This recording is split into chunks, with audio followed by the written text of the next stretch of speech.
3 companies owning them. But we will also see about that too, and then they will tell us, I guess. So it's round about, I think we're at like 70, 60. And then there is also like order for the tank swapped with Czechia and Slovakia.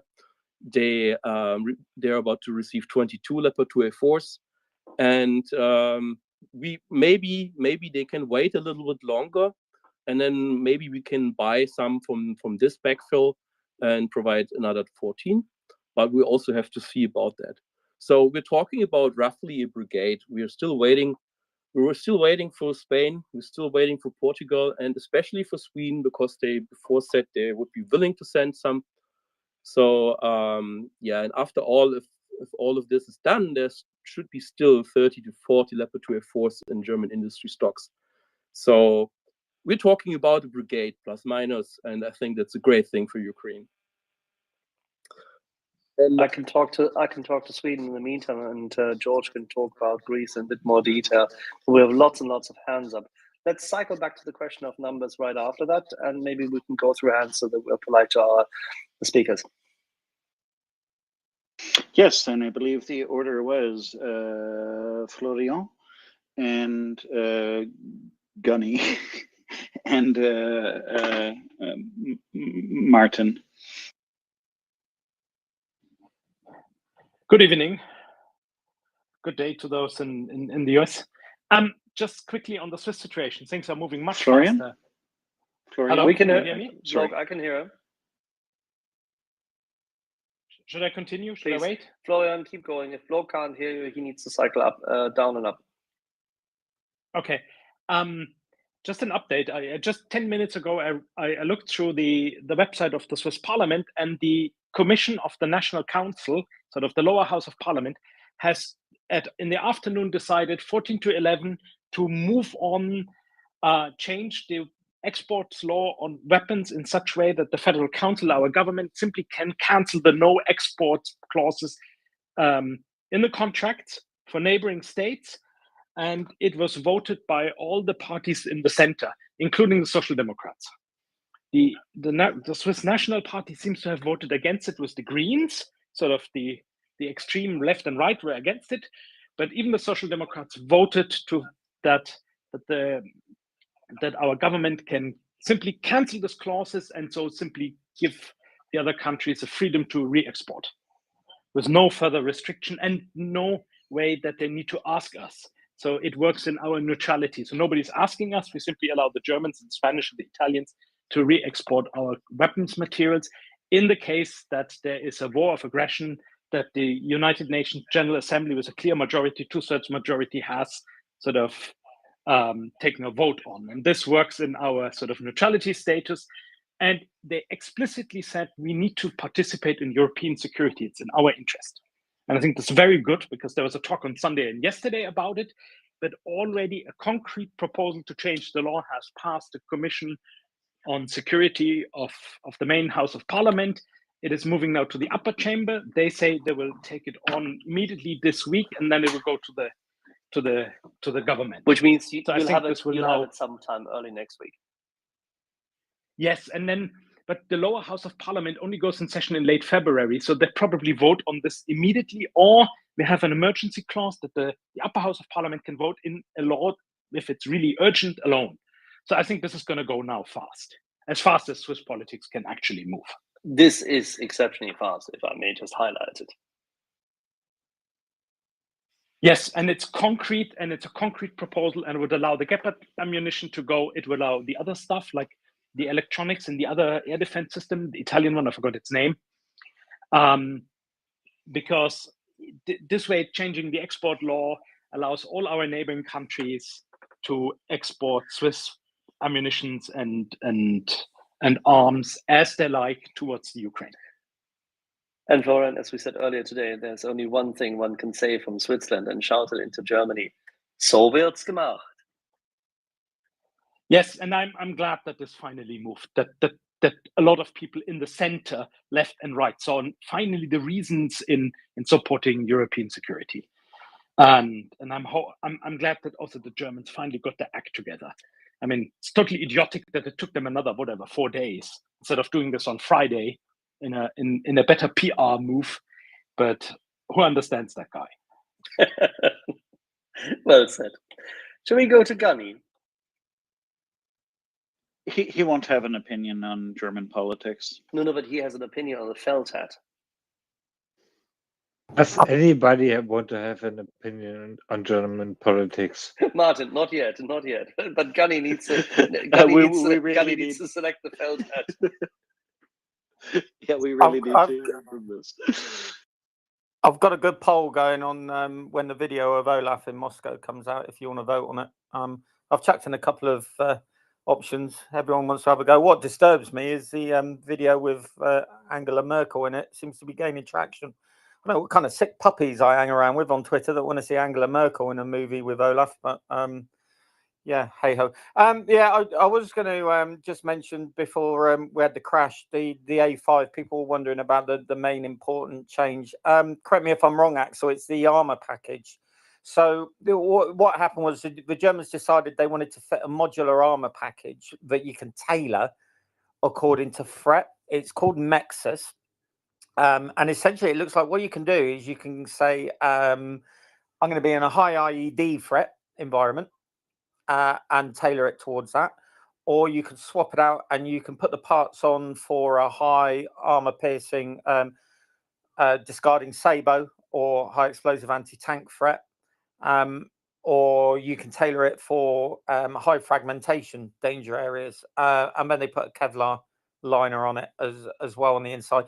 The downside of it was they had to change around the gunner's sight and the commander's sight, obviously because the armor package goes on the turret roof as well. So they had to fiddle around, move some stuff around, and while they were doing it, they put something called, I think it's called a dual channel thermal imaging system in. But essentially what it allows is it improves your ability to hunt a killer. So the TC, the tank commander, he's got an independent sight. He sweeps around, designates a target for the gunner.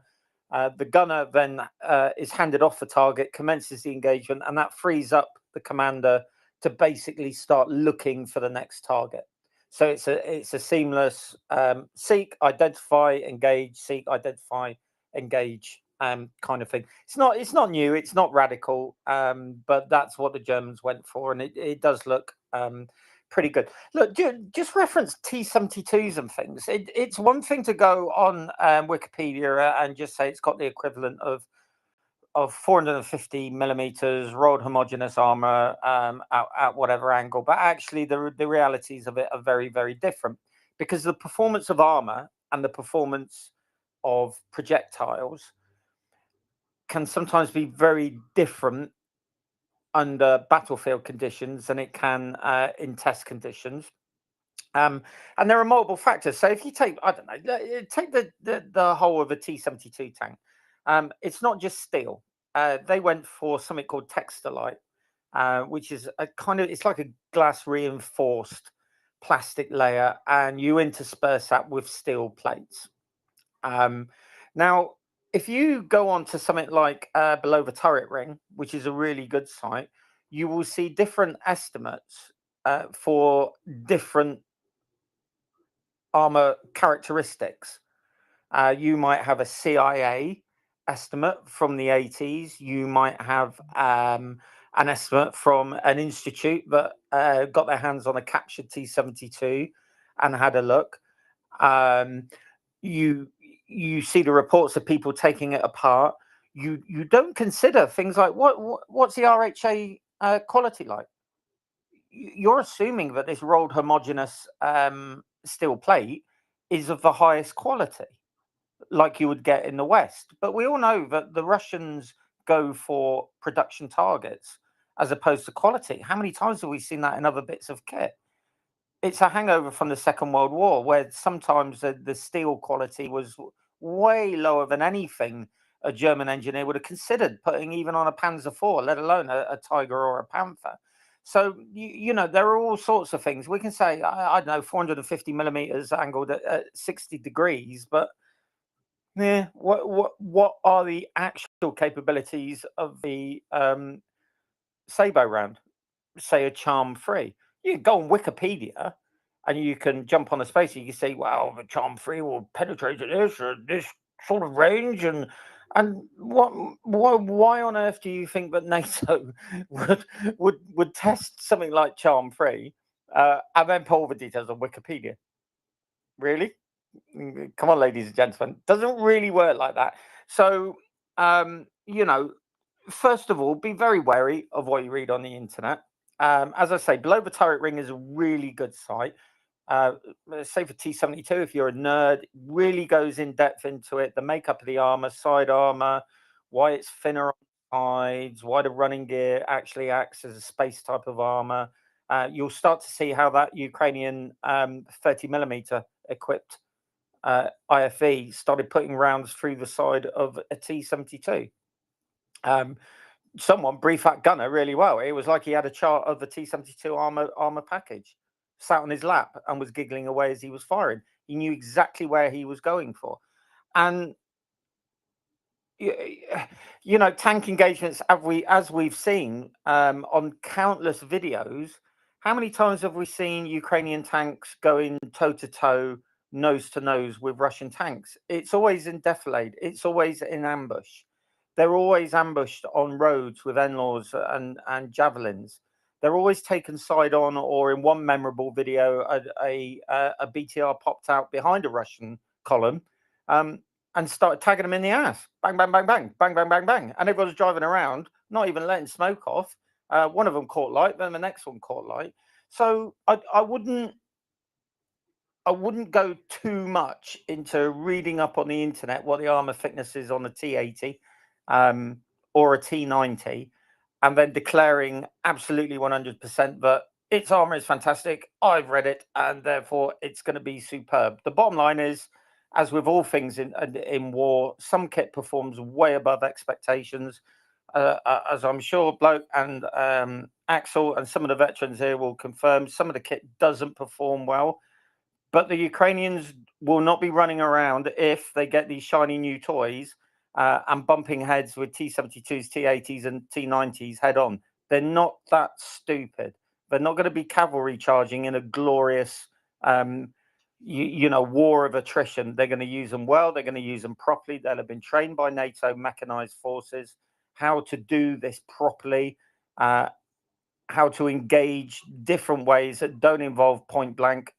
And yeah, just chill a little bit about it. And if you're going to quote armor and angle of deflection and all those kind of things, I would just counsel using multiple sources. For example, we don't even know how good Textilite is. It's a primary component of the T64 and T72. I know roughly what its makeup is, but is it as good as glass, ceramics, silicons, plastics with a Kevlar backing and a 20 to 30mm steel burster plate, as you might get on Dorchester? Who knows? I don't know how good BDD is. I know it's supposed to give you an additional 30 millimeters, I think. No, 30 centimeters, maybe equivalency. Does it though? BDD came out in the 70s. Anyone want to put any bets down on how Exactly. good it Does is? it though? We do not know. There hasn't been a force-on-force conflict for it. No, exactly. And we haven't seen anything coming out of Ukraine yet. I haven't seen it. Admittedly, I haven't seen a T90 with a nice little hole in the front. I've seen some burned out T90s. I've seen a couple of abandoned T90s. I haven't seen one with anything to indicate they've taken something in the front and been knocked out. That doesn't mean that they're impervious, because I also know every time I look that the ERA blocks on the front that they seem to hang on everywhere seem to be undisturbed as well. Usually there's apparent damage to the side, primarily around the engine compartment. So what does that tell you? Well, it doesn't tell you that they're impervious from the front. It just tells you whoever killed it from the side. Hey ho, good drills. That's kind of how you do it, really, isn't it? So yeah, just let's just wait and see. Is the armor as good as a NATO? Yeah, I'd put money not. The proof in the pudding will be the first accounts that we see don't disqualify Russian armor by any stretch of the imagination, but also don't look at 800 millimeters of equivalent rolled homogeneous armor and then try and convince me when 6 months ago I saw a Ukrainian take apart a contact block and actually it was just 2 bits of rubber with a thin steel coating. That's not ERA. With the best will in the world, if that's what they were using 6 months ago and forgetting to put the armor filling in or putting egg cartons in, that's not spaced armor. That's not reactive armor. That's cope armor. It doesn't work. So, yeah. Facing modern Western armor, combined arms capacity, CV90s, Bradleys, and the likes, in conjunction with main Western battle tanks and proper air cover, and soon enough, Cobras and Apaches. This will turn out well. I'm looking forward to it. Just a point of order. There are a lot of people who have been waiting for a while. I know that some people wanted to address this issue directly. I will be circling back to you, but I want to get to people who have been waiting for a long time. And also, I wanted to take this opportunity to thank Gunny for his unique and special contribution to the Free the Leopards campaign, because I am certain it had a disproportionate outcome, because his leopard patterned underwear was so frightening. I'm sure that no one wanted to see that again, and that's why the leopards are free. So it wasn't me. You, it wasn't me. Trust me, I would not have fit in them. Right? Okay. It would have been coming out your. It would have been coming out your phone at you if I'd been in them. That's what. All right. And with that, I'm going to try to get the order right. Now, Pauli hasn't spoken yet, and then Martin and again, I'm sorry, Whiskey Alpha Juliet Kilo will probably want to address. Look, it's Johan. Johan, yes, of course, right. And then Laughing Dragon or something. So Pauli, go ahead. And then I guess we will talk about tanks a bit more. Go ahead, Pauli. Thank you, Blog. Good and expected news. My question to the panel is that from 2 to 3 months from now, how do you see the differences between Russian forces and Ukraine forces in the level of training and experience with the tankmen, and then with the kit or the equipment that they are using? Because in my opinion, it's like my 2 senses that in the beginning of war, Russian forces had, of course, their best kit, and whereas Ukrainian forces did not necessarily have the best kit. But now, the times are different. So how do you see it? Things building up for the springtime. Thank you.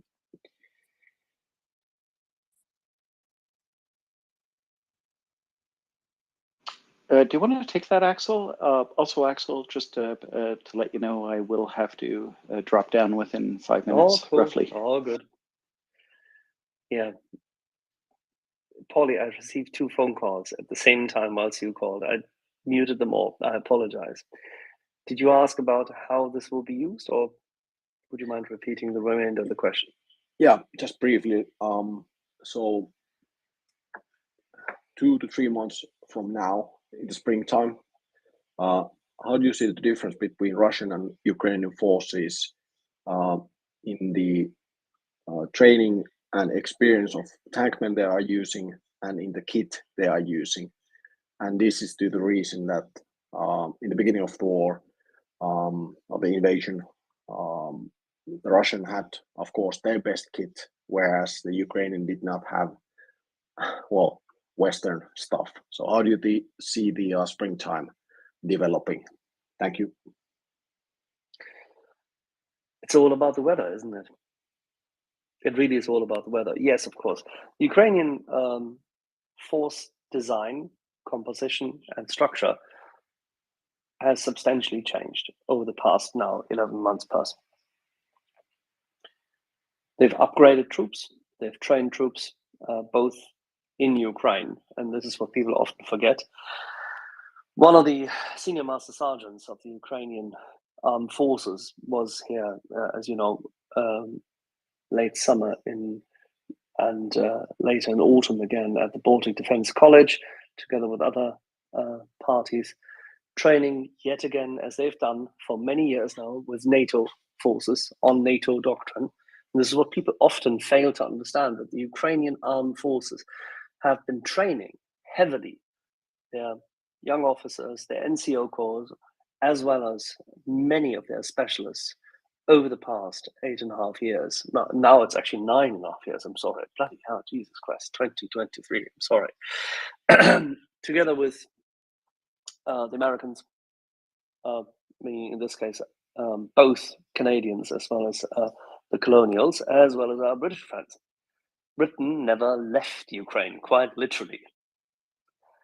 And that training has had a massive impact. Give you an inside Operation Unifier of our Canadian friends, people who, by the way, were instrumental and co-founders of MriyaReport, Colonel Melanie Lake and others, who've done a tremendous job of raising both awareness, and now the logistics chain of MriyaReport. But what she and her predecessors had done in Operation Unifier was training more than 36,000 Ukrainian soldiers to upgrade their capacity to act as soldiers. And they've done so very, very deliberately and with good capacity. And that has helped.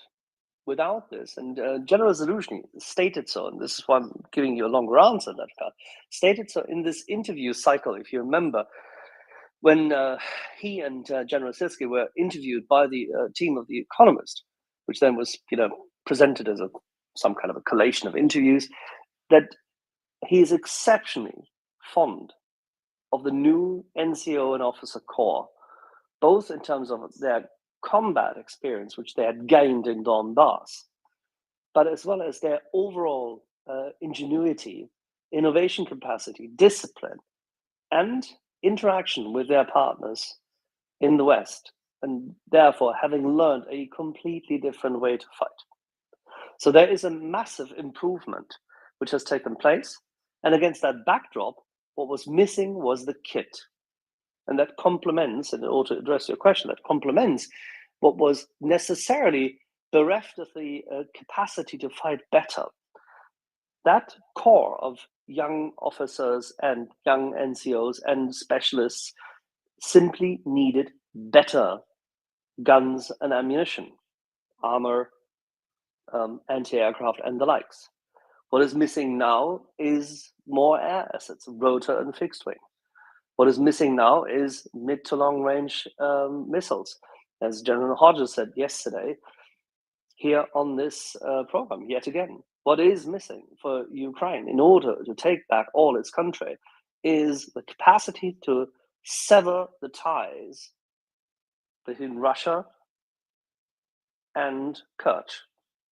They need to take out that bridge, and the Ukrainians will have to take out and will take out, in some shape or form, the southern corridor of supplies. If you sever Crimea, you win the war, you win Crimea, because the northern route, Luhansk, they will take. And what is happening now, and this comes back to your question as to spring, the weather determines as to what you can do with certain assets. And combined arms on what becomes then at some point in time what the Russians call Rasputitsa, and the Ukrainian word for it currently eludes me, and then I should have known it and should have stored it in my brain. I haven't done it yet. But the heavy-duty spring mud, which typically appears, will have an impact, and it will have an impact also on tracked and wheeled vehicles. So that has to be taken into account, and the Ukrainians will deal with it because it is their home turf, quite literally. It is their own mud. They know what to do. Therefore, they will know where to fight and how to fight, subject to weather. I think that the capabilities which are now being provided with the new systems coming into play, will allow Ukraine to not only deter and defend, and very, very meticulously defend. This is not just the tanks, but it's, if you look through the list of assets and ordnance committed to Ukraine, and that's just the public list, just that, from Ramstein, or the run-up to Ramstein, and then Ramstein itself, that provides Ukraine with significant punch power, reach, security in terms of ordnance, small arms capacity, and mobility already to defend those lines of contact where the Russians are throwing their meat. They have the capacity to reach out and touch them by HIMARS. They have sufficient capacity now for artillery shells coming in, that they can now, and Thanos said it earlier today, that they can now, because they have more availability of Patriot missile batteries, they can free up other systems such as mobile Gepards, of which they receive also more now, because 2 weeks ago that was decided. They can free up those Gepards to actually mount offensive action and move with their mechanized infantry and armor further forward and defend that and move forward against Russian air assets. That's absolutely critical for an advance. And that gives them the punch power also along the northern front to take Luhansk. And if you can cut off Luhansk, if you can take Luhansk, then the rest of the front line there in the eastern Donbass can be rolled up. And that has to happen in parallel to going to whatever it is, whether it is through to Berdyansk or 30 kilometers to the east of it, it doesn't really matter. But one of those locations at the Azov Sea, they have to take. If they pass by Melitopol, that's smart, because that means that Melitopol doesn't have to be contested and won't be involved in heavy-duty urban combat, and nobody wants to see that. People want to see the Russians leave Melitopol, but the Russians won't be able to leave Melitopol and terrorize the city, I think, is given. We already know that the resistance amongst the population surrounding Melitopol and in Melitopol is massive. And I'm quite sure that the Russians at some point in time, when they know that their logistics capacity is impaired and they can't supply themselves, will depart from that city. Will that involve deaths? Absolutely, no question, but it will happen. So what Ben Hodges said guides the process as a strategy. And I think he reflects what General Solution also has in mind. So in answer to your question, springtime has a different force design, force structure, composition, has the capacity to address challenges of counteroffensives or even feints by the Russians easily. Better combined arms capacity, better anti-air defense leads to more mobile air defense support for maneuver warfare. And with tanks in place, and especially the CV-90s and Bradleys as part of that thrust of a real mechanized infantry advance, Ukraine will take this. They will free their country. This war may not end easily this year, but Ukraine will take territory and they will push hard and they'll make their borders come into their sights soon. That's my view. I hope that answers your question. Thank you. That was lovely. Thank you. All righty. Now, so I have here, I have Johan, I have Laughing Tommy, I have Martin, and I have George. Or George, do you want to chip something in on what I just said about combined arms? Because that's your field of play. George? No, Axel, no. In all honesty, I just want people to understand that, the Western main battle tanks, we've said it, to a blue in the face, those give Ukraine the ability to, do combined arms even more effectively because of the comms that they have, the comm systems that they have, that they can communicate between each other. Obviously, the optics and things of that nature. The technology on the Western main battle tanks is a huge force multiplier. But would the Ukrainians be able to do an offensive if, let's say, they just had upgraded T-72s and but modern infantry fighting vehicles like Bradleys and CV-90s and mortars? Yes, but the main battle tanks now allow you to communicate between the different groups, the different combined arms sections, and to actually implement a modern battle plan. Very decent point. Johan, you had something to add before. Yeah, I'm just trying to help answer some questions mainly. I just wanted to add first, I have basically 3 points. I want to ask that NATO trained over 120,000 Ukrainians. Germany on its own 900 something officers and NCOs. So it's even more than, I think you said 37,000. No, I was just referring to the Canadian operation, the Operation Unifier, which was in country for 8.5 years. That was one specific example. You're absolutely right. Brits, Americans, everybody else trained a lot more. So we have contributed significantly over the many years. You're completely correct. Of course, they took their knowledge and taught it to their brothers in arms. So that's why I wasn't as much surprised as many other people about them being able to basically fight the NATO war of delay and basically ambushing them all the time. That's what we trained for European warfare, and that's exactly what they did, and they excelled. Second point, you were talking about offensive, so Russian offensive, sorry. The Rasputitsa will most likely end of March. So military analysts speak about early April for the beginning of the Russian offensive. If they're stupid enough to pull it off again during Rasputitsa, I will drink a bottle of Ukrainian vodka on my own. No, I'll help you with it.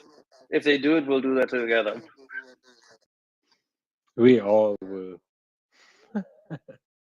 And I want to answer now a question Martin asked. Basically, Martin asked the question about time to fight. Thank you. Finally. Ja, Martin, kommt alles. Mach mal. So time to fight. We now face an organizational phase where everybody is basically looking into their trunks and their storages and says, okay, I will deliver like 12, 14, 5, 6, whatever leopards. And then I guess Germany will coordinate their unification because they're very different. For example, the Spanish ones were built with 60% German parts and the rest was built in Spain with parts from Spain. So there will be some issues, but they will be figured out, I'm 100% sure. And this will take some time. And at the same time, they always will start very early with training. And but I discussed this quite a lot with veterans and still serving Leopard tank people like officers, NCOs, and even a Leopard tank trainer I know for maybe 5 years already. And also with my Panzer Grenadier fellows, which are basically mechanized infantry. So we would discuss it a lot. We discussed it really a lot. And we came to the conclusion that the crews generally could be trained within 3 months. They could be trained faster, but we hope that they will take the full 60 to 90 days at least to properly learn the kit, to grow together as crews on the vehicles, and then obviously to make the best out of it. If we say 1st of April or earlier April as beginning for the Russian offensive, then it means they still have minimum 60 days. I believe the Ukrainian forces in theater right now can delay the Russians even a little longer. So maybe they will take the full 90 days. I hope so. And the technicians need usually up to 2 years in Germany because we don't have specialized teams. We have basically every mechanic can do everything. So, but if you go for the American model of tank maintenance, you can reduce it to maybe 6 to 9 months for the technicians. So for the first month, they will still have to send them back to Germany for serious stuff or Britain. Well, they can send it to Poland, Johan. Poland has a very, very decent maintenance setup actually close to the border, and they're moving it close to the border. So I think we might be lucky that if something really happens for level 2 or level 3 maintenance, which they can't attend to in the field, then that will end up being in Poland. But I'm pretty certain that technicians will be able to just like swap out the whole engine. Easy. Within the Ukrainians will figure it out. They're good at that. And then put in a new one, and then send the broken engine for Germany to like engine maintenance. So they will be able to do this rather quickly. And as I said, I hope they will take 90 days full force training, including tactical training in Germany on several proving training grounds in Poland. But it could be possible within 60 days if really necessary. Yeah, that was my 2 cents here. Gunny, shall we talk about, say, tanks and gunnery a little bit further later, or how are you for time? Yeah, I mean, it's not really my bag as such. I was more naval, pinging at me. I was more naval gunnery, but yeah, just as an add-on. So I said earlier, T-72 armor was supposed to be high proof against the 105L7, which in the 70s was the tank gun. The Russians altered the armor on the T-80 because actually I've just looked at the CIA files from the 70s that say a T-72 with composite armor was not entirely proof, but near as damn it proof against a 105mm gun. And actually in the 1973 war and subsequent engagements, the Russians discovered that the original 105 on the Merkava was going through the front. So they decided to introduce ceramic plates into the armor package on the T-80. So you had this textilite stuff, and you also had some kind of silicon-based armor plate put in, and then the steel plates on top. So it just goes to show you, the CIA estimates were you can go through the front of a T-72 with a 105, and then the Israelis promptly put 105 rounds through the front of T-72s. So, it's not always black and white, is it? Certainly isn't. But then what is? George. Yeah, Gunny. Yeah, that was the case. And then, but there's, I swear, I can't remember the name of the Belgian company. I think it's Mekar or something like that. Megar is a Belgian company, and they make a 105 round now that has a tungsten penetrator for that 105 that it matches like the performance, believe it or not, of the original depleted uranium 120 rounds that we were using back in 1990. So, like that stuff has really advanced. So, but the 120 that we had, and that was the L44 version, was going through the T-72s at like over 2 kilometers, 2.5 kilometers. So I don't see why the L55s are not going to have an absolute, it's going to be like shooting fish in a barrel. Yeah, and the old Chieftain tank was supposed to be impervious to anything the Russians had, and then because we sold a lot to some dubious customers in the Middle East, Exactly. it was found that the 115 on a T-62, which is a very good gun, was going through the turret front. So yeah, it's really difficult, isn't it? It's a case of battlefield. Exactly, and the only thing I say is because there's going to be, once you have the combined arms and you have all these electronic eyes now, right? Because everybody's going to be looking through magnified scopes and things like that, and that's what all these modern infantry fighting vehicles and the main battle tanks that they're going to have. That first shot, first kill becomes like really, really super important, and you get an advantage because you now can see farther than your enemy, especially at night. And, you take that first shot, and because your gun's stabilized and because your ballistic computer is state of the art, the chances of you missing are nil and zero. Yeah, and there's you know yourself, George. There's a million and one factors that come into play before they even start exchanging shots. So, let's say that I'm right, and I said that what they do is with the majority of the Mobics, they're speed humps. Stick them in trenches, give them a few bunkers, few RPGs, etc. And they're your tripwire. So stick a big anti-tank ditch in front. Their job is to delay and try and disperse the effort. And then what the Russians have been doing is desperately rushing to reinforce, refit, reconstitute the tank units that have been savaged over the summer in particular. Great. Okay. So first of all, you need to know where you're going to get hit because, as you know, George, you can't drive tanks 200 miles across roads to the point of main effort because tanks don't like road marches, or they do, but you've got to stop all the time. You've got to do all your maintenance because tanks Exactly. need PLC. So first of all, you've got to be in the right place. So you have to know where you're going to get hit. Then you've got to get there undetected because once you get in range of 155 millimeters and MRLS, you're going to be getting malleted by the artillery before you even got to the main line of contact. The Ukrainian artillery is going to be dropping minefields in front of you, artillery dispensed minefields. They're going to be blocking your roads. And as you and I know, George, what's the one thing that Russians don't do very well in tanks? They don't traverse open ground very well. They're no good at navigation. They're road bound. So suddenly you've got the Ukrainian commander. You know where they are. You know that they're coming for you.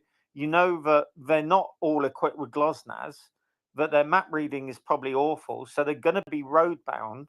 So there's your blocking areas. Then you look at a topographical map. You see bends in the road. You see places where you can start dropping mines to slow them down.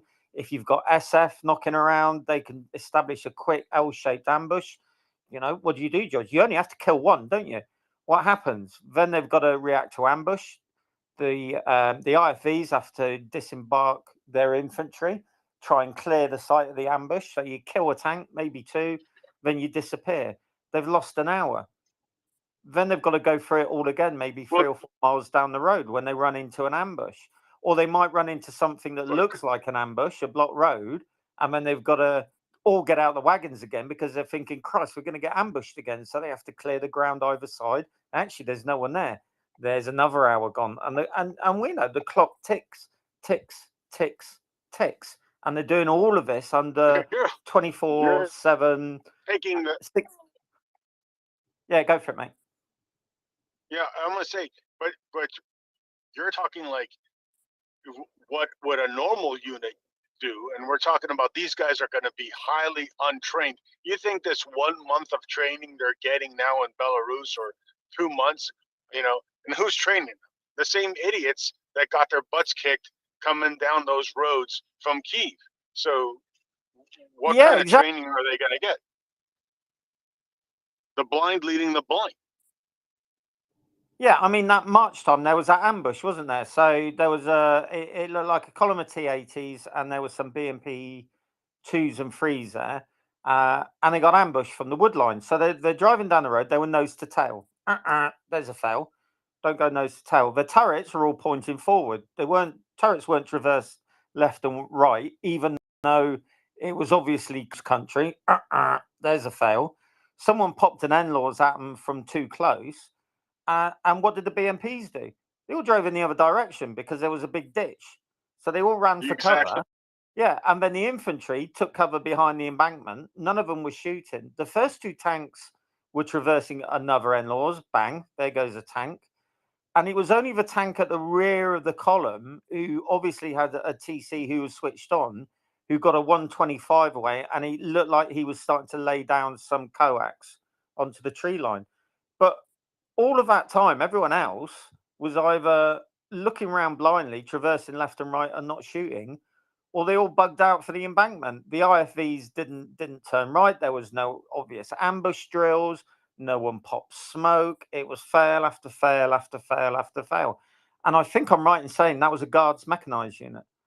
So if that's kind of March, April time, what are they going to be like in T62s, maybe T64s and BMP1s? It's going to be really, really difficult for them. I kind of get the trench thing, but even the trenches and the, I mean, Yehuda was saying, well, so the purpose of an anti-tank ditch, what is it, George? It's to hinder you crossing it. It's to force you to deploy armored engineers, and it's to slow you down whilst you're taken under fire. But the anti-tank ditches I've seen, they pile the dirt up either side so that the trenches behind, you can see the ditch, but then you've got like a berm, haven't you? So you can't see what's on the other side of the berm. So you can't shoot at anything until it comes through the berm. The trenches went zigzag. There's no sangers with overhead cover for the inevitable infant artillery that you're going to get hit with, because you're going to be showered in bomblets. So you need to be able to take cover. There's no communications trenches. So as you run through your ammunition, they're going to have to pull ammunition forward by runners over open ground instead of being able to do it undercover. It looks all right. And the barbed wire, yeah, I saw some barbed wire. The dragon's teeth, that won't be a problem. The barbed wire makes sense because, it snags up running gear on vehicles. It is a bit of a pain. But it's only going to be a crust. They'll have good artillery. They've still got a lot of it. If they're sensible, they'll have pre-registered it. So they'll have their little boxes on the map, and whoever's forward in the trenches will be able to call for pre-registered artillery. But it only really works until you're through that front line, that main line of resistance. Then you burst through, and then that's when they need the ability to generate that armored riposte to contain the breach. Because once Ukrainians are through, as we know, the T-80s and the captured T-72s, they're going to come in behind, they're going to fan out, and then you really run the risk of a cascading collapse, because units a mile away will see what's going on. They'll see their mates getting hammered a mile away, and then when someone shouts Ukrainian tanks and they're charging towards you with flags flying, and you've got RPGs and AK-47s, you're going to drop and run. You're going to leg it. You're a conscript. And then the panic runs, comms come over, the Ukrainians are through, tanks on the flank, blah, blah, blah. And 6 miles away, people will be looking at each other and then looking at that rusty AK-47 and their evening meal of a potato and some ditch water, and they'll be going, I'm not really sure about this. And then the breach becomes a general collapse. So, I mean, they partially wrote the book on this. 1944, 1945, with a mixture of numbers, brute force, and some very good tacticians like Koniev and Rover, who was a cavalry guy, Rokanovsky. I mean, they perfected the all arms combined mechanized tank heavy blast through it, attaching entire artillery divisions to specific units for flexibility. They wrote the book, so they know what's coming. Are they in a position to counter it? And like you said, comms. What comms? Most of these guys have no comms, right? They follow a drone to tell them which way to go. Yeah, I mean, the good news is that might work in the Ukrainians' favor, because there'll be no comms, so no one will be able to scream, bloody hell, the Ukrainians are coming.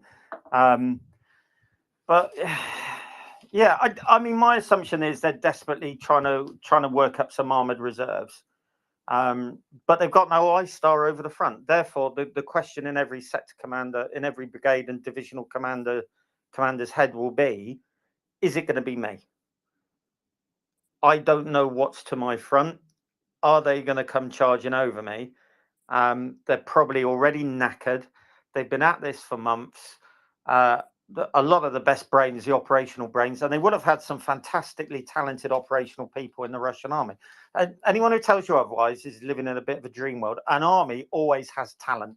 Talent always comes to the forefront, especially in war, because the idiots get killed really quickly and the survivors kind of take over. But they are going to be really, really knackered now. They're not rotating in and out. And I think every Russian divisional commander is going to be looking at the maps and looking at the woods, 4 miles to his front behind Ukrainian lines and thinking, is there a brigade of wolves out there just looking at me smacking its chops? What can I do to brace for this? And as Yehuda and Axel and all the really experienced people here keep saying, they're probably looking over their shoulder and thinking, what we really need to pull back into something that's more defensible, because stand and fight to the death, occasionally it works, but often it's your death sentence, isn't it? And on that happy note, laughing Tommy. Hey, Axel, can you hear me? Loud and clear. You sound a bit tinny, but it's okay. Keep going. Yeah, so the beautiful thing about a night like tonight is that I came up to deliver a piece of good news regarding the Swiss systems, and then somebody else brought it up. But in the meantime, there were a couple of other pieces of good news. So we mentioned the German tanks and the Polish tanks and Danish and so on, but Mark Rutte had an interview with the Frankfurter Allgemeine, and he basically said that the Dutch might also buy the 18 tanks that they are currently releasing from Germany and make them available to Ukraine. We're talking about 18 A6s, so Leopard 2 A6. And then there was also a bit of news because we were all worried about shell expenditure and so on and so forth. And the Pentagon is going to boost the production of artillery shells by 500% within the next 2 years, bringing up the monthly production of 155 to 98,000 shells a month, which is a part of a 15-year plan to improve the production capacity of the United States regarding defense material. So they're going to be spending roughly $1 billion a year. So the great news just keeps on coming. And if you want to know how the other side is reacting, I advise everyone who's following some sort of Vatnik propaganda to just go over to their page and look at them basically cry, see, and tell us. I don't know if anybody knows, but according to Russian news bloggers and propaganda apparatus, at the moment, Russia is attacking all along the front. They're advancing rapidly. They're almost in Zaporizhia. Anyway.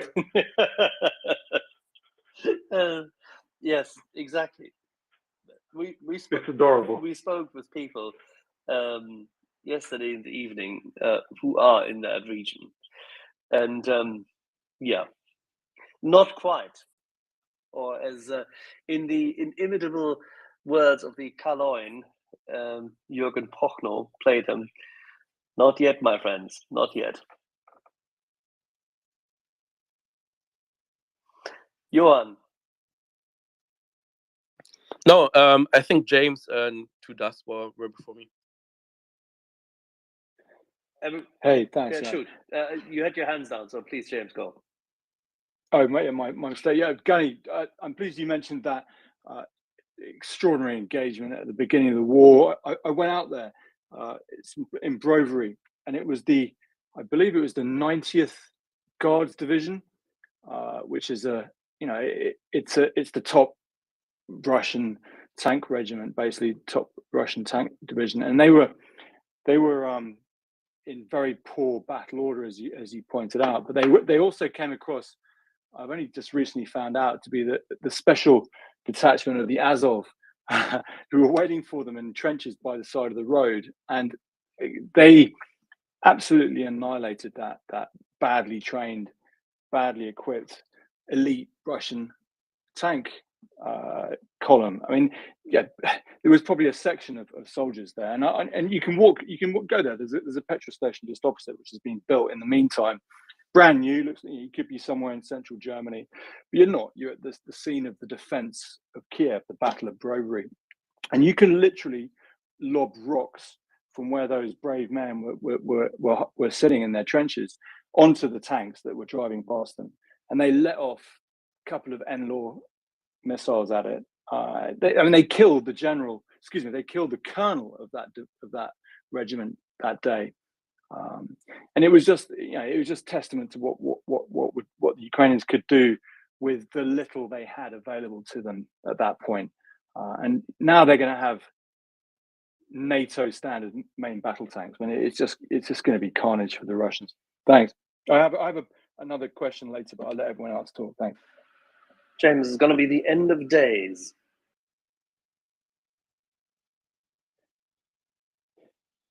The beginning of Ukraine's. Oh, absolutely. No question. Johan. No, it's still to dust. I can't see a hand up, so it's probably on my screen then. To dust, if you have your hand up, I can't see it at all. Please speak.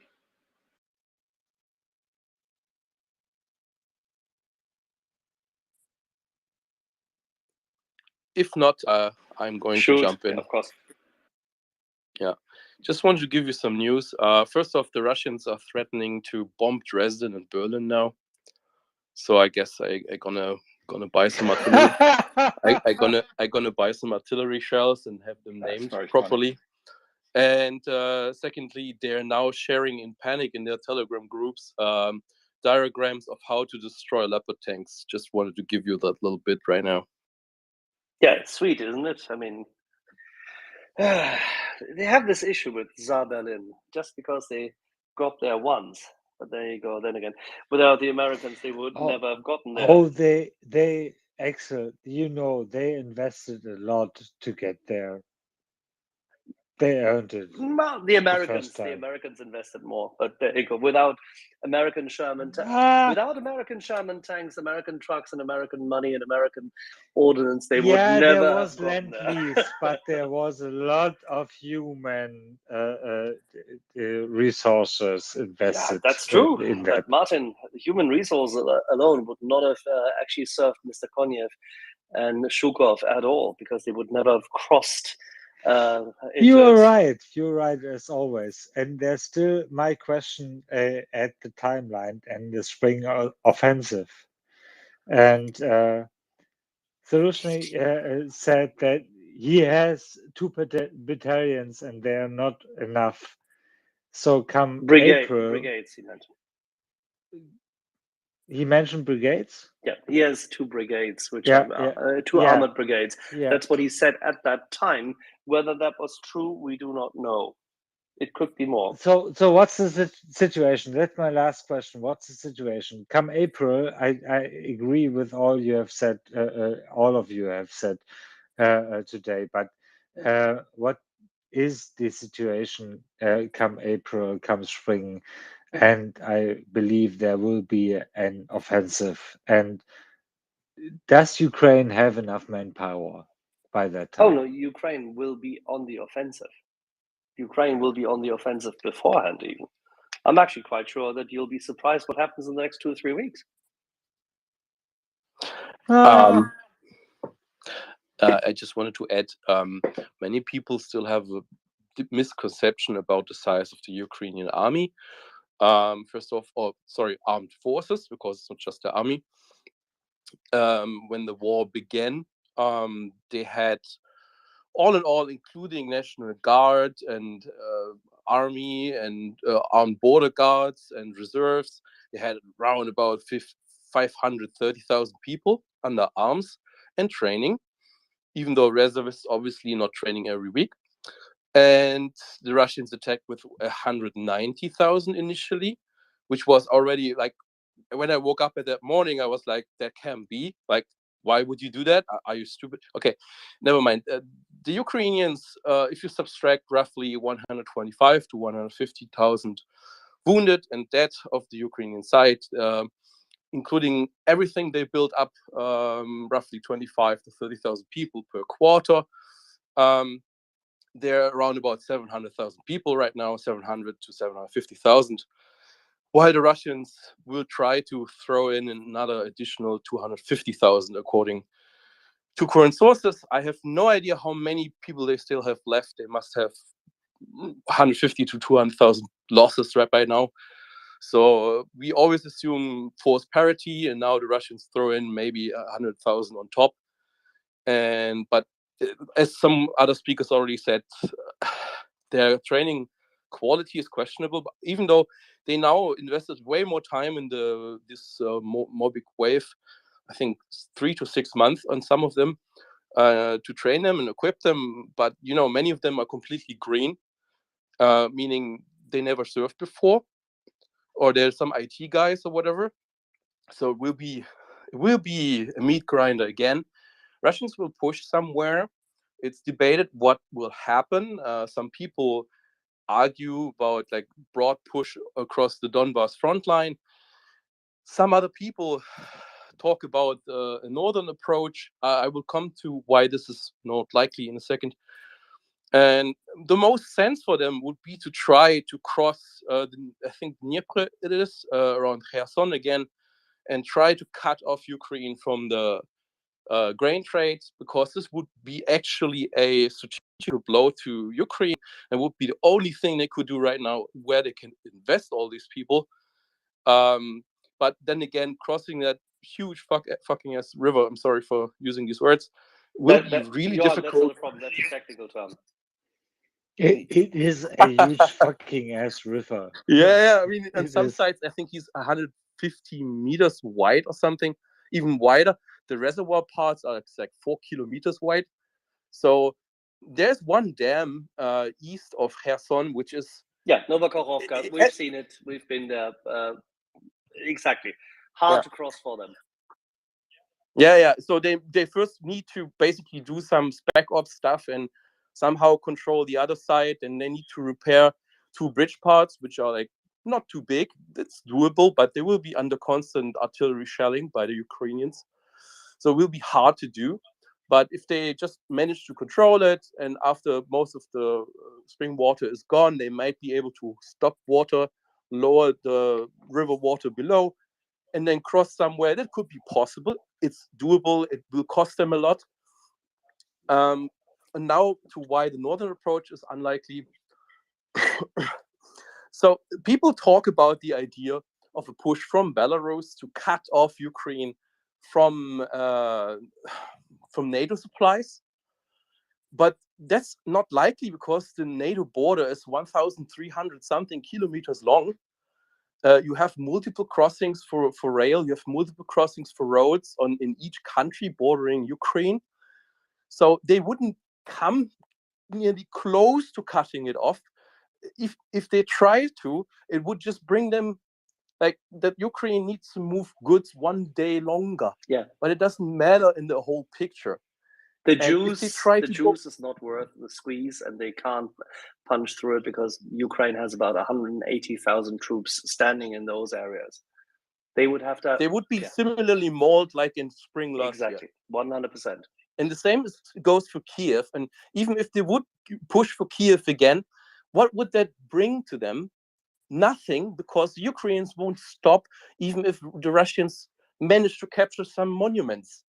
Who gives a fuck? Yeah, the time where you attack a capital and the war is over is maybe gone for 30 years now. Yeah, even when the Americans captured Baghdad, fighting went on for I don't know how long, 10 years. So it's not over there. So I rather see their pushes in the south. If they are really smart, they go try west. And if they're not so smart, they continue grinding at Donbass. Okay, that was just my 2 cents again. I'll go to my raccoon. I'm sure Zulishi will take that under advisement because he listens to the report and makes a lot of his command decisions based on discussions had here. I was just going to say, yes, of course. I'm feeling particularly assholey today. Sorry about that. But I was just going to say that the Russians are threatening to bomb Dresden and Berlin, and like a couple of months ago they threatened to nuke talent. And I don't know about you there, Gunny, but I'm feeling a little left out here. Like, no mention of nuking Toronto or Ottawa or Edmonton or stuff like that. Winnipeg, like if they want to nuke Winnipeg, I'd laze the target for them. But nobody else is mentioned. We kind of feel left out. It's almost like being on the Russian sanction list. Like, you That's wear a that very as a bat. Canadian thing to say. Sorry, that's a very Yeah. Canadian thing to say. It is. It's like wearing it as a badge of honor. Well, I mean, the thing is, mate, what you got to remember is a few months ago they were going to conquer Britain and take Stonehenge, and of course we all laughed because being a road-bound army, their chances of getting up the 303 in the summer. But now the tsunami is coming. Yeah, well, yeah, there was that, but your chances of getting up the A303 with all the grockles gormlessly staring out their windows at Stonehenge are absolutely minimum. I mean, any hope of getting anywhere near Salisbury up to Birmingham in the summer using the 303, you're absolutely screwed. You're going nowhere because they're all. There was only one person in history conquering UK, and it was a Frenchman. I'm very sorry. Yeah, you didn't have to go up the A303. That goes past my house, Gunny. Please don't call a Norman a Frenchman. They'll be very, very disappointed. Yeah, he was a Viking. He was a Viking.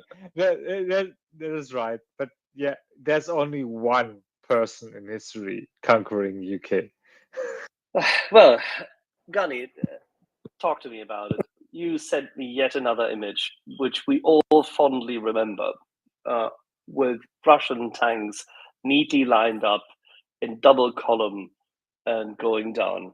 Is that what we're going to go see next again?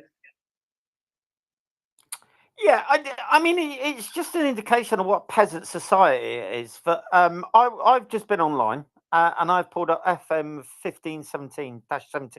It's lucky CJ's not here. He'd probably be having a moment, going cross-eyed. And in publications like FM 1517, I can pull out, and if all of us are on a disused runway and all of us brought a car, I could talk you through the different formations for different types of road marches. It's that simple.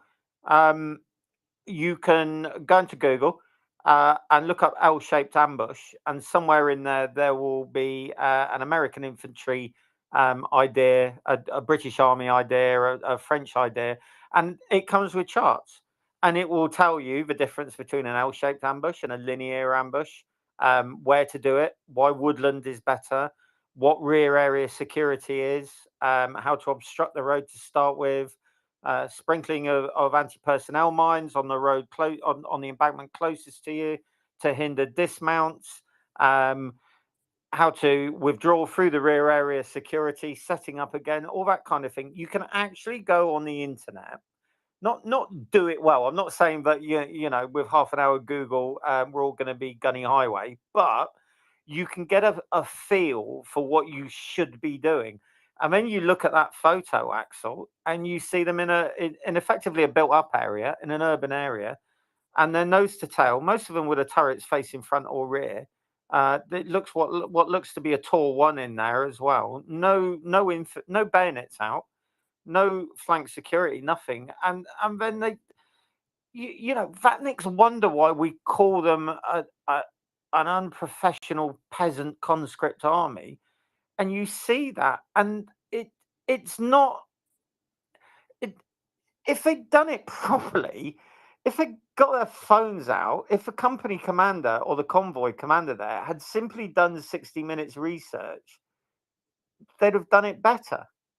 You know, even me as a turbo Remph, super Remph, more Remph even than King Remph off Planet Remph, I know that double column in a built-up area in a hostile territory with no flank security, turrets facing fore and aft, artillery in the middle, not a good idea. Can you please post the image, Gunny? Because the funny part is that this people is a 4-lane road with a little strip in the middle, and the Russians adhering to good orderly conduct on a road, bunched up on the right 2 lanes, neatly.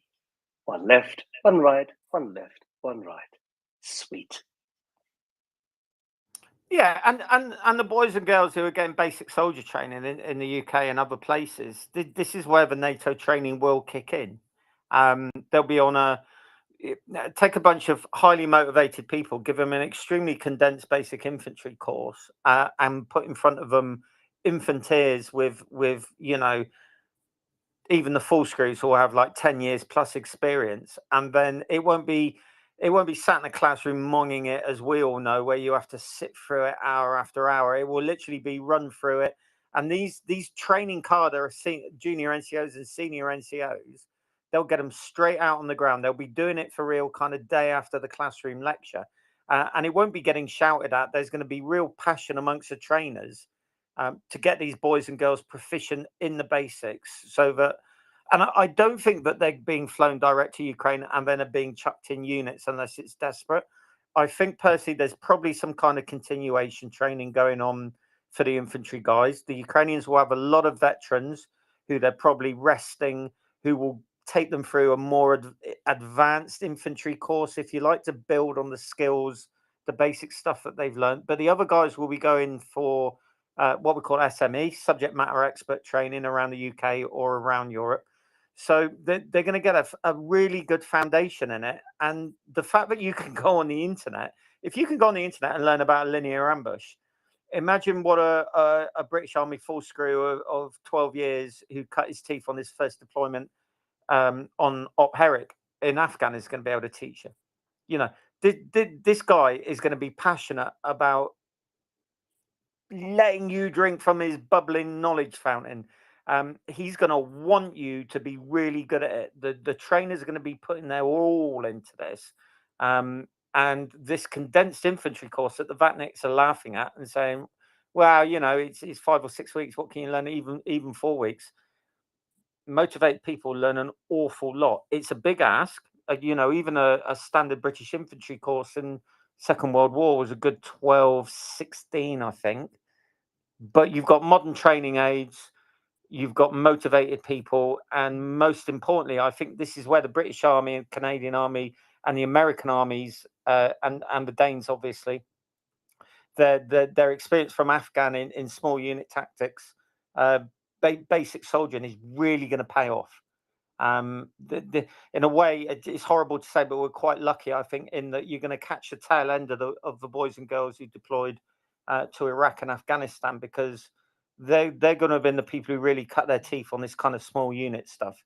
And there's a huge amount of knowledge that's going to be knocking around there, and possibly, I suspect, in the training cadres in Ukraine as well. I wouldn't be surprised to learn after this that there are training cadres from friendly nations doing the continuation training. It's all about training. You only fight as you train.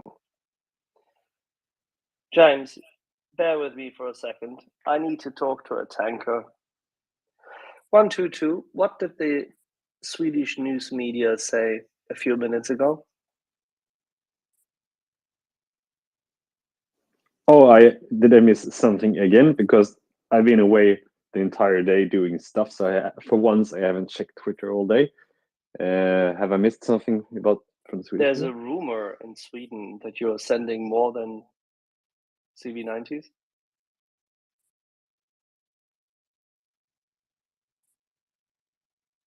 Well, haven't seen anything yet. I'm scrolling through, my usual outlets. Have a little look-see, because it seems that not only has Germany already in the NSC, the National Security Council, today freed the Leopards, meaning allowed re-export licensing, and decided to send at least one company.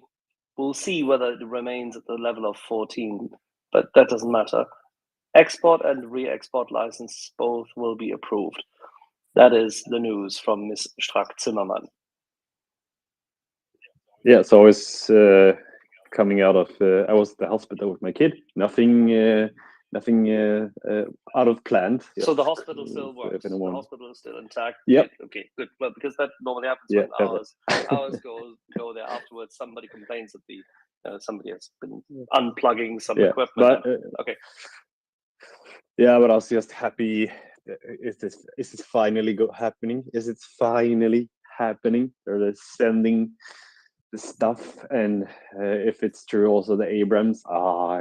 Yes, it's about bloody time, isn't it? And if Sweden is sending, it's about bloody time there as well. It's gonna make a huge impact. And from what I'm reading, the rumor is the Germans are sending the A6 version. Yes, has that anyone is read that too? Yes. Is it confirmed? That is confirmed. Jesus, sorry for anyone, Christine, but jeez, A6. I never would have imagined they're sending that version, but hey, that's great. I'm very happy if they're sending that one. Yeah, I can actually explain why. Shoot. Because the Bundeswehr, they have two A5s too, but they're equipped with laser sensors and whatnot for the GUZ, which is the basically army training center, where they are giving some better skills to all the units, so they won't give away these. And Germany will receive more 2 A7s this year. So I'm pretty certain the chancellor looked at this and said, well, if we receive new ones, we may as well send the not so old ones. It was the only logical choice with the available stock. So just why I'm happy is that if we're thinking you're sending the A4s, which have older armor, not so upgraded, it would have been okay, but not so great. But it seems they're getting, better versions than what we were, thinking, and it's really great and if we or Sweden are sending our 122, well, you can guess what I think about that. That upgraded ballistic protection is gonna be massive in, gonna take a punishment as well as deal punishment. Absolutely, 100%. So we have Army Aaron, shoot. Hello, Doman. Oh, no, sorry. Hello, Axel. Have It's you, normally Doman, yeah. again changed your avatar? No, I've been banned again. Again, what did you do today? Did you make insidious remarks about Olaf? Yes, I did. What did you call him today in writing yet again? No, I just put a Russian flag behind him and they got a permanent ban. That is silly. He has been seen in front of a Russian flag at various events in Moscow. Exactly. I've been quite realistic with it, but Twitter didn't seem to agree with me, and they handed me a permanent ban. But yeah, I hope the Russians do bomb Stonehenge. It makes the A361 a lot more easier to travel, definitely to Andover and Winchester. Finally, we have a good reason to create motorways in Britain. That's interesting. James. Yeah, I want a bedtime story. Now we've got some real tankers here. Look, Ukrainians would have freed their land either way. We know that with CV90s, Bradleys, their bare bloody hands, skill and bravery. But now they've got the best NATO toys. What would a well-organized combines? What would a Leopard attack actually look like? And we've seen the videos, and I'm not, most of us don't know what it does look like. We've seen T-72s engaging Rash's trenches at 100 meters. Then 122 or someone said that any MBT commander who gets within a kilometer of infantry is doing something wrong. So 122, George, Whiskey Alpha, Gunny. What does a Leopard attack look like? Who goes first? Is it at night? Who how does it line up? I'd be very interested. Send me off to sleep.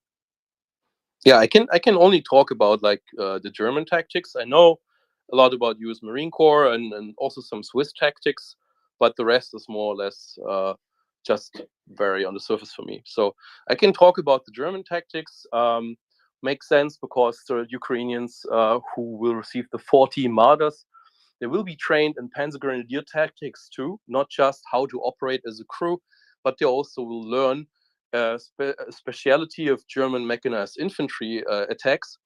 This is like the Panzer Grenadiers are the stormtroopers of the Bundeswehr. So that's my people. And speciality is to fight mounted. So the Americans, the Bradley infantry, basically, dismounts in front of a target, infantry moves ahead, Bradleys cover from behind. And the Germans, they're gung-ho, they just stay in the car because they don't intend to step out, they just want to go. So they break through an area, drive over ditches and trenches. They fuck up everything up with autocannons and with the Leopard cannons on close range, if need be. And then they will over-penetrate and only dismount if there's like a forest or a town or whatever. And then the infantry dismounts, and part of it starts walking back towards the trenches, and the other part will advance through the narrow area, basically forests or whatever, and then the tanks will follow, and once it's cleaned up, they will continue moving as fast as possible. So this is, everybody knows the blitzkrieg tactics. Just basically don't give them time. Don't give them time to breathe. Just push and push and push as long as possible, but also make sure you have follow-up forces to help the push. And if I think about preparatory attacks by drones and artillery to soften up an area, I see no issues here. I think they also received mine clearing tanks from Germany already. So like 10 or something, 8 or 10. So they already have the capability to actually push through heavy lines. And if they also get the American training, they are working a little bit different, but not so much. But maybe the other NATO tankers can talk about that. By the way, in the Thank you. That was meantime, we have fascinating. the second confirmation on German television. Yet another member of the National Security Council, respectively, and the Verteidigungsausschuss des Bundestages, that's the Defense Committee of the Bundestag, Mr. Arnold has just confirmed what Mrs. Strack-Zimmermann has said earlier. So this, the delivery has been confirmed, and this also goes hand in hand with a release, and now it comes. This is the interesting piece. We will need clarification for this tomorrow because there is no written statement. The release of export and re-export licensing. This would mean huge that our friends from Flensburg, as well as Rheinmetall, would be allowed to work on what they have in stock to the extent that it's worthwhile doing so. And Johan and I can talk about it in a minute, but this is important for capacity and for future backfill and ongoing supplies of spares and ongoing supplies of additional kit throughout the summer, because tanks are consumables, don't forget. And it is very important for the delivery of upgraded A4s if and when Rheinmetall upgrades them. And the deferment of the Czech and Slovak tanks is therefore the new ones to be produced, and that's a different kettle of fish. These are real tanks. The deferment of the production of those tanks in Q3 and Q4 is therefore baked into the cake. And that's, by the way, not 22, it's actually 26. If that comes to be, Ukraine towards the end of the year will have A7Vs, which is what you need in order to take Crimea in winter. Off you go. James, who had his hand up first? 1 to 2 or James? 1 to 2. Oh, righty. 1 to 2. What do you think about the A7V? What, the A7 version or what? The A7V, that's the most recent version the Germans do produce as the A7. Oh well, it's ME upgrade is amazing. To be honest, it's just get better and better, doesn't it? The biggest leap so far, was from the A4 to the A5. That's a huge leap if they get the armor kit upgrade. It's not as much leap from A5 to A6, but from the A6 to A7, it's also a quite big leap. And if you add on to that, it's always nice. So there's a lot of important things, but mainly getting the A4s up to A5 standard is really, really crucial for the the survivability of the tank. but also better systems overall in the Leo. But I was just going to talk about, you know, it was quite nice hearing about, you know, the Panzergrenadiers and, you know, how you use them. We or at least when I was serving, we had more, or, you know, our doctrine was more defense oriented. So we had a bit of a similar approach with our CV90s and our Leos, but we, you know, did more defensive combat. So we were not focusing so much on, we did practice, of course, you know, breakthrough, blitzkrieg style, but, you know, we had more ambush styles, sort of like Gunny was talking about earlier, L shapes and whatever. But we were working with combat units of 2 Leos with 4 CV90s with their, you know, their infantry troops. We would generally have 2 CV90s, sort of like a flanks recon unit. Usually, you know, we were fighting out of or near forested area positions. They would find the target, pre-engage the target, pull back from the target using smoke and other systems, and then we would come up from a position slightly from not the same angle, and we would, you know, finish them off with the killing blow, doing a lot of damage. And then, depending on what the enemy did from that point on, we would either follow pursuit with 4 CV90s with their infantry, or we would just pull back into the forest if they decided to stay, and we judged their firing power too big. So that's how we mainly fought a bit, because we know we utilized firepower to deal big blows to diminish the enemy's capacity, because we did not have such a huge defensive force. So our tactics was more a defensive guerrilla style, strike with power and do damage to convoys or tank columns that, you know, had been caught out. So that's usually what we did. We used our IFVs not as baits, but as sort of like a recce element, and to draw attention to them, and then come up from another angle with our Leos and, you know, shoot them out one by one, so to speak. Really effective. Really interesting tank this as well. And as in the German army, you have the advantage in the CV90. You have the infantry that can stay in the vehicle but just open lids on the back of the CV90, and they can shoot from that position and do a lot of other stuff as well. So they can provide you the cover you need. So yeah, that's basically how we fought with the Leos. I think it's fair to say, and Johan will be able to confirm it, that the German Panzergrenadier Force, I mean, currently we only have 1 proper unit remaining, unfortunately, in Saxony. And but German Panzergrenadier force has always been devised in order to counter-attack and proper attack well. Johan. Yeah, of course, there's different stuff. Like I have trouble now translating it in my head from German to like just specific German terms.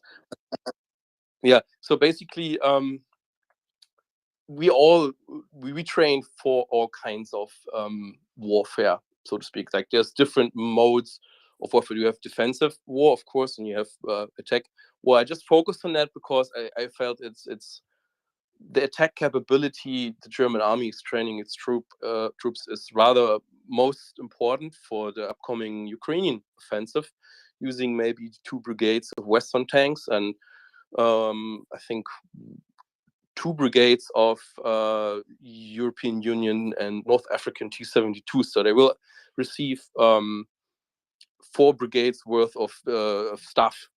So, and this is a lot. This is really a lot. It will give them the ability to do offensive operations once they abnutzen. Sorry, Axel, you need to help me here. Actually, a Tritt. Yeah, once they. Willst du meinst du abnutzen, den Gegner abnutzen? Das ist Attriting. Yeah. Attrit the enemy. Erstmal die Russen abnutzen. Yeah, attrit the enemy. Yeah, basically, so once they it's not advisable for them to like immediately go on the attack. it's better for them to have the Russians do their first moves, and then they know exactly where they are and what to do in smashing them, as 122 just described. So I think there will be a time where they just let the Russians come, and then once they feel the Russian forces are weakened enough, then they will go for counter operation, maybe in late spring, early summer. And for this phase, I felt it's more important to talk about the stormtrooper training they can receive by the Germans, and I'm hopeful they will use this knowledge to their advantage, and they will also be trained by in breaching techniques or breakthrough techniques by the Americans, of course, and maybe Grafenwöhr in Germany, maybe also in Poland. So. And the Brits will give them a lot of punch power with the Charlies. That's the other thing, which I'm very fond of. I like the Challenger tank. I always loved it. I think it's a fantastic piece of kit, and has great gunnery. Sorry? I said best tank in the world. I think they're two very different tanks, and for two different roles. They are available right now. Yeah, well, they're coming. So that's the key thing. I mean, I'm very impressed. I've seen this thing shoot in Munster. I got to tell you, this is an impressive tank. There's no question, and it's bloody heavy, and it's great for protection. It's a fantastic tank. And the key thing is, people have always been talking about, oh, why do we need so many different tanks? No. Relax. The US Army in the Western Theater, when they pushed through France, were operating 7 different tanks? So it's not a problem. Horses for courses. Challenger is a great system, and it's a fantastic gun. And it's a superbly good defensive tank. James. It really is. I mean, it's got the best armor, and I think it's going to do some serious damage to the Ruskies. I'm going to go back to my original question. It's super interesting hearing about the Panzer Grenadier, in the great tradition of Blitzkrieg and Guderian, and also 122's more defensive guerrilla style actions. But how, again, the Ukrainians would have probably gone on the attack anyway without main battle tanks. How would that have gone? Right? I mean, would it have been are main battle tanks better to have them, or are they a sine qua non? Are they a requirement for an armored breakthrough? Can you do it without them? And what difference does it make when you're attacking as a mechanized infantryman going forward? Thanks. In modern warfare, modern combined arms warfare, you need the tanks, because the task of the tanks is to be able to dash out, but also to take hits. You need someone able to stand up to more heavier targets. There could be a mass of tanks, maybe like a company size or even more. You need to be able to fight them. You need overmatch power. That's why the 120 millimeter NATO ammunition and also the rifled gun of the British tank are so important, because they can take head-on nearly all tanks. I don't know about the T90. I'm pretty certain with the most modern ammunition, they will also be able to penetrate, especially the Abrams if they get some spicy armor penetrating stuff with their tanks, which is very likely. So you need this capability to stand up to something. You need capability to destroy everything in your way. And then there are also protection for the softer parts of your attack in the back, basically. And then also they have exceptional optics, so they can also observe wide areas. They can engage or don't engage. They can help with reconnaissance while moving. So these tanks are really important in modern warfare. And coming to the question if they could have done it without, 100% sure they could have done it. Especially, I mean, the main point is war is always about balance. So I'm thinking about martial arts right now, because if you have an equal opponents, and Russia and Ukraine are roughly equal in their abilities, you want to find that one spot, maybe an ankle, maybe a a weaker troop link, so to speak, in the whole chain of frontline units, and then you want to use that weak spot and push right through. And the Ukrainians used a different tactic last summer. They basically broke through several areas of the front line with very light mobile troops. It was very high risk. It reminded me very much on Toyota warfare, basically. That's what NATO was looking into for maybe 15, 20 years already. And they got this taught. So they went through with light forces, and their whole task was to create chaos. They just pushed through. They attacked logistical knots. They attacked command posts. They were just like wreaking havoc, moving as fast as possible. And all the Russians could hear in the radio was basically enemies there, enemies here, enemies behind me, enemies above me with the drones. And that's when the Russians broke, because their morale was basically not there anymore. And then the regular forces of Ukraine had this weak spot, and they could push after. These modern tanks give them the ability basically to, of course, they will do something else. It's what I talked about, preparatory strikes. So you always try to pre-weaken positions to try to destroy heavy equipment, which you might have reconnoitered before. But these tanks will allow them to use basically frontline sections, which before would have been more difficult because there's like difficult terrain, or is like most modern tanks of the Russians, T-90M, some T-72B3s. And they would have been able to do that with these incoming T-72s from Morocco. They're updated in Czechia. But the main issue also is for them thermal sights.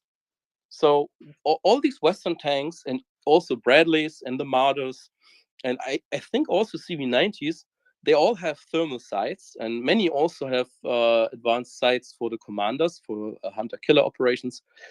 So they can also basically use the night to their advantage. They can just additionally to reconnoitering the weak spots in terms of units and having preparatory strikes, they can also use the night to their advantage, because many Russian units to date still don't have night vision stuff, and their thermals are not on the same level. Like, we're talking about tanks fits, with Johan, that fits perfectly. What you just explained, it fits perfectly with what Gunny and we discussed as soon as ever Bradleys were coming into the discussion, because Bradleys do provide for that capability. The CV90s provide for that capability, and this finally allows the Ukrainians in maneuver warfare, in armored maneuver warfare, to own the night.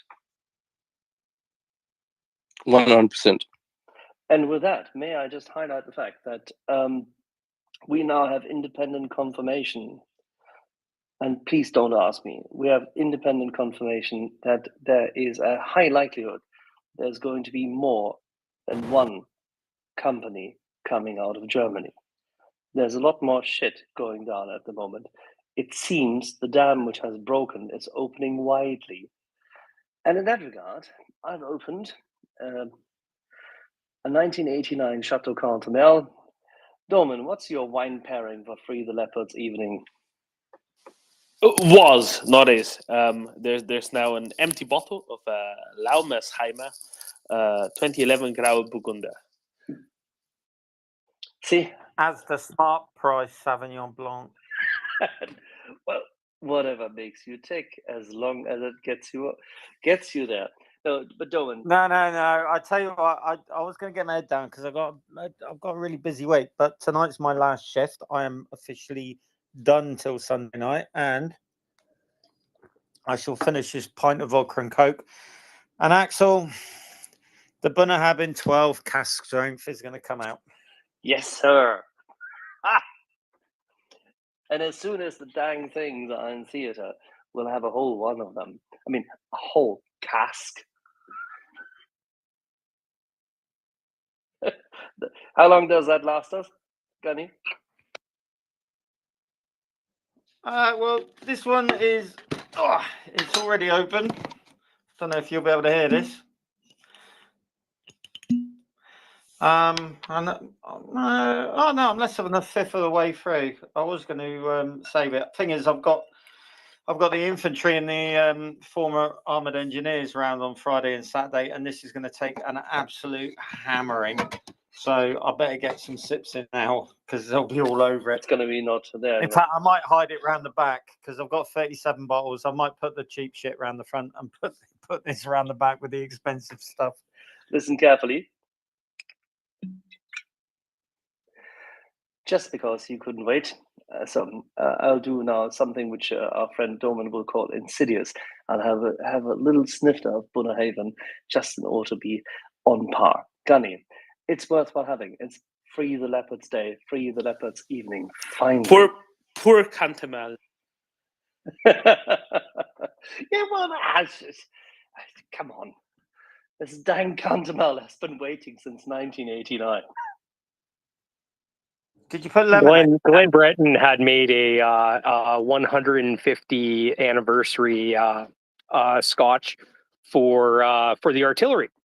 And a bunch of us gunners, we got around and we went over to my buddy's place, and he went out and got one of these bottles of scotch, and we all poured a dram, and it was like we toasted Ubeak and whatnot, and we went and had a drink, and was like, okay.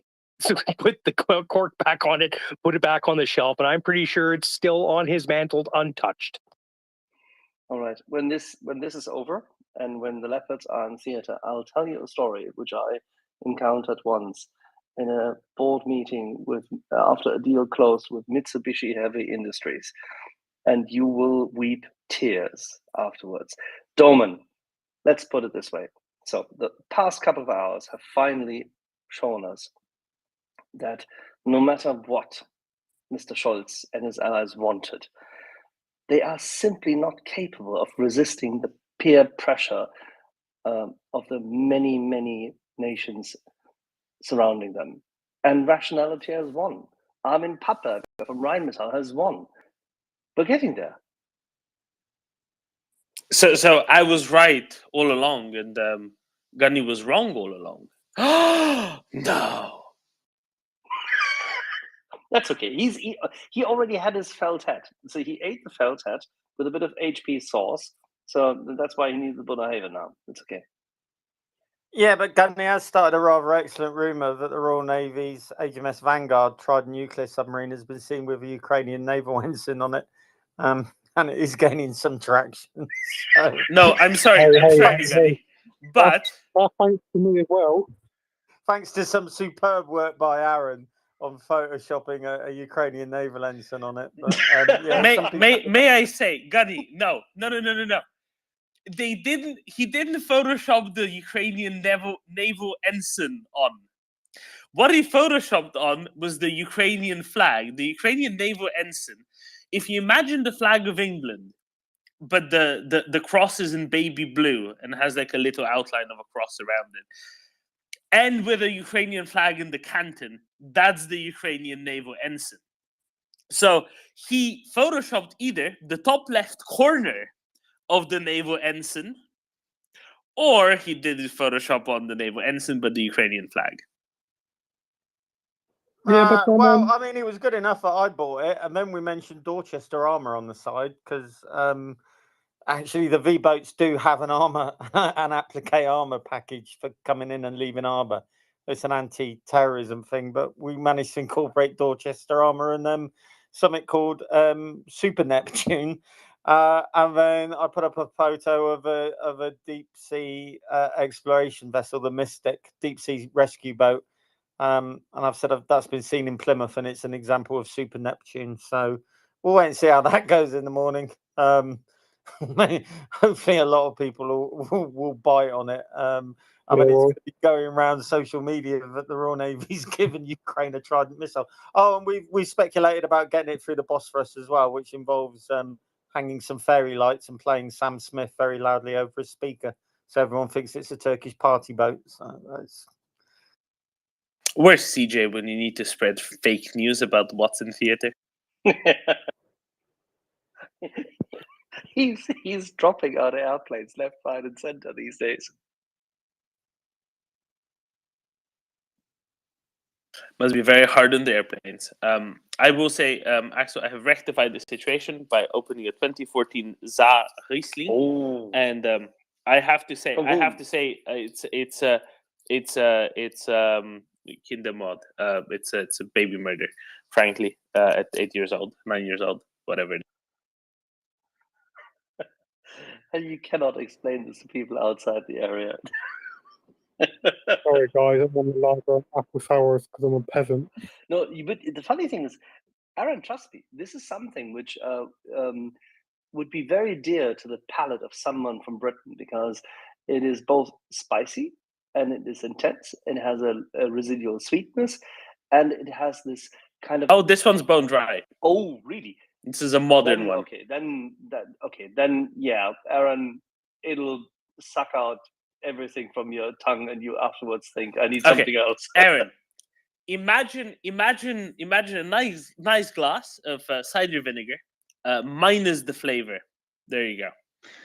I Lovely. just Lovely. drank a whole bottle of Nero d'Avola, a Sicilian Nero d'Avola, and I'm very happy about it. But I just wanted I just wanted to say to you, don't celebrate the German government yet, because as all of you might know already, the SPD, the Social Democrats in Germany, don't want Ukraine to win.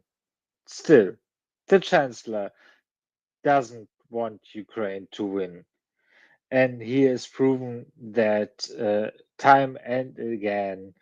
And the decision providing Leos whenever and in what numbers ever to Ukraine doesn't prove anything else. So drink to the decision, drink to Free Leopards Day. I will do that as well, but don't trust Germany. Don't trust the German government.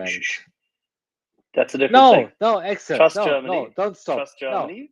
Trust Germany, don't but don't trust the Germany. German government.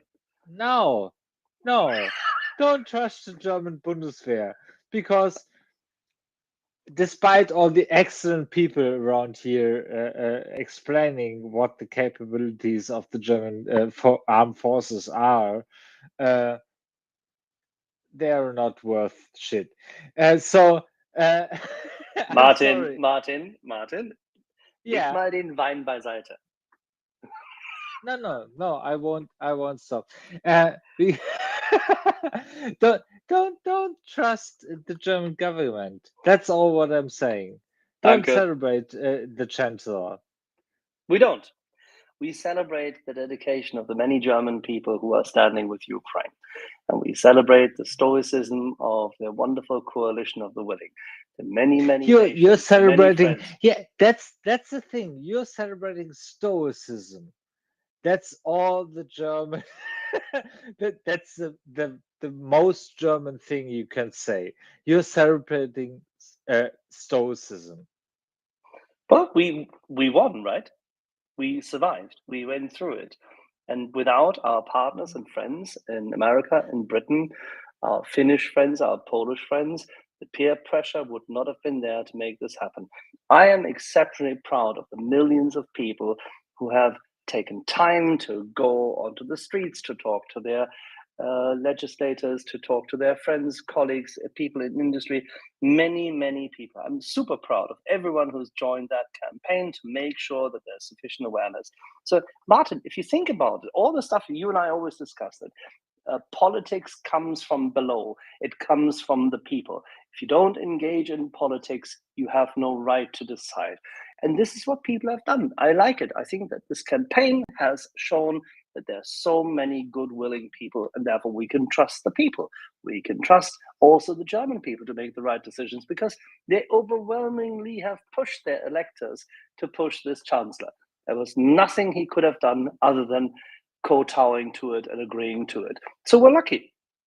It's fine. It's okay. On that we agree, my friend. That's where we always I just end want up to with. add, I'm an European, and the weight of the decision and the applaud is going, for me, is going to our European allies. It's the Finnish people, it's the Baltics people, it's the Scandinavian people, it's the Eastern European people, and not so much the German people. All righty. Gunny, I'm not going to call upon you now because you're going to waste Olaf Scholz. What was this? There was a wild boar being chased earlier today? Oh, that was in Berlin. And it wasn't earlier today, it was some years ago, and the wild boar stole the swimmers' clothes, or the sunbathers' clothes. But there are allegations that said sunbather was actually Olaf Scholz running behind the Polish jogger who was stealing the secrets to releasing the leopards. Could be either way. Who knows? Who knows? No one will ever know. But that's just what the couloirs are saying, Axel. What are they saying? That Olaf Scholz was running behind the boar, whom then he later misrepresented as a Polish jogger. Wasn't that the story about the far right old guy running naked from the river because somebody stole his clothes? It's true. It's actually, that's where it's from originally, and it was just transposed onto Olaf Scholz. Yes. Olaf Scholz is not that old. That may be true, but then again, the speed of his is probably a little bit more sclerotic in that regard. He's actually slower than the far right guy. Let's see. All right, we have a lot of hands up. Let's, Domin, I think we had Chris, we had Army, then we had Johan again. Chris. Chris, go ahead.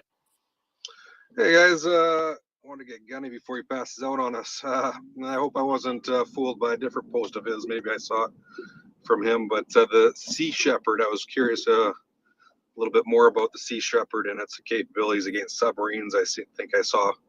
And then I guess the other general question after that maybe to the group is, we talk so much about needing these tanks and these tanks being a pivotal point. Are we all now able to just sit back and let this happen, or is there more kit, must-have kit that Ukraine doesn't have that we're going to start to campaign for that they need? Thanks.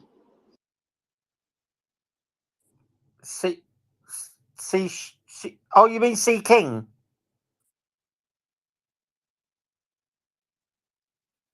I can't think of a Sea Shepherd. Sea Shepherd is the Greenpeace ship. No, my apologies. I screwed up the name. The helicopters, I think, from the UK. I thought it was Sea Shepherd, but maybe it's not. Sea something. I thought some black helicopters that are particularly good against submarines is what I was reading. Again, maybe it was one of your posts, and that's maybe the I Sea fell King, and Gunny can take that apart. Thank you. Yeah, thank you. That's what it was. Thanks. Yeah, so the ones that have been handed over are old Has-5s, what we used to call Sea King Juliet. So in a previous life, they would have been the anti-submarine version with a dipping sonar, so that the active and passive sonar on the wire, hover over the sea, drop that.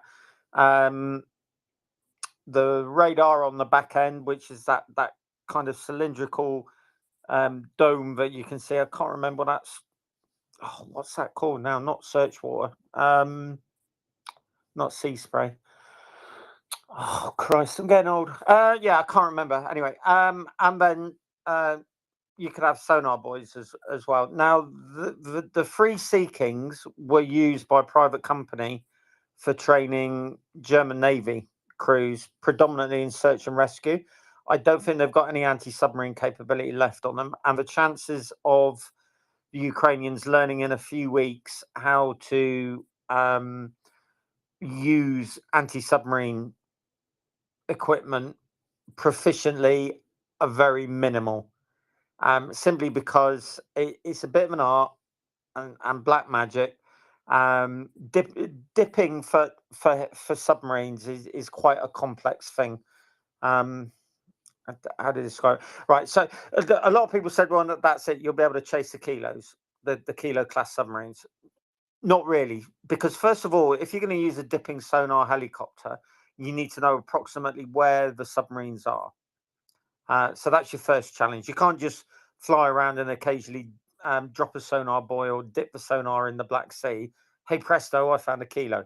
You need the approximate location. It's easy on a ship, say on an aircraft carrier, because the Russian submarines come for you because they want to kill you.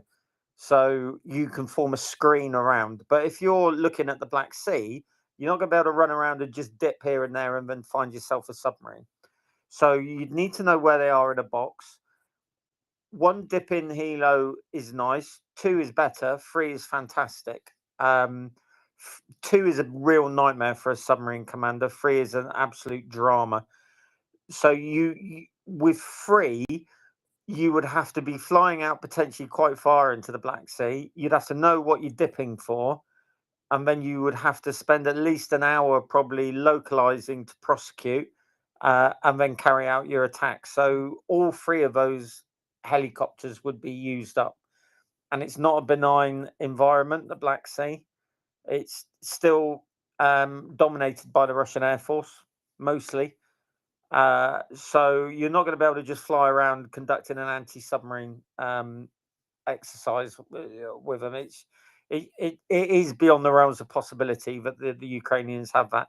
Now, what I think they're for is search and rescue.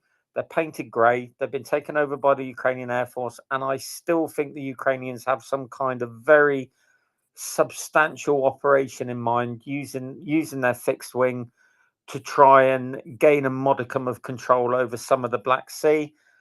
And the reason I think they're doing that is because they're probably eyeing up some of these surface action groups, the Russian surface warships, and maybe going after them. It would be a big operation. It'd be a very complex operation, and they would stand a pretty good chance of losing aircraft. And since pilots are quite valuable, you'll want some kind of search and rescue capability to go and get them out of the water once they punch out and they activate the SABI, the search and rescue beacon. So I think that's what they're for. We're not going to see them flying around with Stingray torpedoes. I'm a bit wary about making bets now, but I would eat my tall brown hat if you see Ukrainian Sea Kings flying with Stingray lightweight anti-submarine torpedoes or Mark 50s. So yeah, search and rescue. All right, Domin, shall we cycle threads? I think Johan had his hand up, then we have Army, then Paulie, then Walter. Correct. Johan, hi. Hi. I say congratulations to us all since you joined us now. Yeah, I need to leave soon. Johan, I so called him up for celebrations, which is why he was drinking the great Grauburgunder from the Pfalz and the Saar Riesling from Van Polzen. And we do this because we really love the wine and we really love the country, and it's finally coming together. But please, Johan, keep going. Yeah, okay. So I just wanted to have two more points basically. One is I think it came up right now in between, like Air Force support for Air Force. Many people do not know that Ukrainians are already training on F-16, F-15, AH-64 attack helicopters, the longbow versions, and the A-10 Warthogs were in talking, and the U.S. Air Force said, okay, well, we're going to get rid of them anyways, so we may as well phase them out through Ukraine.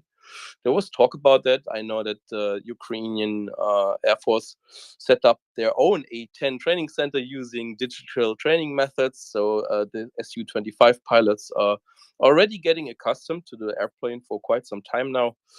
So because this will be the next discussion, I guess we will hope for more support here for Ukraine, even though I believe the land forces support in terms of vehicles is the most important right now. And the last point is, I just wanted to say something about like the German government. It's very easy to hit at them, you know, because there was this narrative going on about them blocking something. But the matter of fact is, I looked into this a lot because I felt it became really unfair. And in the matter of fact, there's no proof that they were like literally blocking anything. There wasn't any like export request as of today, I think. And it was a little bit unfair. May I? Sorry, no, that's let me talk, please.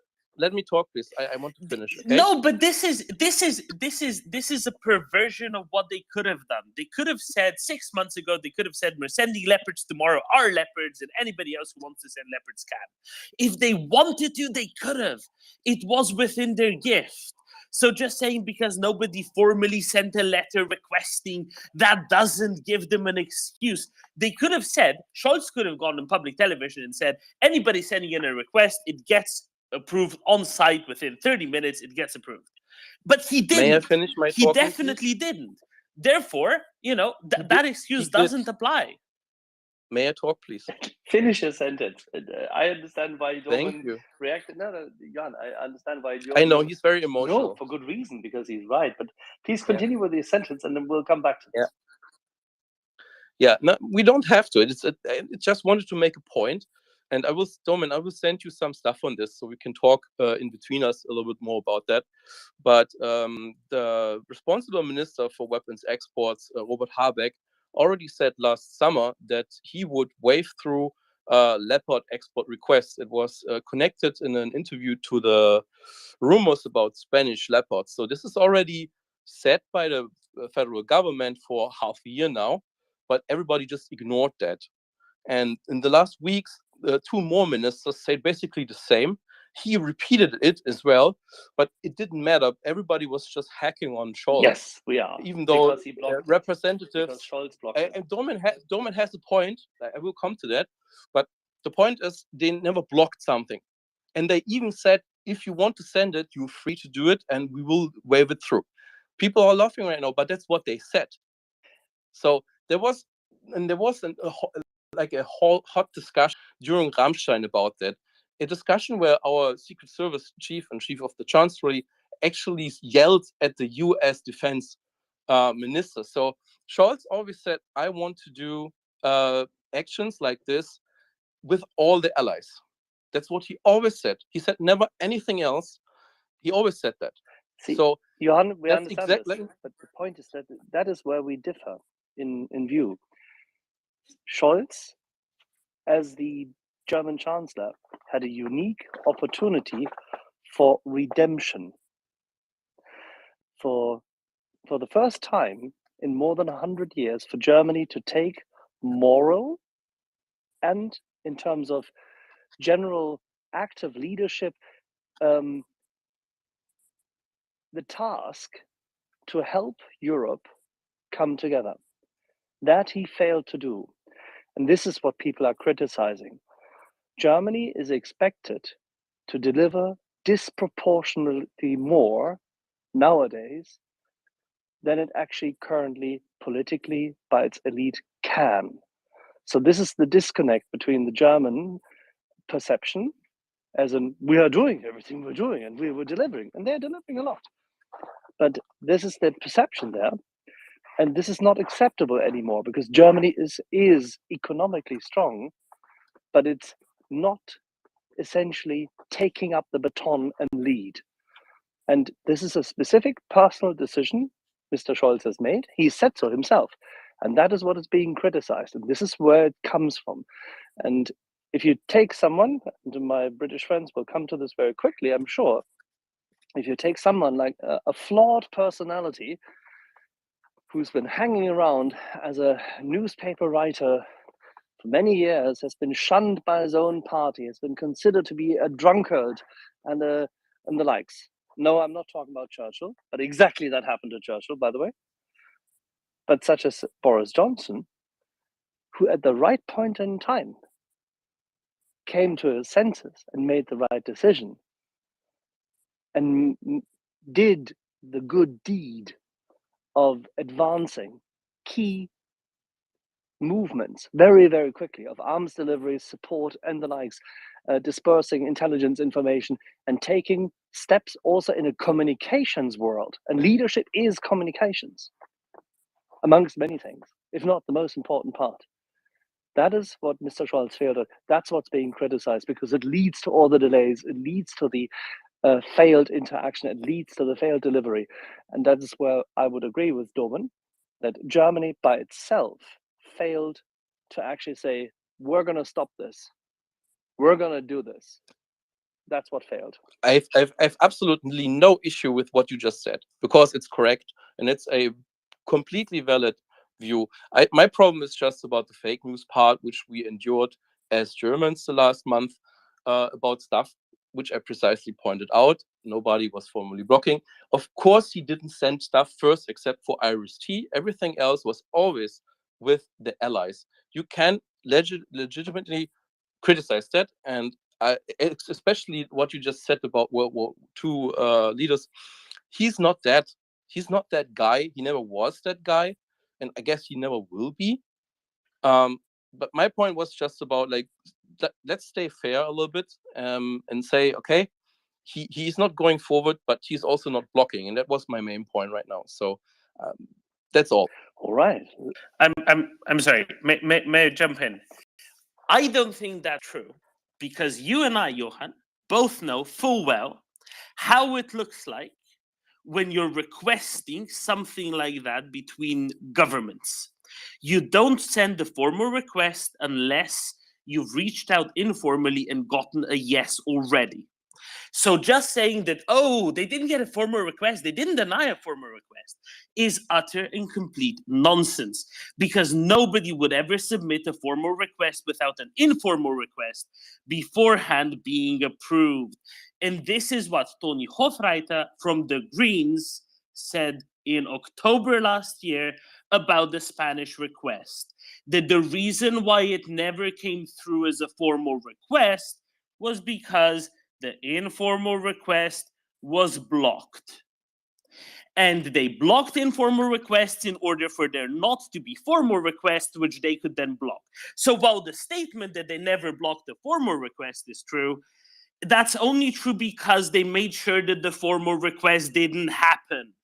And that is a weak excuse by a weak government and people supporting a weak chancellor who can't do the morally correct thing, and who needed everybody else in Europe, bar what? The Hungarians, whose defense minister was too busy picking and choosing which senior officers to go and fire on political grounds, to not be the sole ones in the room at Ramstein, the sole ones of the European NATO members at the very least, who were saying no to sending the Leopards on Friday.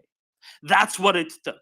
It took blocking informal requests in order to be able to say, we never blocked the formal request. It's an excuse. It's nothing but an excuse, and it's disgusting. It's absolutely disgusting. Can I highlight something? Can I just can I highlight request? something, please? The key thing is Yeah. that in politics, one thing is definitely clear, that the procedural typically does not outlast the activity under pressure and leadership by those who follow what is necessary. What do I mean by this?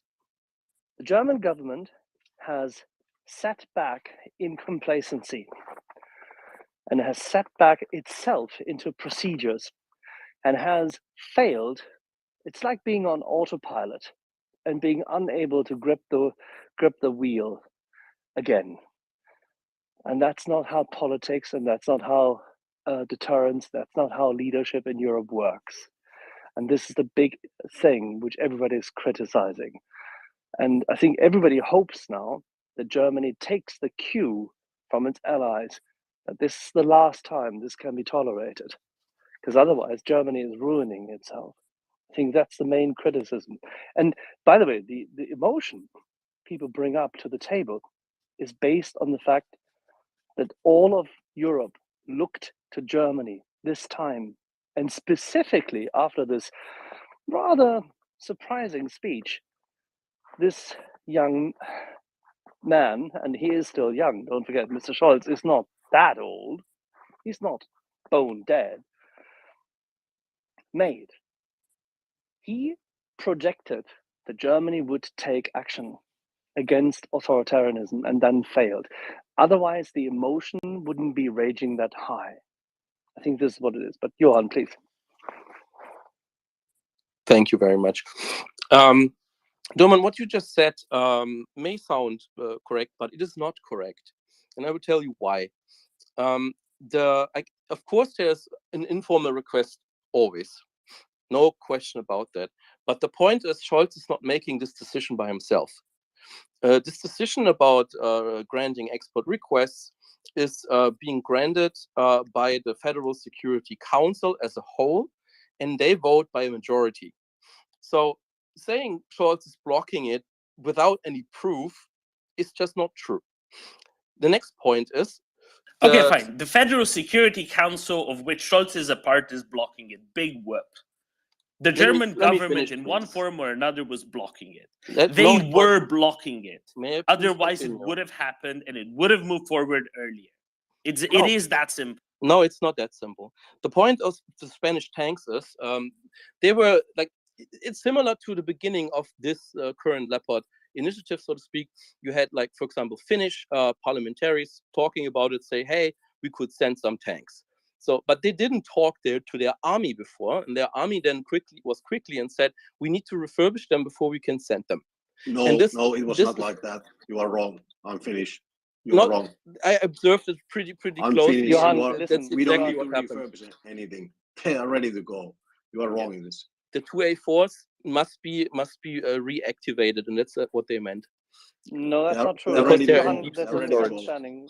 Let Paulie speak, because we can clarify this. We know exactly which tanks we're talking about. Johan, wait a second. Paulie, please go. Yeah, regarding the Finnish tanks, they are ready to rock and roll. Maybe there are some parts that need to be taken out if there's like communications or radios, but they are ready to go. We don't need to refurbish anything. Not in Finland. Yeah, we are not Spain. The issue is that in German press and in German media, there was a reporting about tanks not being available and tanks having to be, say, recouped from mothballing, which was never the case. And when Ate and Mr. Arthur Kreutz were here, or Jukka Kopra, we were never talking about this. And by the way, Johan, this is where the point is. People such as Pekka Toveri and others had already discussed it with the matter with the men on that Finnish Defense Committee. These were not just politicians. These were just like Mr. Zimmermann or Mr. Alda, people who are sitting on the Defense Committee. They knew the numbers when they came out with this. I think there is a misrepresentation in German media about what the Finns were doing. Okay, I will look into that. Thank you for this tip then. But my point is something else. Like the Spanish mothball tanks are not in a very good condition. 44 of them are flood damaged, and they're basically bare bones. And they have no batteries, they have no rubber seals and stuff like that. So that's what happened in Spain. Basically, there was a talk about there was a telephone call in between Berlin and Madrid. But it has not been confirmed by anyone. So as far as I know, the tanks they were talking about weren't ready to be sent. So and the point is, yes, you need an informal yes, basically. But the moment Mr. Habeck said it in public and on the record to a journalist that they would they have no issue with sending this stuff through, because they also until then never said no to any request for Ukraine. That's the only statement which is there from the German government, and they were not challenged. Johan, they were not challenged at that point in time, because the Spaniards, don't forget, Mr. Sanchez, who is a quirky character to say the least, has the issue that he has Podemos in his coalition, so he has to constantly deal and battle with a rather strange minority party. And he needed an indication from Berlin that this was viable. And that indication was not forthcoming. Yes, the Spanish tanks do require upgrading, tender love and care, to say at the least. And that would have required time. But then again, we lost. a number of months on those tanks than envisaged. Now the Spaniards have to give and will give tanks which are not of such ilk. And that's the whole point. I think this is what we're driving at. It's the effort, it's the lack of leadership which leads to loss of time. And whether that can be considered in the inimitable ways of Kafka's Castle a block or a denial of a permit or not, doesn't really matter if the time is lost because people don't communicate. And I think the lack of communication is the real issue here. George. Yeah, so Greece has two A5s too that they're converting to what they call the HEL 7, which is the 2A7 standard. And they've been in the process of converting those two A5s to, the Greek equivalent of the 2A7. But they're willing to part with their 2A5s if they get backfilled 2A7s. So, and those 2A5s are in very good running order because they're coming from active units that are on the that are stationed in north of Thrace, so in northern Thrace, and that would be several companies. Alrighty, let's move to War Doggo. Good evening if you are in Europe, good afternoon if you are other parts of the globe. Just my personal experience. I've been spending a little bit of time in the Twitter space, helping other Twitter space where some conspiracy, how could I say it? Vatniks. Valuable. Vatniks, War Doggo, Vatniks. No, they are not Vatniks. They are not Vatniks. They are conspiracy theorists. Unfortunately, pretty vocal and pretty, how to say, having a lot of followers. And I was helping Sir Malcolm Nance to hold the line against against the conspiracy theorists, and I was. I really felt I'm missing this kind of structured, calm, fact-based discussion that we are having always in our Twitter space of MriyaReport. You know what is deserving retweeting the space, knowing others that such kind of discussions are ongoing.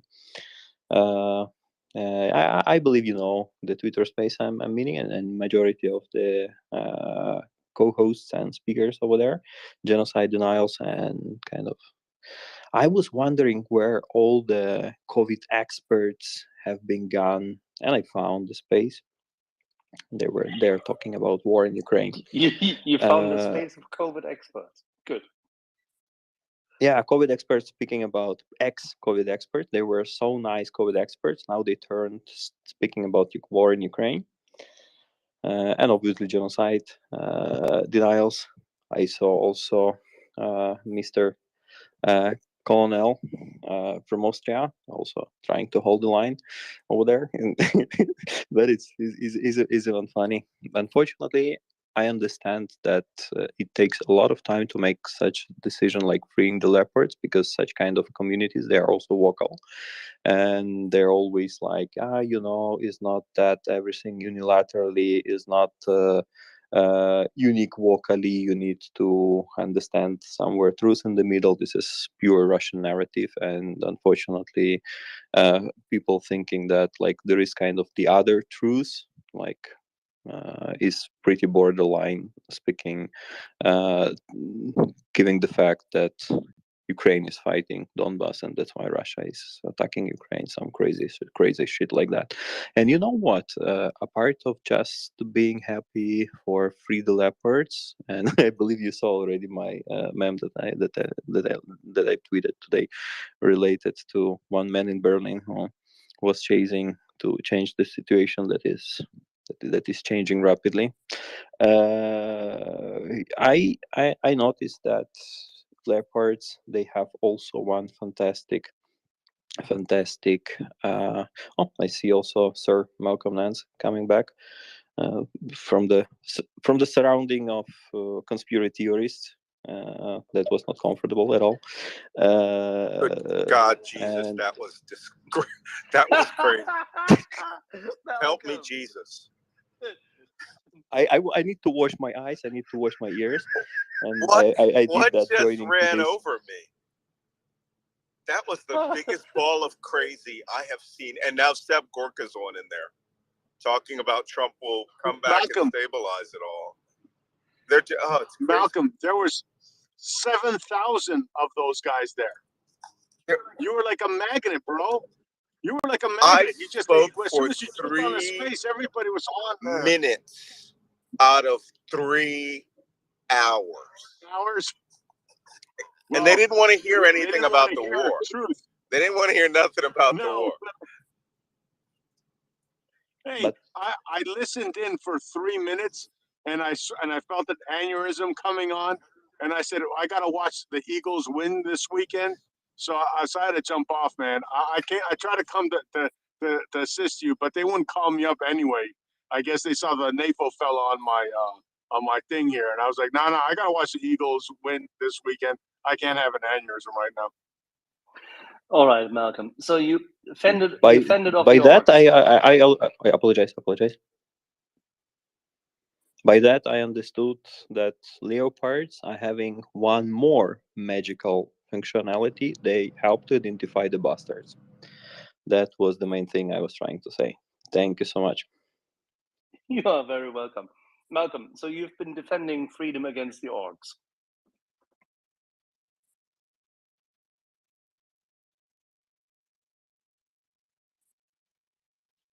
Discuss some things. What I found most fascinating is that there's an enormous number of tankies in there, and a whole slew of. Is it the Gray Zone? Like every journalist from the Gray Zone was there. Butter Goblin was there. Michael Tracy, and I'm sorry, Malcolm. I'm really sorry. Yeah. I don't think the journalist is an appropriate name to call them. Oh, ouch! Yeah, yeah, you're right. Okay, so some people were there, and I didn't even know who it was that was shouting at me about claiming I wanted him arrested in Poland, and then I realized who's the only person sneaking around U.S. bases in Poland. And I realized that's Michael Tracy. Never heard him before, never interacted with him before. And he had this whole thing that I wanted him arrested. I was in media. Unfortunately for him at the time, that if I did say something at that time, I was in the Ukrainian army. So I'm not responsible for anything I say when I'm training to go out and kill orcs. So weird, bizarre event. That will never happen twice with me. But how many fire was there when I said, for instance, that almost no one of them being in Ukraine physically and speaking so much about Ukraine, and most probably will not come to Ukraine. So like kind of. Oh yeah. Well, and the funny thing is, and in that same exchange that I had with, now that I know it was Michael Tracy, or as they call him, Butter Goblin.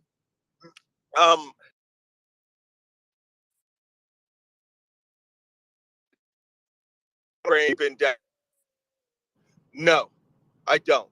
Like it was something he would never do, but he is the biggest anti-Ukraine cheerleader there. No, let me rephrase that.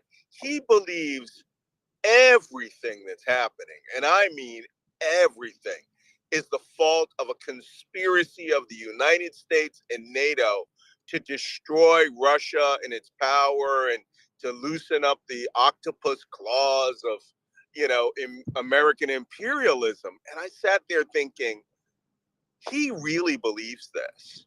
That tinfoil hat was on tight. So, like I said, I came here just to feel better about myself with normal people. Welcome. Do you ask him if he's vaccinated? Did I ask him what? Say again? I said, did you ask him if he's vaccinated at all?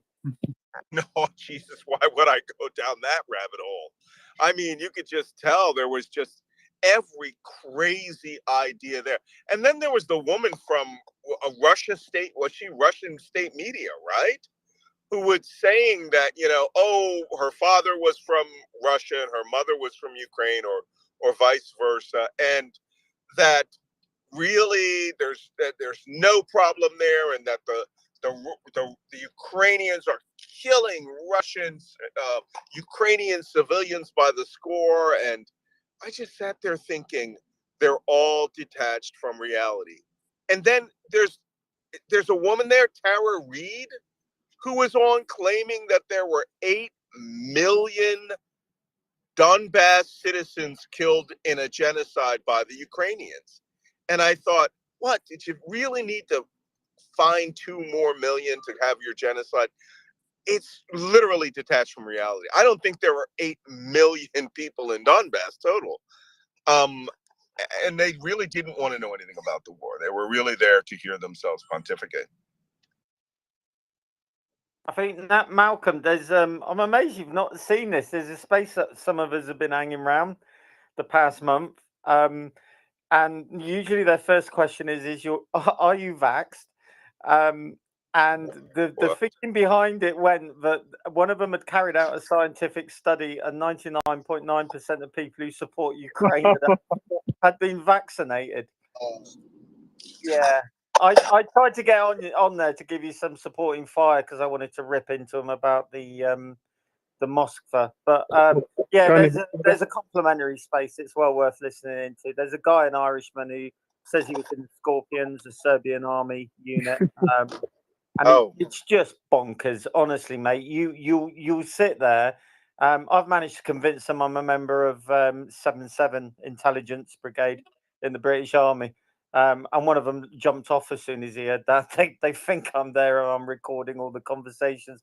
I even pretend to call over my corporal to get me a cup of tea and call the duty officer over so we can listen into it. Well, that's okay because they are insane. That's okay because Seb Gorka is there right now and bragging about his time as a territorial defense interpreter in what he said was an MI brigade. And I've read the statement from his commanding officer. The guy worked like every other weekend, Saturdays or something, as a Hungarian interpreter. And, these guys, they all want to, make out like they're MI6. But the intensity of crazy over there is really off the charts. And, I took it in good faith. I had time. I'm actually on my way to JFK Airport, en route back to Poland. You know where that leads, right? So, but that is a room full of denial. They don't even, they argue more about NATO's intentions and almost as if there is no Ukrainian war. That's the crazy part. They talk like, yeah, well, people are dying, but the United States intended to, do this and that. And you're thinking, there's a war where people are being killed, right? Nope, not in that space. Of course not. They need to project it. This is the thing. They need to project away from their losses and from the fact that they've messed up this, that they already have suffered their strategic defeat. We discussed it here with you, Malcolm. Now, very quick question. You're back home here. So here at the headquarters of Free the Leopards Day, seriously, we got the dangs. We got the dang tanks. Can we now shift our effort to fixed-wing aircraft? Yeah, sure. I'm all for that. First, and the one thing I couldn't say over in that forum where we were started off having the discussion of the tanks and what tanks were for. And I think that was the only answer that I really got was they were saying, well, are these going to make any difference? And I had mentioned that, I was in Ukraine when, and in Yavoriv at the training facility, when the 250 Polish T-72s showed up. And it was like a T-72 festival, day and night. Every gunnery range, there were Russian T-72s on the range blasting, day and night. And before those tanks could get into real operation, it took months of integration. It took months of training. And when they did present themselves, they presented themselves on the Kharkiv battlefront, smashed Russian lines, which is what tanks are there to do, and collapsed, an entire army of Russian troops and liberated over 300 villages and cities. That's what tanks are for. They are not going to be sent in, 10 M1s in one platoon. They're going to be a training cadre. The Leopards are a completely different animal. They're going to free up battle space to where the T-72s might be able to double up, to where instead of, 2 or 3, T-72 companies, they could plus up to 4 or 6 and be used in another more concentrated sector of the battlefield for breakthrough. And then you'll have these tank battalions, whether they're Leopards with Martyrs or M113s, it doesn't matter. What the Ukrainians need is throw weight and then protected vehicles for the infantry to come in behind them and sweep through. And they performed very well in Kharkiv. There was a real combined arms attack in every sense of the word. We even had helicopter support and fighter support. I was floored by that. And then down in Kherson, they did it again.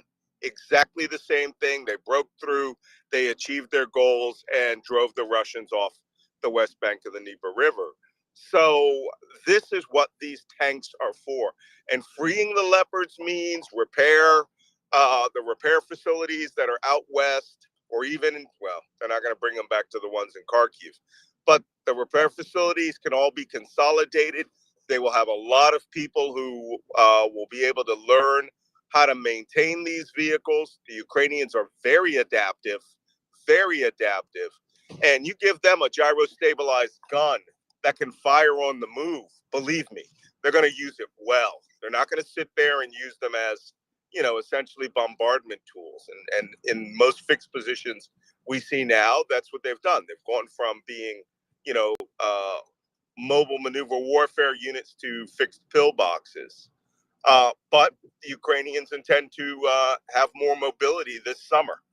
And that's probably the earliest we'll see those Leopards. Well, Malcolm, you might be surprised.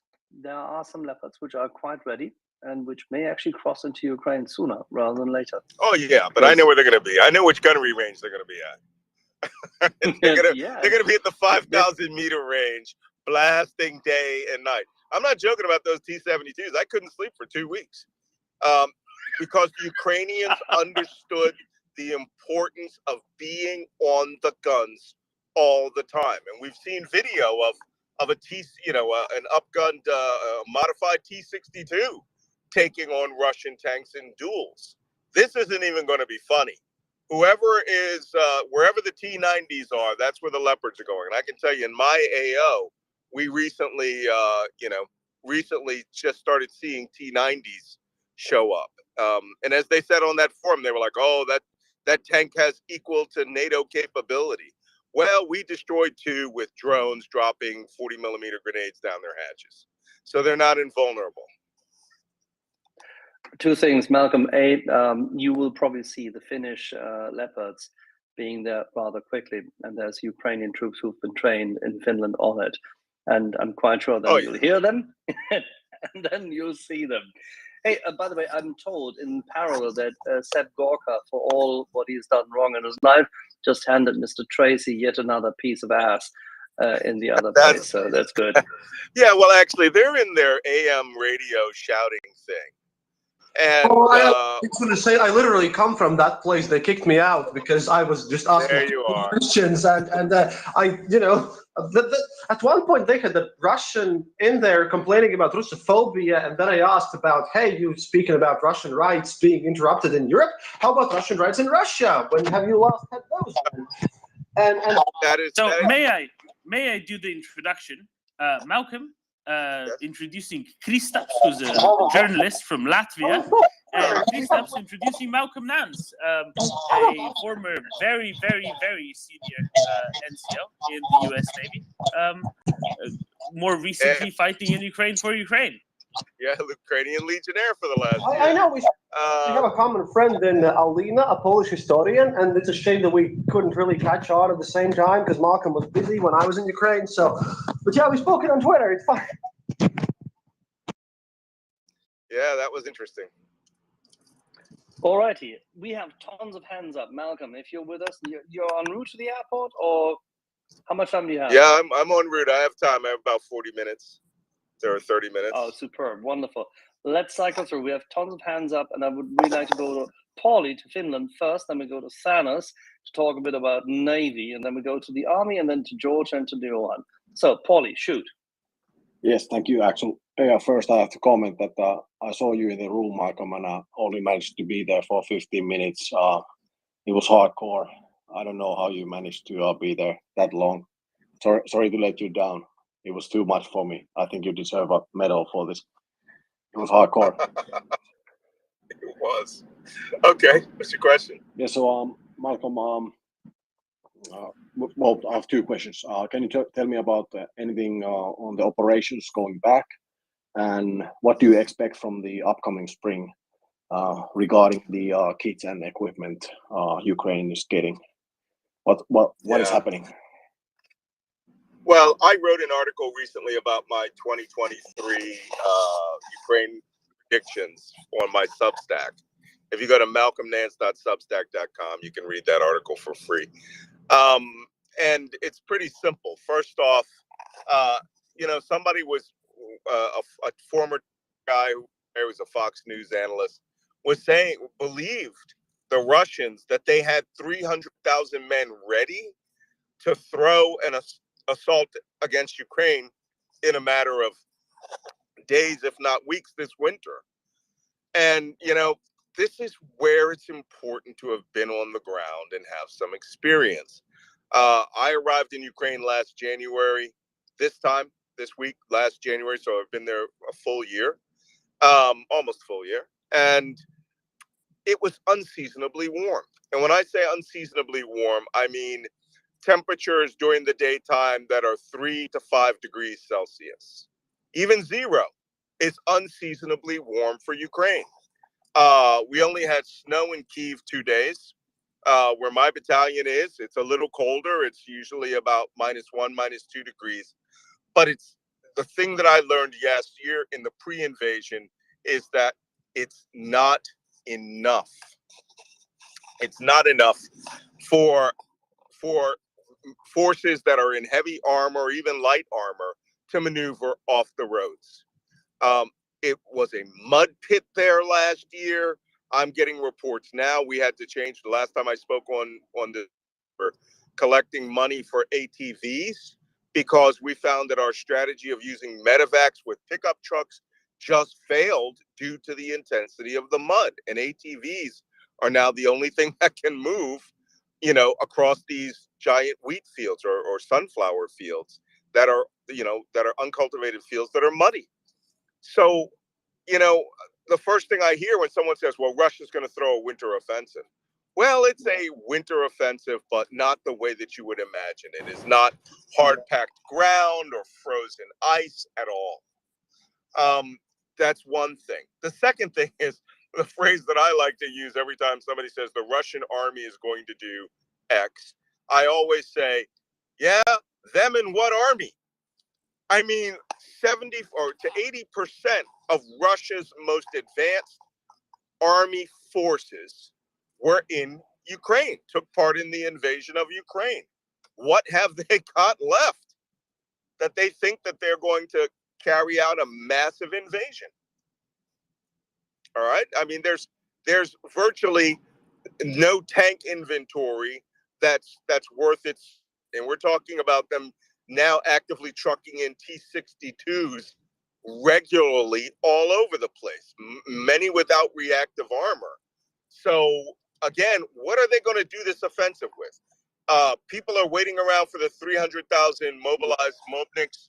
Well, they've been in the battlefield, and we've seen as they assemble, they get wiped out. We've seen videos of mass Russian charge attacks.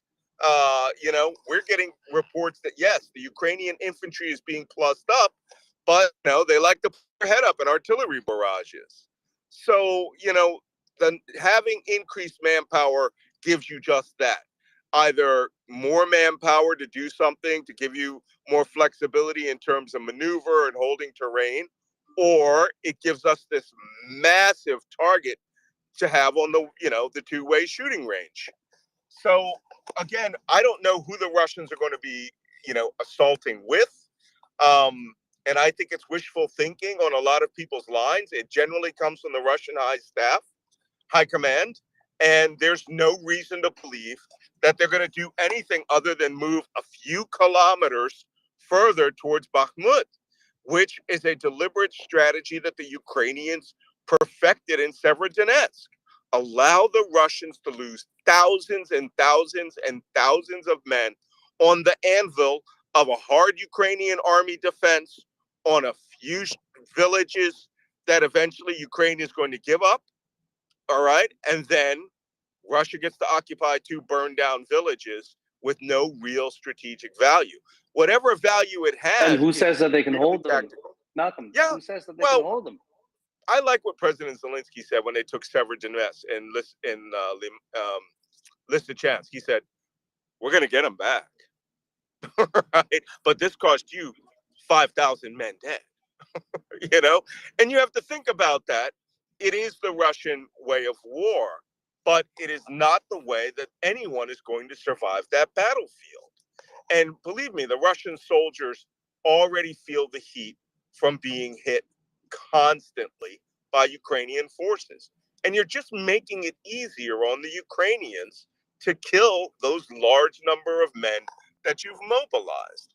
So I don't see the brilliance in this. I don't see the sound tactical strategy in this. And that's the Russian side. Now, on the Ukrainian side, it's going to take months to really get those vehicles up there. But like I said, if you can really start getting Leopards trained where you be able to use them in a July offensive, that doesn't mean that the Ukrainians aren't going to strike all across the line, just as a massive national reconnaissance in force, just to see where they are the most fervent, where they are the softest, where they are, really don't want in front. And then that's when they're going to mass their forces and really hit them hard.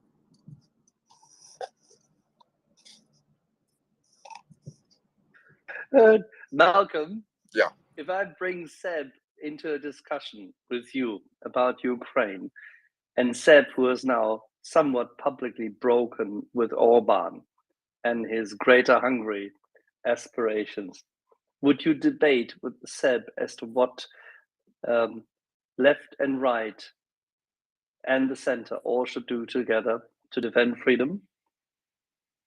Well, first off, if any of you have ever seen my debating style, I'm just an old senior NCO from the intelligence world. I don't debate idiots. Okay, I have zero tolerance. Mainly because I have work to do. My famous debate with Ben Shapiro on critical race theory, and people were very upset that I didn't debate him because that's their shtick, right? Debate me. Well, I'm not here to debate you. I am a practitioner of the intelligence arts, right? I am also a war fighter in this war. I do not have time to sit around and go over the niceties of someone who has never, I'm sorry, I got to turn my GPS off, but who's never been anywhere and never done anything. There's, that's like asking me to debate someone about Ukraine. You're going to have to bring somebody who has been on the ground in the Ukrainian army for at least 10 months. And we're going to agree to everything. We're going to start talking about where the best place to get which Oko or which SOCAR gas station has the best hot dogs. That's I agree. I'm with you. Malcolm, I'm with you. The reason why I highlighted this is we need to find ways to penetrate those media bubbles where people are currently sitting and constantly circling in their own views and their own mishpoche, and they don't get it. They simply don't get it that the defense of freedom today is in Ukraine. Right. Well, you know, I think that he and I have two different ideological positions that he starts from. I mean, you know, half the time he was there, he kept talking about how President Trump, then, you know, in 2024 will resolve this issue. This is the same president that extorted President Zelensky with the Javelin missiles that saved that nation. We start on two entirely different, planes when you 100%. that way. You know, but I Well, believe in the defense of democracy. I put my life on the line for the defense of Ukraine as the Eastern Wall of democracy. And I'm not sure that, you know, guys who are sitting in a radio studio in New York City or Washington or wherever they are, they may believe that, but, you know, I'm not here to have Ukraine surrender after all the sacrifice, myself, my friends who have died in the war, and there's more than a few, Ukrainian and American and other expats from Western Europe, you know, in order to have a semantic battle with people that have no skin in the game. Good point. Let's move. We have many more hands up, if you don't mind. Let's start with Army, because our friend, he's been blocked again by Twitter. I don't know why that always happens to him, but there you go. Oh, because I've been being mean to Russian people apparently, but you know, people want to block me for it. So you had a point. Shoot. Yeah, so going back to Gunny's point earlier on, we was in a space and there was this one Northern Irish student going, "Oh, I served 2 tours in Afghanistan with the British Army, and Wagner Group been in contact with me saying should I join them?" And yeah, Gunny went, "Oh, you do know I'm 77th Brigade, don't you?" As soon as he said that, that guy disappeared off the face of the earth. You didn't hear another peep from him. It was so funny. Gunny would say it better, but yeah, it was hilarious when he said it to him. There's all sorts over there. I just find that the whole concept of that forum, which was supposed to be about Ukraine, no BS, and it was an entire graduate study at some insane, communist university at Patrice Lumumba or something, about anti-American imperialism, which I kept thinking, at some point you're gonna have to talk about Ukrainians. They don't particularly care about Ukrainians. They are batshit crazy. They really are. Well, there you go. That's what bats do. They do shit. So, Joel. Thank you, Axel. Hello, Malcolm. I do sympathise. Hi. I do sympathise with the time spent. Hello. Hello. Can you hear me? Okay. Much better. Yeah, you're fine. Oh, sorry. Yeah. Hello, Malcolm. I do sympathise with you for your time spent in that space. I visited those spaces previously, and they're a complete waste of time, to be honest. I'm happy to hear that you haven't been damaged cognitively from your time in there. My question is regarding some rather amusing news that has been doing the rounds today, that apparently the Russian army have destroyed in all approximately 26 Ukrainian armies. I don't know, 7,000 something tanks, etc., etc. With these kind of things in mind, with the desperate Russian propaganda in mind, and with your experience in Ukraine out on the battlefield, how much not how much weight, but how much time do you personally give the Russians? We don't know how much artillery and how much firepower they have, with long-range missiles, etc. But how much time do you personally give them now that we have almost certainly broken that taboo of sending tanks, etc.? I'm sorry Well, if that was a bit long-winded. that's all right. I got you. Well, first off, let me say this about that. Okay. I think a lot about the Russians. I'm my battalion's intelligence officer. Their artillery fire is our #1 killer now. Our battalion went 6 months with no deaths. 6 months, special operations forces operating behind Russian lines, no deaths. Our first 2 deaths were, first one was to a landmine, second one was to artillery. Then the next 3 were to artillery. So I give a lot of thought to that. However, we're reaching artillery parity with the Russians. And what we've learned the most, and the reason why you see the Ukrainians constantly probing their lines and pushing, is when we break through, their artillery has to displace. They have to move off the line. So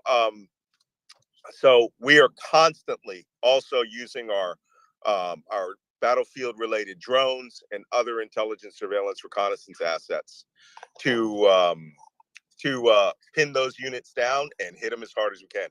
And HIMARS ain't a joke. I mean, HIMARS is an artillery battery killer, and the Russians are terrified from it. So that being said, that's what we're thinking about when we're out there on that battlefield. And of course, is our own survivability. We care about our people. We don't leave bodies in the battlefield. And of course, that and trophy weapons. That's the #1 thing I think everybody's thinking about. Malcolm, there's an intense competition to get trophy weapons.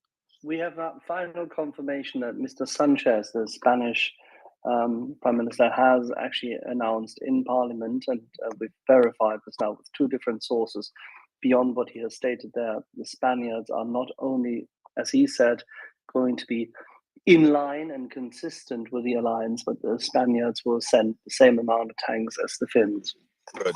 Well, I think that's great. And it's time to free those leopards. If you guys can indulge me, I need 15 minutes because I'm on my way to JFK. Easy. I got to be hands-free. I got to be hands-free at this part of New York City. I'll be right back. No worries. We'll be here for you. All righty. So we have what's it? I can see Kerry, then Wardogo, then Johan, then Gunny, then Sojo. Kerry. May I real quick? I just want to say goodbye. Thank you for having me. It was nice. I'm looking forward to the next one. So let's hope Ukraine gets much more leopards than we already know about. 1 brigade, 2. So let's make it more. And I wish you a good night and a good day wherever you are. Okay. See ya. Alles klar. Hau rein. Schlaf gut. Gentle people, this is a big tent, a grand coalition. Let's keep it together. All righty. So, Kerry. Hi, evening, guys. I was just sort of, came up. I tried coming up once before, and then I jumped off again and went back to the mad space, and then I came back again. You have other spaces than ours. No, I don't. I don't. Thou shalt not have other spaces than this. I saw that it had like 8,000 people in it, and it was like, bloody hell, what the hell is this? So I had a look, and I saw that Malcolm was there, and I saw that Colonel Jeff was there, and I thought, okay, let's see what's going on here. And just exactly like you guys have said, it was mental. It was absolutely manic. And so really, I just wanted to say, bloody hell, MriyaReport, well done. I mean, oh my God, I was getting so anxious within seconds of being in there. The host was just completely dominating, wouldn't let anyone speak, couldn't understand why there were so many people in there. Colonel Jeff made a very brave attempt to try and say a few things, but nobody was given any airspace. Yeah, they also banned me from there, but I think everyone who's come here this evening has you went on there, said a few Yeah. sentences, got banned, and now, well, but it's painful. I have to agree with you. Oh my God. It was just like, so I just wanted to say, you know, I mean, how much I appreciate. I know we all get frustrated sometimes when it takes a long time to come up and talk, and maybe you've got a question and that moment passes, or you want to interact, you want to respond. However, it is, I really value the way that this space is managed by the co-hosts, but also by each of us. We all respect what it takes to have this discussion, and we're genuinely here to learn things, to create things collectively, to make things happen. And it just really made me appreciate even more, if that's possible, what has been created here. I mean, I don't go off the space normally. I don't go elsewhere, but it was just the scale of it made me think, what the F is this? I need to have a look. And I just couldn't get why there were so many people there. But I think maybe people love hearing rants that are in the ballpark, that reinforce their extreme beliefs. So yeah, I don't know, but I just wanted to say, thanks guys. I think the way this place runs is really valued and valuable. That was what I had to say. Thank you. It's very kind of you, Carrie, and I apologize if we have not been ranting enough, and if we have not been sufficiently polarizing and aggressive enough. We will make Please an effort. don't. Please don't. Okay, right. So no 8,500 people listening to us. All right, okay. Thank you, Carrie. Much appreciated. I will have to cycle people up because we have tons of requests. If you don't mind, we'll get the I'm going to Norwegian drop crew. off. I'll drop off, make some space. Thank you so much. And by the way, that also said goes to our Latvian friends. We need to make some space here so we can get a variety, a leap of leopards from everywhere onto our space. All righty. In the meantime, if I'm not quite mistaken, Gunny, can you shoot, please? Yeah, I mean, I've listened in ties to that space, and it pretty much follows the standard format, and the standard format is they love a monologue and they don't like the awkward questions. Yeah, but if it wasn't for NATO expansion, well, NATO's a voluntary organisation, and actually people join it because they feel threatened by a third party. No, they don't. No, they don't. And then it will go to Libya. There you go, straight away. You in these spaces you can throw the most constructive inquiring questions and you will get Libya, Serbia, Iraq, Afghanistan. You won't get any answers to your questions because your questions are too hard. What you'll get is a standard monologue. So you'll say, well, NATO, essentially is a defensive alliance. What about this? What about that? Well, Russia threatens its neighbors. No, it doesn't. No, it doesn't. Well, Russia does shoot down airliners. Well, man, what about Princeton? And anyway, it was never proven. Well, it was because there was an independent. Oh, it wasn't independent. It was a Dutch.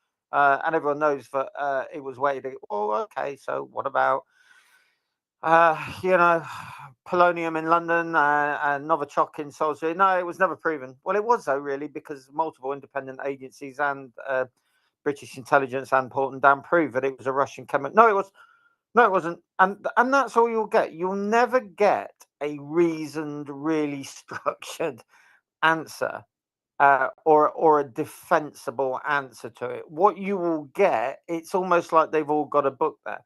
I mean, why it's got 8,000 people, I don't know, but most of them, I suspect, will be fans of the big hitters like that Tracy idiot, who's an utter tosser. I mean, he's up there with Tolstoy as someone I would love to take a cricket bat to, but he's got appeal amongst a certain set of people who have these beliefs and don't look for reasoned debate. They're not interested in reasoned debate. They're looking for confirmation of what they think.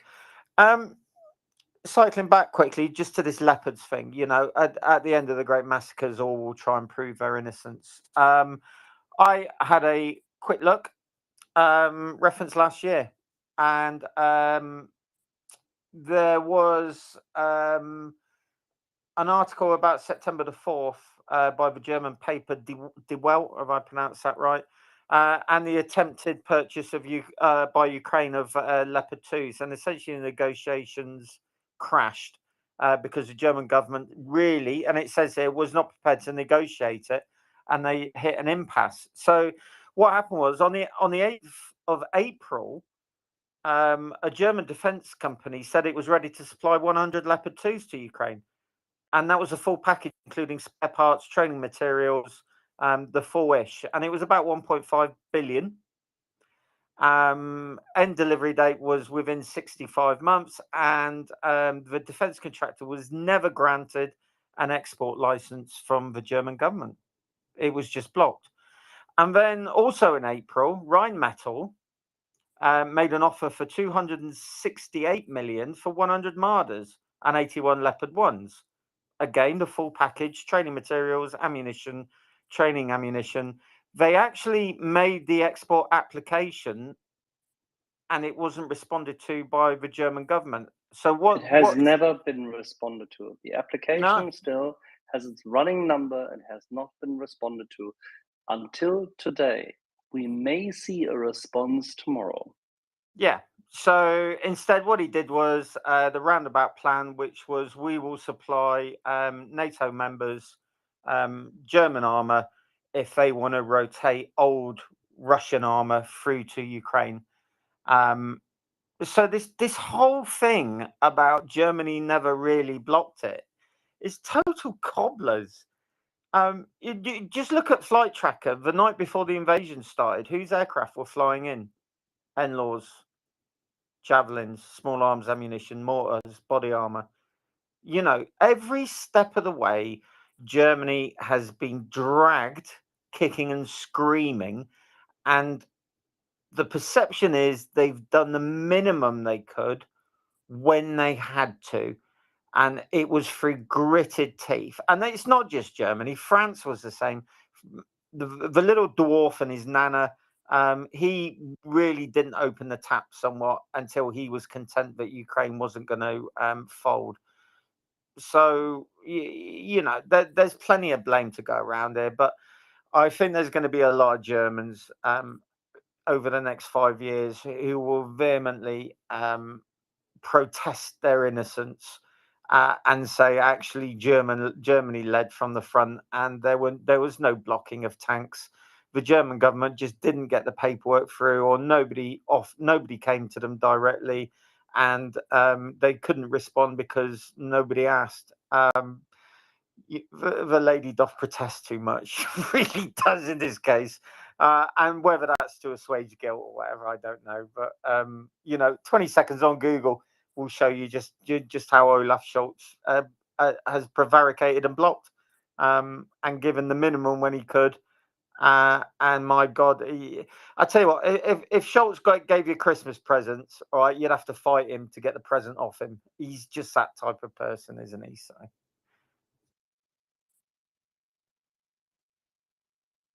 As always, Danny, as always, the lady doth protest too much. Unfortunately, it is directed at a lady in this case. It should have been directed at the whole crew of a ladies and not so gentle men within the Social Democratic Party elite. But there you go. Wardogo. Yeah, on the space that we were discussing recently a lot, a part of all the jokes, in fact, as you have noticed, not being only surprised by the quantity of people being there, they're pretty vocal. And if you checked majority of the speakers or top listeners over there, they are having like hundreds, thousands of followers. And that has the practical meaning. The practical meaning is exactly they are giving the reason for those who are like for whom is convenient to hesitate, they are always fingering to the alternative opinion. Let's hear those speaking. You see, there are a lot. It means we need to give them the voice, and they are bringing to the space some Russian state media who are saying like complete crap and complete nonsense, because this is the alternative opinion, and let's sit together, Ukraine with Russians, start negotiating something.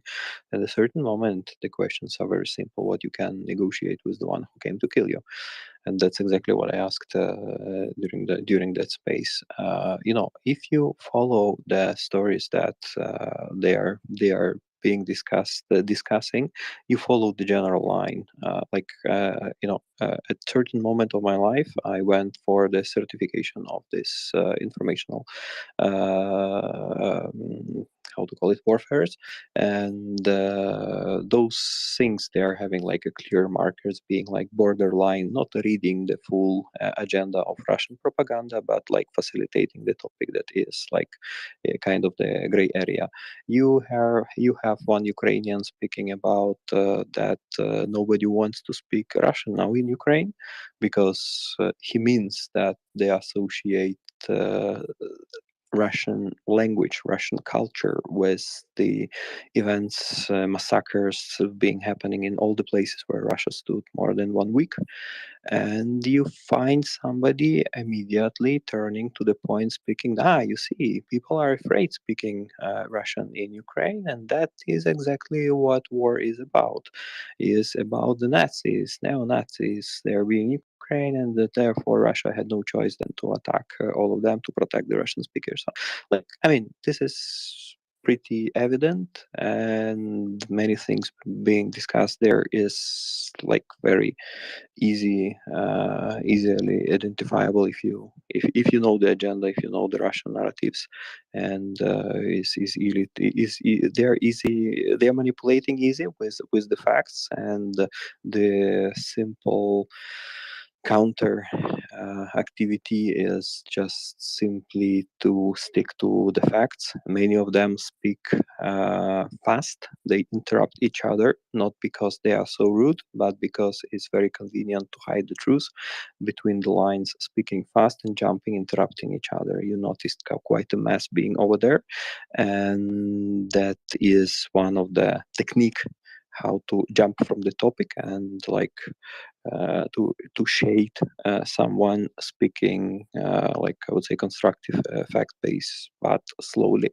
But it doesn't mean that people who represent I would say the truthful opinion about Ukraine, about things going over there, and answering the questions in a truthful manner. It means they have to intervene that kind of spaces and having that kind of discussions. Otherwise, you see, there is kind of the bubble with many followers being there, and like they like their agenda being not only supported and continued, but it has, as I mentioned, a practical meaning. That's why leopards took so long, for instance, because there was other opinion, and let's listen to the other opinion. It has very, very practical meaning. Thank you so much, and I will be going down. Hugs and love from Ukraine. Before you go down, let me tell you one thing. It seems that the Swedes are going to announce tomorrow as well. Yeah, they are going to release the re-export blockage that they had for the ages. So these are kind of the, how to say, historical events happening, and you see Ukraine is not only the symbiosis of different civilization, is also like making the tectonical moves in the It was historical. high time. Yeah, you and I agree. It's high time.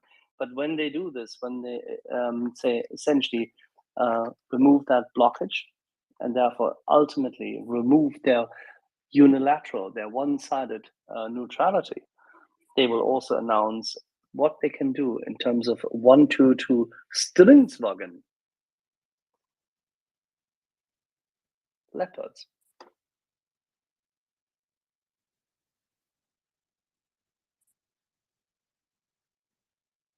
Are All we right, talking Marcus. about the Swedes or the Swiss? No, the Swedes. The Swiss, no. The I- Swiss I- will I'm- not I'm- deliver any of. Yeah, We're talking about your I'm- neighbors, Sojo. No, sorry, yeah. I think perhaps Wardago understood Swiss instead of Swede, perhaps.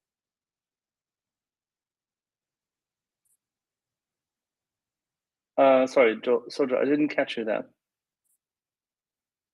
Oh, I thought Wardago was referring to the Swiss getting around very cleverly, actually, and I take my hat off to them, getting around their neutrality. I thought that was what he was referring to.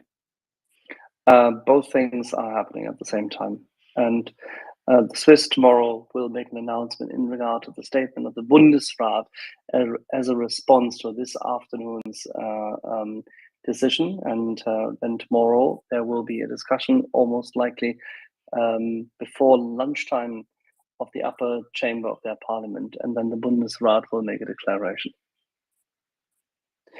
If you don't mind, I would really like to go to Norway. I mean, as much as I like Finland, but we'll go to Norway first.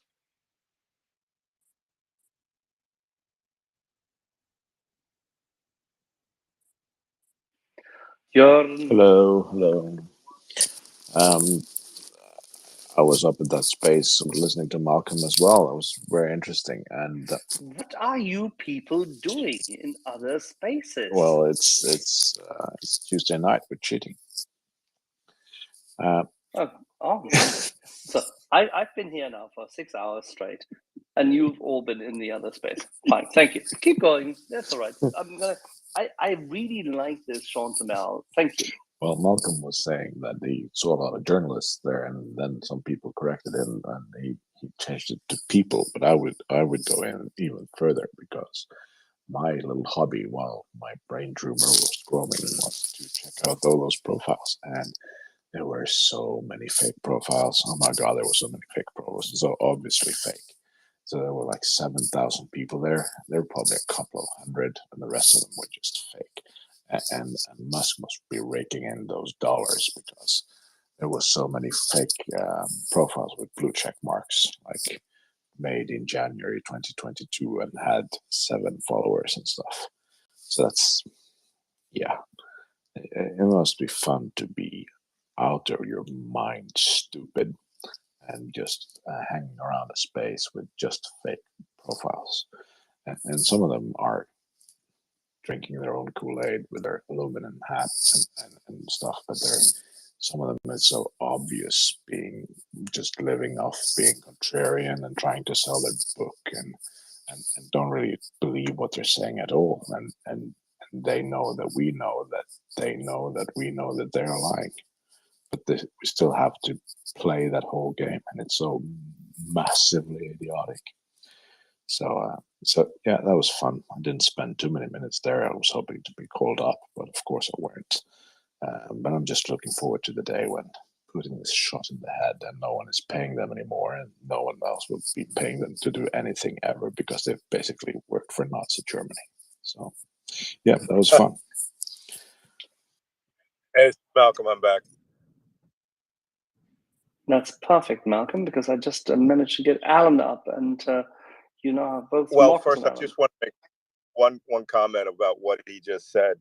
First off, amongst all of us, now I understand what the involuntary part of involuntary celibate means for these guys. I mean, they just must sit around talking their own talking points to each other all day over there in that space. And you're right, none of them are journalists. They're propagandists and, have armies of bot worshippers. The same crews that harassed me over Edward Snowden, right? And Julian Assange. Okay, you have a right to those opinions, but good God, the pontificating over there. And I'm a college educated person, and I think I had a good vocabulary, and I'm quite challenged the way that they speak over there. But man, they love the sound of their own voices. May I interject here, Axel and Mockers and Alan? You were next anyway, Sojo, so go for it. Oh, You already oh, did. thank you. Well, you see, this Mario guy, he's been holding these spaces for quite some time. I stumbled across them a while back when the whole FTX scandal broke, and right from the very start, when I stumbled across them, it's been a real mishmash of tech bros and pro Russia propagandists, and very much anti.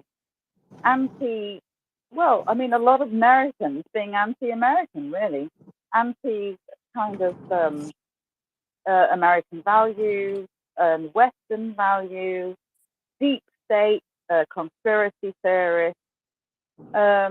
He's held a number of these spaces on several different subjects, mostly sort of tech-based or FTX or whatever he wishes at any particular point. And they have consistently been occupied by sort of around about circa 8,000 to 10,000 people. I assume that a lot of those accounts are fake, but what I'm trying to say is that that basically he hosts these spaces which are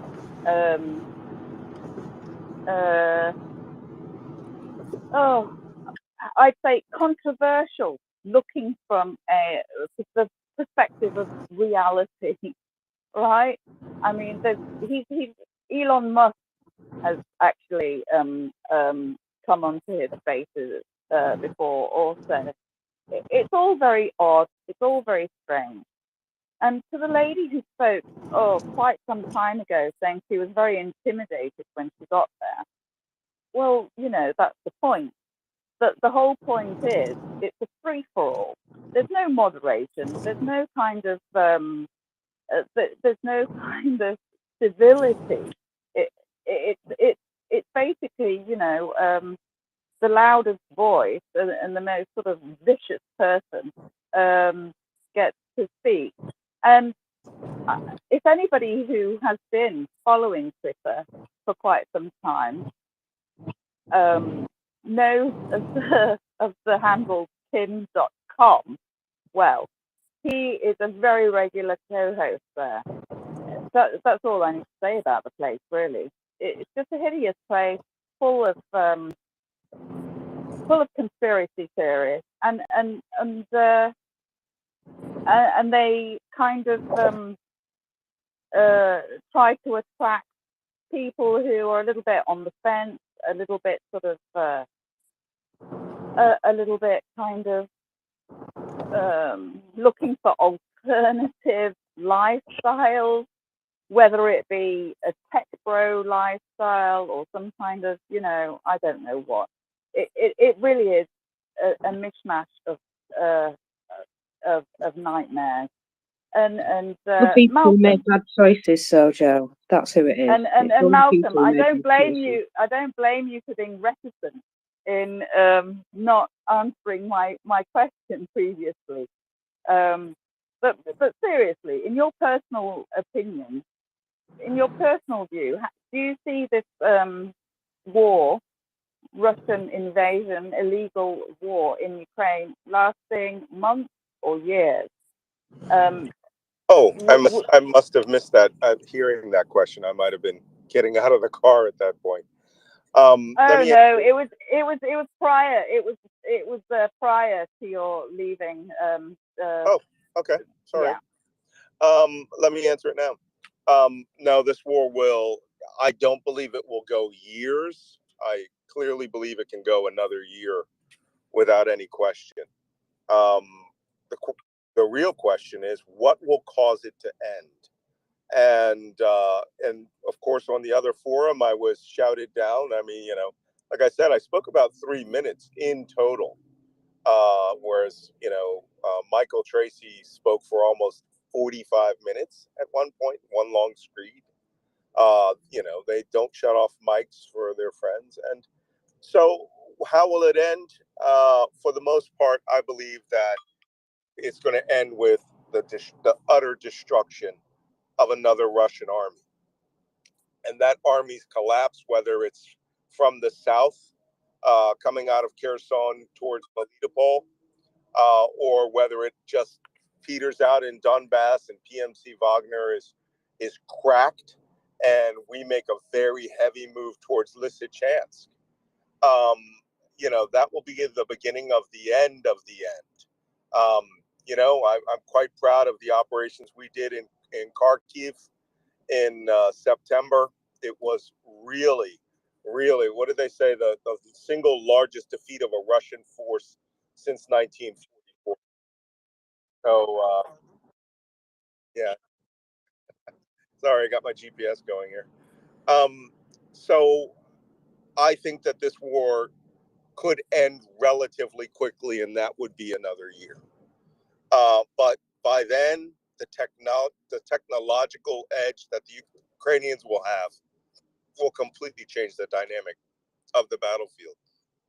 Unfortunately, we are going to take casualties. We're going to lose our brothers and sisters and fellow innocent civilians until such time as we can break Moscow's capacity to maintain a standing army there.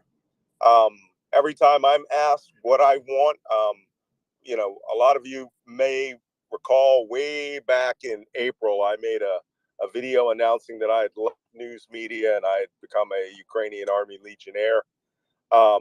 But at the end of that video, people don't remember on that little April 18th video that I was the first person publicly to ask for HIMARS. And I asked the President of the United States, who watched it the next day, that they needed the M270 MLRS and the high mobility multiple rocket system. And that set off we remember. Yeah, that set off a debate that would culminate about 6 weeks later when they decided to give HIMARS. But it wasn't me just talking to the president. It was people in Congress going, hey, yeah, that's Malcolm Nance. He's a Legionnaire now. Hey, what's this high mobility multiple rocket launch system they want? And Secretary Austin was right there to tell them, because he's giving Ukraine everything they want. The 20 units that are in Ukraine are a game changer. They should have 100 units. That could end this war.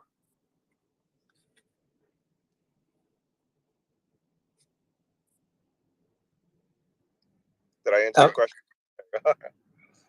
Oh, you did. Thank you so much. Alan Mockers, please go to the next hand. I'll wait with my next question. Mockers, I think you have a better idea of the order of hands than I have. So I'm throwing it over to you. Pauli, go ahead. I think John Chi was before me.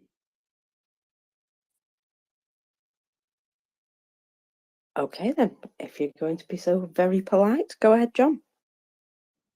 Oh, thank you. And Malcolm, can you guys hear me? Yeah, you're good. We hear you well. Malcolm, I blame you for that last space, because when I saw the space, I saw you and jumped in, and it wasn't what I thought it would be. But I'm like everybody else, it was frustrating, and I won't belabor that. But I've seen a lot on the news today about the United States getting ready to approve sending the M1. Seen some information about Germany. We know the Poles want to send their Leopards. Do you see? It's a two-part question, really. Do you see the Leopards arriving and being usable first, the M1s arriving later, and that order of arrival enabling the Ukrainians to have a modern tank up front fast, then learn to then maybe rotate out the Leopards and rotate in a larger group of a standardized M1 force? That's the first question, if you follow that one. Let me take this in parts. First off, I don't think that the M1 force is going to go to use a real force. It's is it 10 units? I apologize, The rumor but I is haven't heard 30, enough. Malcolm. I just keep saying the U.S. is near approval. 30. The rumor is 30 is a 30. tank company. Yeah. Yeah, that's a tank company, but you are still Okay. talking about 6 months before the first one will be ready to deploy in a real combat capacity. We are not going to use those as mobile pillboxes. We're not. That was my second question. You guys, it appears in you're a much braver man, much braver man than I for being over there, but it appears that everything seems to be in, even along a line, small unit action. And if we're sending tanks in large numbers, are they going to be used in that large number, or my fear is they wind up coming over there as mobile pillboxes and misused in small numbers? This is where people have missed what happened in September. Actually, there were several small offensives that took place before September. But, you know, I've mentioned on this forum before that I was in Poland, the Polish-Ukrainian area, when 170 Polish 22s showed up. And story. I mean, I could for 2 weeks. We're on the 5K range. They night air raid, shooting. No air raid, shooting. Chow. These tanks cruise in a professional manner. They were worked up to be sent as 1 or 2 mobile pillboxes. You know, people ask, they go, well, where are those? They sent down to Kherson here and there. Well, you saw them manifest themselves when they took part in the September offensive, and a very, very large force of T-7 Panzer Howitzer 2000s, loads of BMPs were cut over to the 92nd Mechanized, and that they came out and essentially turned into this massive armored fist, which smashed right into multiple Russian battalion task groups and hit them so hard. Yes, you know, I've mentioned on this forum before that I have video of the night before, the full day before, and it was, you know, World War II invasion level convoys, T-72s and BMPs all day, all night, and this is a lot of armor. The Ukrainians are not Soviets; they are warfare element.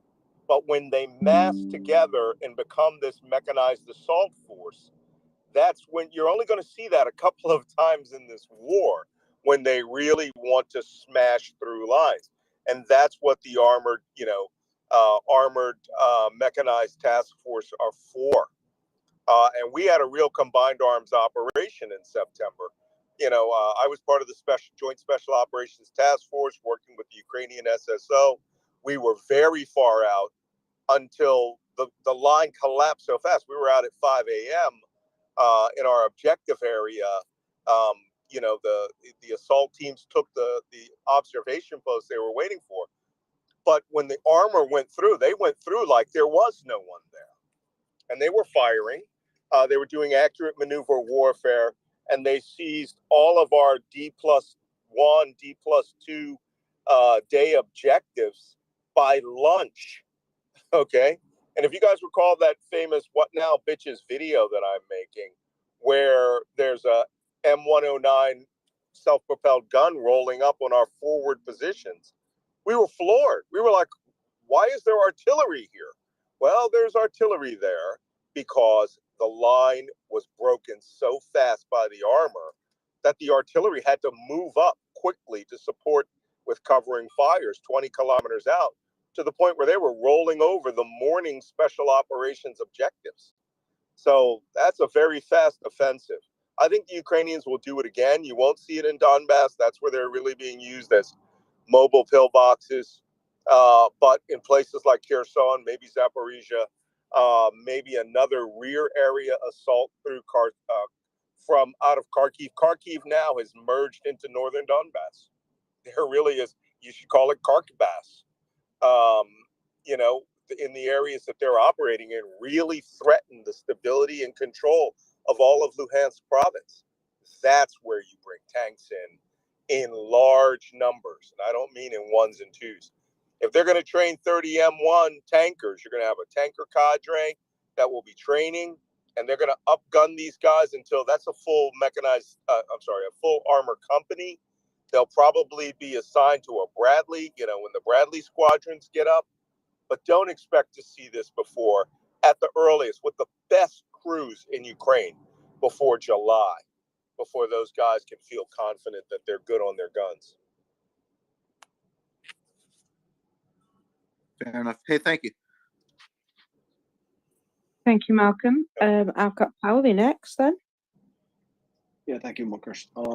Regarding the HIMARS, I think, well, I'm confident we're going to get ATACMS long-range missiles, and then hopefully also Storm Shadows. How do you see these being used in the upcoming months? How would you use them? Well, I'm really a lot more excited about the small diameter glide bomb system, because it's HIMARS rocket, right? With, I believe it's a 250-pound unitary warhead that glides, through GPS over long distances to strike with, 1 meter precision. And although they can be shot down, I don't think the Russians really understand what it is, and they won't until things start blowing up. But it's another surgeon scalpel. I mean, as much as I'd like to use the ATACMS, warhead, I'm a big fan of the old ATACMS, the Block A ones that have 950-pound, or 950 bomblet submunitions. And the argument for that is there means no Russian artillery anywhere in all of southern Russia would be safe. None of it. But if they get anything, they're going to get the 500-pound unitary warhead version, which means that you can break the Kerch Bridge again. You can hit the Kerch Bridge again, and you can really devastate these command posts. Instead of using 6 missiles, you can use 1. And, literally blow the roof off of these places. So that's going to be a very exciting addition to the arsenal. I suspect that will be done quietly, though. I don't know why everyone's worried about escalation.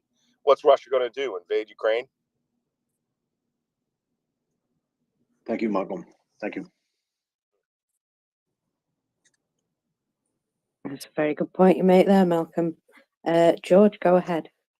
Hey, Malcolm. How you doing? Hey. You survived 3 hours in that space.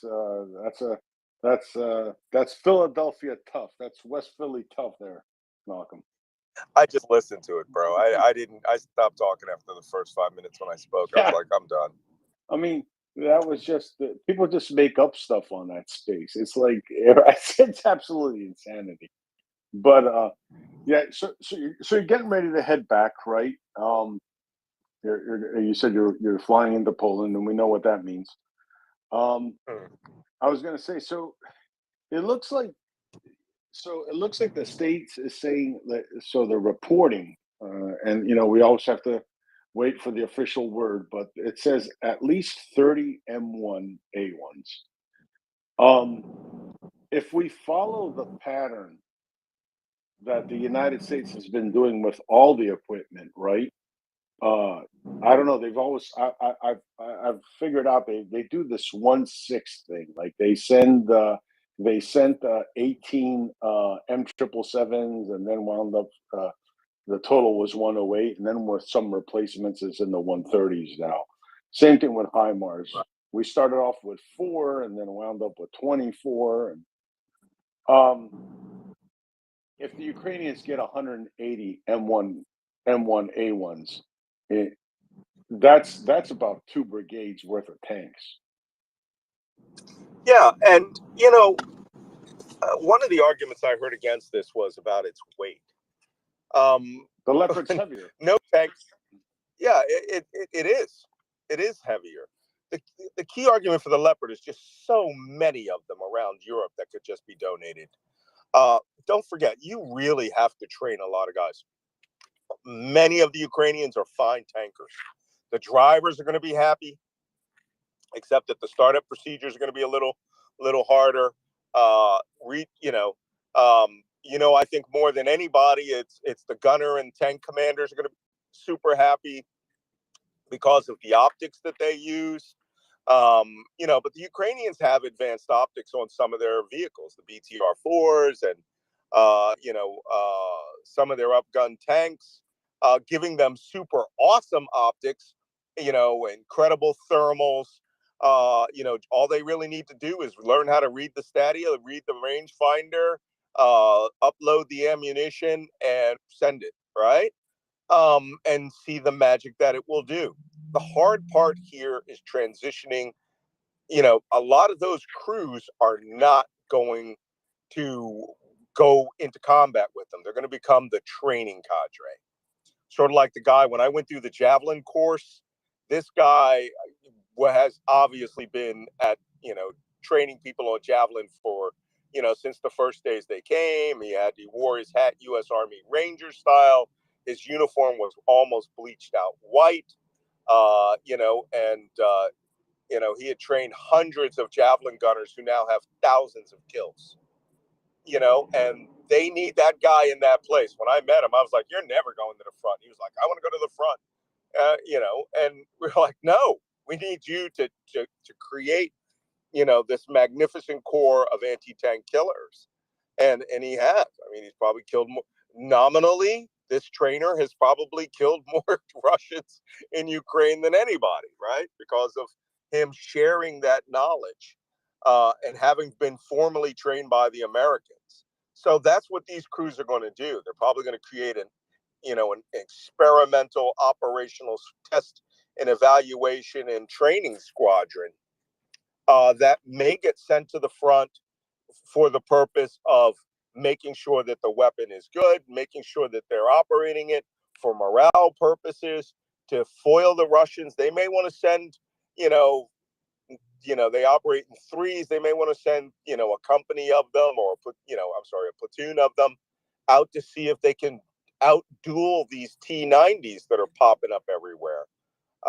In my AO, T-90s have come up. Like I said, we're killing T-90s with 40mm grenades dropped from drones.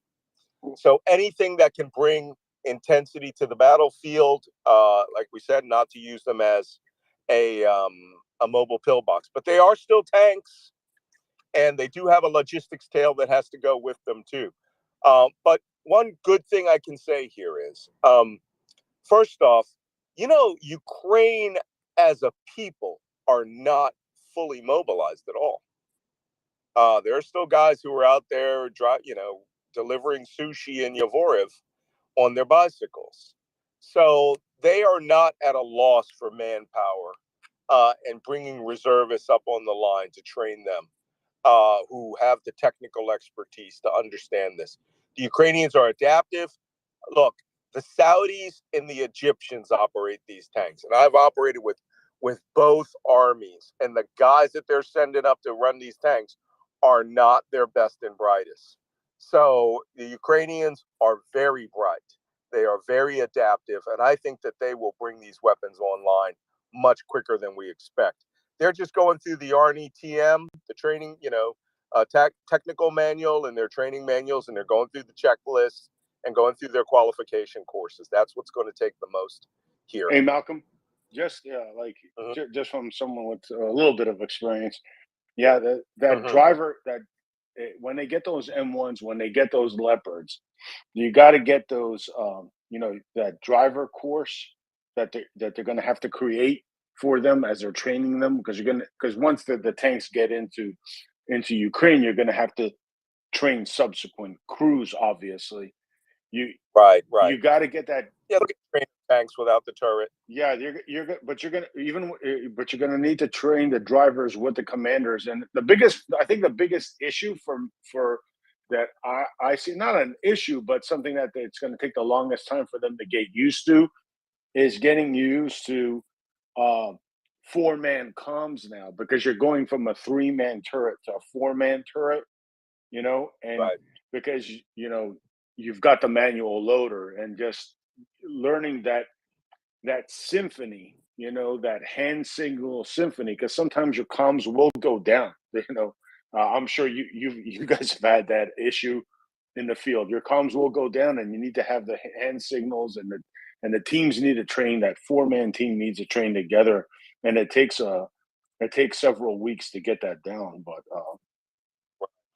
I'm almost certain that whoever is chosen for, you know, the 30 M1s will probably be the finest T-72 crews in Ukraine, and they'll probably pull that fourth guy from a BMP. And that way, you know, you have people who have experience, who can compare and contrast the system that they were on to what they are on, and who have combat experience. You don't want to be sending anybody out there who's never driven a tank, or who, you know, doesn't understand the, you know, the clearance of the barrel clearance for a turret in a wooded area.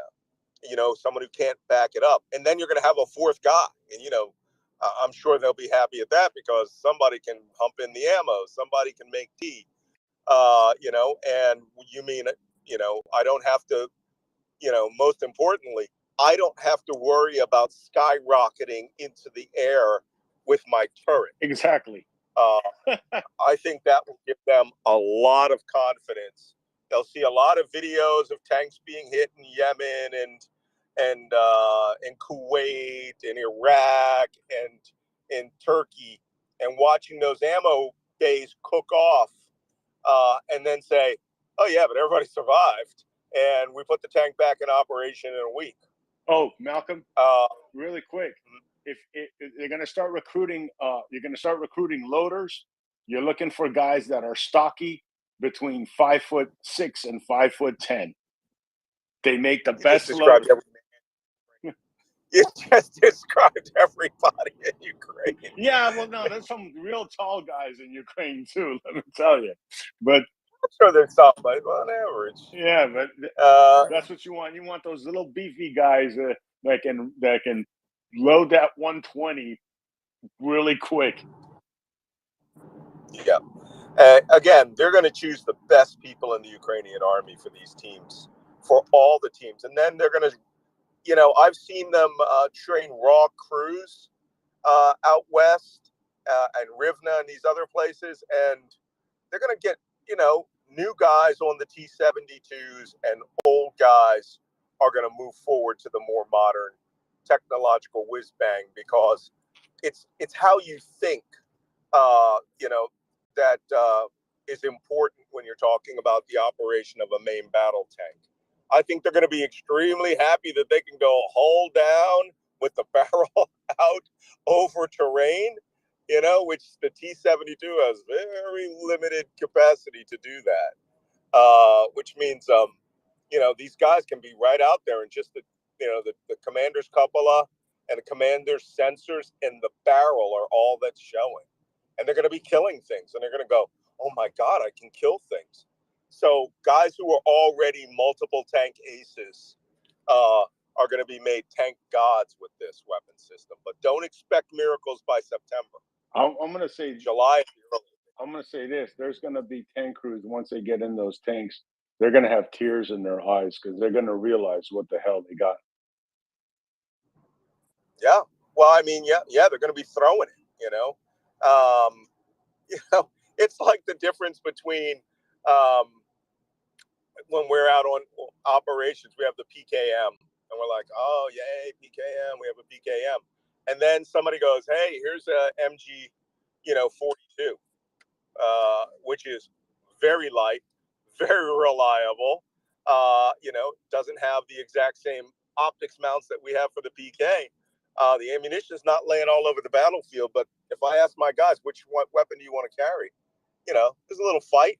Usually it's the PK, because we have optics mounts for it. But if we want light and fast, they want that. They want that German gun. And what they don't want is the, M240B, the American machine gun. Unless they're in a fight, then they'll take anything they can get their hands on.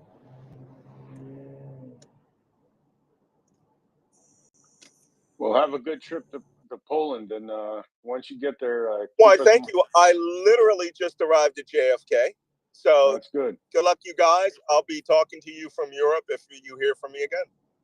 And watch the Eagles game this weekend, all right? Yeah, of course. Eagles. All right, guys. Take care. Thanks, Malcolm. And I hope you noticed, George, Malcolm pronounced the Eagles correctly. Eagles. You're from Philly. Hey. No, Eagles. Hey, you know what? I'm also from Canada, and the pronunciation of the English language is paramount there. So. Well, unless you're in South Philadelphia. Oh God. Yes. So I just want to ask everyone to retweet MriyaReport.org. Chuck Farrer is going to be up in 10 or 15 minutes to do the Tuesday night edition of Bullet Points. And of course, we'll be talking about tanks because today is Free the Leopards Day. And this day has come in part because of everything everyone here at MriyaReport did. Axel was the first person to think of this hashtag, Free the Leopards. We've been freeing the leopards for months and months and months. And now, as of today, well, in a couple of weeks, they will be ready to bite. They will be ready to attack. And that's why today is a great day to celebrate. Mockers, again, do I have the order of hands? I guess I would go to Prince and Tony while we wait for Chuck to come up. It was the other way around, but carry on. Well, I only had one chance. So Tony, then Prince. Hi guys, morning. I just wanted to be able to speak to Malcolm, but I've missed him. I had a couple of questions. I also went to that site because I saw Malcolm there, but I bailed out really quick. It was just a place of nutters. I actually love to see Chef Xenia in there. That would be quite a show. I was just going to ask, maybe George can answer, or Chuck a little bit later. And thanks, George, for all your service and your all your info that you put out here. I've learned a lot. I was just going to ask, I was going to ask Malcolm, how is the food? Seeing he was out in the field, because soldiers have got to eat. Yeah, it's a silly question, but it's reality. Yeah. How are they getting enough food out there?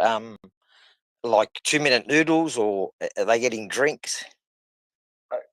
George, maybe you can answer. Well, to be honest with you, we've had Chef Xenia on here, and Malcolm has said, you know, they've been getting like MREs, like French MREs, which I've never had, but I'd be willing to do a taste test if you know, with Axel. What's the MRE? It's a meal ready to eat. Oh, I'm sorry. Yeah. So Okay. in the military, what you do is sometimes they'll set up a field kitchen, right? And they'll have hot food. It usually comes in trays prepared that just needs to be maybe thawed out or warmed up, you know, and they'll eat that way. And sometimes they have what's called it's a prepackaged meal. It comes in a rubberized bag. The American ones do. It's called an MRE.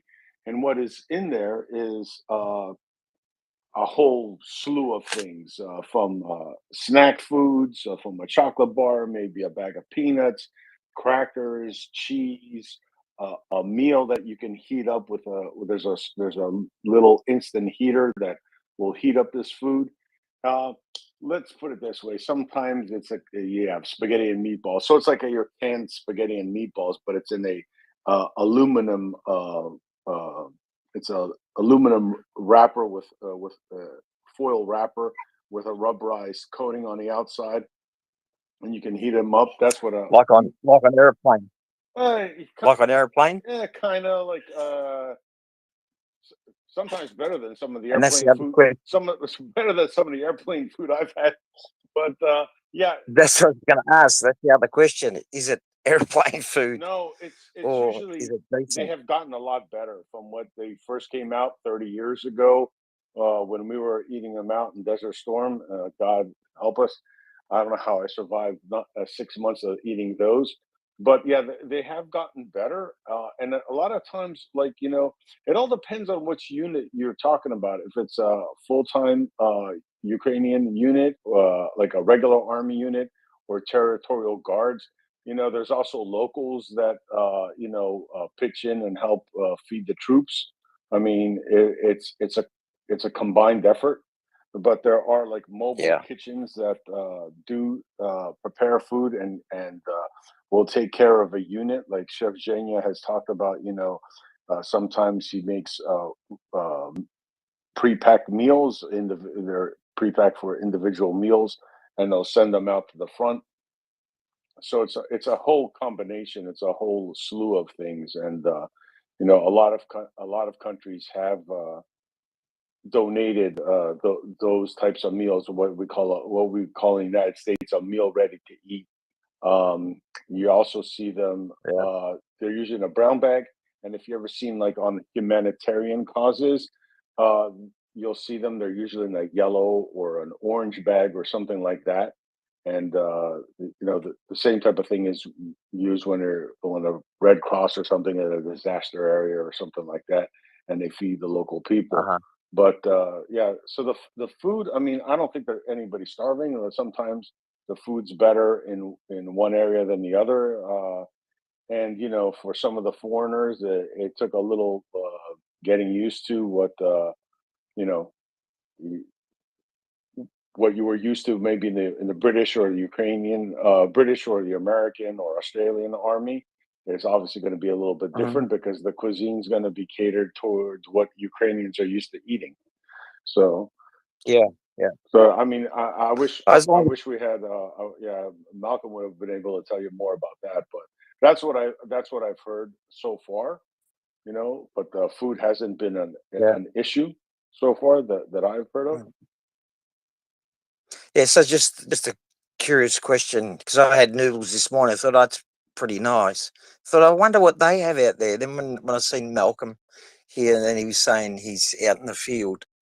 These are just things we don't we're just thinking about tanks and where they are and what's happening. But it's good to know that the soldiers are getting looked after. That's all I had, George. And again, thanks for your service. I'm just going to interject slightly here because Malcolm did mention that the MREs that were given out to the higher up Russian soldiers, the VDV or whatever they're called, apparently their meals ready to eat were actually quite nice, and they did have a few of those. I missed that, Marcus. So they're pinching the Russian meal. Well, they said they came across them, they found they were quite nice, so they scoffed them. Why not? Okay, cheers. Thanks, guys.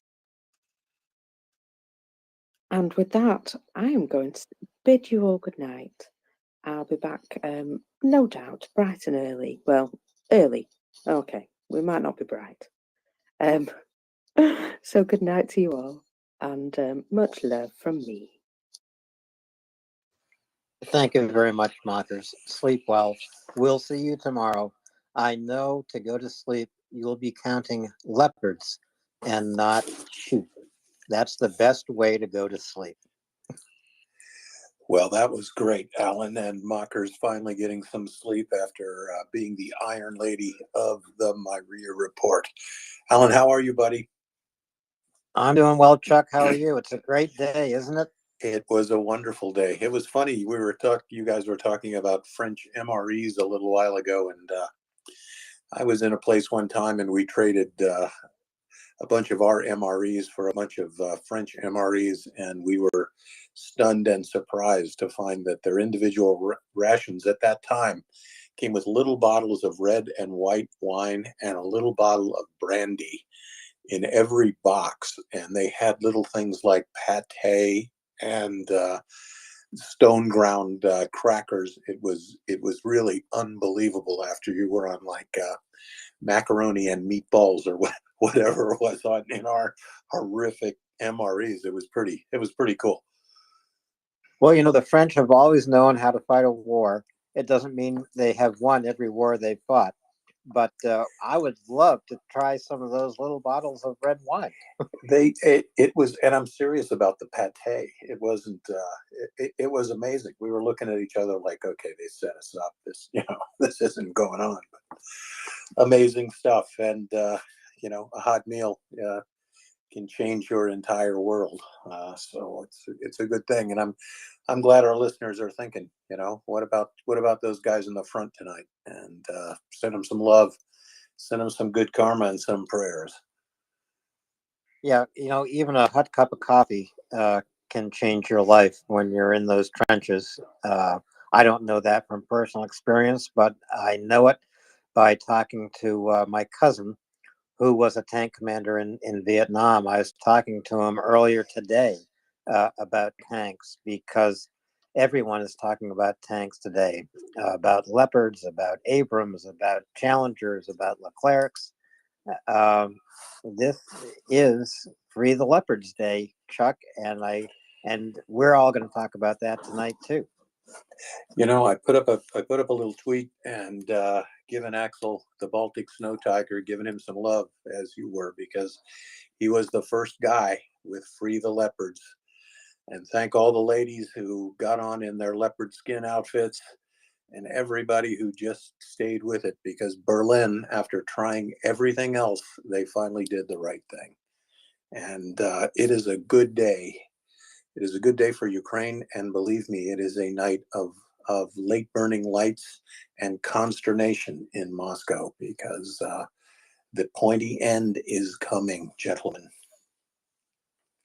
Well, Chuck, there's no question in my mind that Axel's brilliant idea of the hashtag Free the Leopards actually made a difference. It took months, and it also brought tens of thousands of people to pressure Olaf Scholz in Germany to do just that, free the leopards.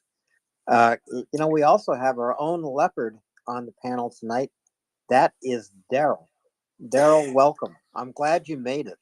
Hi, Daryl. Hey, bud. Hey, Chuck. Hey, Alan. Yeah, we got free kitties. They free kitties. I'm a little bit more of a donkey, is what my wife tells me. So I'm glad to get promoted to cat. That's the truth, too. Look, dude, hey, don't worry. You're not the only one. My wife got it from my dad. She picked up the nickname he had for me, and it sounds about the same. Yeah, well, we earned that nickname, I guess. So. But what a great day, Daryl. And I wish you and I could say that we were armor guys, and we're not. But I think we all can appreciate what a difference this is going to make. We have such good guests on here, and people have been talking about it all day. But the difference that this is going to make for Ukraine's transition into maneuver warfare, big army, big movement, big armor, combined arms operations against the Russian occupiers. And that, folks, is going to be the beginning of the last act of this miserable war. And I am glad to see it coming. Absolutely. So, absolutely. I was just going to say. Go ahead, Alan. Well, I was just going to say, Daryl, but before we get right into bullet points, which we will, because there's a lot to cover tonight, I think we should take the last couple of hands and then walk the battle line with Chuck. And that order would be Prince and then George. Does that make sense to you, Daryl? Yeah, we're good there. Prince, go ahead. Good evening, or in the middle of the night for some of you. Axel, are you still awake? He should go to Axel should bed. be in bed. I hope he is. Yeah, but I know that. He's a hardworking guy. I have no haven't had the idea why people want to constantly manipulate my sleep. Seriously, You're an old I man. I had exactly. It's called senile bed flight. All right, so. Oh my goodness, Axel, you make me laugh. I don't know if this has been talked about today. I haven't been able to listen very closely. But has there been any talk or any pondering that possibly this deal with the Leopards and Abrams was just pretty much hammered out at Ramstein, and it just took a couple more extra days? I saw some things that made me wonder about that.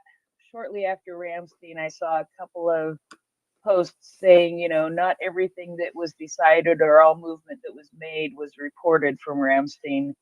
So that was one of the things that I was wondering. And then just a real quick side note, that something I saw just within the last hour or so was, I noted that the money for the Abrams is being reported to be coming out of the USAID instead of the presidential drawdown or lend lease. And I just thought that was an interesting point to bring out. But mostly I'm wondering about if people think that this was pretty much decided at Ramstein. It just needed a couple of extra steps before they could announce it. Well, you know who the world-renowned expert on European politics is? Our friend Axel, and I would love to hear your first take, Axel. I've got some, I have some hunches, but I'd love to hear what you say to that.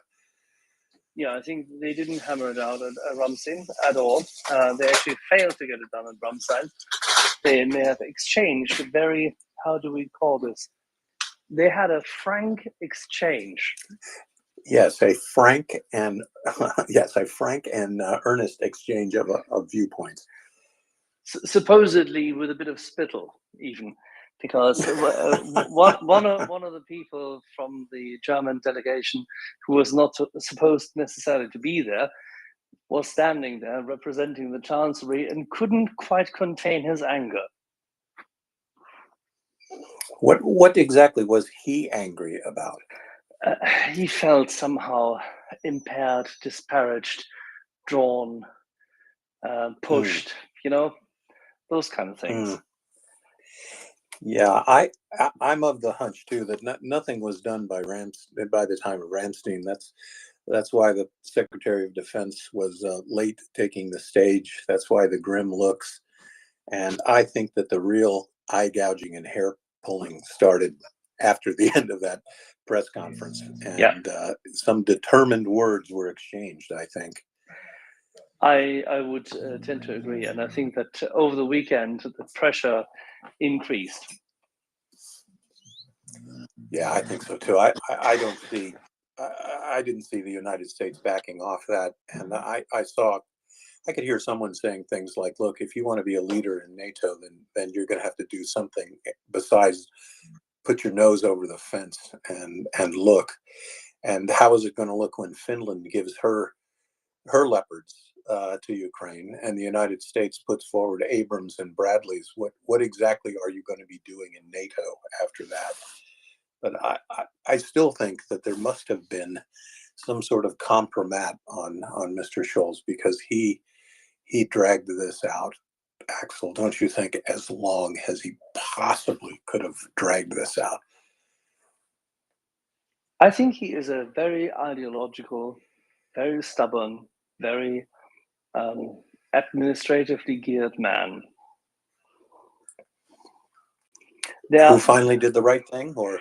I'm not saying that he did the right thing. I'm just saying that he conceded that his administration has to do the right thing. He does it very, very unwillingly. Yeah, he did. I don't like to keep mentioning this, but I always will. That he was an avowed Marxist in the 80s, and I don't blame anybody for their politics when they are younger. But being a dear friend of the DDR, I was never a dear friend of the DDR. Were you, Axel? No, I was actually once kept on a school trip. I had 2 school trips where we had to go through Berlin, and one brought us there, and I was kept friendly when having been conveyed into this little gray zone. If you remember, you probably went through checkpoint Charlie, and I did. Yeah, and we had a different conveyance point, and I was kept there for a little while being interviewed, because both my father and my grandfather had served at the pleasure of the previous government, not willingly, but still. And I had evidently in a school newspaper written a few things which they didn't quite like. And they were very unhappy about it. It doesn't matter. I was stuck there for a few hours and listened to their boring music on their stupid radio in that little interim cell, and then was forced to convert my Deutschmark into their Soviet occupied zone mark, and then forced to eat meat there in the country, which was so-called Formfleisch, meaning somewhat different meat sauces pressed into one form with a bit of penne. Absolutely terrible. And I told my classmates and everybody else at that point in time that, evidently looking around, this is not an enemy. On the contrary, this is just decrepit. Yeah. Anyway. Yeah. Thank you guys for entertaining the question. I appreciate it a lot. It's something I've been thinking about on and off all day. So thank you very much.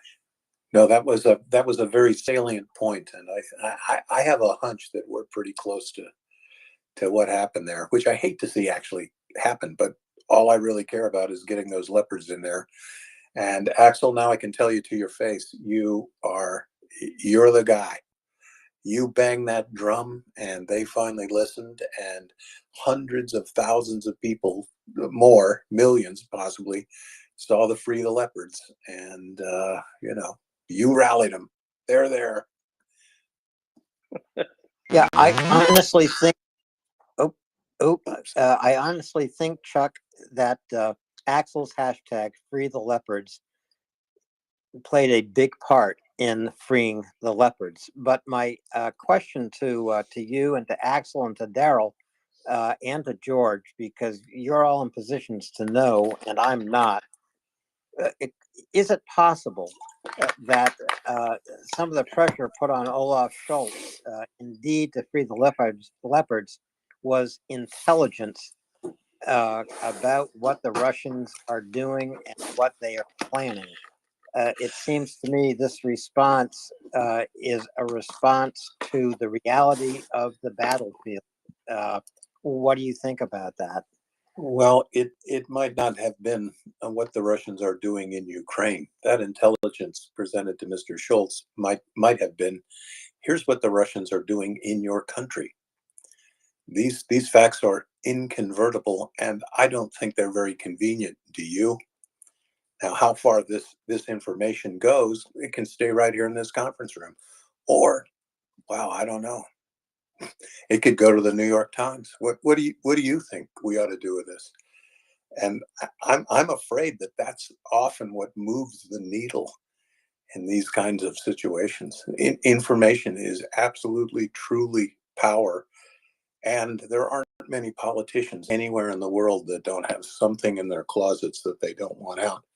And Axel, do you think I might be totally off the beam on that?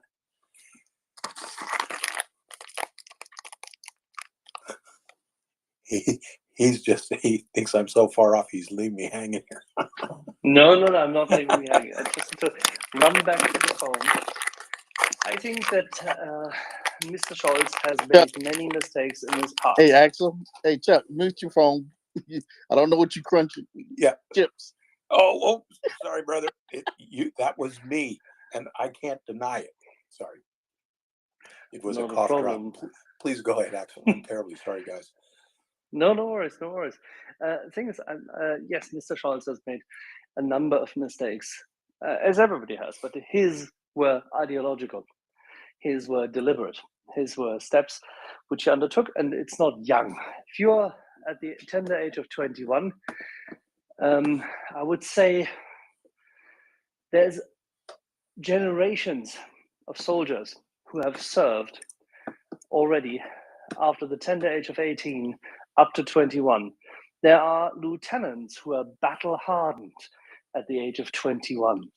Would they then go across and become hardcore Marxist, selling out their own country, trying to undermine their own country's government and the position of the Federal Republic of Germany as part of NATO, telling the FDJ, Freie Deutsche Jugend, and telling the SED party, the Sozialistische Einheitspartei Deutschlands, and telling the security service on the other side, of whom he was aware, that he would be working with his Council of the Young Socialist Union, the youth organization of the Social Democratic Party in the 1980s.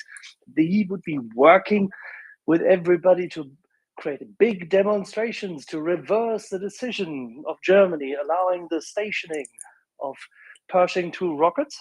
Pershing missiles, Come on. absolutely. I was Yeah, a young student in Europe at the time, absolutely. And Axel, you're He committed absolutely to right. this. He committed to this. Would you do this if you are a young serving officer having served combat? No. He never served in combat. He never served his military. He never served his nation. He became a young, ideologically motivated advocate of an authoritarian idea, socialism, of an authoritarian regime to be implemented. He believed that the regimes and the governments would merge. I mean, it's astonishing that people still think that this is something which we could just, say, okay, that happened in the youth. He was more than 21 years of age. If you were to ask people of previous centuries, if you were 14 years of age in the 19th century, you may have been serving in the Royal Navy on a ship. So please, let's not mollycoddle people.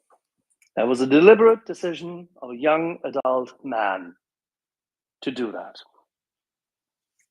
And you don't overstate it either. It's hard, I think, for a lot of people to sort of remember those times. Then, even 10 years before the wall came down, I didn't expect it to come down in my lifetime, Axel.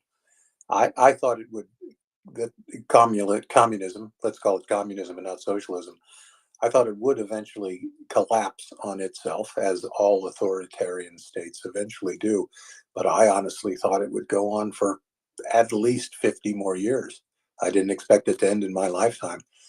And it looks like Olaf probably, he picked the wrong team back then, but was able to sort of, I don't even know if he covered his tracks, but people have just conveniently forgotten those things that he did. And let's connect those dots with what has happened until today, and where he came from in his past.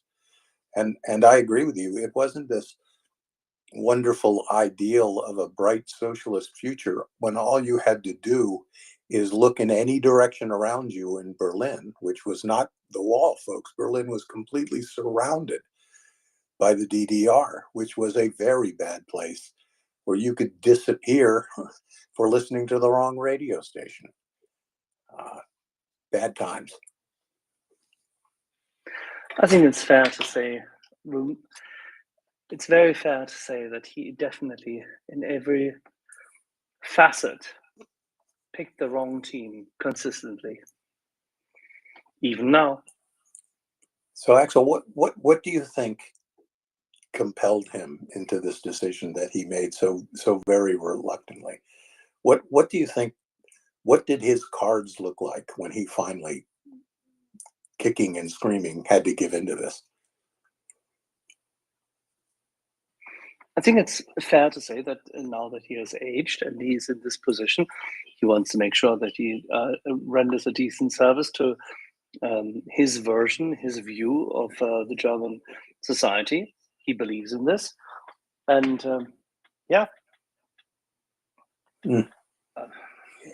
therefore, as a consequence, he ends up in such a situation that he needs to present himself as a reliable. He advocates on these matters, and he wants this done. So, how shall I put this? He will continue to make his case that he is the safe pair of hands, which he isn't, but that's my personal view and doesn't really matter. I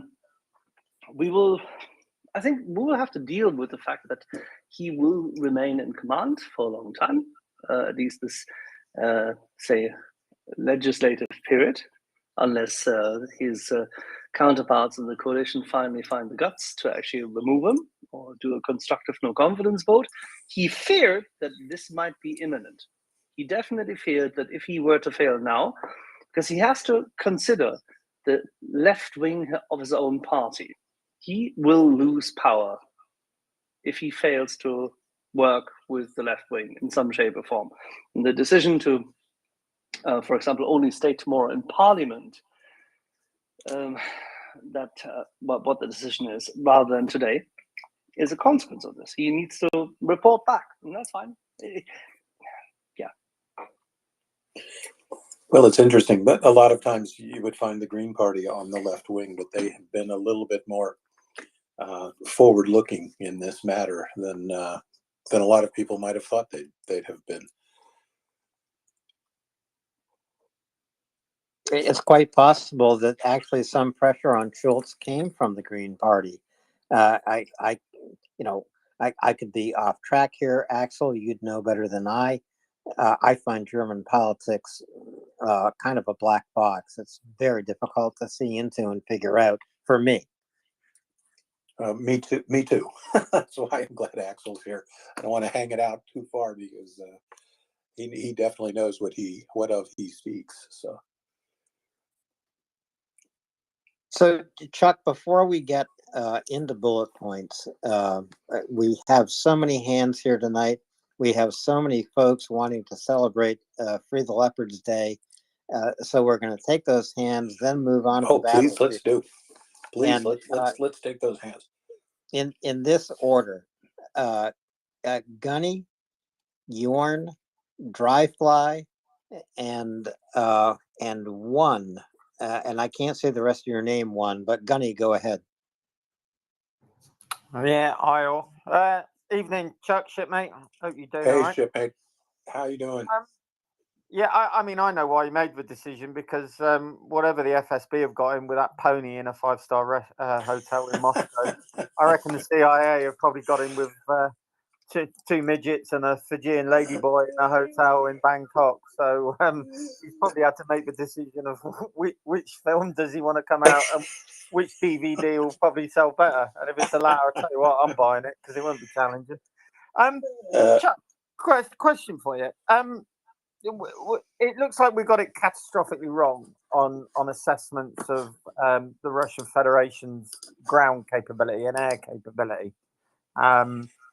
It seems a bit odd that multiple Western intelligence agencies bought into this idea of a reformation in the old Soviet army and something new and shiny and very effective having come out of it. And I mean, I don't know about you, but I certainly remember, like, even in the early 90s, the Russian Navy was the big bad monster. You know, you had Kinders and Krivaks and Karas and Predators, and, you know, and they were fabulous looking ships, and to be fair, beautiful looking.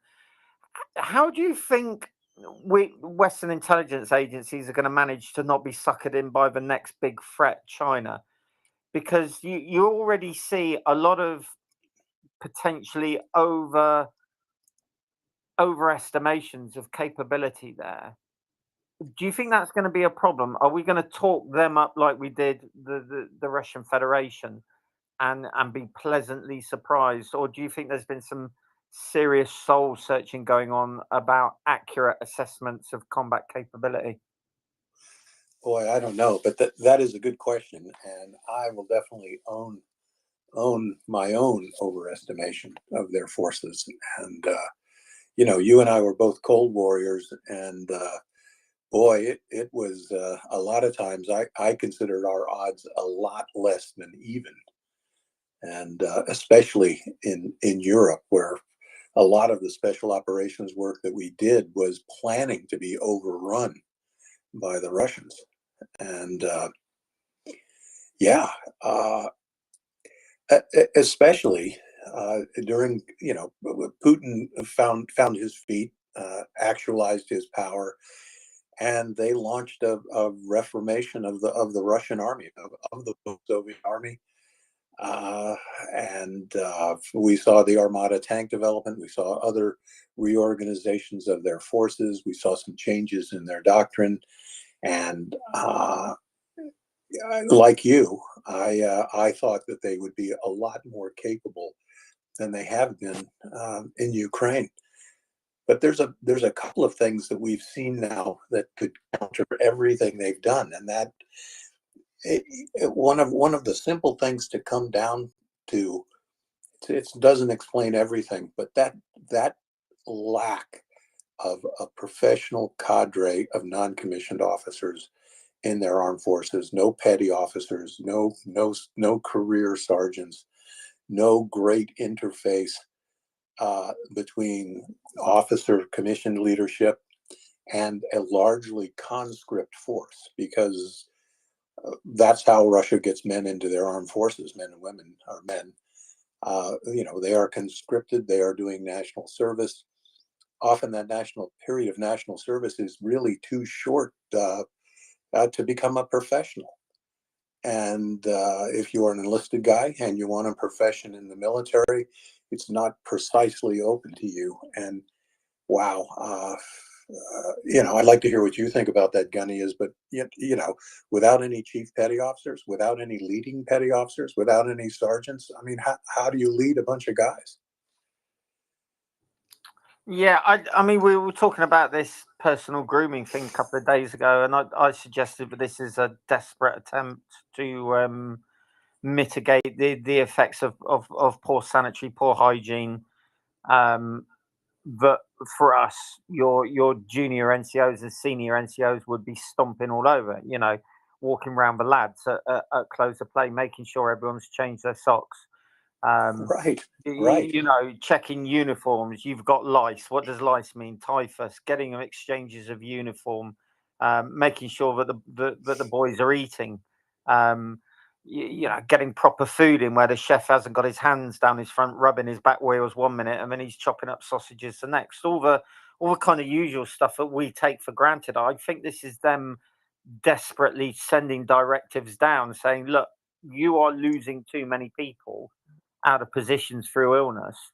We need to start reinstigating standards." And I think that's as much for health as discipline, probably. And that's I think that's one of the results of their not having a decent, as you say, a junior NCO, senior NCO cadre. I mean, people do go on about senior NCOs, but personally, I think you junior NCOs, like your experienced lance corporals, and definitely your experienced corporals, your sort of potential senior NCOs just awaiting that final jump to their third tape.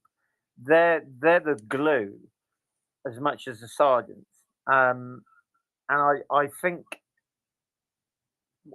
a lot of Western intelligence analysts probably saw the first footage, the first ambushes, like we were talking about earlier, and probably dropped their morning cups of tea to watch a guards mechanized unit get ambushed in a built-up area, 2-3 abreast, with no flank security. And I do wonder just how far the scales fell from Western intelligence analysts' eyes when they went, hold on, this is a guards unit. This is top of the tree stuff. They are getting malleted left, right, and Chelsea here, doing the stupidest sort of week one infantry sort of course stuff. And then when they started losing their comms vehicles and leaving the crypto gear in there, things like that, I really do hope that the Western analysts have done a bit of soul searching here and gone, why did we think they were so good when clearly in the main, they're amateurs at this, and they're just going to revert back to weight of numbers, as opposed to being the professional, up-to-date military that we all thought they were.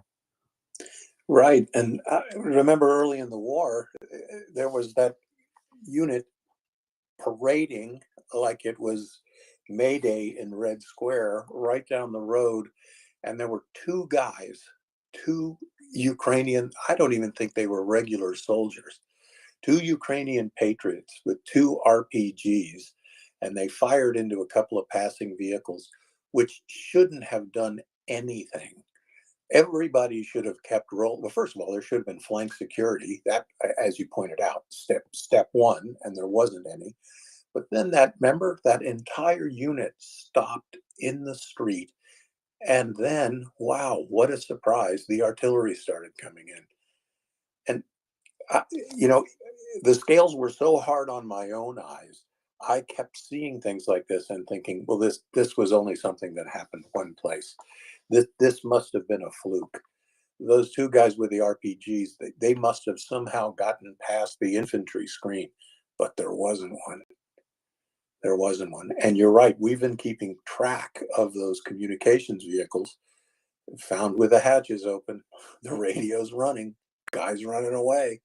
All the Ukrainians had to do is get in it and turn the steering wheel to the right and drive it back into their lines.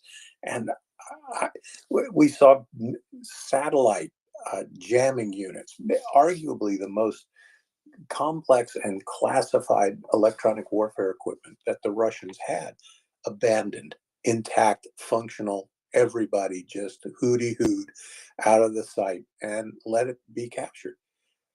I don't know how to explain that still. I'd rather overestimate an enemy than underestimate one. But I can't answer it, Gunny, and I'm the first to look. I was one of the wrong ones.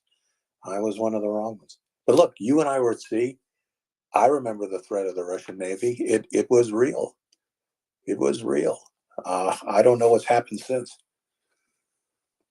Well, I do know what's happened since a little bit.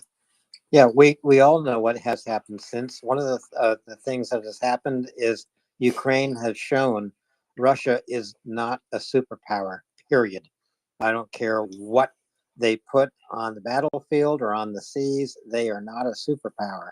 The Ukrainians have proved that. They proved it before any single tank was delivered to them, before any single infantry fighting vehicle was delivered to them. They proved it in Kyiv in about 3 days. And that's, almost a year ago. And here we are today celebrating Free the Leopards.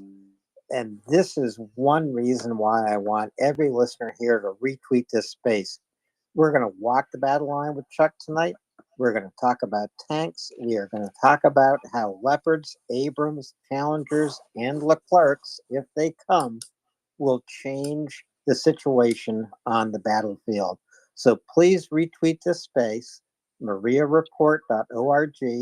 Bring in your family, bring in your friends, bring in your work associates.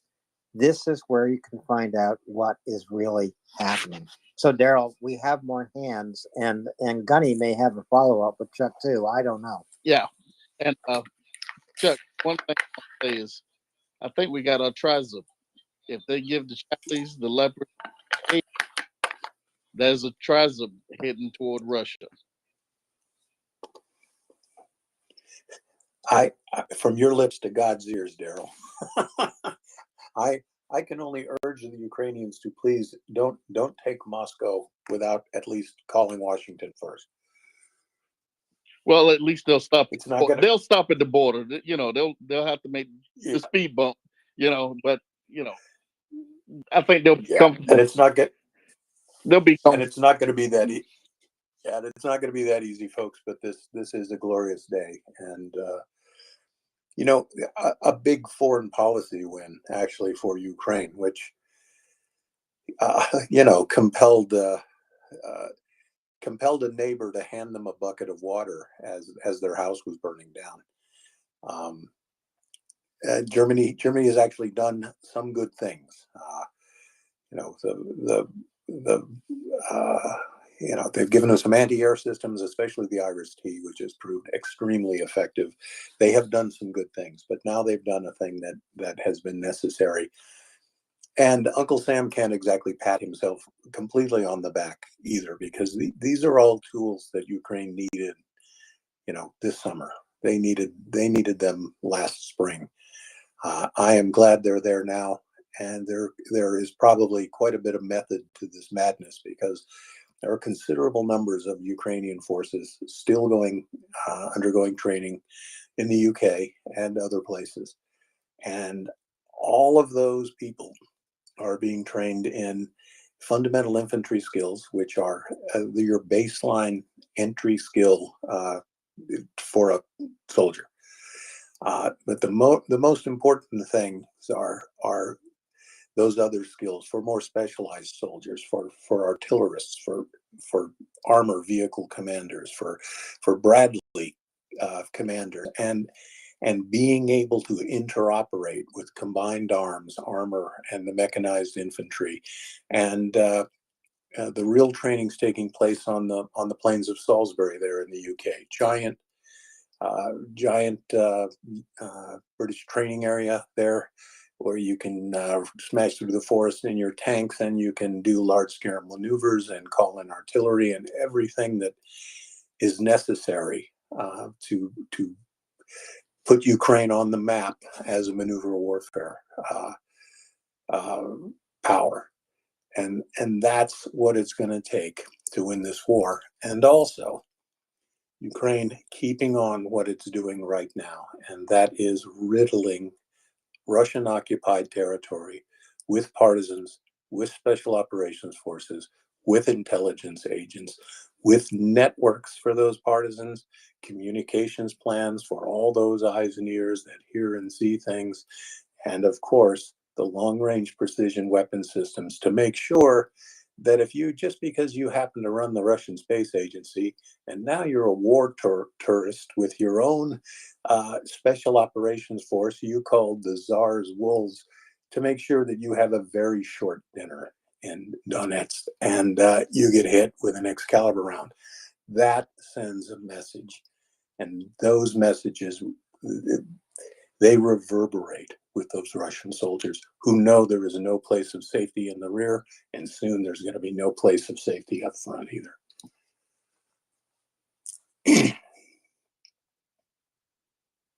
So we're going to go through a hands as quickly as we can, and then we have to get on the line of battle with Chuck.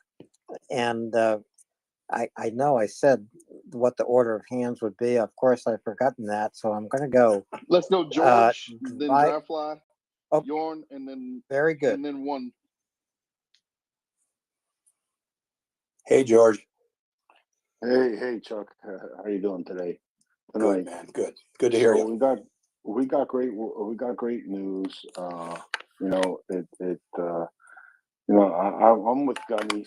There's got to be a video round with something going on, whether it's a boa constrictor and a Shetland pony or something.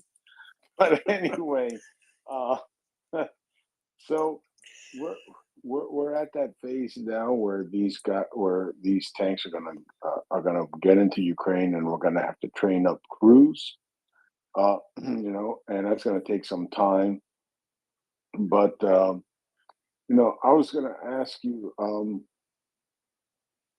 we're hearing something about 30 M1 Abrams, and the reports are that's the start. And we've been seeing that the U.S. has been sending things like on this really weird, I call it the 1/6 initial entry. Like we saw that with the M777s, right? There was 18, and then you wound up with 108. We're seeing this with the Bradleys. There was 50, and I'm sure we're going to probably see about 350 in there. If we get 180 M1 Abrams in there, about 350 Bradleys, we both know what the hell all that means. That means a couple of mechanized brigades now available to the Ukrainians. What do you think the Vatniks are going to do that are getting 30-day training? Remember, from Ivan, who barely could, fight his way out of a wet paper bag. We saw how bad even their elite units were coming down Kyiv. They didn't even know how to respond to. And I know it's hard, right, Chuck? You've done this work. It's hard to respond to an ambush, but Oh yeah, but that was like complete amateur hour. yeah. But you can say contact left, right, and go through the contact drill, but they didn't do that either. No, yeah. So, yeah, and Gunny was talking about it earlier in the space, like complete, like they just froze, or they just dropped their stuff, and like you've been saying, and ran away and left, $1 million equipment there. I can't wait to see the videos that we're going to see when they come up against Bradleys and M1s and Leopards and Martyrs, because as we've been, I think of all those modern systems in the battle space, the fact now that everybody has beautiful modern optics and thermal imaging that you can attack at night. I just see a slaughter fest. People are saying this war is going to go on for like another year. I just don't see it if the Ukrainians can mass this stuff and unleash it on a very narrow front. I just don't see how the Russians are going to be able to stop this with T-62 tanks and a bunch of guys that just learned how to fire their weapon, a month ago. Yeah, I'm still one of those guys that are looking at 24 months, but I will just be, George, listen, I'll eat that hot buttered crow sandwich live on air. I'm prepared for a long haul. There's a couple of big battles to come. I mean, we talk about at some point there is an offensive and it's going south to the Sea of Azov, and it is going to cut the Russian forces in two. It's going to isolate Crimea, and then it's going to, hit Donetsk and Luhansk and push the Russians back. But you're right. The way to distribute these new goodies is to keep them together. It's not to issue them out in ones and twos and every unit gets one. It's to make up a punching point that you can punch holes in the Russians with, and I agree with you. It isn't. We've been talking about the failures of the Russians on the battlefield and their combat competency. We haven't seen a big offensive out of the Russians in quite some time. We have seen some gains. They're pressurizing Bakhmut, as we all know. They were able to get Soledar. But what we haven't seen are these massive breakthroughs, and again, maneuver warfare. That was something that the Russians were supposed to be masters of. They're not. So let's leave their offensive capabilities sitting there for a second. But those troops, as you said, badly trained, badly equipped, with low morale. Those aren't the kind of people that are going to be able to fight off squadrons of Bradleys and companies of M1s. I can't even believe I'm saying that, but I've heard what you've heard, and I think they're coming. And George, you were a cavalry guy, weren't you? Were you an armor guy? You know more about this, I think, than much more than I do. Well, that's why I'm just thinking, like, if they can mass, 200, 250 tanks with about, twice that amount of Bradleys and have really good trained crews, and with, modern self-propelled guns, which we know they have, and they're getting a ton more, right? We're talking state of the art. The Archers and Caesars are just, these are mind-blowing implements You of got war. it. You got it. And Paladins and everything else. M777s too. Those are good pieces of kit. I just think if they can mask that and just say, okay, we're gonna punch through here, and you've got the engineering units ready to go with the bridges, to gap your water barriers and some of some of that crap that the Russians think, they think it's World War One, some of their trenches and stuff, and they punch through that hole. I just don't see, and I think we're overestimating the Russians, just like we did. Remember, we used. I'll never forget. I served under Gary E. Luck, who was 18th Airborne Corps, commander, and General Luck, then became a 4-star and was, commander of U.S. Armed Forces in the Pacific. And he said we used a sledgehammer to crack an egg during Desert Storm. And yeah, but that's how I like to crack eggs. yeah. So I'm thinking, like, if the Ukrainians can get that type of force and just say, okay, excuse my friend, balls to the walls, we're gonna go, we're gonna drive from Zaporozhye toward Mariupol and cut these guys in two. I don't know how the Russians, they just don't know maneuver warfare. What do they do? I just don't know how they're going to respond, anyway, except trying to use mass waves of infantry with tanks, spread out, trying to break through that line. And it's going to be like just getting ripped to shreds.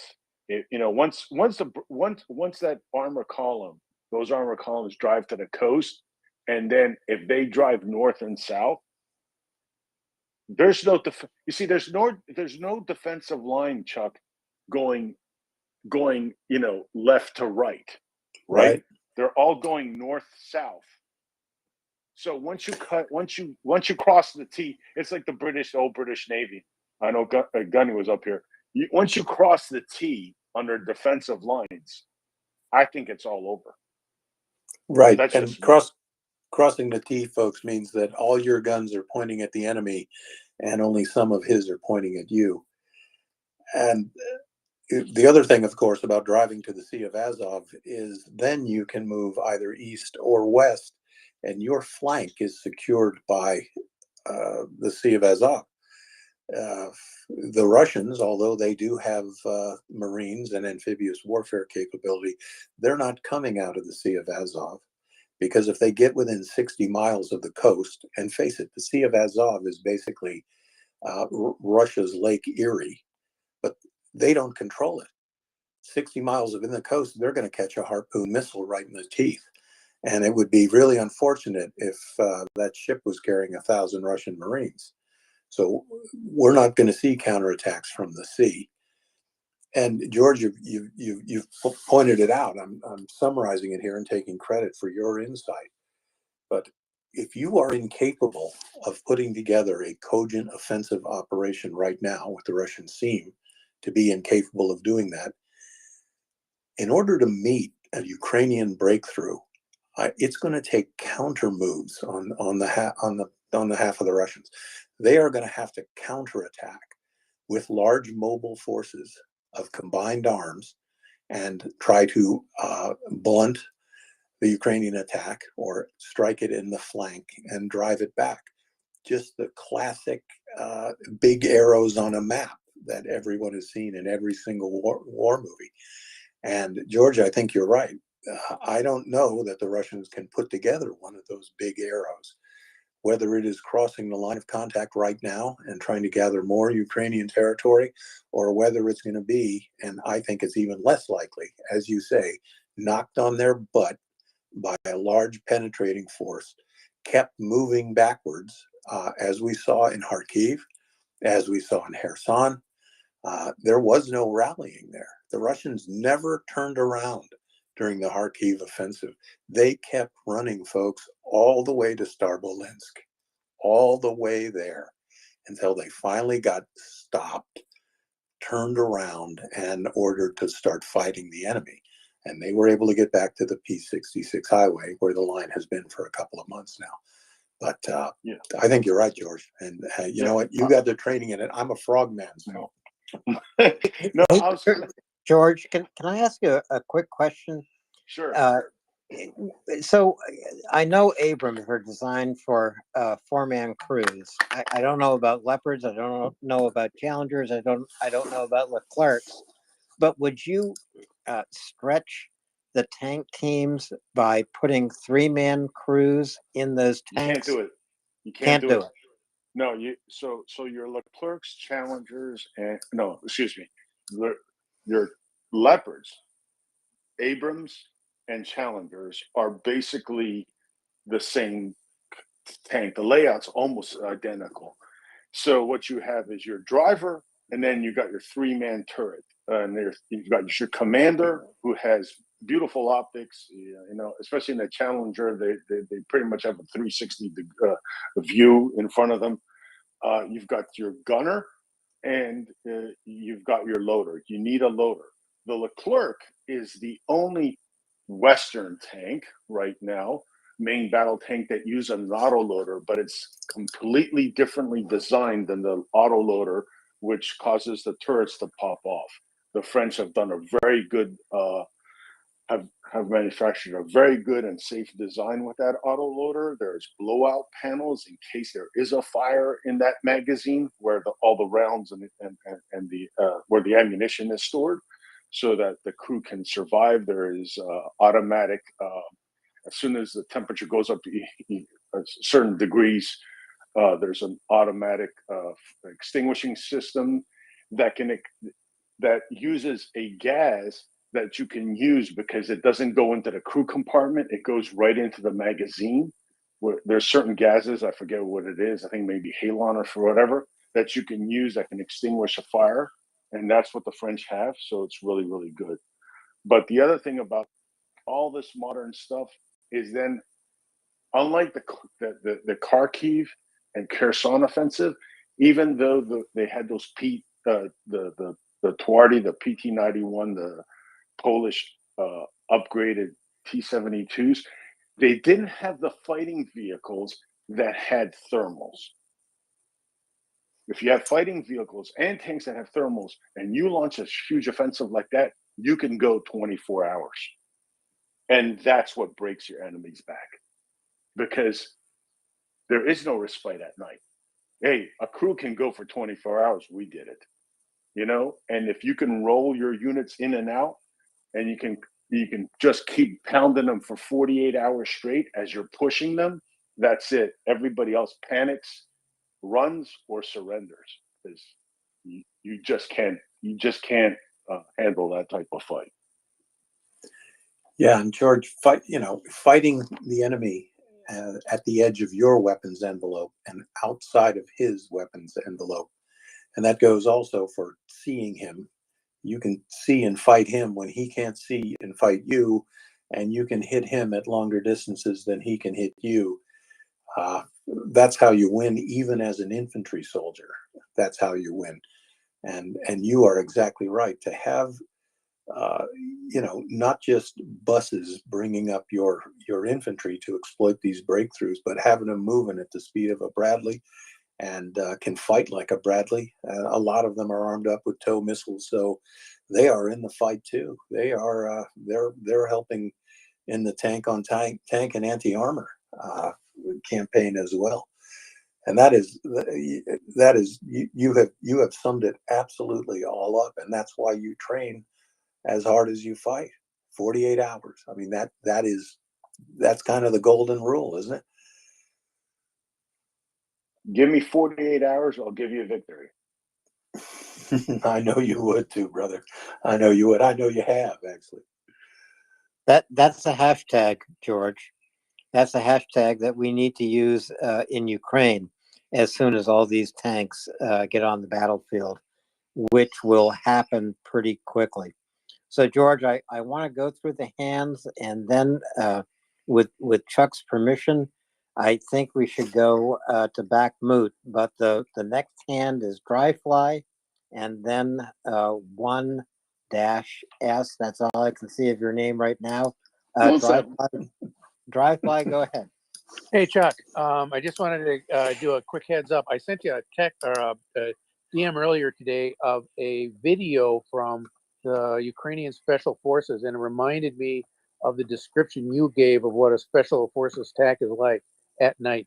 Basically, it's nothing but black with flashes and bangs and booms, and then for about 2 minutes, and then they go away, and they show the picture of the boat on the water going away and the place burning down. And if you haven't seen it, pull it down. It's worth a watch. I will check that. Yeah, it just cracked me up because I thought of it. I sent it to you. And then I'd love to read your take on it because it sounds to me like that's exactly the description you gave a couple of weeks ago when those guys are hitting somebody. And with that, I will go back onto Thanksgiving. Well, thank you. Thanksgiving. I love that. Well, thanks, Dryfly. I normally keep a better track of those things, but I greatly appreciate. Thank you. I always appreciate the stuff you send in. I always appreciate it. You're a discerning forwarder of that stuff, and that is exactly the way you want your combat to go when you are a special operations when you see force. it, you'll go, yeah, that's it. But I would love to read your comments on it because I think it's going to be hilarious, and maybe later the guys can post it in the nest or whatever. But it was just nothing but black with flashes and bangs and booms and people screaming, and then the boat rides away a couple minutes later, and they show a drone picture of the place they hit all burning down. And I will listen. Thank you. Yeah, that's what you want to do.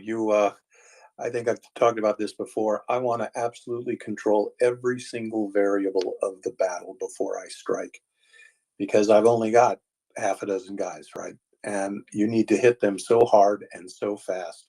And there's that tipping point. And sometimes it's from between 15 and 90 seconds in that the battle is absolutely won. And you hit them hard enough, they don't know what they're doing. And there's a certain point at which you know that some of them are going to run, but the position that we determine they're going to run to, we're waiting there as well. And a good hit like that doesn't ever usually go longer than 2 minutes. And 2 minutes, folks, is an incredibly long time in combat. And if you don't think so, if you want to know what time in combat is like, hold your breath and run up and down your stairs in your house 3 times. And that's what it's like. But thank you, Dryfly. I'll look at that, and you know, I think you know what I know now. Thanks, Dryfly. Thanks, Chuck. So 1-7, your hand was up. It went down, but go ahead. Yeah, it's 1-7 actually, to help you guys out. Hey, 1-7, 1-7 actual. All right, buddy. I'm talking to the real guy. All right. I'm sitting here on the flank in Romania right now, retired 11 Mike. And you're right, Chuck. Combat, 2 minutes can seem like 20 minutes. Oh, God, yeah. And you'll never forget it for the rest of your life either. And not remember half of it. So, no. So I have an observation. Great news today about the tanks. Much needed to punch that hole. But one thing I am concerned about, being a Bradley guy myself, been on strikers too later in my career, is the U.S. We tend to lose focus on the equipment we're sending, and I think even though the tanks are great, the most important, the meat and potatoes of any army is the IFV. And what I'm concerned about is these guys, they're not 109, I guess that's a Ukrainian brigade. We need about 400 of that before we even start really like slanging Abrams. We need to get those Bradleys in there because they're very capable. We were toasting in 2001. We were toasting T-72s like nothing. Even the 25 Mike would just chew them up. So my concern is, what do you think about the U.S. policymakers? They keep on sending these IFVs. There's rumors about it, but do you think it's going to happen? You know what? I lost you just when you framed the question, and I can't believe I'm even back because the whole thing dropped. Yeah, so just give me the question again. Yeah, so I was talking about the IFVs. Do you think the United States, I don't know who's, hopefully it's Miley, God forbid, but what do you think about what do you think about the consistency of them keep on sending this Bradley packages? Because I know everybody's excited about the Leopards, great pickup, but the meat and potatoes of any Ukrainian offensive that's going to have success is going to be on the back of the Bradley. And I truly believe this. And the artillery. It's the weapon system that gets overlooked, but it is your most deadly. It screens for your tanks. Mm-hmm. It probes, it recons, it does everything. I don't think people really know the capabilities of this vehicle. So that is my concern, is that these IFVs won't go in quantity. And when you don't have IFV support, your tanks are less effective. And they're sitting targets half the time. So it's just a big concern of mine. Not to be a Debbie Downer on No, I don't think you. Leopard Day. I don't think you are, but I think we're going to see at least 5 or 10x Bradleys to armor. As far as I know, the Bradleys have been shipped in a greater quantity than any other armored vehicle in the sort of new package. And I absolutely agree with you. I'll point out that 11 Bravo, folks, is a real, no kidding, infantryman.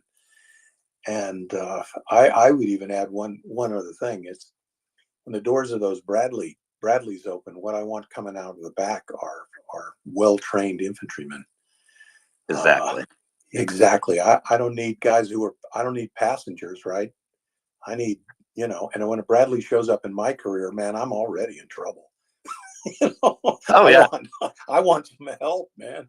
I want good, I think you've seen the happy look on some special operations guys when you showed up. I mean, in my career, that's what I could say.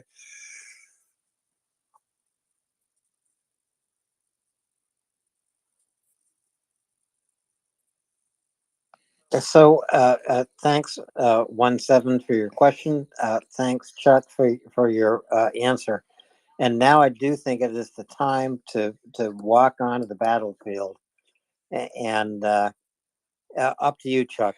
But I think we might want to start in Bakhmut. What do you think? Yeah. To be really honest, folks, things don't look peachy in Bakhmut. There is not going to be an imminent failure. The Russians continue attacks north of the city, which is Krasna Ora and Podhohodone. Those are little villages. They're not exactly suburban settlements. They are sort of small towns. 6-7 kilometers north of the urban area. What's in play there is the TO513 highway. Luckily for the Ukrainians, the TO5 there around Krasna Hora, it takes a little jog to the west, which means that the Russians are going to have to get across the Bakhmutka River and then across the rail line to get to the TO513. The other thing that's going for the Ukrainians in this area is that the Russians, in order to get to the TO513, they've got to go up a hill. And that is a very hard thing to do for light infantry, which is basically all that the Russians are pouring into right now. Around Bakhmut, we see this continuation of minimally supported platoon and sometimes company size infantry thrusts across the line of contact. And again, we've got the Wagner group is still sort of has the cog, as we say in the Navy, meaning they're sort of the tasked element here to take Bakhmut. And we have seen the combatants in the Wagner group have been padded out with literally convicts taken from Russian jails, handed rifles, pushed forward into contact with the enemy. Your life expectancy as an untrained person with a rifle in a battlefield is not going to be very long. These attacks that are pushed forward here in Krasnohora and other places we'll discuss. Lots of casualties on the part of the Russians. We've talked before. The Russian commanders, they are not constrained by heavy casualties. They don't rethink their operations because the losses are unacceptable. It almost doesn't figure into a Russian commander's calculus that he's lost 50, 60, 70 guys this morning trying to take 50 meters of terrain. That doesn't bother him. Another thing that is going for the Ukrainians in this fight is that much of the battle space in Bakhmut is in a lower place between two sort of sets of hills. They're not precipitous, but on the western side of the city they are a little steeper. What is the factor here is that whatever the Russians take, they have to hold, and they have to hold it in terrain that is overlooked by high ground. And the high ground does a couple things. It allows the Ukrainians to shoot down onto the Russian positions. That's not good. And the hills are such that the Russians can position, the Ukrainians can position their own artillery so that it is not subject to direct fire from the Russians. And that is the way it has been for quite some time now in Bakhmut. Moving south into the major parts of the city. Again, the TO513 is the road that goes north and south through literally the center of Bakhmut. Also crossing into the dead center of the city is the H32. We all know that goes east to west. Just south of the H32 in the western suburbs, sort of industrial suburbs in this case, the H32 is renamed the Patrice Lumumba Boulevard. There, around the Artyomovsk winery, there continues to be fighting. The Russians have grabbed a furniture factory and another industrial building, but the Ukrainians have been able to hold them back. Now, the Russians haven't advanced at sometimes a couple of blocks. They get pushed back. They come back again. They get pushed back. Again, these are the Russians. When you spring a convict from prison and turn him into a soldier, you get exactly what you paid for. It would typically take at least a year in a NATO army to train a private in the infantry, a private first class. At least a year to train that guy. And even then, he is an entrant into what it takes to be an infantryman. These kind of guys, there is minimal or absolutely no unit cohesion. They have no leadership at the point of contact. Very often, a Wagner attack is a bunch of guys who come off a bus, they're handed rifles and sometimes a smartphone, and they're given orders over the phone, and they're led by a UAV into combat, and that just doesn't work. But again, south of the city, there's something definitely to keep your eye on. The are over the railroad line. In the Kurdy-Mavinka salient, they have pushed up within a couple of kilometers of the H32 highway, south of a place called Ivanensky. It is just outside the western limit of Bakhmut. That is an area to definitely keep your eye on, because should the H32 highway be cut or come under interdiction by the Russians, meaning if they get close enough to make sure no vehicles can move down the highway, that is going to be a bad thing. The H32 is one of the principal roads supplying Bakhmut. There are others, the O series highway, the 0506.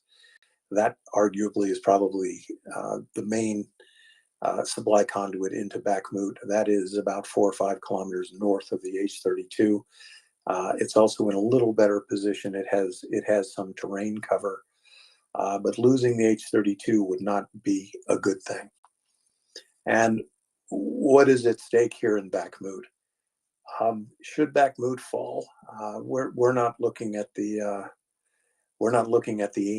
end of the war in the east. Much like Severodonetsk, as we discovered, the Ukrainians are always willing to give battle to the Russians on disadvantageous terms. And in this case, it is that the Ukrainians have turned what's left of Bakhmut into a citadel. And sort of counterintuitively, the more you bomb a city, the more you turn it into rubble, the harder it is to take it. There are places to hide. There are underground utilities to move through. Just like the military historians and even civilians, the battles of Stalingrad. The city was largely destroyed, but the fighting went on for months. Hundreds and hundreds of people dying just to take a building, and it goes back and forth. Should Bakhmut fall, and I do not think that is imminent, should Bakhmut fall, the roads out of Bakhmut, the prize of Bakhmut is that it is a crossroads. It's where the M03 highway comes together. That is a great motorway, an interstate highway, if you will, going from the northwest to the southeast. The H-32, of course, would be something that the Russians might, in air quotes, conceivably be able to use to travel westward into Ukraine. But again, the M03 and the H-32, the terrain that they move through would not be conducive for the Russians to use as an egress from Bakhmut. So all of this struggle, everything the Russians are putting in to take Bakhmut, might actually avail them nothing. As we saw in Severodonetsk, when they take a city, they are often too exhausted, too disorganized. They've burned through their ammunition. They've burned through their supplies. There is no leadership at the front. And the Russians don't have the ability to put people forward with a tactical authority to take advantage of breakthroughs, to take advantage of Ukrainian mistakes, or to take advantage of opportunities to maneuver. So, long story short, Bakhmut holds. I see it holding for a while, but keep your eyes on the H-32 highway. Keep your eyes on what's going on in Aviansky, and do what I do. Look at the fire missions. See where the Russians are actually firing their artillery shells. That'll often give you a much better idea of where the actual contact line is, because it's hard to completely triangulate it, either looking at Russian social media, Russian translations of battle reports, and trying to figure out what the Ukrainians are actually saying. But Bakhmut holds for now. Yeah, go ahead, Daryl. Hi, Daryl. Hey, just looking at this particular area, tanks, because I'm going to do this, throughout the night as we go along, to see how this may change with tanks involved. With the Ukrainians holding high ground in this case, and the Russians low, which we know isn't a problem for tanks because of the depression. How would you see this changing, just given the terrain?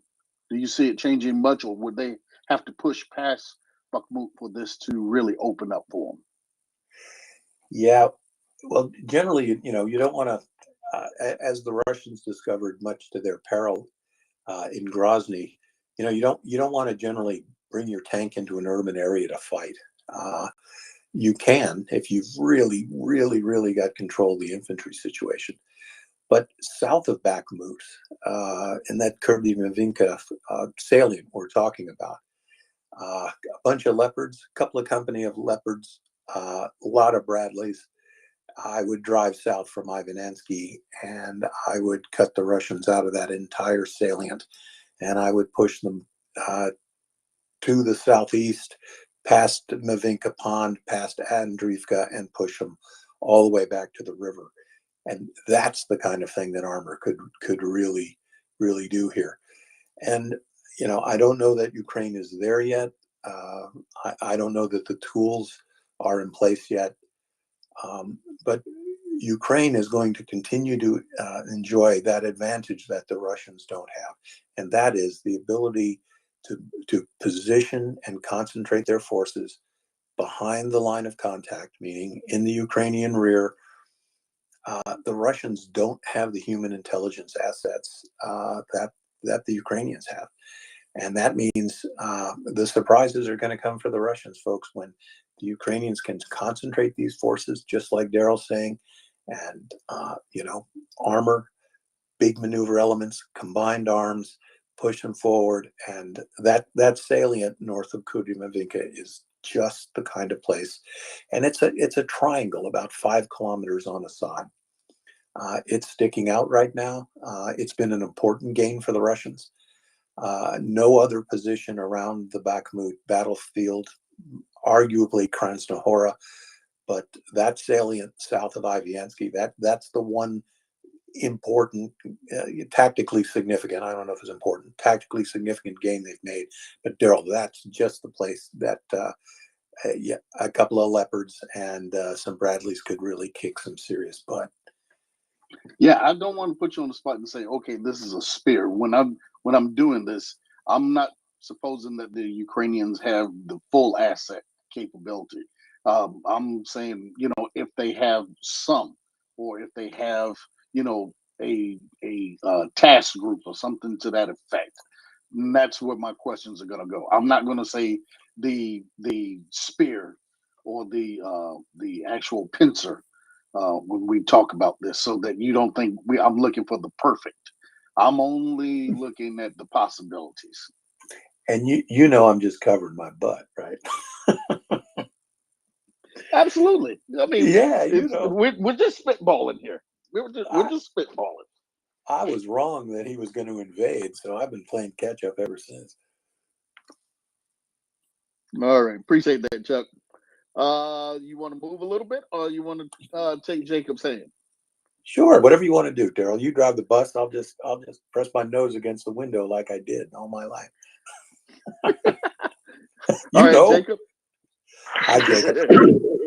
Hey guys, I appreciate it. Yeah, I kind of said I don't know if maybe it's a dumb question, or it's really kind of a vague question, I guess, just kind of an opinion, maybe. It seems like in the last I don't know, month or two, Russia, especially in areas like Soledar and Bakhmut, have been making some progress, and I guess I'm wondering, this may have been talked about before and I just missed it, but like, have there been any changes in their strategy? I know someone had talked about smaller groups, things like that. Is that kind of, or are we talking because of just the amount of bodies they're throwing at the area? I just kind of wanted to hear about that. Also, kind of on this part, while I don't agree at all with what he was saying, I saw that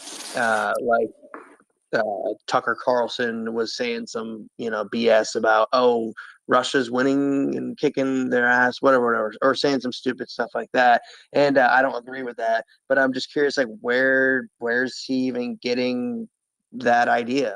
I guess I just wanted to hear you guys' thoughts on that. Yeah, I didn't catch Tucker, but here's the thing that I like to frame this conflict in. This started out as a superpower against a nation that wasn't even able to resist Russia just mincing in this hybrid warfare, little green men operation, and taking roughly a third of their country. So Ukraine started with 2 strikes out and somebody hit by a pitch. That's the way this started. Is Russia kicking Ukraine's ass? No. Russia has lost 120,000 people in about 11 months. That is an egregious defeat. Those are the worst casualties that Russia has suffered since World War II, and put their casualties. They're up there with Napoleonic war battles. In terms of Russia's prestige in the world, and in terms of what military analysts now estimate their military prowess as, this has been an egregious defeat for the Russians. If Mr. Carlson thinks this is a defeat, well, the Ukrainians have shot down 5 Russian strike aircraft in the last 48 hours, 6 attack helicopters, or 4. Let's say 4. 2 of those probables. Every day that Moscow doesn't win this war, we can all remind ourselves of the global strategic defeats that have happened for Russia. Finland, neutral, because it sort of had to be, no longer. They've picked a side. They're on NATO. Sweden, neutral for 70 years. A great nation, went its own way in defense policy and technology and everything else. They've picked a side.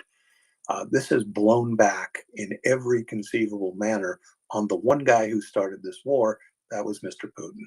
This is his baby. It was his idea. It was him flexing his muscles, and it's not working. In terms of Russia changing its strategy, I don't think that they really have, and there's just a little. It's only a difference in term, and I don't want to be pedantic, but strategy is your overall sort of global plan.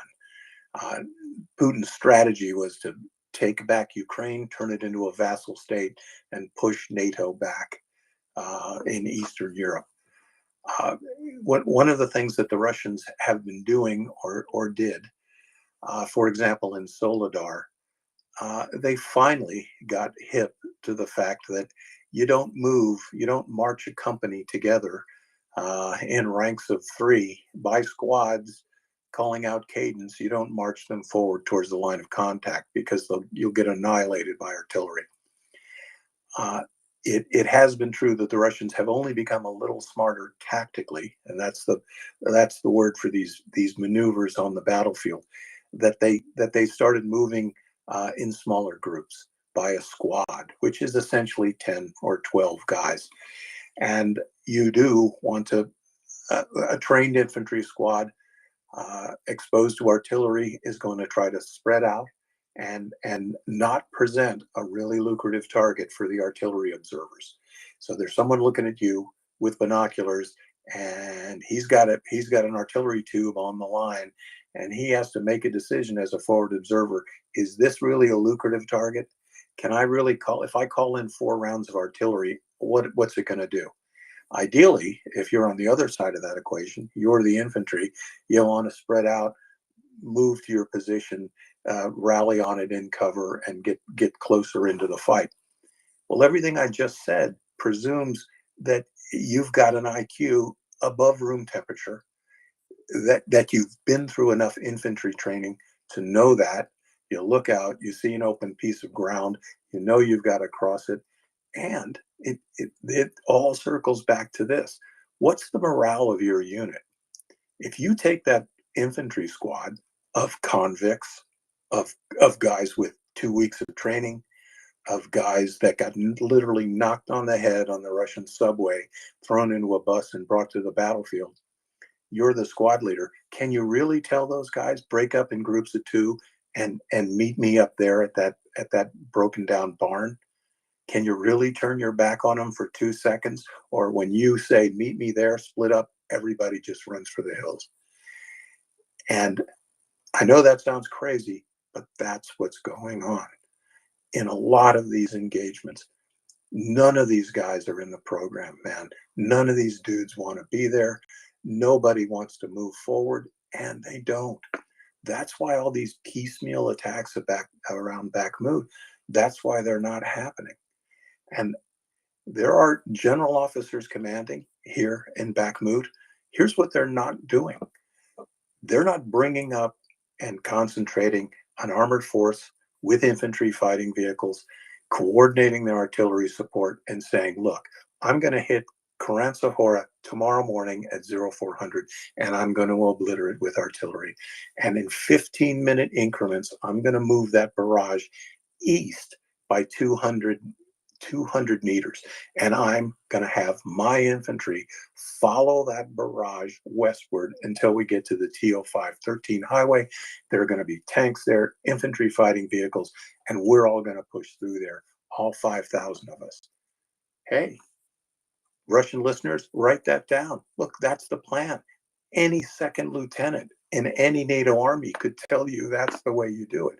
Why don't the Russians do it, folks? Why don't they? They cannot concentrate their forces.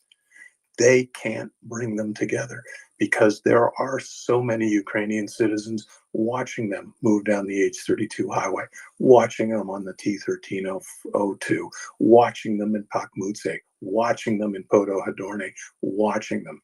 And when they get together, these civilians, these partisans are so smart.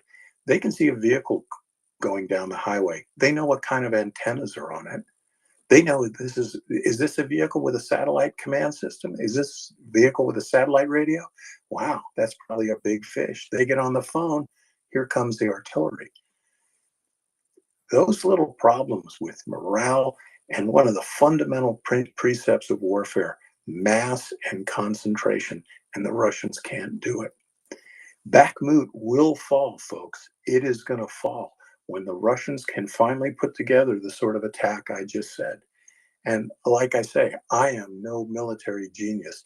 The attack I just told you, it was beaten into my head when I was a 16-year-old cadet at Stanton Military Academy.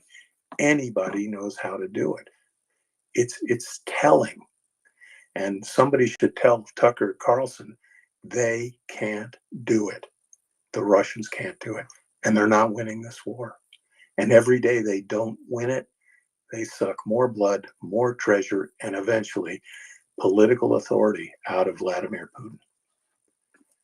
And maybe one reason they can't do it, Chuck, is because they don't have the armored vehicles to move forward. It's not just a failure of tactical strategy. They might not have the troops and armament to make this kind of maneuver because the Ukrainians have destroyed it.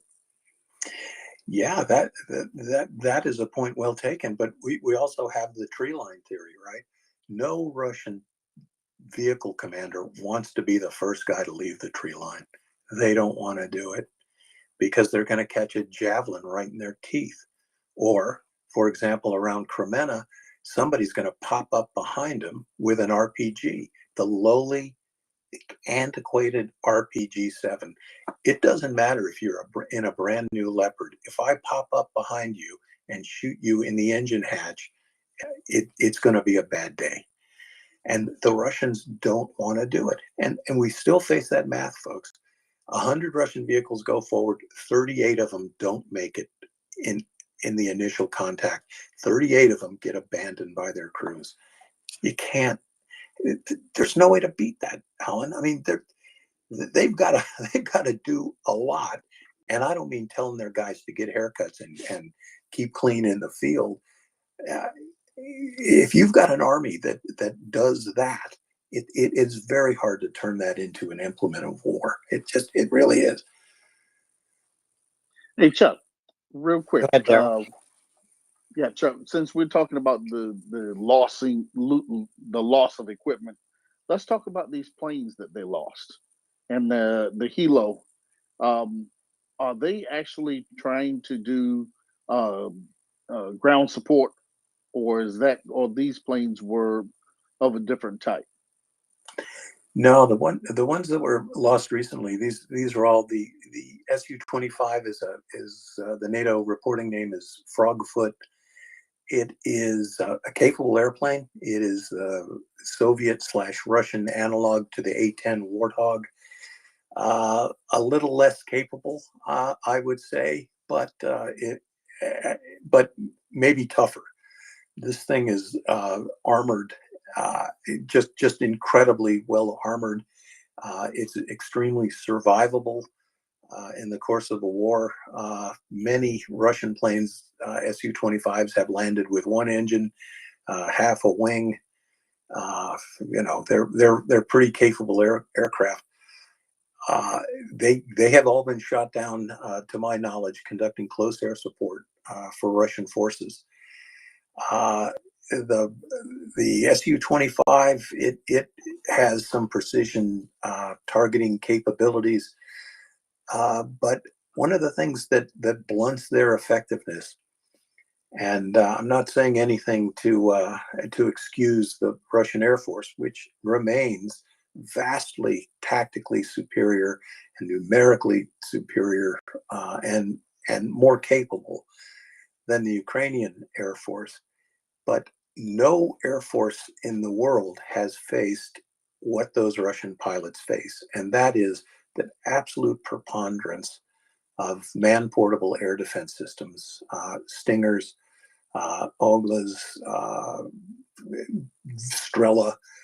These are heat-seeking, man-portable, shoulder-fired missiles, and there are hundreds and hundreds and hundreds of them in the Bakhmut battle space and everywhere else that the Russians are flying their missions. What is interesting is that the Ka-52 Alligator is the name of that aircraft. It is analogous to the Apache, not quite as good, but it has some pretty amazing features. It has some really interesting flight capabilities. It has some day-night targeting abilities. And it's one of the only helicopters in the world that actually has ejection seats. When it's hit and the pilots decide to get out, they eject. The top rotors blow off, and they eject like Maverick. Makes the aircraft survivable, sort of. But have any of these pilots survived, or have they all been KIA with the craft? Do we know? I think it's mostly KIA. The other thing is that both of these aircraft contain they have counter missile systems on them, and we all see the flares, ejecting the flares, which is kind of like the not really spectacular, but not necessarily the best. The best counter missile systems actually have a laser in them, and they detect the missile coming and point a laser beam at it to dazzle the heat seeker. The fact that the Ukrainian numbers vary. Sometimes they report the same kills twice in a 24 or 36 hour period, but it appears like 3 to 5 of those Ka-52s have been shot down. And those are probably some of the Russians' most capable close air support platforms. So again, if people think Russia is winning the war, look, Ukraine is blunting Russian frontal aviation, and these are not air-to-air kills, right? This is not Ukrainian air superiority fighters dominating the battle space, dominating the air battle. These kills are coming from Ukrainian soldiers armed with shoulder-fired surface-to-air missiles, but also as Ukraine expands its own interconnected air defense system, Ukraine has its own mobile surface-to-air missile batteries. Those are moved forward into the battle space. And the other thing that's happened over the last couple of days is Ukrainians flying their own suppression of enemy air defense missions. And that is shooting high-speed anti-radiation missiles at the Russian surface-to-air missile capabilities. And that allows the Ukrainians, again, with their little air force, let's say it, they are the David in this David versus Goliath struggle. And the Ukrainians have been sortying as many as 20 close air support missions of their own every day. And they are definitely the little engine that could, Daryl. These anti-aircraft batteries that they're hitting, do we know the types, or is it just reported as anti-aircraft battery? Yeah, Because we know that there was an issue in starting to, or we were starting to count how many of these S300 and S400 batteries that they may have left. So, just wondering. Yeah, the Ukrainians will generally report when they've hit an S300 or an S400. They almost always count coup on those. So the ones that we're seeing hit every day, they're more of the sort of Buk launchers, the Pantsir, which is an anti-air system, again, mobile. It's got surface-to-air missiles and also autocannons. But it's more likely to be these, less glamorous, but still capable Russian systems. And it's pretty unusual. A day doesn't pass with at least 2 of these Russian systems being taken out, and more often 5, and sometimes as many as 12. And I'll come in the next show. I'm going to figure out what percentage of the burn rate is going on with these systems. But you can be assured of this: the Russians cannot replace these losses. You can't just roll a surface-to-air missile launcher off the production line to replace these losses. And the other thing you can't do is you can't pull one of these things out of storage and put it on a train and bring it to the front. You just imagine what your stereo system would do if you left it in a Russian garage for 3 years. It wouldn't. You wouldn't be singing karaoke with that thing. Yeah, I mean, my stereo system would be gone. My needles would be gone, no question about it. So, Chuck, we're going to take one more hand and then move up to Kremina. So, Kevin, go ahead, please. Hey, thank you, everybody. Thank you, Alan, Daryl, Chuck, Dryfly, Yorn, Jacob, everybody that's here. And I had a question, for Chuck or anybody, but basically a little diversion. And forgive me for this, but like with all these drones flying around, I don't know if you can hear me great, but can No, we got you. Okay, cool. Can soldiers like still be expected to parachute behind enemy lines? Like, and overall, like, what do you think of the impact of the paratroopers in a war such as this might be? I'm thinking back to Vietnam and the recon missions that took place and trying to understand how it might be transpiring in these times. Yeah, I don't think any airborne operations really would be possible. If you're going to be jumping out of a transport aircraft, you've got to at least have the air parity, right? You've got to transports are slow, relatively, even a C-17. You've got to have the space to actually overfly the enemy in the sort of mission I think you're talking about, and I don't think that's playing into this war at all. There's no place on the battle space that the Ukrainians could actually overfly occupied Russian territory without catching a SAM missile. But the good thing is the Russians can't do that either. There's a lot of ways to jump out of an airplane for special operations guys, and there's a lot of different airplanes you can jump out of, including jet airliners. But it's just not going to happen, I don't think. But one of the things that we mentioned, of course, the Ukrainian suppression of enemy air defense systems. There were moments in the battle space, planning an operation. I've got a reconnaissance team. I put them on a helicopter. I'm timing this operation. This helicopter's flying in at 50, 25 feet at night, heading towards where you want to insert them. They've got strike fighters accompanying them, and if those strike fighters can put the local Russian air defense systems out of business, keep their heads down, or better yet, blow them into a million little pieces, it's much more likely that that helicopter can insert the special operations forces where they need to go. But that being said, that's a big operation, and it puts a lot of equipment and pilots and helicopters and even the special operations force at risk. And it's sort of Occam's razor. If I were commanding that reconnaissance unit, I'd say, look, just give me a chance to walk in, right? I can patrol into that target.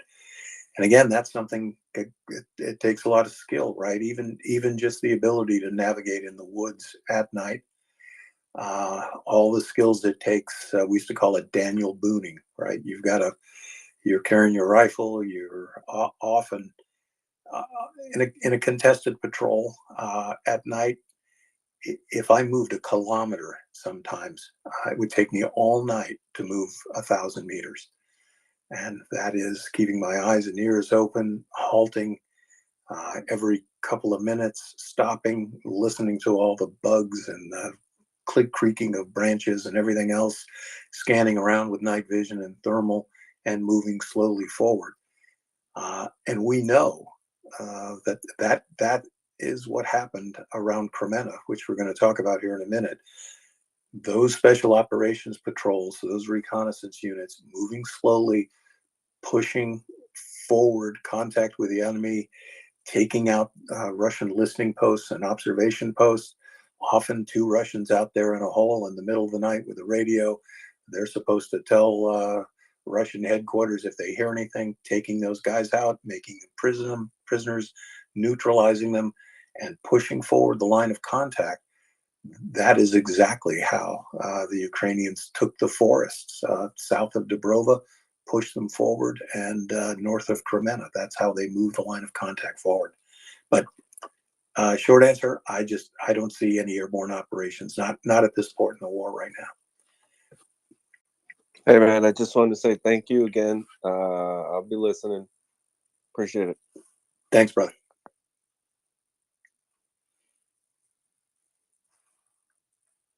All right, we got Dryfly. Go for it, Dryfly. Yeah, I just wanted to add what Chuck said, because I heard what that guy said. And in Vietnam, we were the ones that stuck out like sore thumbs. I mean, I had a friend of my sister's, one of her high school friends. He was special forces in Laos, and he was like 6'3", Italian American, walking around the highlands of Laos. And I mean, you couldn't have stood out more than if you had, like, your hair on fire. The Ukrainians, that's their country. They know that area. I mean, all those partisans, all the people, they don't have to insert anybody. They might just have to dial up grandma, to find out what's going on. And so, or like Chuck said, walk in. I mean, that was the problem we had in Vietnam. I had tons of my, friends of family and cousins and such that were in Nam, and the VC just raised hell because they could literally walk in from the Ho Chi Minh Trail if they weren't already there. They had documentation and everyone knew where they were there. Whereas the Americans, we had to lift and drive and go everywhere and then got reported. Every step you took, you had somebody reporting where you were and what you're doing.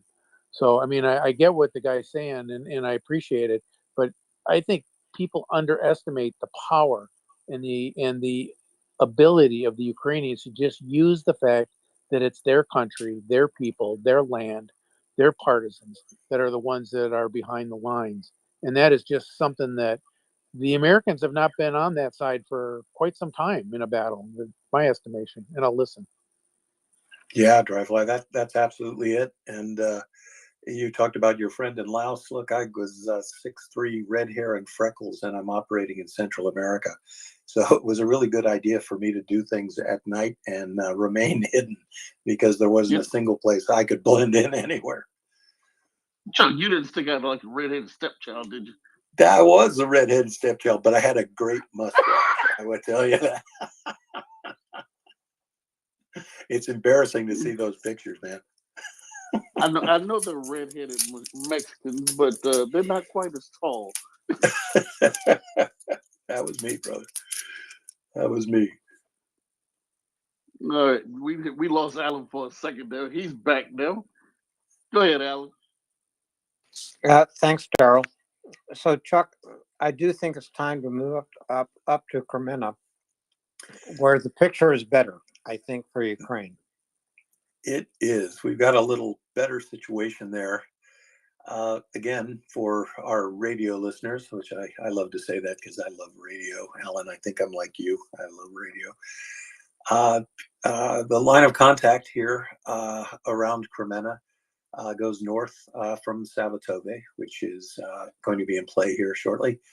Line of contact is essentially the P66 highway, which heads almost more or less south, directly south to Kremenna, where previously a pretty large bulge, the Russians controlled a large bulge going west from Kremenna.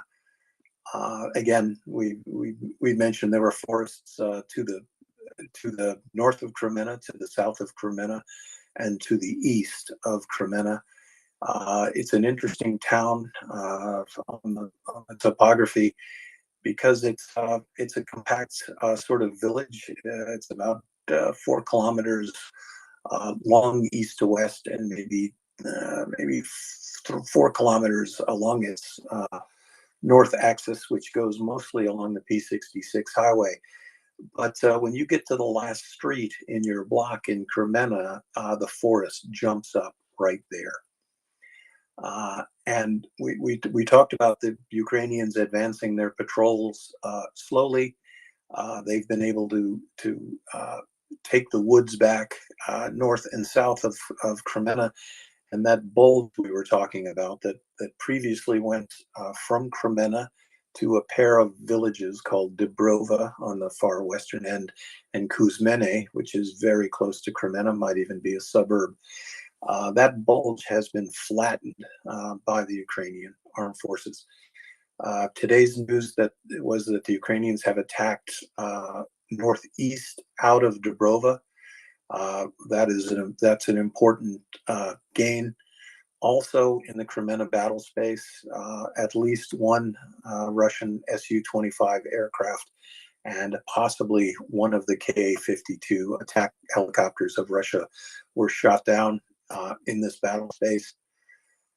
What is good for the Ukrainians is they will generally do better in the forest than the Russians will. Why is that? Well, it's hard to maneuver your tanks and your infantry fighting vehicles and your big combined armed forces through heavy forest or even manicured forest, which is what this is. These are wood plantations, lumber operations. But in that sort of terrain, good light infantry, meaning infantry that supports itself with its own indirect fire weapons, mortars, rockets, those sorts of things. Good infantry will do well in this terrain. And whether you are on offense or defense, if you are not good infantry, you're not going to do well here. So the Ukrainians have flattened out the bulge in Kremenna. That is good. They continue to have a lodgment north of Kremenna. The Ukrainians are across the P66 highway. Fighting goes back and forth in a little town called Pishene, which would be 2 exits up from Kremenna, maybe again 5 kilometers, 4 kilometers north of Kremenna. All those things are good. The bad thing is there are a lot of Russians there, folks. There are lots of them. There is a Guards motor rifle unit. There is a lot of Russian armor, and there are brigades and regiments of Russian forces there. So the Ukrainians are doing well, but there's a lot of Russians, and we've seen on a number of occasions the Russians have come across the P66 highway north of Kremenna. They've lunged several times at a little place called Makiva, which is about 15 kilometers north of Kremenna. The Russians advance in those cases 5 or 6 kilometers across the highway to get to those little towns. But again, as we said in Bakhmut, and as we say all over the battlefield, it is one thing to cross the contact line, and it's one thing to make for a village. It is a whole nother thing to stay there. And it is an even more thing to take Makiva, which they've actually done once, but how do you resupply those guys? How do you pour reinforcements in there? How do you maintain that holding on that village? And the short answer is you can't, because those Russian thrusts are, their lines of communication and supply get obliterated by Ukrainian artillery. So this has been a good, the news from here on 24th January was actually pretty good. At least one Russian anti-air system was destroyed in this vicinity. At least one Su-25 was shot down, and the Russians also lost one of their Orlan 10 UAVs, reconnaissance UAV, also shot down in this area. So Kremenna looking good for now. I don't see big Ukrainian breakthrough here. I see these incremental advances. And here, what I would watch for, there are a lot of Russians here. And if I had a lot of Russians and I was in commanding them, I'd want them to do something.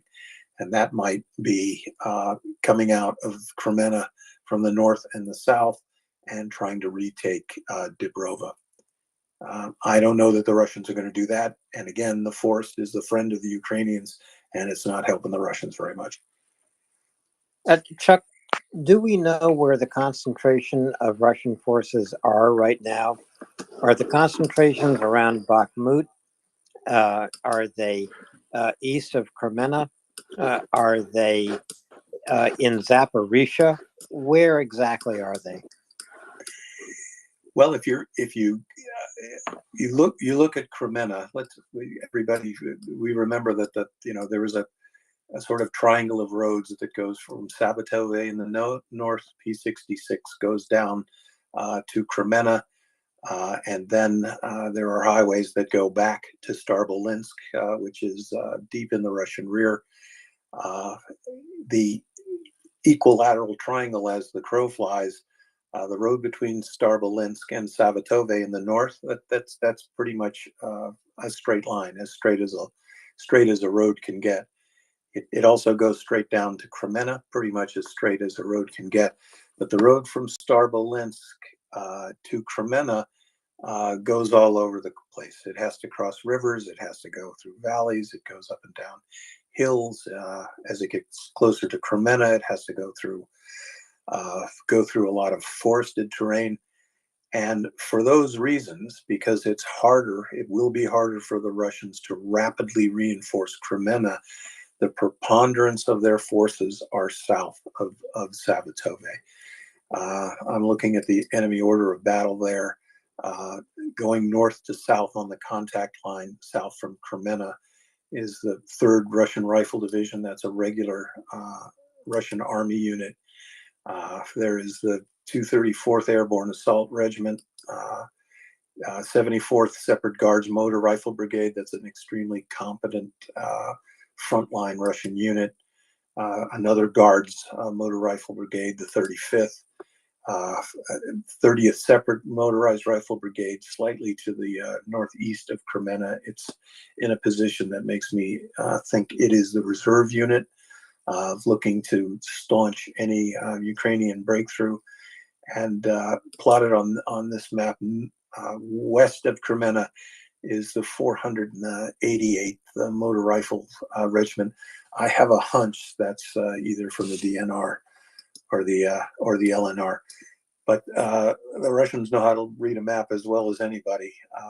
And again, there are all these units close to Kremenna, because when the balloon goes up and the Ukrainians start a really big effort against Kremenna, it would be much more difficult for the Russians to move those troops down there. So I also like our Russian guests, pick up your pencil, because I'm going to say something important. Everything that's going on at Kremenna right now could be what is called a fixing operation. which means I'm going to make a very conspicuous effort at a very obvious target. And me, as a Russian commander, I'm going to do whatever I can to defend it. And troops and artillery and armor being a finite commodity, I'm going to have to move my forces around. So the stronger the reinforcements are around Kremenna per force, the less they are going to be up north in Savatove. Both Kremenna and Savatove are very important targets. And think of these three cities, Savatove in the north, Kremenna in the south, Starbolinsk in the east. They are a three-legged stool. And when, not if, my Russian listener friends, when the Ukrainians either pressurize Savatove or Kremenna, it will disrupt that three-legged stool. Taking any one of those cities, Savatove or Kremenna, will affect the battle space quite significantly. The best place to take would be Kremenna, because it will be harder for the Russians to reinforce Kremenna. And that's why they've got so many forces positioned there. I'm looking at the map. I would say almost that the Russian force posture might be prohibitive for a Ukrainian gain on Kremenna. That being said, the fight around Kremenna is going to be one undertaken in the woods. Why does light infantry, well-trained light infantry, do well in the woods? You've often in a forest fight, you can't see more than 50 feet. Sometimes you can't see 20 feet. You need forces that at the fire team level, the thing that makes up a rifle squad, 2 or 3 fire teams in that 10 or 12 man rifle squad, the better trained you are, the better you work together, the better your individual soldiers can shoot, move, and communicate. You will dominate a forest fight 100% of the time. If you just got off the bus because you got knocked on the head in a Moscow suburb subway and they sent you to Ukraine, you're not going to be able to take the fight. You're not going to be able to win the fight in the forest. You might not even be able to dig a hole and defend it in the forest at night. And you definitely won't win that fight when the Ukrainians are armed with thermal equipment and night vision equipment. So that's the Kremenna battle space. So what I do, when you're watching this, look for the fights around Savatove. I haven't put up a larger map here, but I'll do that tomorrow morning. I've been concentrating more on Kremenna, but watch the fight at Savatove. And if you have a chance to look at a map, zoom in and look at the road. Look at the road from Starbolinsk. Take a look at it. Let's see, it's an O series highway, the 130502. And the more numbers you have after your zero in Ukraine, the worse the road is. And again, someone brought up earlier tonight, you've got Russians, they've got tanks, they don't have training, and they don't take those tanks cross country because the vehicle commanders cannot navigate. That means using a compass and a map, a fundamental skill of the soldier. And, Daryl and I can tell you, it takes a while to get it right. And land nav is the fundamental skill of a combat commander in my mind. So Kremenna is looking good, but the Russians know how important it is. It's funny you mentioned that, because the other day when you posted that topographical map that your friend made, when I saw it was Lucio Cienfuegos. when I saw He is a good friend. It was funny because when I saw it, it kind of confused me for a minute, because I was looking for the lighter areas to be the high ground. Yeah, man. It was kind of flipped around on me. I was like, wait a minute. Oh, hey, folks, this is how it is. I told Lucio he is a great guy. And you know what, Daryl, I got so spoiled by the quality of maps that we used to get. Those topo maps with the grid squares and the contour lines, and they weren't always perfect. But man, You know, now that I'm trying to put together maps here, you know, those maps that we used to get, man, we were spoiled, weren't we? Yeah, I mean, you kind of real. I mean, I knew that this was going to be difficult to go down. You know, you're going to have to, you know, it's almost sliding on your butt if you go that way. You know, because the lines are too close. Don't go that way. Yeah, yeah, But you know, and if it was if the lines were wider, of course, you're going to have an easier way to get down. But yeah, when I was looking at that map, I was like, it just took me, you know, backwards for a second. I'm like, wait a minute. Okay, folks, this is how it is. You got to look at the light areas as the low areas yeah, instead of the high areas. And yeah. it just seemed kind of backwards at first for me, It but it it was not. It's a nice map though. Don't get me wrong. it Once I was. figured it out, it was good. Yeah, Lucio is a great guy, and it was. But you know, one of the things that that map is really good for, if you're a civilian, you can look at it, and you won't have Daryl and I who are built-in prejudice because we're used to a different kind of map. But that will show you the terrain around Bakhmut, and it, it can't really be overstated how important a hill is in land warfare, even a little hill, because gravity is gravity, and anybody going up is going to be slower than you going down. And a lot of times it can even come down to this: your completely untrained rifleman shooting up a hill will almost invariably shoot over your head. Little safety tip. That's generally what an untrained guy is going to do. And on the other side of the coin, even an untrained guy shooting down is much more likely to hit his target. And it's not just individual rifle shots, bang, bang, bang, but plunging fire from a machine gun. You can actually aim a machine gun at multiple increments of 100 meters, 400, 500, 600 meters. The bullets go up in the air and then they plunge down. And where they hit is called, of course, the beaten zone. And you don't want to be in there when the bullets are sort of literally coming out of the sky, not coming sideways at you, but plunging down from the sky. And that's why hills are so vitally important, and why it's important to get them and hold them. And when you've got them, and especially if you've got those hills and you've got defense in depth. I've got guys that are fighting it out in Bakhmut on Patrice Lumumba Boulevard and western in the city, higher elevations that are shooting down supporting fires to support those guys who are fighting it out doorknob to doorknob in the eastern suburbs. That's how you hold on to what you got. And again, all of that rests on the very narrow pedestal of morale, right? Those Ukrainian soldiers, they get driven to the front after a rest period. They've got to insert, they've got to infiltrate the target, and they got to fight. And they fight for their duty period, and then they get withdrawn, they get rotated, they get rested, they get fed, they get a hot cup of coffee. They're lucky, they get a shower, they get a clean uniform, and then And a they're back sauna. in it. And a sauna, yeah. And a If you're a sauna. Finnish soldier, yeah. Yeah, I saw that thing in the tub. You know, I was like, wait a minute now. Boy, that's living there. You come out, you sore and cold, and you get in That's that thing, great. and just the muscles just ease away. Oh, I know it. And That's great. that's something that the Russians don't have. They're No, not getting they're lucky to put their feet in cold water, let alone a hot food.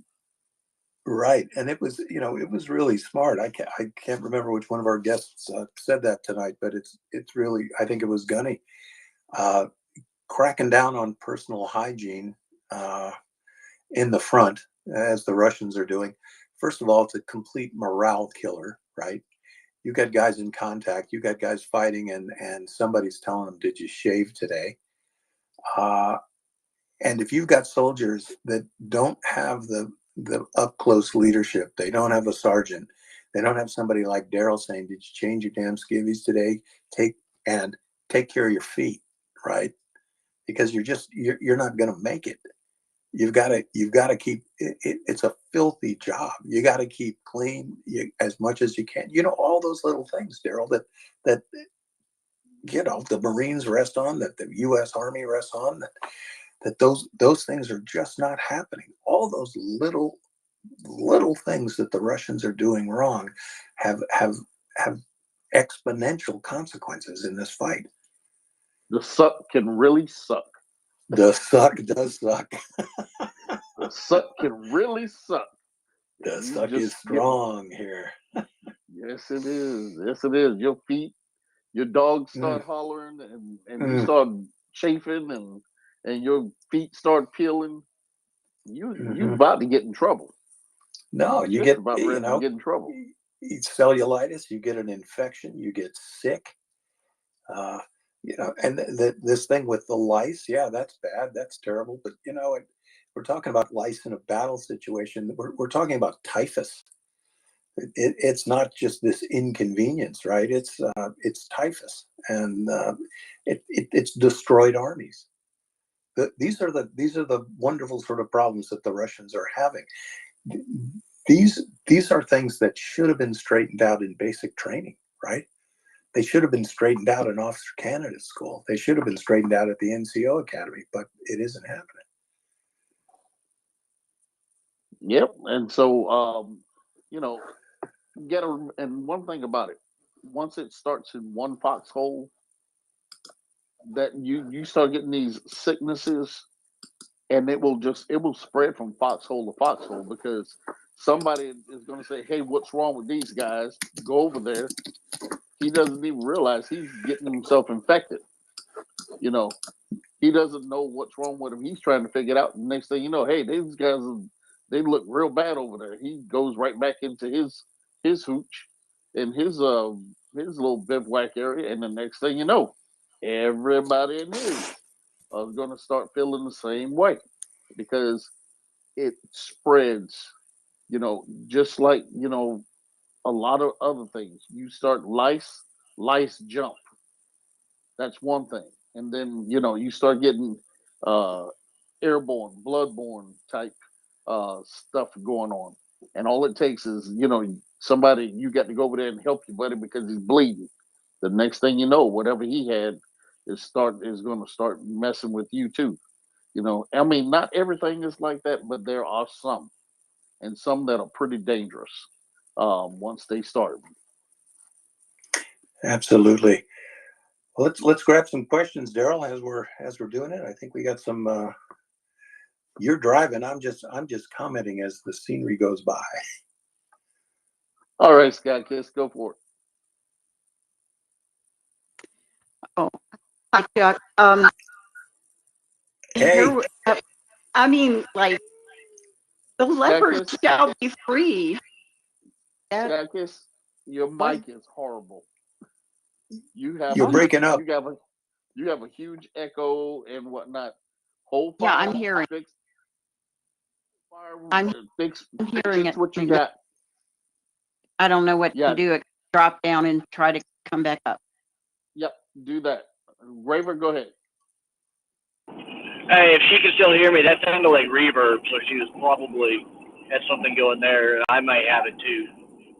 No, you're doing good. So anyway, Chuck, so that's one of the things I've been noticing is, the Russians have been trying to drive towards Zaporizhia, the lunges up to P-66, and I'm almost wondering, is the Russian army trying to use Wagner's fixation on Bakhmut and Soledar as a fixing or shaping force, hoping that the Ukrainians are distracted by that fight and trying to drive north and south of that because they think that that's where the Ukrainian effort is. And then a final comment, much like you, Chuck, you give me a map and 3 train points, and I can put myself exactly where I'm at anywhere on planet Earth. Map reading and land nav is a critical skill.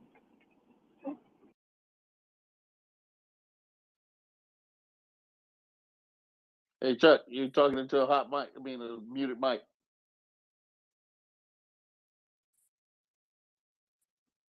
Chuck, your mic is muted. There we go. Is that's what we call fat fingers, right? Raver, I was saying, you know what your journey was like, your land nav journey, and you know, the first time they threw you out in the woods on a 50-kilometer compass course, it wasn't good, but it is something that you absolutely get better on. And I'm with you. It's pretty hard to get lost once you've learned it, and it is the absolute fundamental skill of anyone who's going to command in combat. You are obligated to know where you are every second, and I'm not talking by turning on your iPhone or turning on your sat nav, and it comes down to the hotel mic system, handheld map, and your trusty Silva Ranger compass, and you can find yourself. You can do it. But it's incredible to me to even think about being a soldier in a battle space if I couldn't personally navigate, let alone maybe there's no one in the squad who can do it. Maybe there's no one in the company who could do it. And maybe I'm working in an army where traditionally they don't tell the soldiers where they are. They just tell them where to go. And even back in Soviet times, you know, our briefings were saying that very many times the quick reaction forces that we were training to deal with, that they would not come very far from the target they were defending because they would get lost. And that's a bad thing to do. And, you know, you'll get gobbled up if that's happening. Oh, absolutely. I mean, you give us 3 terrain points and a map, we'll figure out where we are, put Alice in the Palace, orient to north, and then we know exactly where we're at and where everything else is in relation to us. Alice in the Palace. I haven't heard that in a while. That's good. Chuck, have you seen any evidence of Ukrainian fire behind Russian lines? Ukrainians, we saw those reports of the Ukrainians shooting down fixed wing and attack helicopters today. But what have they been doing behind the lines, aiming at concentration of Russian forces or at command centers? Well, let's see. There was an explosion a day ago in Ilyansk, and that is down in Luhansk. And let me look at that is about almost 40 kilometers from the front. All of those targets, of course, are picked out by partisans. A lot of times, because Russian communication security is so bad, signals intelligence will also help triangulate those. But when you're looking at a target like that, and this, I believe, was an ammunition depot. I'm looking at some photographs of the explosion there. It looks like some large secondaries. Those are, of course, lucrative targets. But one of the important things about them is everything that blows up back there in the Russian rear does not get delivered to the front where it can kill Ukrainian civilians or Ukrainian combatants. I believe there was also, let's see, I don't see any other strikes today. But am I wrong there, Alan? Were there some other? I'm looking at the battlefield report. I don't see. I'm not sure. You know, Chuck. In the last couple of days, we've seen some really large numbers in KIA on the Russian side. Are all of those due to either concentrations or are those across the battle space? I think largely in the last couple of days, it has been attrition by combat. Although in the morning report from the General Staff this morning, and there's been an uptick in this, that the Ukrainian missile forces have been hitting more troop concentrations. So they don't always report where these targets are necessarily, but we talked about you know, at some point you've got a forward observer, and/or you've got intelligence coming in on targets that are beyond visual range, of course, in the Russian rear. And a decision is made way above my normal level in the food chain. How many shells, how much ordnance is this target worth?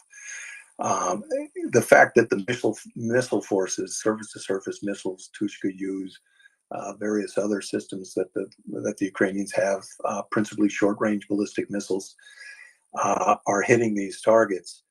That means they've got to be pretty lucrative, right? You're not going to waste a piece of guided ordnance like that on something that isn't going to pay a benefit. Like Dryfly was saying, much like America in Vietnam, there's no place to move that's safe for the Russians. They can't pile up.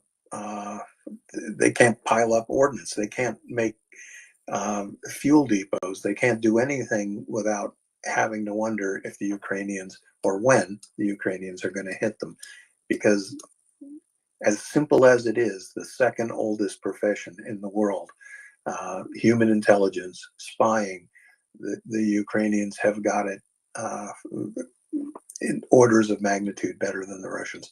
So all of that target selection that you see, and especially when the targets are 10, 15, 20, or 40 kilometers in the Russian rear, those are always going to be, almost always going to be a human identified target, I think. You think the Russians may be expecting something by putting these batteries on the top of their buildings? You know, the only thing they could say is we were making a movie. Look, every system they're putting on a roof in Moscow, there's a place that system really should be, right? And that's in Ukraine. We know that the Russians have moved equipment out of Syria. They've moved it out of Libya. They've moved it out of Africa. They're recalling those systems to fight in Ukraine.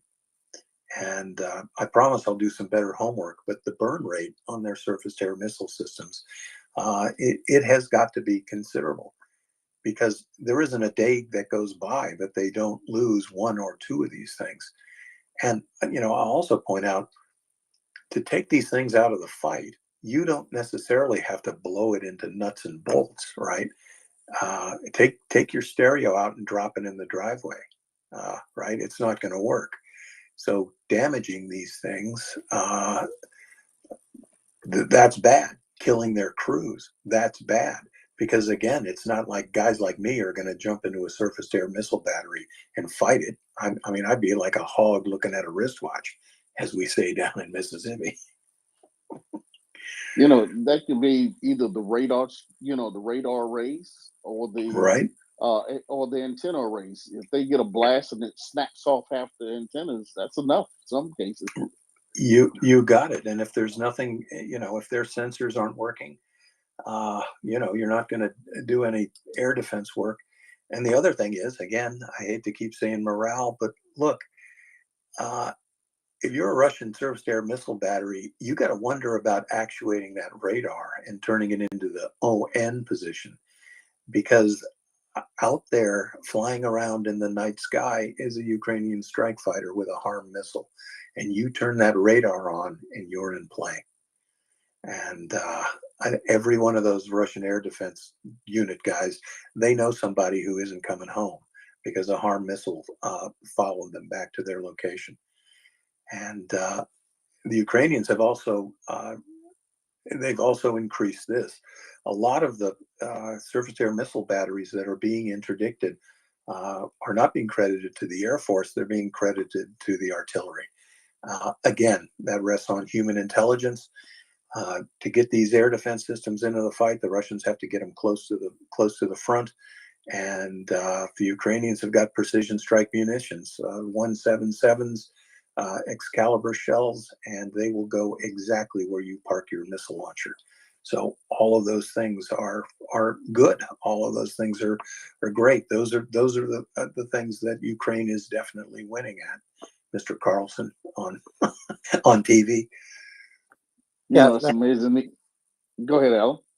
I was going to say, Mr. Carlson should turn off his microphone, but that's a whole different topic. But He should use my Daryl, microphone. well, your microphone is just a prop, Chuck. That's right. But going back to something Daryl just mentioned, and that is the air defense popping up in Moscow. These are Panzer systems being installed on rooftops of high-rise buildings in Moscow, especially or most significantly on the roof of the Ministry of Defense. To me, that is a propaganda ploy. We don't know if these are operational Panzer systems, which are air defense systems, but what they mean for Russia propaganda is that Putin will prepare the population for a long war, and he will pretend, for a lack of a better word, he'll pretend that that Moscow and other Russian cities are actually threatened, when in fact we know they're not. Ukraine is not going to attack Moscow.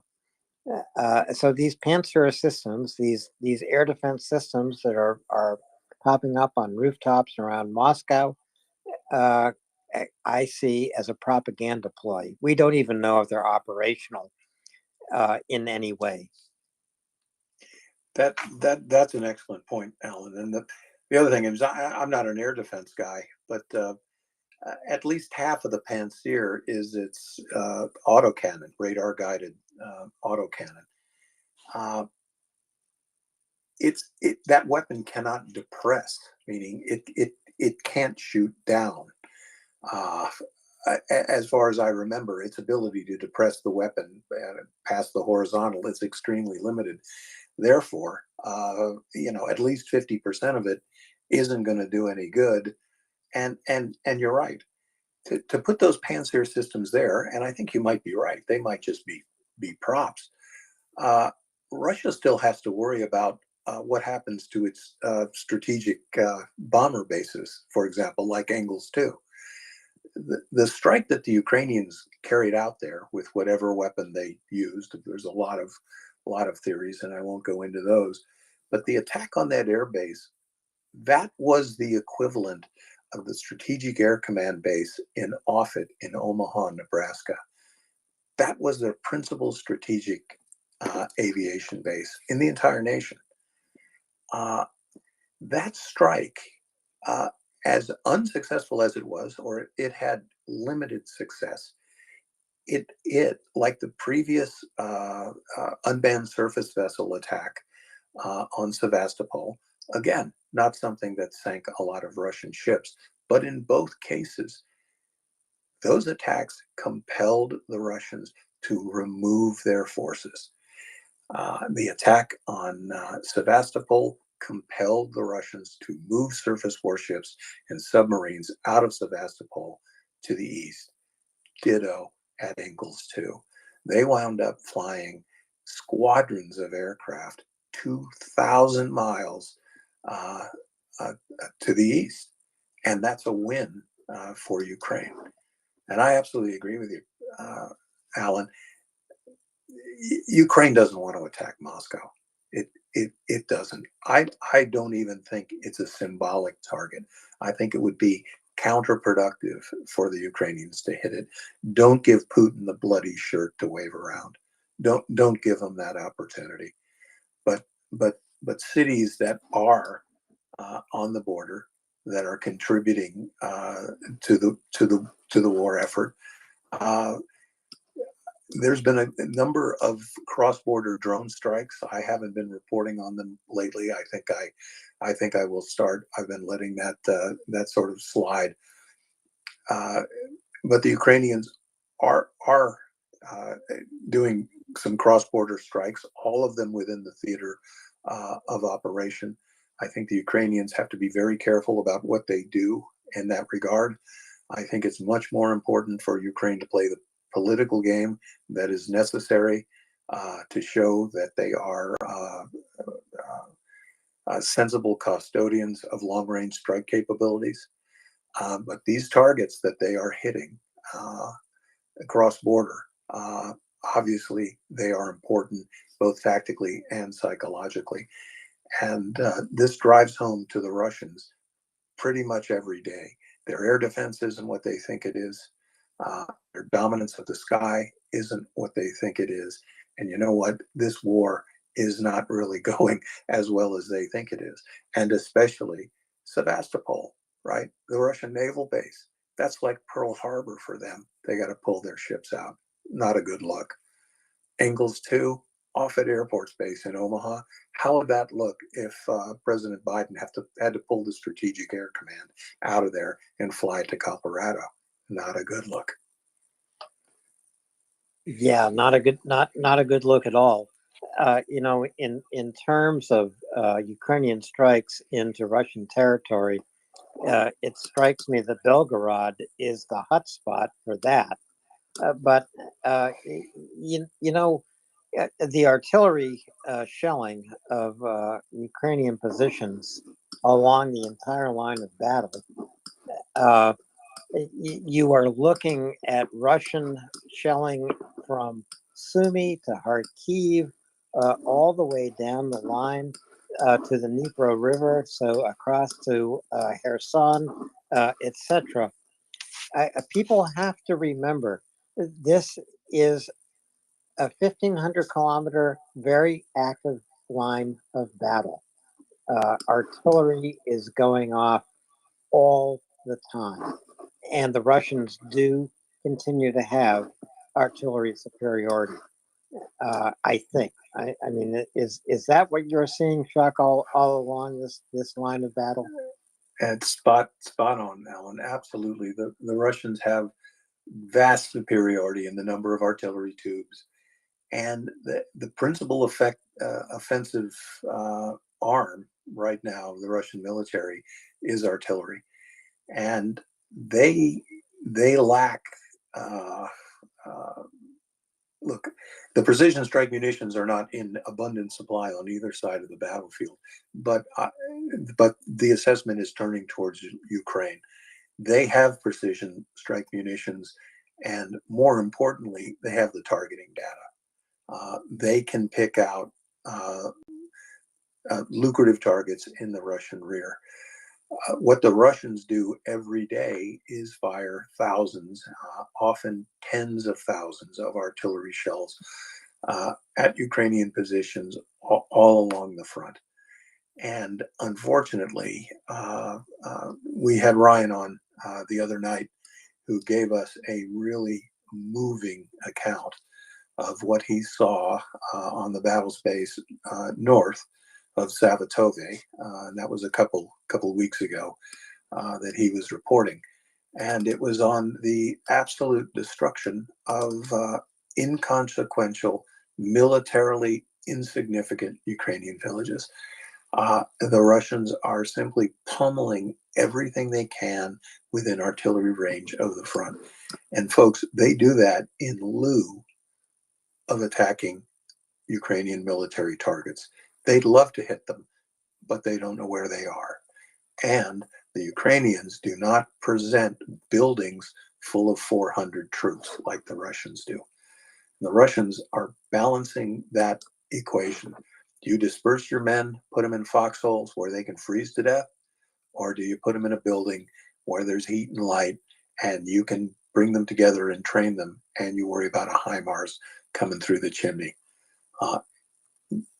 Everything Ukraine can do to make that the dilemma that Russian commanders face, that along with what Clausewitz would call friction in the rear area, and that is part partisans and patriotic Ukrainians reporting what they see in good time so that local artillery commanders can punch a hole in it. All of those things, and again, Clausewitz's metaphor of friction is perfect. It gums up the works, right? It makes things harder for the Russians. No places of refuge, no rear. But critically, we say this all the time, the inability to concentrate forces, bring them together, put them in brigade task groups, keep them in spatial contiguity, as we used to say, keeping them next to each other and projecting them forward. The Russians can't do that. That takes away the element of surprise, and it takes away one of the most important things in offensive warfare, which is mass, right? You always want to overwhelm the enemy at your point of attack, even if you're just a SEAL platoon, right? Yeah, I've only got 12 guys. I want to hit the enemy as absolutely as hard as I can, and I want to hit the smallest portion of the enemy. So overwhelming fire superiority. Just scale that up in maneuver warfare, combined arms. The Russians can't do it. And because they can't put together big maneuver operations right now, they're not going to gather more territory. And the Ukrainians are not going to give up. So I've said this before. This is like 1968, 69 in the American Vietnam War. Smart people at the Pentagon were looking at it and saying, yeah, we're not going to get defeated, but we can't win this. We can't win it. That's where the Russians are right now, in my opinion. And if you can't win it, you're going to lose it. Daryl, You go got ahead. it. Yeah. Mentioning, you were talking about mass, and in this case, I am talking about mass air fires, missiles, shaheeds, and things of that nature. We're starting to see these fires getting further and further. It seems like they're getting further and further apart, their instances, and when they do happen, they're not as dramatic and spectacular as they had been before. We know that they may be starting to have problems in the manufacturing process. But can you think of anything else other than the fact that they just may not have them? Is there anything else we may be missing on the board here with that? Yeah. Well, that certainly plays into it. We were talking a month or so ago that a lot of people had assessed that Russia had used up 60% of its air-launched cruise missiles. We know that the attack profiles changed so that they were disarming nuclear-armed KH-55 cruise missiles, essentially strategic strike weapons, removing the nuclear warhead, replacing the warhead with metal ballast, not even explosives, just a hunk of metal to make the thing fly right, and pumping those into the attack stream. And the reason that was happening is that the Ukrainian air defense is getting better and better. A normal engagement ratio is about 70%, 70 to 75% intercept rate on these Russian cruise missile attacks. That's pretty good. The problem is when the Russians are shooting at civilian targets, which they invariably do, and not just infrastructure, I mean apartment blocks, targeted deliberately, population areas. If 25% of those get through, it's a bad thing because they kill civilians. A couple of things that Germany has done right, and I'll give the devil his due. Two weapon systems in particular that the Germans supplied. One is the Gepard. It is a radar-controlled autocannon. It is what you'd call a point defense weapon, meaning it's as good as far as that autocannon can shoot. It's really good about killing Shahed 134s. They are slow, relatively speaking. They have a larger cross section. They have sort of bigger wings they pick up. But another thing that Germans supplied, which has sort of exceeded at least my expectations, was the Iris-T. It is a mobile air defense system, surface-to-air missile system. It is essentially infrared guided. But there have been cases where the Iris-T was involved, where 100% of the missiles in the weapons envelope of that system were shot down. There is one set of IRIS-T batteries deployed around it is Kyiv. The Ukrainians were advertised they fired 100 missiles and a 100% kill ratio. So 75% is a baseline. It's the average of what Ukrainian air defense are doing to defend these targets. But there have been cases where there's been 90% or even 100% intercept. And that has got to, there's That's someone, spectacular. right? And that there is someone in the Russian Air Force going, okay, and it kind of comes down to this. We just spent $720 million on that cruise missile strike, and 17% of our missiles got through. That is not the bang for the buck that Putin is looking for. And again, unfortunately, he's trying to bomb Ukrainian civilians into submission. And we've pointed out, nobody bombed London into submission. Hanoi was not bombed into submission. Frankfurt was not bombed in submission. Stuttgart, nobody gets bombed into submission. It only actuates the population, and it outrages the world. And I think someone in the Russian Air Force is going, "Hey, boss, this isn't working." Yeah, Chuck, I have two questions for you. One is about patience, and one is about tanks. The question about patience is this. The speculation that there's going to be a winter offensive seems to be, the window for that winter offensive seems to be closing. I know it's late January, February is still winter, March is winter, and mud season, but it seems to me that without general winter, as you like to call winter, without general winter interceding, we need to be patient. And patience in war is often misjudged, but the Ukrainians are very patient military planners. What do they have in mind? Well, to me, there was, of course, we all got a calendar. We can see the when winter is supposed to end, but we're still at we're kind of at the end of mud season. We're in the cold mud season. I think we still have all of February to await Ukrainian winter offensive, which I think it is going to come. It may be a limited offensive. I don't expect anything on the scale of Kharkiv or Kherson, but I expect a Ukrainian blow to fall this winter. The good thing about patience and mud season is, and another reason why I think that there will be a Ukrainian offensive. Please pick up your pencils, Russian listeners, because whatever is gained by the Ukrainians in a winter offensive in February sometime, or in auspicious weather, a cold snap hardens the ground, and I love dark and stormy nights. That's when I like to operate. Whatever is taken in this winter offensive, mud season is going to help the Ukrainians defend what they've taken, and that is a good thing.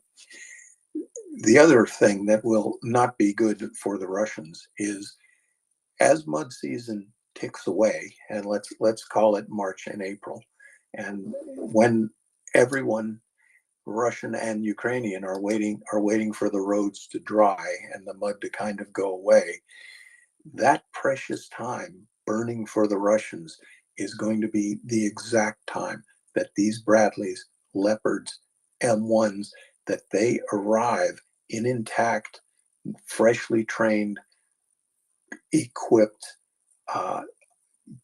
units that have worked together, that have been able to carry out exercises.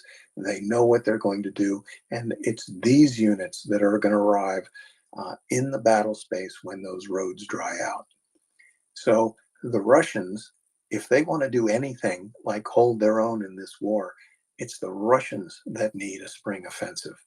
They are going to need it because, and look at it this way, Russian war planner, we know that Putin's breathing down the necks of his military commanders. He's just fired his fourth one, right? We got a new guy in there right now. We see Putin eviscerate his own ministers at nationally televised press conferences. He tears these guys apart. He hires a new general. He didn't just do that so he could stand next to him at the May Day parade. This guy better have a plan. He better have a plan. And I am certain he's telling the boss, well, you give me mobilized troops, I'm going to give you a spring offensive. Okay, terrific. Let's put this, I always like to change the polarity on any military situation.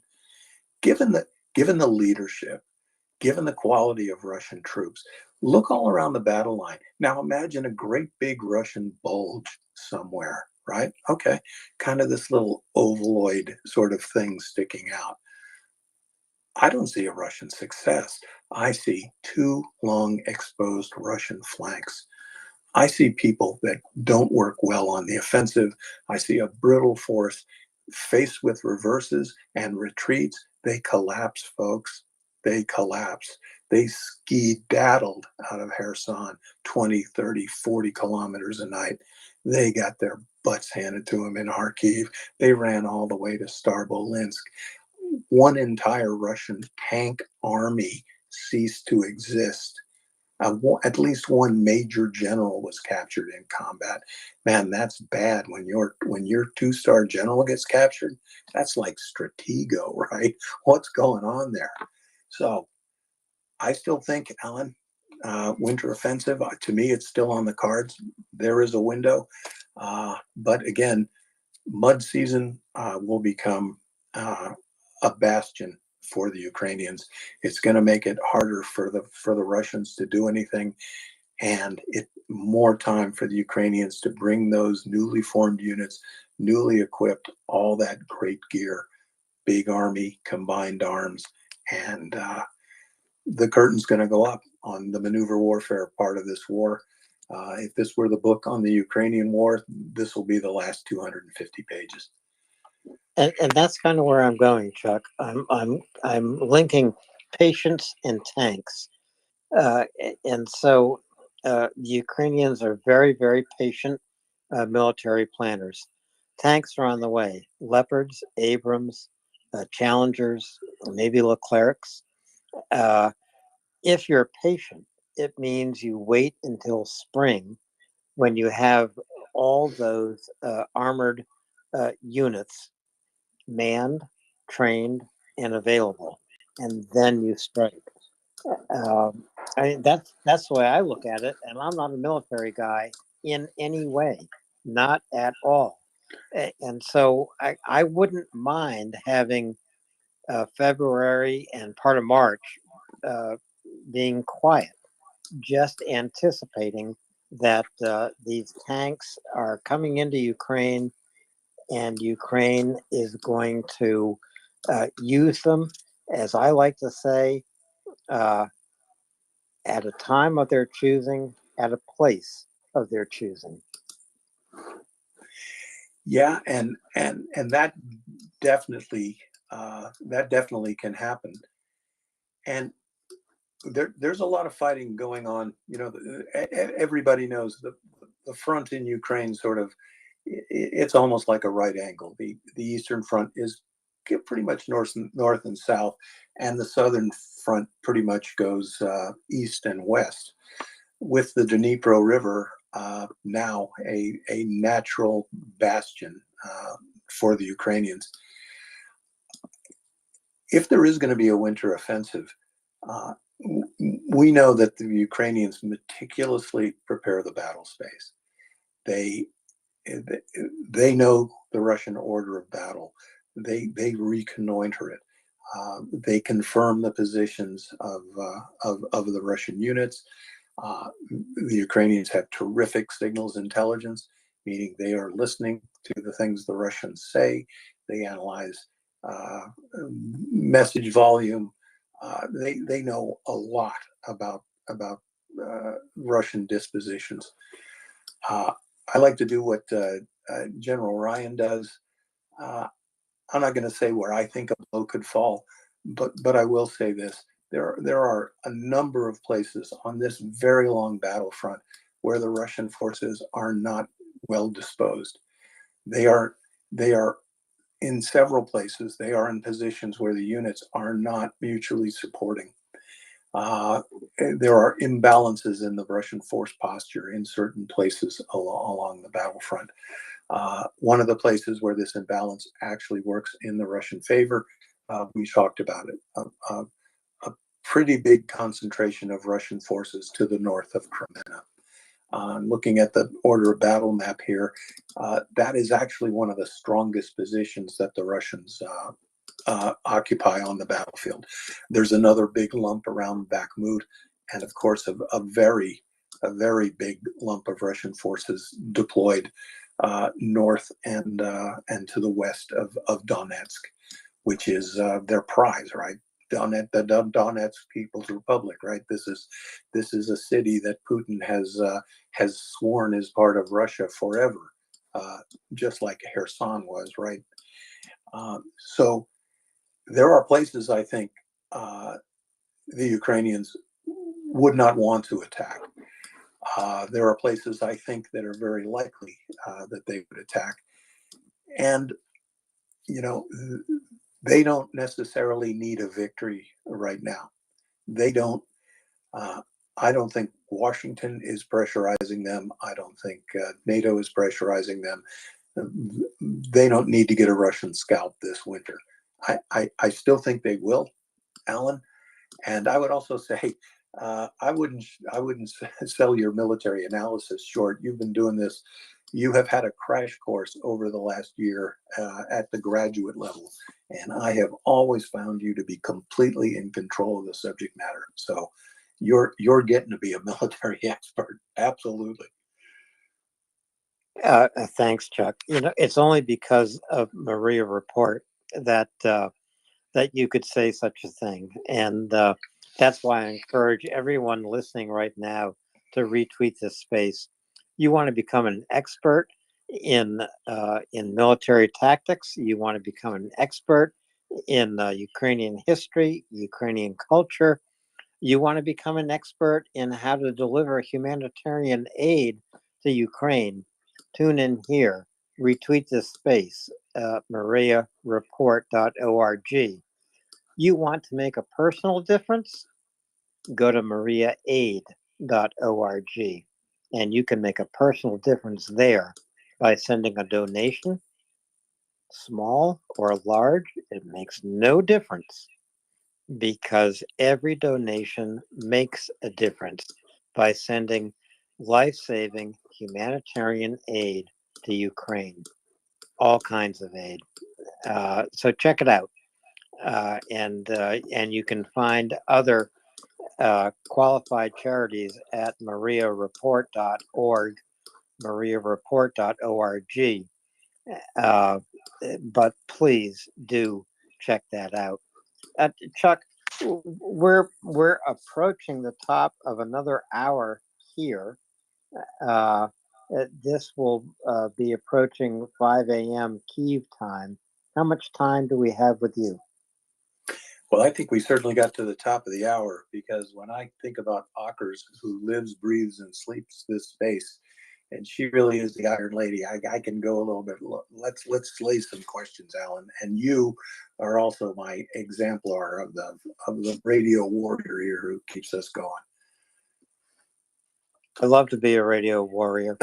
So, Chuck, I've got a hand up. Finance, please go ahead. Hey, Chuck. Lovely to see Hey, you. Finance. How are you, brother? I'm doing well. I wanted to ask a question directly to the point. You just made the comment that you still think the Ukrainians might, as you put it, get a scalp this winter. We were on air, I think it was last week or a few days ago. Everything's blending together to me. When all of a sudden Crimea broke out in combat, when that wasn't on anyone's menu except the Ukrainians who ordered it and got there. what are you looking at that we could expect? Obviously, no one's that I know of, no one's telling you what their battle plans are. So when you say they could get a scalp, are we talking small, big? What kind of action could we be hoping for? Well, I don't see anything on the scale of Kharkiv. And if there's some internet maps that'll show you just actually how large and successful and offensive that was. I mean, Kharkiv is a long way from Savatove, and the Russians collapsed on that front amazingly. The scale of the Ukrainian victory in there, if this were World War II, it would have been a noteworthy event and battle. It was the kind of victory that the Nazis were pulling off early in the Russian endeavor. I don't think the Russians are going to get caught sleeping like that again. But I've used this word brittle before, and I still think the Russians are brittle. And what I mean is, in order to stop an offensive like the one that is definitely coming, the one with Leopards, the one with M1s, the ones with Bradleys, and every one of those Bradleys carrying most of an infantry squad of guys armed with anti-tank weapons, and they are froggy and ready to fight. If you want to stop a Ukrainian advance like that, you're going to need defense in depth, right? You've got to have units up front that can take the punch, slow the Ukrainians down. And then remember, I mean, when we're talking big army, it's always going to be maneuver element on maneuver element. So the Ukrainians will break through, but I'm wearing my bad guy hat right now. They will penetrate your lines, and then you will strike them from either side with your own maneuver elements, surround their penetration, annihilate it, and push them back. Because I don't see the Russians pulling off offensive operations right now, and I see places that they badly want to take, Bakhmut. They want to break out of Soledar. I keep not seeing that happening, right? Bakhmut's in play. Prigozhin has been ordered to take it. We talked about how to take it. I knew that as a 16-year-old cadet, right? You need that combined arms thrust. I need a moving barrage from artillery. I need tanks and infantry fighting vehicles to follow that barrage. I need to push the Ukrainians back. That isn't happening in Bakhmut. It's still companies and platoons going forward and getting grilled every morning. Why I say the Russians are brittle, I'm looking at the place I'm looking at the whole battle line here on this map right now. I'm looking at the disposition of Russian forces.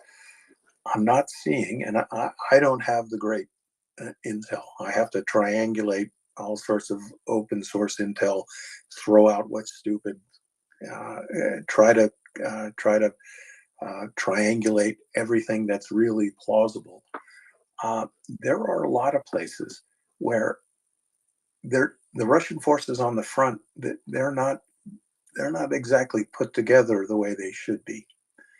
And there are places on this very long front that, in order for me to get anything, a roll of toilet paper, 30 bullets for somebody's magazine, hot food, artillery shells, that stuff has to travel a very long way to get to the front.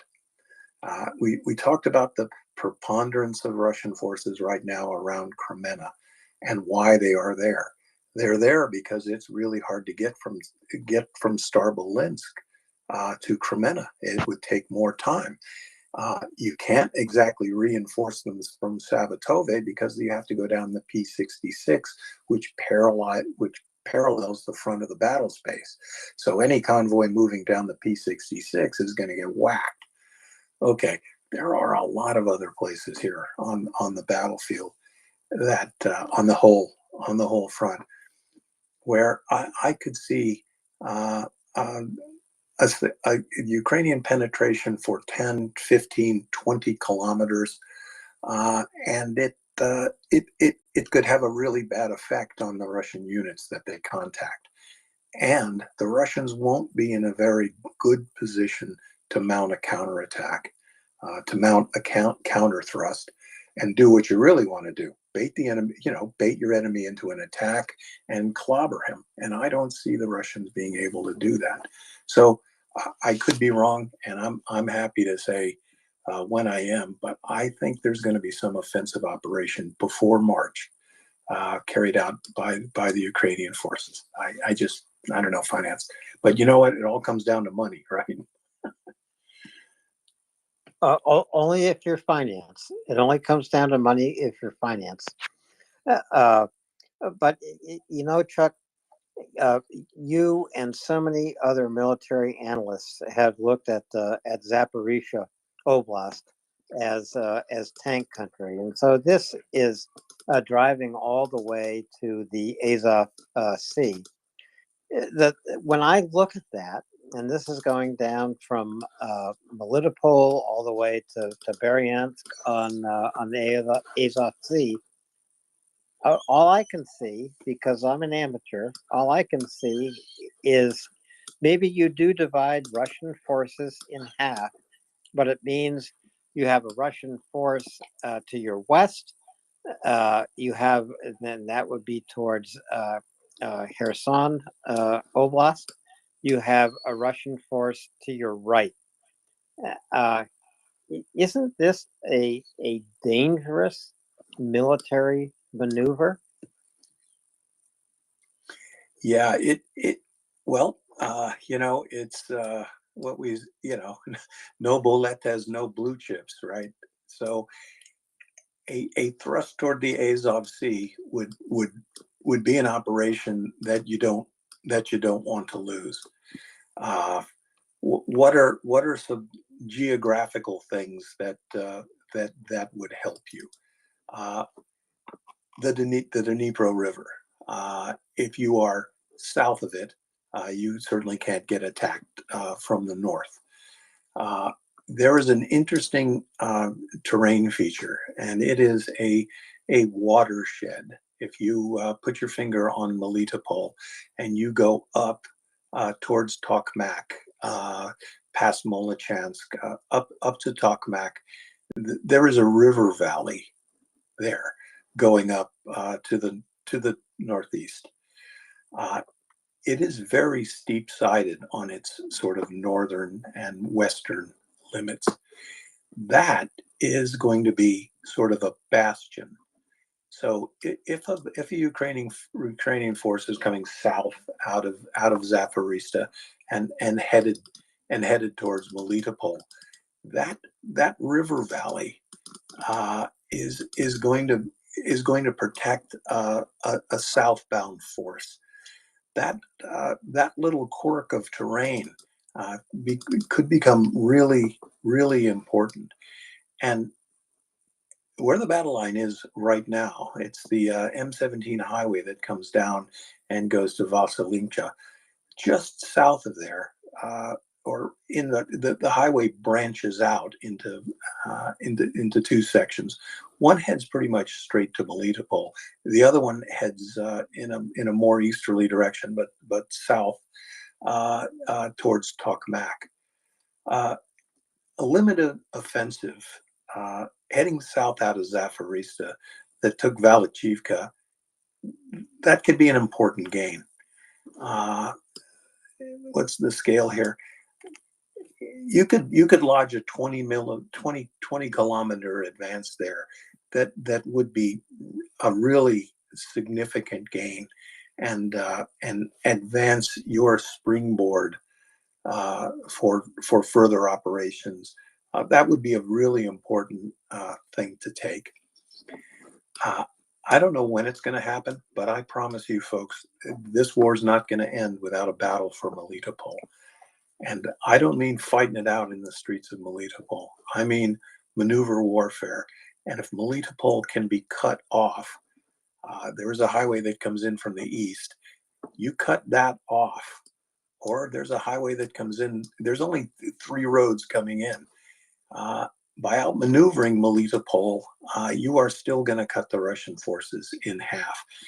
And remember, in order to stop that, in order to counter a Ukrainian offensive like that, the Russians have got to do what they're not doing now, right? They've got to execute a maneuver warfare plan, a combined arms maneuver warfare plan.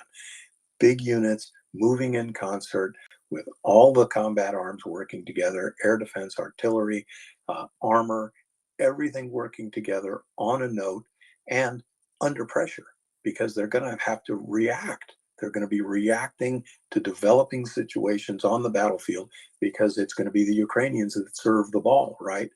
2 things the Russians aren't doing. They're not mounting offensive actions. They're not using combined arms, maneuver warfare, and they don't do well when they're not singing off a sheet of music. They don't do well when they're reacting, right? As we saw in Kharkiv, they kept falling back. They didn't know where to stop. And again, let's bring it all the way down to that little ridiculous pedestal this whole thing that rests on: morale. It's morale. If you can't get your rifle squad to stick together, if you can't trust them to move out and maneuver and converge on a target, because you split them up and they'll all run off into the woods, you just scale that up. You can't count on your platoon to stay together, your company, your battalion. So I think there's some low-hanging fruit. We just talked about south of Zaporizhzhia. I talked about it because that wouldn't be my number one choice. But looking at a map and scan it, and you guys are all, everyone who listens to this space, you're learning how to read a map. You know where these transportation hubs are and how important it is to take them, and that way you can control the surrounding countryside. But there are 4 or 5 places on this front where I see the Russians as being wide open, and I expect something bad to happen to them. And in fact, I'm hoping for it. Yeah, Chuck, we're all hoping for it. Folks, it's the top of the hour here, Eastern time in the United States. It's 10 p.m. And that means it is 5 a.m. in Kyiv, if my calculations are right. But what that means is that all of you here need to retweet this space, MriyaReport.org.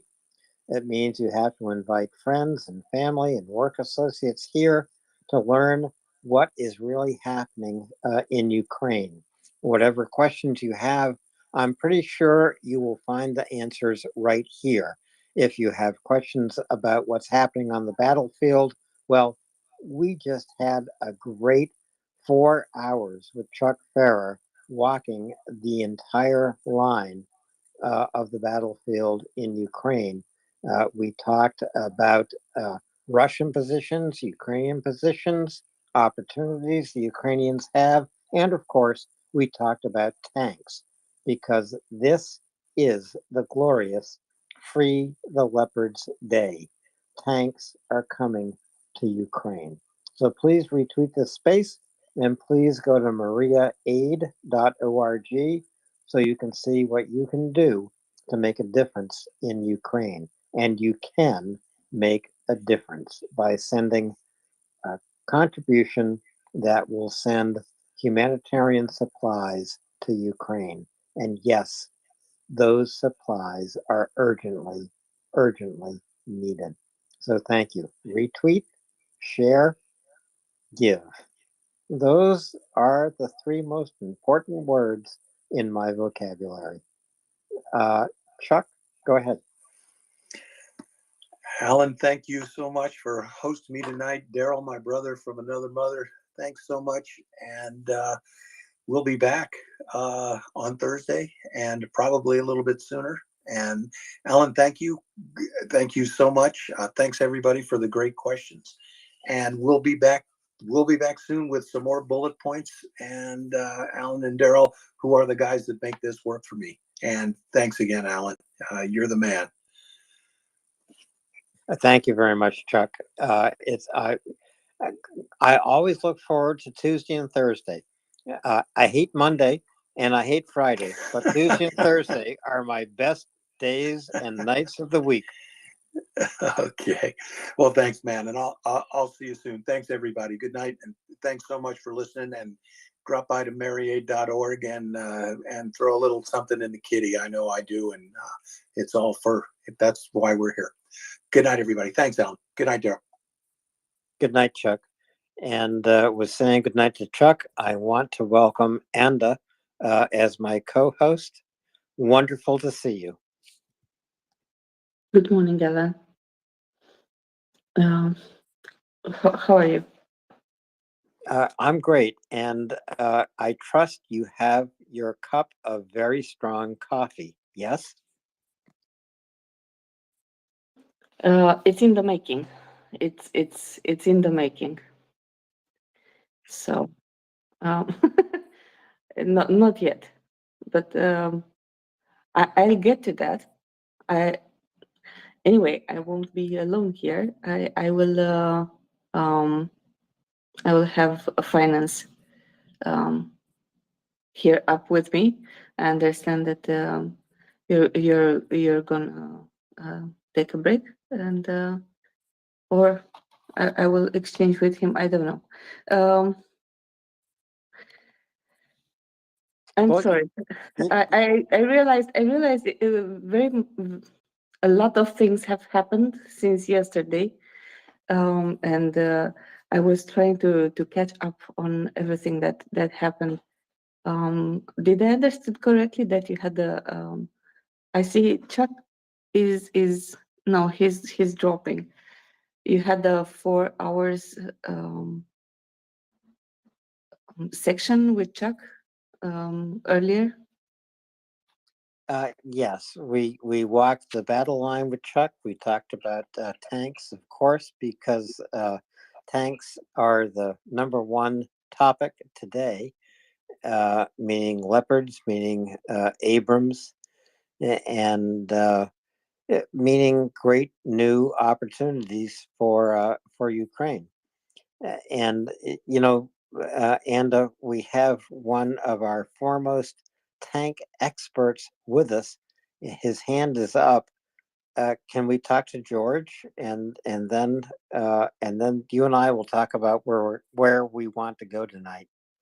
George? Hey guys, yeah. So let's do a quick rundown of what we're seeing here. We're waiting for tomorrow. I think there will be more definitive and official language coming out. But it looks like there is a bevy of European countries that are getting ready to send a Leopard 2 tanks to Ukraine, including Germany, Poland, Norway, Finland, Sweden, and Spain. We're hearing rumblings about that. The United States is there's reporting that the United States has made the decision to send Abrams tanks to Ukraine. It looks like it may be an initial batch of 30. There are reports that that is an initial batch of 30 with more to come.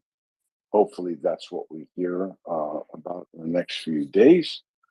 Remember, the M1 and the Leopard 2 both were derived from a joint project that the Germans and the Americans had. They were going to try to develop a joint tank, to replace the German Leopard 1 tanks and the American M60 tanks, the M60 Pattons. But as usually happens with these joint projects, as they progressed, One country wanted something different, the other one, so they decided to, go on their separate ways. But eventually, now both tanks use the same gun with the same ammunition.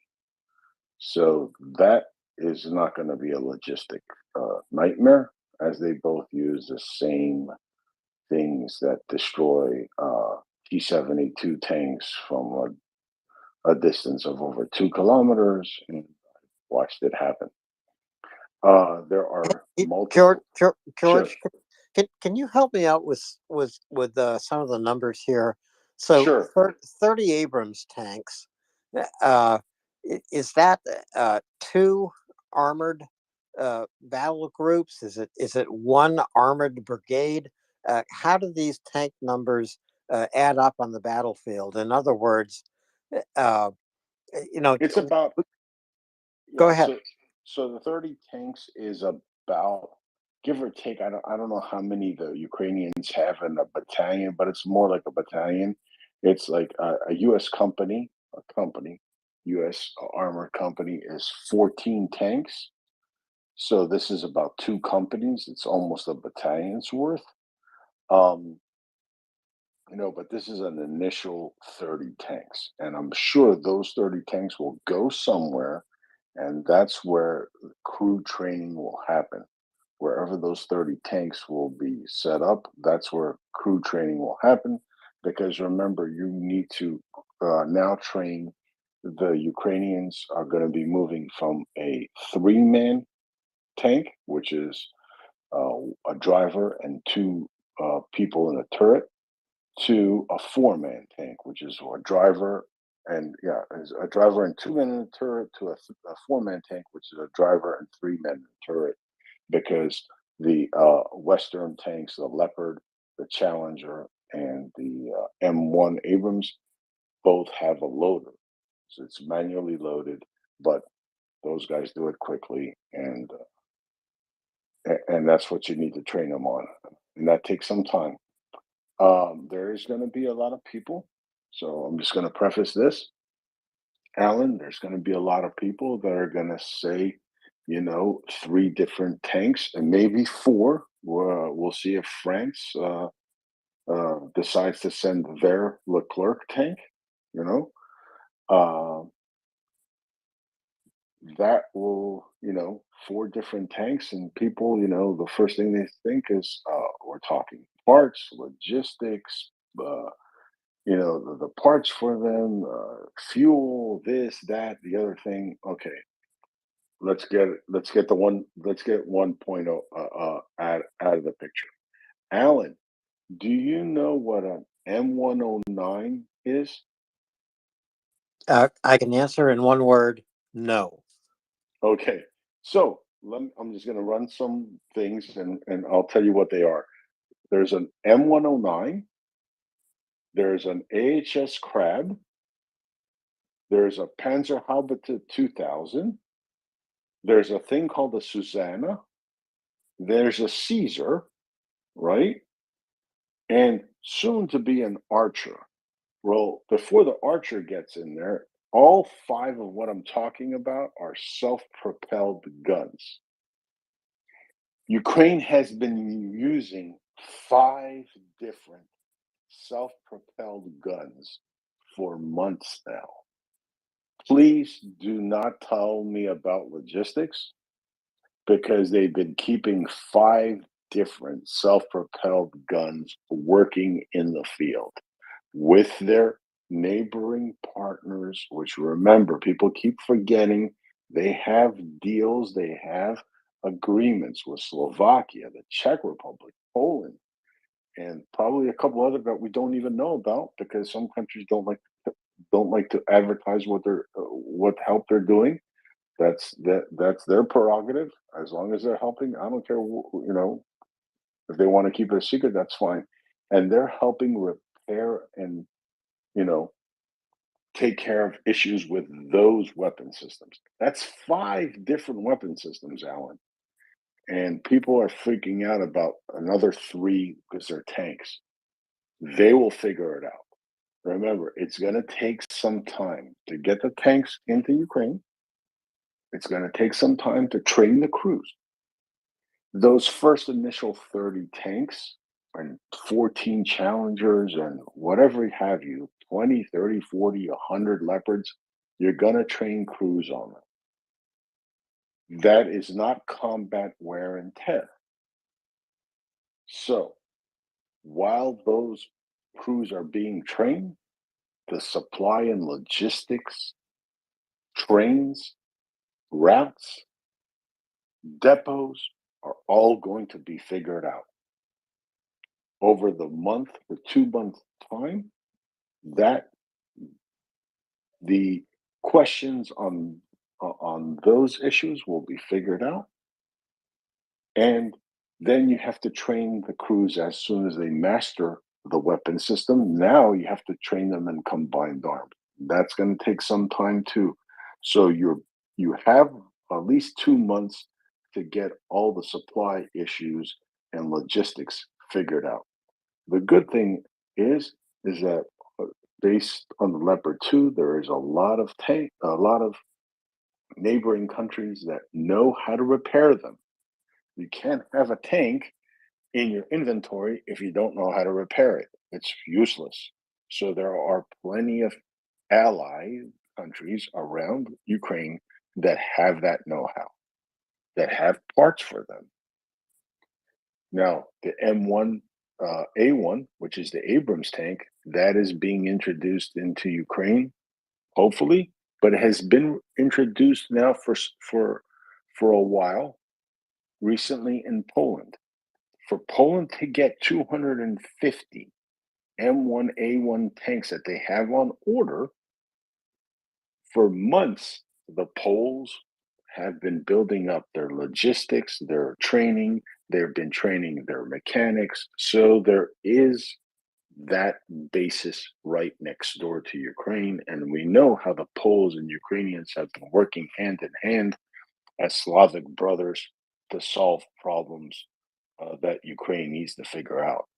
So before everybody starts fretting about, logistics and this and that, because there's a lot of people, and some very influential people making these assumptions because they're basing it on stuff that used to happen 20 to 30 years ago. Things have changed. Things have been streamlined, and the Ukrainians have been doing this now for 11 months, and they've been working with at least 5 different self-propelled guns for at least 4 months, and they're making it work. So, everybody, it's a great day today. It is a great day today, George, and the Ukrainians are not only making it work with 5 different self-propelled guns, they're making it work with, and I think 5 is again the number, 5 different air defense systems, and they have integrated these air defense systems all over Ukraine. The Ukrainians know what they are doing. And when General Zaluzhny or President Zelensky says, "Give us the tools, we will finish the job," we have to trust them and believe them. There is no question about the ingenuity of Ukrainians and their ability to learn fast, and after learning, to move quickly into battle with every weapon system that Western nations deliver. And these might be tanks, these might be air defense systems, these might be longer range missiles like ATACMS. And when I say ATACMS, I always think of finance, my co-host who just came up. Welcome. Hey, really quick, Alan, I just want to remind people, remember when before the Ukrainians got HIMARS, there was all these naysayers. Oh, the HIMARS, and they're not going to know how to use them, and you just can't you're going to fire the 6 rockets because a HIMARS takes 1 pot of 6 rockets.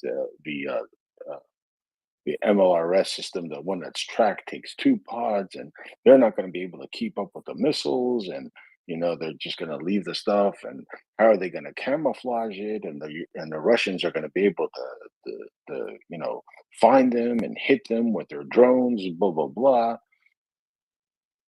Not one of those systems has been destroyed. Now, if you listen to Russian media, they've destroyed 350, 17 flying pterodactyls and whatever else kind of nonsense they pull out of their keister. But in reality, they haven't destroyed one. So the Ukrainians also fooled everybody, even even their allies, by as soon as they got the pictures and of what this thing looked like, their guys went to work making wooden decoys. So that's what the Ukrainians can do. And just remember, when you're talking about education level, the Ukrainian people as a whole have one of the best education systems in Europe. Don't ever get into a math a math contest with a Ukrainian. You're going to lose. I guarantee you that. So they are more than adept at dealing with any situation, because once again, Alan, they're not doing it for somebody else. They're doing it for themselves. Those soldiers in the front know that if they fail, it's their loved ones that are put in harm's way. That's a Yeah. huge motivating factor. Well, it's the ultimate motivating factor, George, as you know. And in terms of the educational system in Ukraine and the level of education that all kinds of Ukrainians have achieved, every single one, every single Ukrainian is thinking about the future. And that means every Ukrainian life lost in this war, which needs to end as quickly as possible. And it can only end when NATO and 50 allied nations, 50 nations in this coalition of the willing, supply all the weapons Ukraine asks for. It can only end when these weapons are supplied.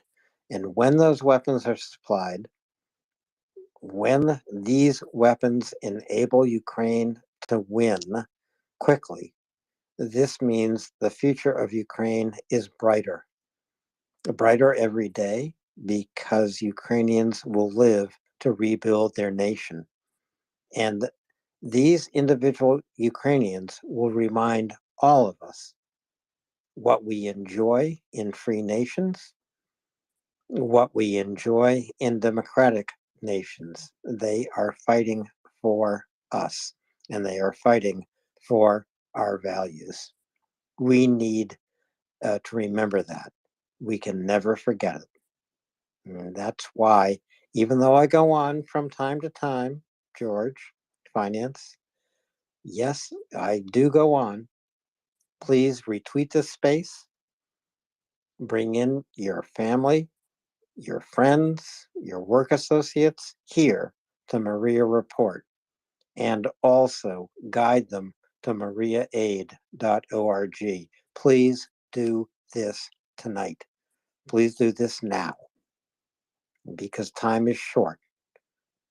Time is not on our side. Time is not on Ukraine's side. We need to act now. And finance, please stop me. Thanks for coming up. Lovely to see you, Alan. And why would I stop you? You're on a roll. While we're talking about Ukrainian capabilities, one of the things that's been impressive on the supply and logistics side is they seem to be fielding just a ridiculous barrage, a huge barrage is not the word, a myriad, there's the word I was looking for, of different kinds of equipment, in the field. And stuff that they didn't have right a year ago, stuff that was not there. They didn't arrive on time, so it wasn't there in March either, much of it. And they're keeping it all up and running. And that's just the things that we know they've gotten from abroad. When you see the videos of what they're rolling out with, they're keeping, ton of technical, ton of technicals in play, right? Humvees and pickup trucks with either anti-tank guns or machine guns on the back. We've seen ATVs rigged up in the field, stuff that looks like it comes out of the Mad Max movie. All this stuff is in the field that they're keeping serviced and up and running, sort of with a decentralized near volunteer system, right? Roman the tanker was on and said that, when they need to fix their tanks, unless something's really, really broken or really a problem, they don't take it back to a central tank depot. They have, like, your local Ukrainian mechanics just come out and fix your tank, which seems a little crazy that, like, if I was, going down the street, that the local guys would be like, yeah, we can fix that. If that was what was servicing, the U.S. Abrams, if our tank brigades were defending us against, the Canadians coming down and attacking us and trying to burn our White House again. But yeah, no, that's the gist. I mean, I guess there's no real playbook for that other than having your entire populace have a ridiculously high percentage of mechanics and industrial workers thrown throughout it. Is this in any military handbook here, George? Like, this is nothing I understand about how military logistics is supposed to work. Yeah, the call the guy that is in your Ukrainian equivalent of Pet Boys, right?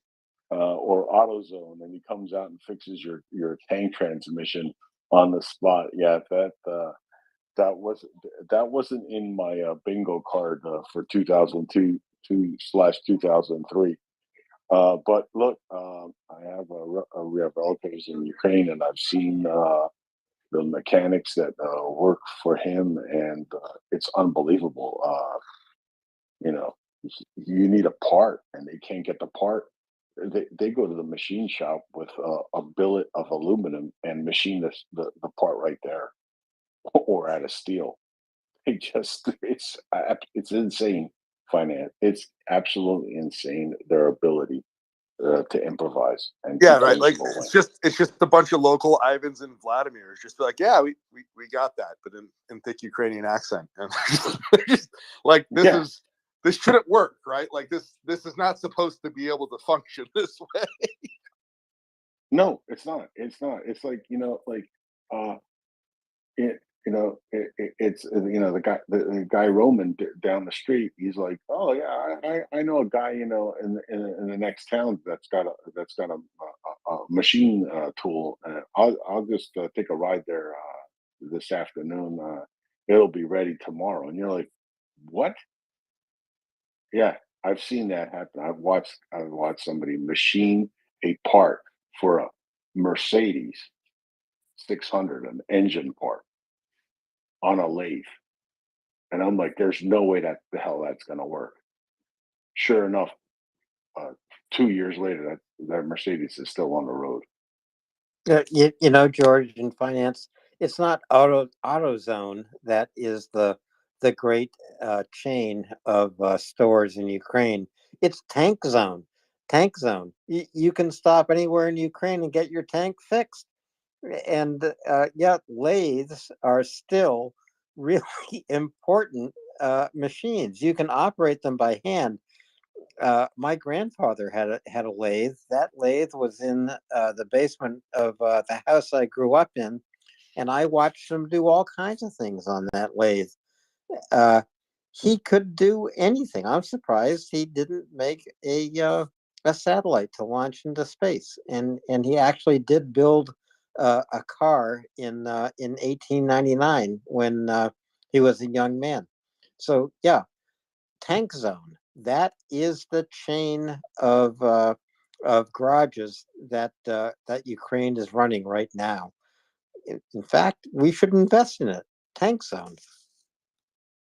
Yeah. So their ability to fix things that cracks. Look, there's videos out there these guys are dropping like the whole power pack out of a BMP, and switching out the transmission right there in the field, and then you know, just with a pure elbow grease, uh, and a local tractor and pulleys putting the power pack back into the damn BMP, and you're like, that's not supposed to. You're not supposed to be able to do that and do it efficiently, but that's what they're doing. So, Hey, hats off hey, to them. hey, George, you know someone named Big Bertha, right? Can you tell us about Big Bertha? What would Big Bertha be doing in Ukraine right now? Oh, okay, so yeah. So we had a tank in our platoon, and it had Big Bertha on the barrel, and the gunner had christened that tank Big Bertha. He was from Baltimore, Maryland, and the story goes Big Bertha was a woman that lived down the street, and she was very loud and kind of boisterous woman. And you know one day she she got into an argument with her husband, and you know it spilled out into the front lawn, and Big Bertha knocked her husband out, and the neighbors all saw it. So that's why. So she packed a hell of a punch. So that's why this young kid, my God, Kevin nicknamed the tank Big Bertha. That's where that came from. So we had Big Bertha in our squad, and Yeah, George, I guarantee you, in that part of Baltimore, because I've been there, there are no front lawns. It's just your house, 3 steps, and a sidewalk. I yeah, think that yeah, it was probably the street. That's what he said. He said it was the front of the house. So I'm thinking lawn. Yeah, you're right. It was probably just the sidewalk. And remember, the sidewalks there are wide in certain sections of the city. So and everybody sits out on their front stoop, on their front step. So that was probably the big show for the year there. But according to him, Big Bertha laid her husband out, and they said that he was a huge guy, so that's why he's like, they were all shocked because they thought it was going to be the end of Big Bertha, but no, he was the one that was face planted on the cement or whatever, the front lawn or whatever the heck it was. But that's where the Big Bertha story comes from. Well, Big Bertha is like Ukraine. People underestimate Big Bertha. They see some big guy, uh, challenging Big Bertha, and everyone says, well, Big Bertha ain't going to make it. But Big Bertha lays out this guy on the sidewalk. That's what Ukraine is going to do. That is especially what Ukraine is going to do with the delivery of tanks. And this delivery cannot happen soon enough. It just needs to happen ASAP. Here we are, almost 1 year into this war. These tanks could have been delivered months ago. So they weren't, but they are now. And, just thank God they're on the way. I think they will change the day. I'd like to make a brief disclaimer. These are the views only of Mr. Alan Brewer. If any Ukrainian women find themselves offended by being referred to as Big Bertha, this is entirely Alan Brewer's personal opinion, not the opinion of the MriyaReport. All complaints should be sent to his DMs. In fact, you should send lots of complaints to his DMs. You should get offended and complain in his DMs. And then you should send me a message of the pictures of complaining in his DMs, because I will laugh my rear off about it. But no, thank you very much, Alan. Yeah, no, these tanks should have been delivered, 8 months ago, 9 months ago, 10 months ago, right? We might not be talking here now if they were delivered 10 months ago. That's true. And as a matter of fact, Finance, I don't think there are any berthas in Ukraine, so I'm not going to get any DMs. There are some berthas in Baltimore, as George just told us, and there might be some berthas in Philadelphia and a few other places, but not in Ukraine. But the most important thing is we can nickname every single tank driving to Ukraine today or on a flatbed on a train going to Ukraine today. We can call those Bertha. You know, those tanks are not going to DM me. Thank God.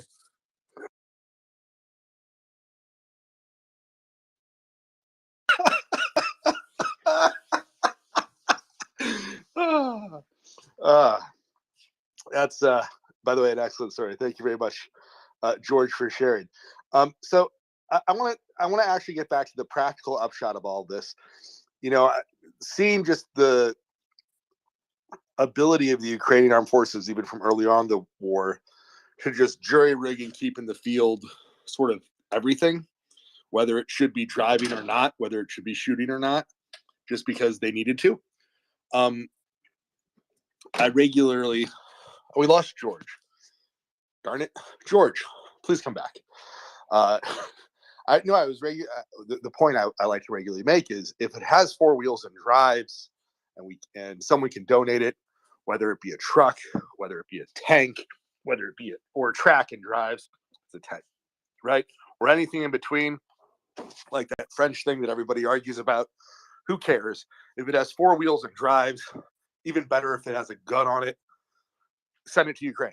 They'll figure out a way to use it. They will use it well, right? Doesn't matter if it's new or old, they'll use it. They will find a way to use it and put it to good use and fire it at somebody who absolutely needs a large gun fired at them. And if they can't fire it because it doesn't have a gun, they'll use it to drive around and help out their humanitarian or logistics supply chains or both, all of which needs to happen because there's a dearth of four-wheeled and driving vehicles in Ukraine right now. That said, I would actually love to ask George a little bit more about that, but we do have Dryfly up here. Dryfly, are you with us right now, sir? Dryfly, we are talking to Actually, you. I am. I was just kind of winding stuff down. It was on the other end of the room. What's up? What did I miss? We've been discussing the supply and logistics and the fact that Ukraine seems to have a unnamed army of mechanics in your local Pep Boys, or as Alan has renamed them, the Tank Boys at every corner. Just seem to fix up your tank. Whether they have the part or not, they'll just machine it, apparently. You're actually from and have worked in supplies and logistics for Yeah, I've thought about that actually. It's going to be hard for some of the stuff. Some of the stuff it's going to be really easy. I think for the more advanced stuff, it's going to be really hard. But I don't think that that's going to be as big a problem. I was talking, or actually, I was online on another thread where we were discussing, and that guy was a tanker, and he actually had worked on some of this stuff. And he thinks that the ability, because a lot of the modern tanks, both the Germans and the Americans, and I'm assuming the British Challenger as well, are kind of plug and play. Okay, so what they're going to do is if something breaks down, they're going to just swap it out. I mean, it's almost going to be like what people do today with computers. I mean, who fixes a computer, right? You unplug it, you get a new one, and you plug it in, and then you either toss it or you bring it to a place who rebuilds them. Okay, and I think you're going to see a lot of that. So I don't think there's going to be near as big a problem with these tanks as people think. The problem is going to be making sure they can get the components. And just reading up on it, it sounds like the really critical components, there's more commonality amongst the platforms than we know. In other words, there may be some differences, but they're not drop dead differences. Does that make sense? In other words, what kind of components are we talking about? You seem everything from transmissions to engines to the sights to the the vision systems, all of that stuff. They're all plug and play. I mean, they don't take them apart and replace a a board or something like that. They pull the whole goddamn thing out, unplug it, hand it up through the manifold, up through the doorway. Guy brings another one in, puts it in, and then that one goes back to a shop somewhere to be rebuilt. There they'll take it apart, whether they do that in Ukraine or whether they do that in Poland or even send it back to the States. will depend on the complexity of the component. I think the turbines are going to be fairly complicated rebuilds, but I don't think the dropping them in and out is going to be anywhere near as scary as like General Hertling suggested to us. It's one of your guys was on that night who talked about, and I don't know if it was one of you guys you had that had flown in, maybe it was Carlos, who had flown in in Arabia somewhere, and he says that they were changing out engines. Sometimes they change out a whole engine in something like 24 hours, which to change out a turbine on a jet is crazy to be able to do in 24 hours. I mean, the whole damn thing, the whole power pack, they just drop it out, put a new one in, and they connect all the hydraulics and electronic components. I mean, it's just nuts. And that, by the way, is what's done in most modern vehicles today. I mean, if you go to a shop, I mean, they rarely actually repair a transmission.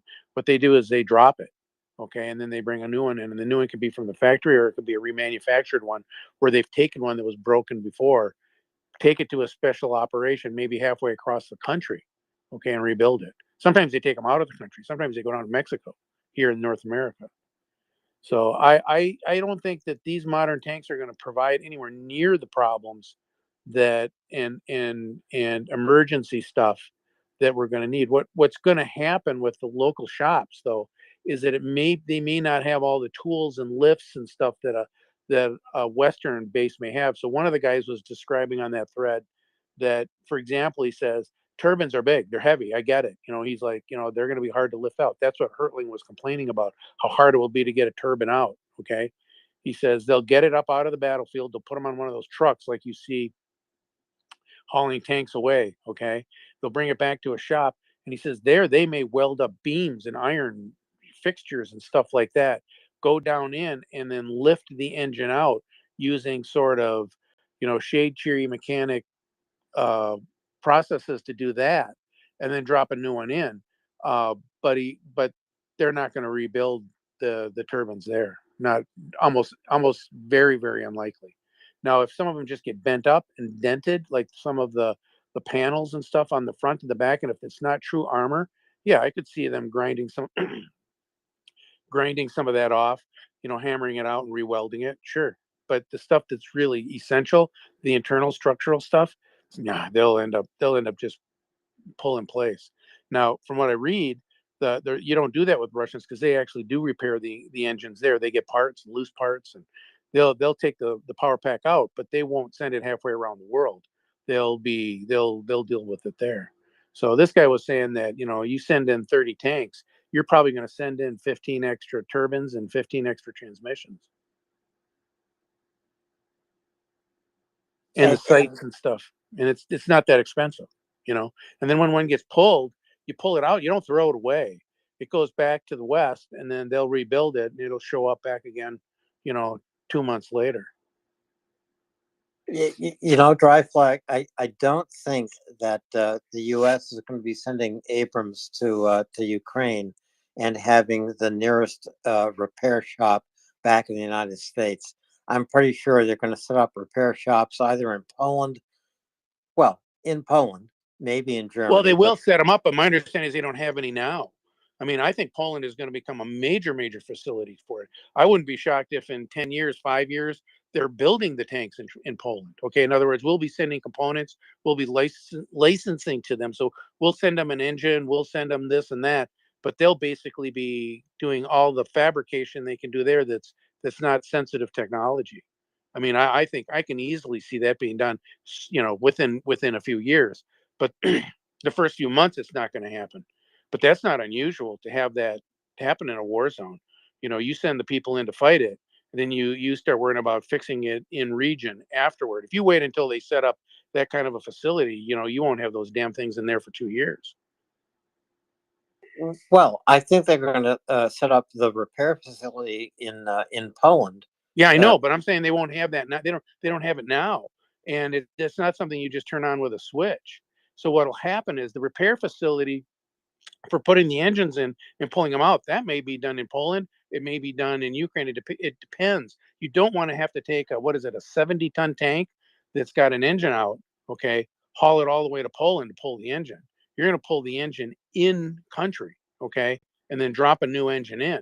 I think they're going to do that. I don't think there's any doubt in my mind they'll be doing that within a month or two of the battle starting. But what happens then with that engine? That engine is really expensive. It's like $1 million or $1.5 million. Okay, so they're going to take that thing and they're going to haul it somewhere to remanufacture it. It doesn't cost much to ship something like that halfway around the world. You put it in a crate that protects it. You put it in a container. You put it on a boat, and within 4 weeks, it's in the States. They're tearing it apart within a couple weeks. It's rebuilt. It's back in a container, and it's back in the country. And you don't. They have all the parts there, all of them. Okay. Now, when you start rebuilding these things in mass, you have a couple thousand Abrams in Europe. Okay, then you put that facility in Europe. Okay, but I don't think we have a couple thousand Abrams in Europe. I don't think we have a couple hundred right now. I mean, I think that's just what's starting. It's just starting to get there, which was why they wanted those Leopards so badly. That's the story I got from it. So yeah, I expect there's going to be some of that, but I don't think that's that scary. I knew guys who were setting up businesses in the Middle East, okay, to take BMW engines and Mercedes engines out of cars in Saudi Arabia and UAW, put them in containers, ship them to Germany to be rebuilt, and then ship them back to Saudi and put in different engines. That was automobiles. They're not even engines, and they're not even that expensive. But it was still cheaper to ship them to a place where they could actually remanufacture them at high quality. Okay, really under controlled conditions, close to the manufacturer, than it was to try to set up a place in Saudi. So no, I fully expect you're going to see a lot of that, and I don't think that's going to be a huge problem. It'll be a problem the first few months, but it won't be after that. That pipeline will be in place, and they'll be going back and forth. That'd be my guess. I'd be shocked if they do it any other way. The first 6 months they'll be going back to the States. Probably within 2 or 3 years they'll start uh, rebuilding the simple solutions. Simple fixes will be done in Germany, and within 5 years they'll be rebuilding them from the ground up. 10 years they'll be maybe building them from scratch. Just plain manufacturing them there. But it depends on how many. Depends on how many there are. I'm pretty sure that they're going to cut that timeline down drastically. Drive-by. I would be surprised. I've seen that done in my whole life with expensive, really expensive machinery, because it's too hard to get all the fixtures, all the stuff that has to be done. Now, for simple stuff, yeah, they'll probably do it. But to set up a remanufacturing operation, a real full-blown remanufacturing operation where one doesn't exist, okay, that's challenging. It's much easier to ship the stuff around the world, believe it or not, than it is to actually to do that quickly. And I mean quickly, I mean within 6 months. So yeah, I expect the first year or so, those when an engine fails on a Abrams, they're going to pull it. They're going to have spares available. There's going to have a whole bunch of spares available. They're going to drop the new one in, drop the new transmission in if it needs it. Okay, the old one's going to go into a crate into a container back to the States, wherever those things are built, and that'll go on for probably a year at least.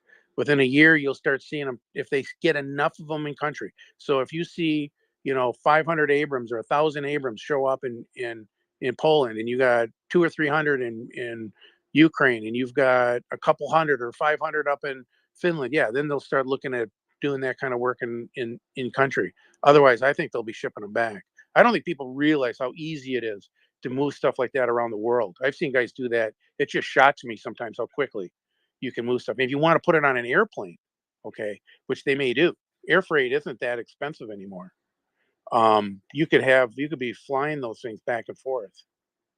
I mean, to give you an idea, I worked with John Deere once, and we had a component fail. Okay, it wasn't my part, but it was another part that I had parts on. They flew John Deere tractor transmissions from Germany to Waterloo on 747s twice a day, every day for 3 months. Okay.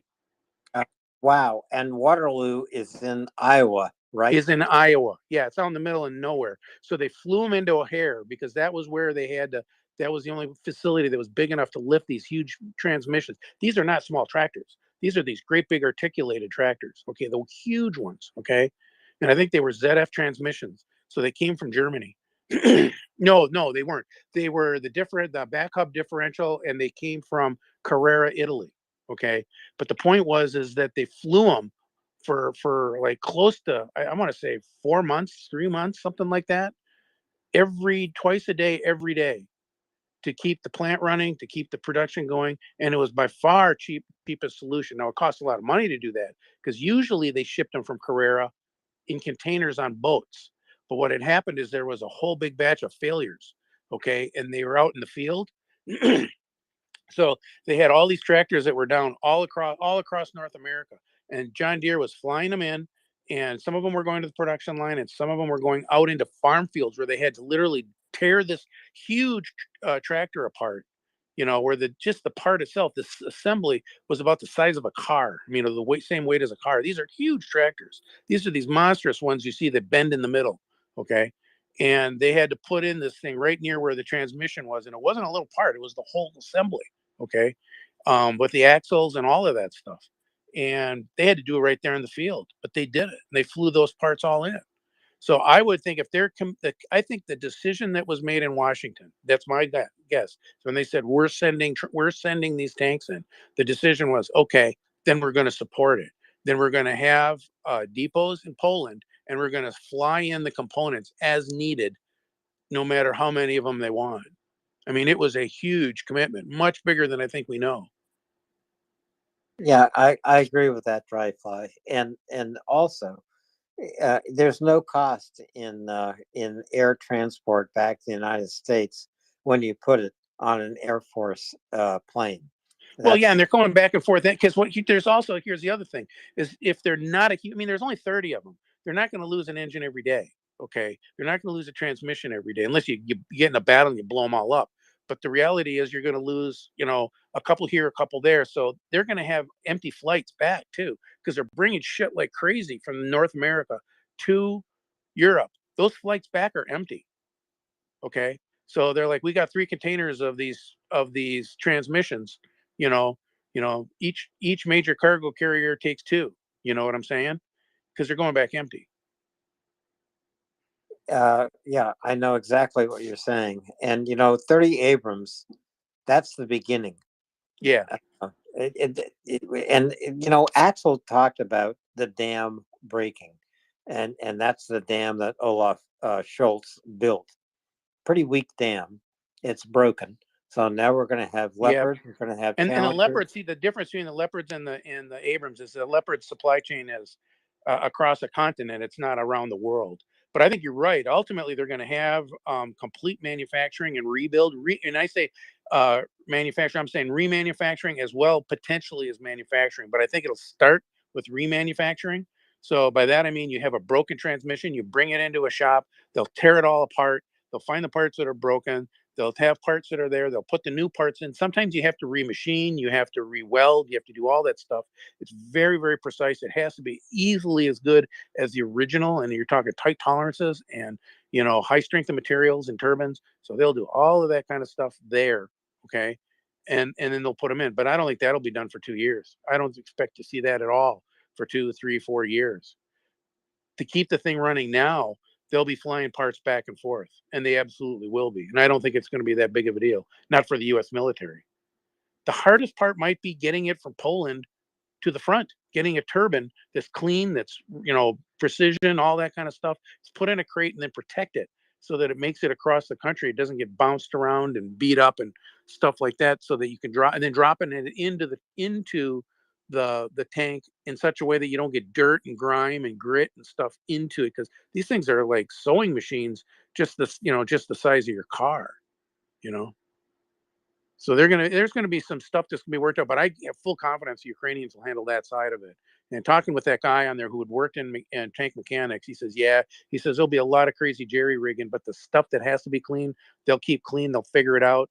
The stuff you can jerry rig and just lug around with a bunch of welded I beams and a chain, on a turbine to get it in and get it out. That may be pretty crude, but he says they'll figure it out. But yeah, I'm almost certain that the first 2 or 3 years of this thing that they're going to be flying those major components back and forth, which is why I think Hertling was kind of like rolling his eyebrows, because he had to run that shit back in, he would have been the guy who would have been doing it, and he knows what a headache it is in a time of war. You know, a headache, but it can be done. oh, I think so. Totally. I'm 100% on board with it. I mean, I've been saying for how long have I been saying send the Abrams? I've been at like 3 months. I mean, I had semi arguments. I wouldn't say arguments with Axel because he's right that the Leopards were the right choice. But if we're not going to get the right choice, send the damn Abrams and work it out. And I do think what happened is Biden basically told the generals, figure it out. I know it's going to be hard. That's your job. Figure it out. Start with 30. I think you're right, Trifly, and I think Biden probably did say something like that. And of course, the other great thing is that you know, if Olaf Scholz was trying to blackmail the United States, he just failed because there are 30 Abrams on the way, and that means Leopards, whoever has them, also. Well, and the other part about the worst part about it really is that now that the Abrams are there, that means you're going to have an Abrams supply chain. You're going to have Abrams factories. You're going to have everyone buying Abrams. And the Russians are going to have a much, much harder time blackmailing a U.S. president. I mean, I'm not saying it's impossible. We've seen it get pretty close in the last 4 years or the previous administration. But it's going to be harder to blackmail and buy off a U.S. president than it is going to be to buy off a German chancellor, given their politics, given the way that they're divided. So yeah, that was a real disaster. I don't. There was no winning this from Putin's side. I don't know what they were thinking. I mean, they need to get the hell out of Ukraine now. Seriously, the people who say that that's what they should do, they should pull out now and basically, throw up the Iron Curtain. That's exactly the only way they'll do it. But I don't see them doing it. Yeah, I don't see them doing it either. So Dryfly, Dryfly, are you suggesting that Chancellor Scholz is bought and paid for? I don't think he's bought and paid for so much as I think he's so heavily aligned. I mean, I wanted to call in back when Chuck was on and ask, do you guys actually know people like that from the 70s? I mean, I don't know how old you guys are, but I went to college and hung around people who were protesters and in the 60s. And most of the people I knew were not like that. There were very, very few who were really what I would call avowed Marxists. Some dabbled in it, some read stuff. I mean, I read Trotsky, I read some Marxism. I read libertarianism too. I read it all. But I knew some guys who were really hardcore avowed, just like it looks like he was from those photos and those videos from the day. And man, I tell you, you don't have to buy them. They're bought in. I mean, they bought themselves in. And if he's like one of those guys, yeah, I mean, it's a problem because he's not. He's not, because if he's bought, you can raise the price and buy him back. You follow me? I've always had the feeling that if a guy's been bought, all you have to do is raise the price and you can get him. Okay. But if they believe it, if they're real adherents to the cause, man, that's hard. And I got the feeling just looking at that video stuff, I didn't believe it at first. I thought it was the pony thing too, that somewhere Putin's got a picture of a pony. But no, then at the end of the day, I looked at it and thought to myself, no, he's aligned. He's not bought. He's not bribed. He's aligned. He's in. He's in for it all. And fool me, but I really think that's the case. In fact, I think he's saving himself because it does them no good to have him thrown out. He's still there. He's going to drag his feet. He's going to send as few tanks as he can. He's going to throw as much sand in the gears as possible. But I don't think he can stop it. So they recognized it. But I don't think it's as simple as bribery or compromise. I thought at first, but I don't think so. I think Axel was the one who convinced me of that, by the way. Axel was the one who said, no, it's the SPD and it's the hardcore part of the SPD. You just don't know. And I looked at those vids. I looked at him going to Germany. I looked at, all the stuff they said. And I'm like, yeah, I knew people like that. I mean, I still know some people like that. And yeah, you're not going to change them. They're going to go to their grave with those kind of beliefs. So anyway, I'll listen to y'all.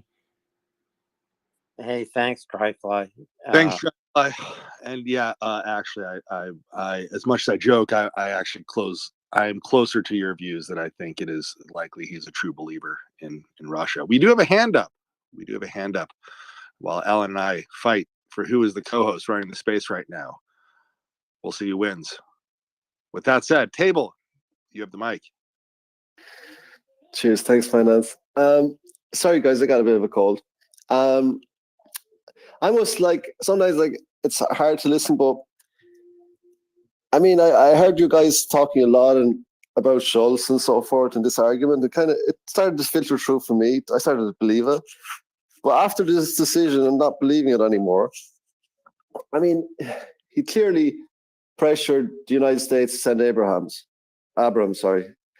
And he clearly wanted them to send it before Germany would be willing to commit, or Germany's definitely not going on their own in tanks. And then I'm not even sure how many people were seriously up for giving tanks. We don't even know that. Poland, yes, but we don't really know the rest, at least not previous to January. And yeah, I mean, Scholz is from Hamburg. They're part of the Hanseatic League. I wouldn't really pay much attention to what someone did in the 80s. I mean, I changed my opinion. I won't have the same opinion what I did maybe last week. Certainly people change. I mean, I definitely did buy into it. But if he's letting the exports go and 14 tanks, he just doesn't want America not to send Abrahams. That's my opinion on it. Yeah, well, I don't know, Table. I don't think that Olaf Scholz blackmailed the U.S. I think Biden pushed. No. I don't think he blackmailed. I think it was a term condition of sending. They would not send on their own. Yeah, I know, but basically what I would say is that Joe Biden called Olaf Scholz's bluff, and that's what it was. It was a bluff. I think that Lloyd Austin, the Secretary of Defense of the United States, I think Joe Biden, and lots of other folks, including Anthony Blinken, were ready to send Abrams tanks.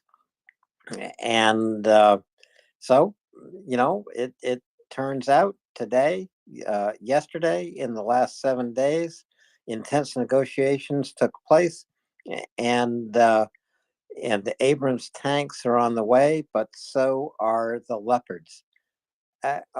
Olaf Scholz is unfortunately a terribly weak leader of Germany, and he is discrediting NATO. Joe Biden's not going to let that happen. That's just my point of view. Dryfly, what's your opinion? Oh, that's exactly it. And I don't think, Schultz is like some satanic person. I just know lots of people that are like him. I mean, I really do. I mean, I knew people in the 80s who were absolutely vehemently left-leaning Marxist types. Okay. I mean, hardcore. I mean, I knew guys who were avowed communists, not pretend, want to be. And this is in the US. This isn't even in Europe. Okay. Well, guess what? I know some of them to this day. And you know what? Some of them still are. Okay. And they have tempered their they're not as angry. They're not in the streets. They're not, trying to, burn down draft buildings or chaining themselves to military, but they haven't really changed much. I mean, there's quite a lot of them. And all you got to do is go to that Spaces site that that Malcolm was at earlier today. And some of those people are trolls for sure. There's no doubt about it. I mean, a goodly number of them. But there's still some people there whose names I recognize from American politics. Okay. And I mean, yeah, they believe that stuff hook, line, and sinker. Now, if you're a party like the SPD and you're Schultz, even if you're lukewarm to the ideology, can you piss those people off? Not really. Because if you piss them off, they're going to walk from your party. And if your coalition is small, it's not going to hold. I mean, that's the problem Kevin McCarthy has with the handful of crazies in his party. It's happened to the Democrats the same way. There have been times where they haven't been able to control some of their crazies. On the other side, it happens. So I think that I don't think he was bought. I don't think he was doing it out of some kind of transactional thing. I really don't think he wanted to send them. He didn't want to send the Leopards. He did not want to send want the Abrams sent. He wants it negotiated, and he's perfectly fine with it being negotiated in a way in which big pieces of Ukraine end up in Russia. He's okay with that. You know, I just don't think that he would have a problem with that one bit. Has he Yeah, said that specifically? No, but I get that vibe. I really do.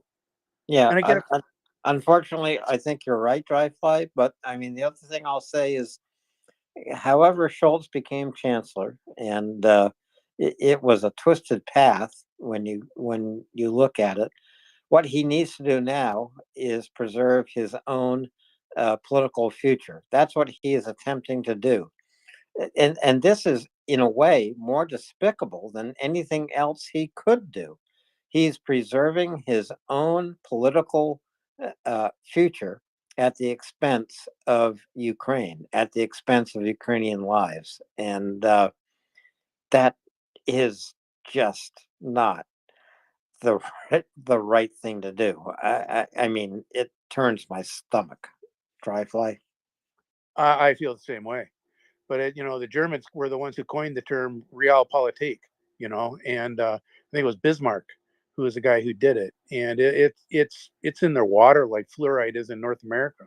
I mean, it's just there, and so you had to expect it. I think the only thing you could say is that no one, when he got power, thought this would happen. No one thought that the Crimea and Donbass war would spill into a full blood war. You know, everyone knew there was an insurgency going on, and if and or an invasion. It's not an insurgency. It was tried to be portrayed as an insurgency. It was an invasion, but it was a stealth invasion, and I don't think anyone really even saw that that was going to be a major blow up. It didn't would turn into a full blown war. And we in North America sure didn't, because we were all focused on 2020 and January 6th and all of that, you know. But Putin had different plans, and Schultz, I just don't know what Germany was thinking, that you put a guy in like that really has no grasp of the problems in your own backyard,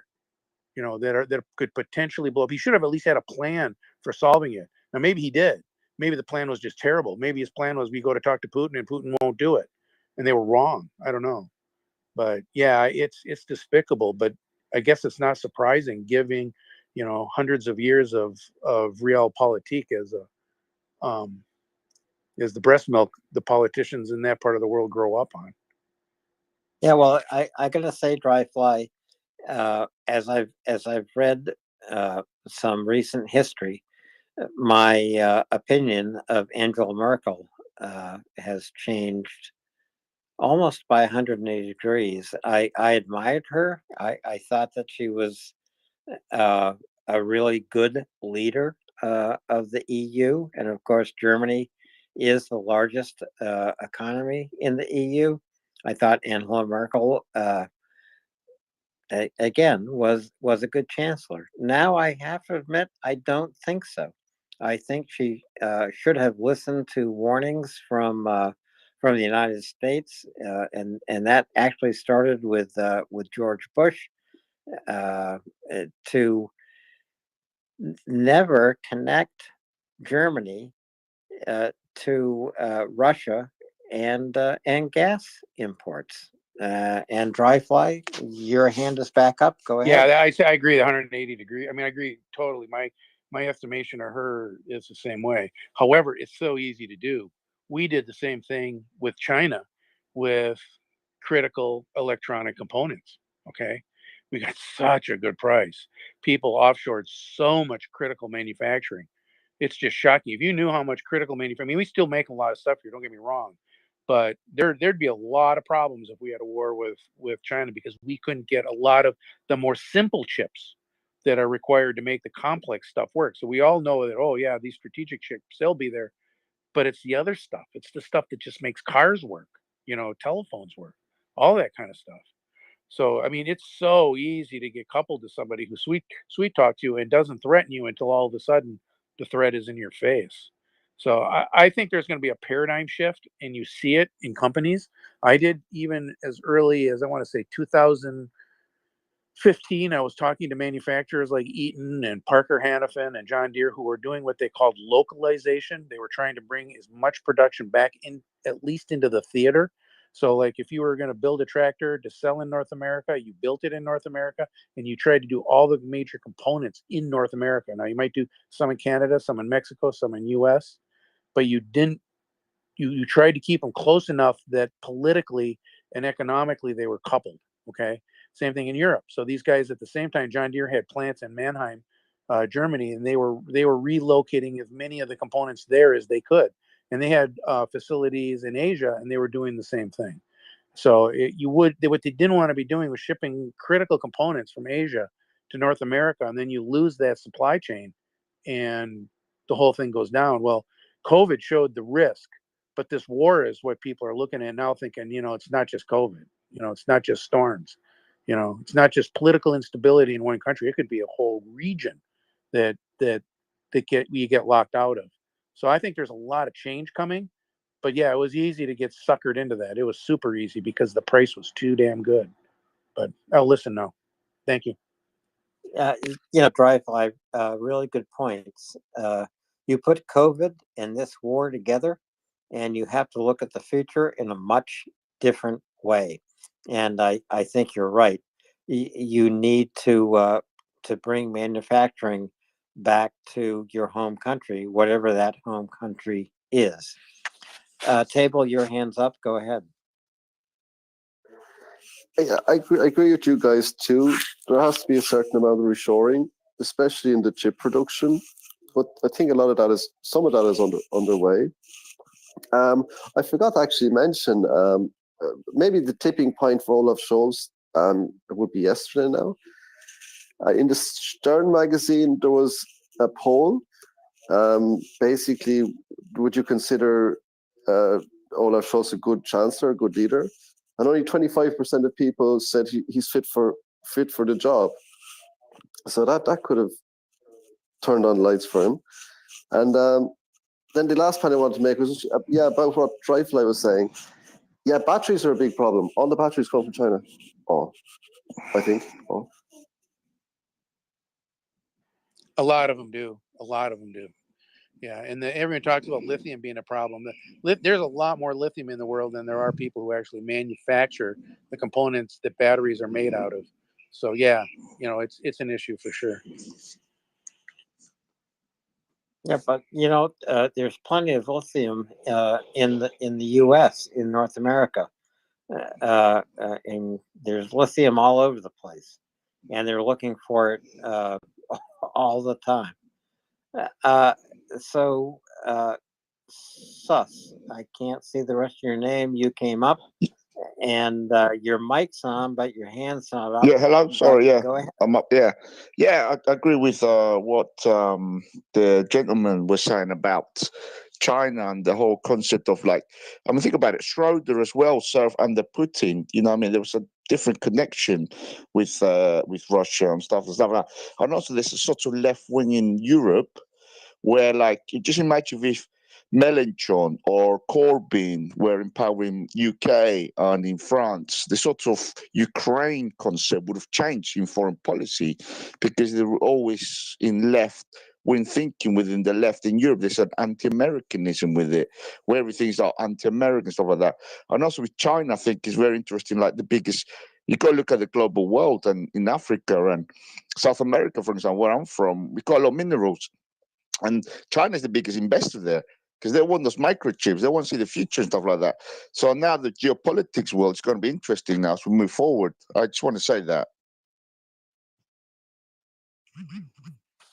So you're from South America. China's the biggest investor where you live in Yeah, South America? absolutely. Yeah. And it's you can just see everywhere, in Brazil, in Peru, where I am, we've got the minerals, we've got a lot of Chinese companies coming in, and they just want to buy the minerals because they just want to create stuff.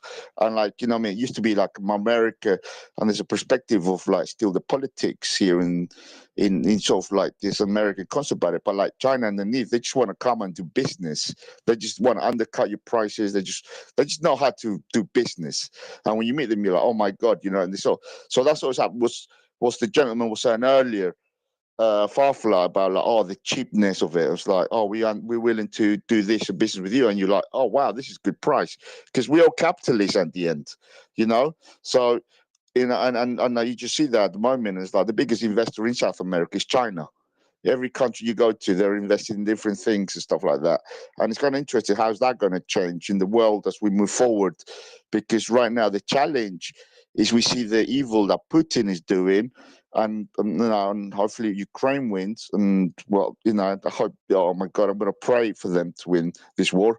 But at the same time, you got to see Russia. They're not going to be doing anything in the future. And now, how do we do that for the future as we all work in the capitalist world? All this war has changed a lot of thinking, and sort of, for everybody around the world that sort of looking at the future is like, oh wow, we got to think where we do our business, where we do our production, because you don't want to be closed down because we're interconnected. So yeah, I just want to say that. Thank you. Yeah, thanks, Sus. Yeah, the world is interconnected. It's still a global economy. I don't think that's going to change. This war is not going to change that. COVID is not going to change that. But corporations and countries are going to secure their supply lines, and in some cases that will mean corporations and countries will say, no, we are not going to build this component in China. We're not going to build this component outside of our country. It is too critically important, and it has security value. So we're going to bring this kind of manufacture back onto our shores. That is going to change the world, and it is going to change the global economy. But finance knows a lot more about that than I do. Finance, are you still here? No, I'm not here. I'm a meat popsicle. Well, okay. Well, take your meat popsicle out of the freezer and tell me I'm right or wrong. Yeah, the issue of Chinese investment in the Belt and Road Initiative, as they call it, is clearly a significant one. As Dryfly brought up earlier, the mixture of onshoring or re-onshoring our manufacturing base, so we are not having our manufacturing base, especially in components, spread to China, paired with the fact that, just look at Sri Lanka for the worst case scenario of what happens when the Chinese government invests in a country in the most rapacious way possible. This is a space about Ukraine and Russia, but as far as nefarious authoritarian countries that work in colonial fashion, this is not some sort of beneficial public works program that China is doing for the third world. Everybody seems to find out very quickly that hardcore infrastructure investment from China quickly results in Chinese interference, Chinese influence. Their contracts often have entirely Chinese workers. You may as well entirely be an embassy. Some of these port facilities they build, it is entirely Chinese workers, managers, everybody. They don't even let locals into the area. That's sort of what happened in Sri Lanka. So, yeah, it's absolutely an issue. Certainly, sadly, not one that has been dealt with properly. Part of the problem is a massive underinvestment from the West. Now, in some places, it might make sense. China is far more willing to work with really corrupt dictators where you can just pay them off in ways that are illegal to do in the West to get stuff done. But in some places where you actually see investment and ties from China, you're looking at democracies, and it's just sort of a shocking failure of public policy of the United States, of Western European nations, of Japan, of Korea, of Australia, of the free trading democratic world to not have integrated more closely and do more business with plenty of people. Look, everybody likes to have trade, have investment, and make more money. And there's plenty of democracies out there that, especially more fledgling ones, that, places with economies that aren't as wealthy, that would love to have more investment, that would love to have more trade. And we just haven't gone through the work and difficulty and effort of, integrating as deeply with them. Now they don't have as much issue with Chinese investment. They've actually been shooting at them some lately. But I would say a very large example of this latter fact is actually India. They are more diplomatically tied to Russia than most countries because of their their neutrality, their long-standing neutrality from the Cold War. They were more industrially and militarily tied to Russia, and Russia and the Soviet Union was willing to work with them and integrate with them in ways that we here in the United States of the West didn't. Now that's been slowly and painfully changing, but it's not until this war where they're not getting tanks and aircrafts and things that they ordered for Russian military supplies that, let's face it, the Indians aren't dumb. They see how this stuff's working. I don't think they're going to try to get this order after the war either. That they're probably going to start decoupling really seriously from the Russian military industrial complex. The fact that they were even involved with the Russian military industrial complex in 2021, right, should be viewed entirely as a failing, right? In the US, the fact that we do so much trade with authoritarian China when we could be doing that with democratic India, well, that should also be viewed as a failing as far as I'm concerned. But I would say the same thing from everything from, but I would say something similar about Ghana and Nigeria. Are they perfect democracies? No. Do their leaders get elected? Absolutely. Right. And if we don't go in there and invest and trade and build ties, diplomatic, social, political, right, we wind up with the people who will, right, we may not particularly like. Right? There's resources there. There's money to be made. There's business to be done. And if we're not there doing it, someone else is willing to go get that business. And certainly for everyone that's run by a democratic place that has at least some basic understanding of human values. So sorry, Zimbabwe. That's clearly, especially at least during Robert Mugabe's reign, for sure. That wasn't happening. But South Africa, for this BRICS disinformation, they do a lot of business with, or had done a surprising amount of business, or tried to often, with a lot of nefarious countries. They're a democracy, right? We could do more with them. So I would say that this applies to South America writ large at all. Pretty much every country there, with some exceptions like Venezuela, are democracies. And we need to think less about, in the U.S., about trying to have a Monroe Doctrine approach, a colonial approach that should have been left in the 1800s, and more about working with countries as equals, facing each other respectfully, and just doing the kind of things we all like doing: trade, business, public, partnerships, sharing our food and culture with each other, right? The things that can bring joy. None of us are firing guns at each other. We should be able to live peacefully and become more prosperous on both sides. And if we did more of that, we would see less Chinese influence. So that's sort of my broad, long-winded view of the comment. I hope that answers the listener's very well put question. Sussex, Sussex by the Sea.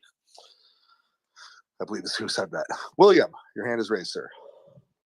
Well, I was got up to get a midnight snack, and I hear a little conversation about trade and domestic policy and production and workers, and I had to come on up for a second.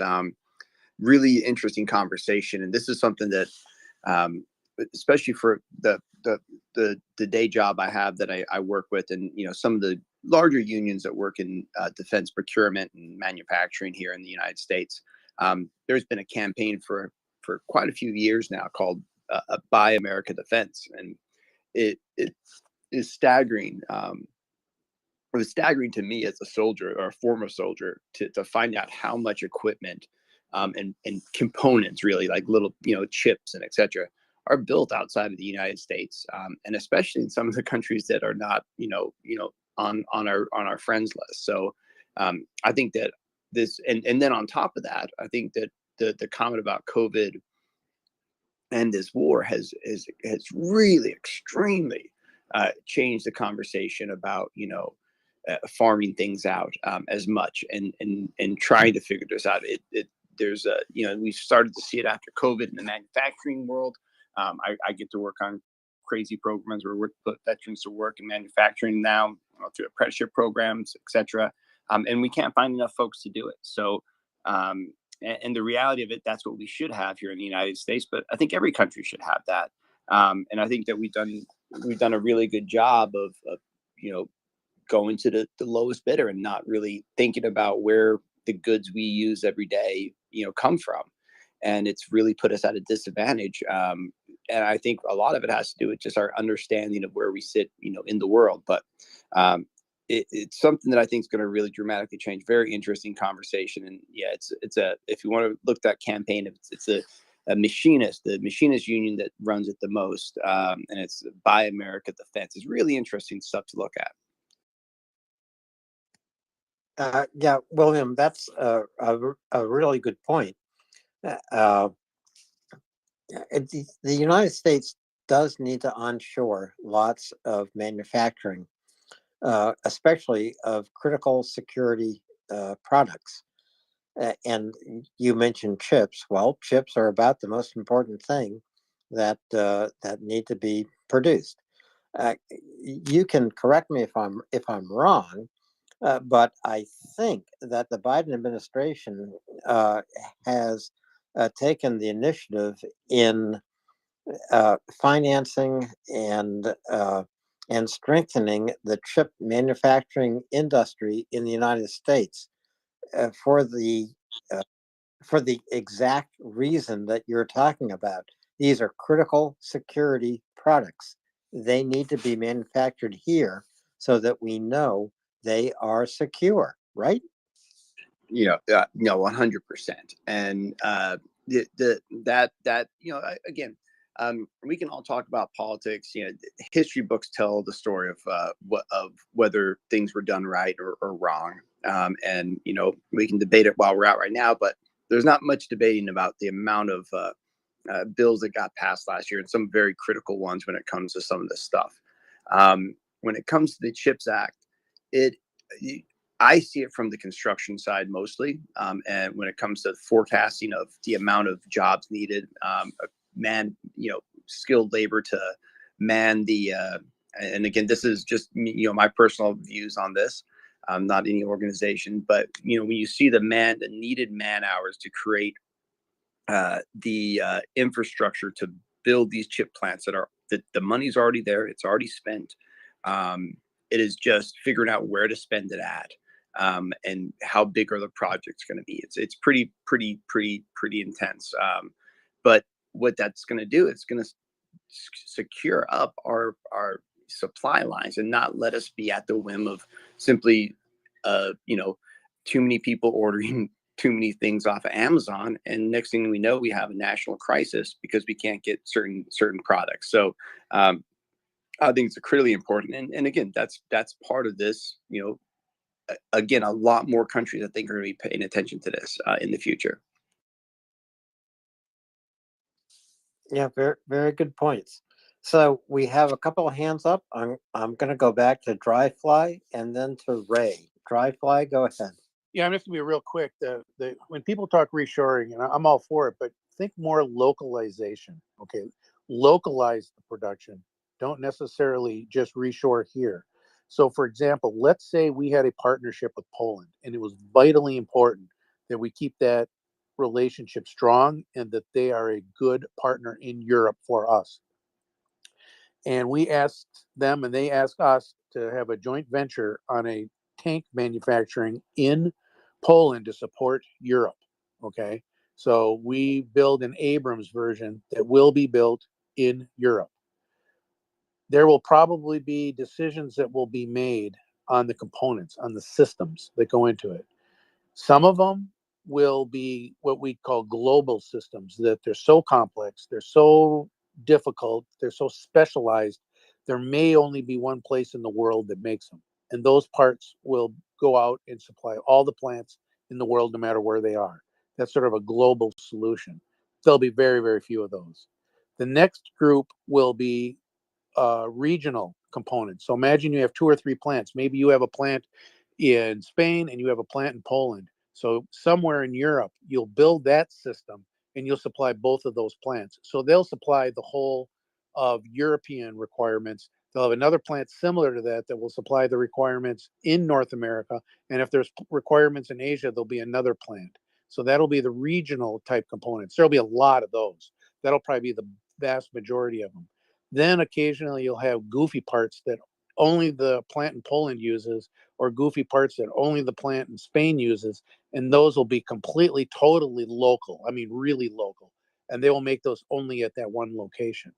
Now, what used to happen years ago, and I was in this business, this is what I did for years and years and years, is supply components like that. After I left chemical engineering, I was sort of a cross between an engineer and a sales guy and a quality assurance guy, because I worked all 3 areas of that kind of decision tree. Typically, they wouldn't make the decision based on that kind of structure or logic. They would just bid the parts and find out where they could get the cheapest. And if you could get the cheapest one in China, you got it in China and you shipped it to Europe, you shipped it wherever. I mean, it was just crazy. You could see that was not optimizing the assets and the whole production strategy of the organization. But somewhere a purchasing guy got a 5% discount and he let the contract go. I think those days are disappearing. So I think you're going to see far better strategy from manufacturers, or at least the good ones.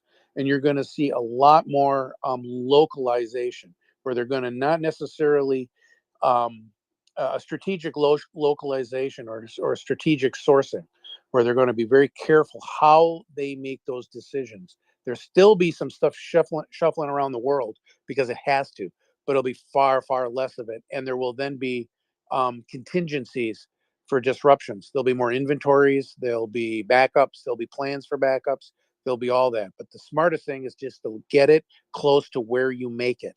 And if you use it, you make it. If you use it in Poland, make it in Poland. If you use it in the US, make it in the US.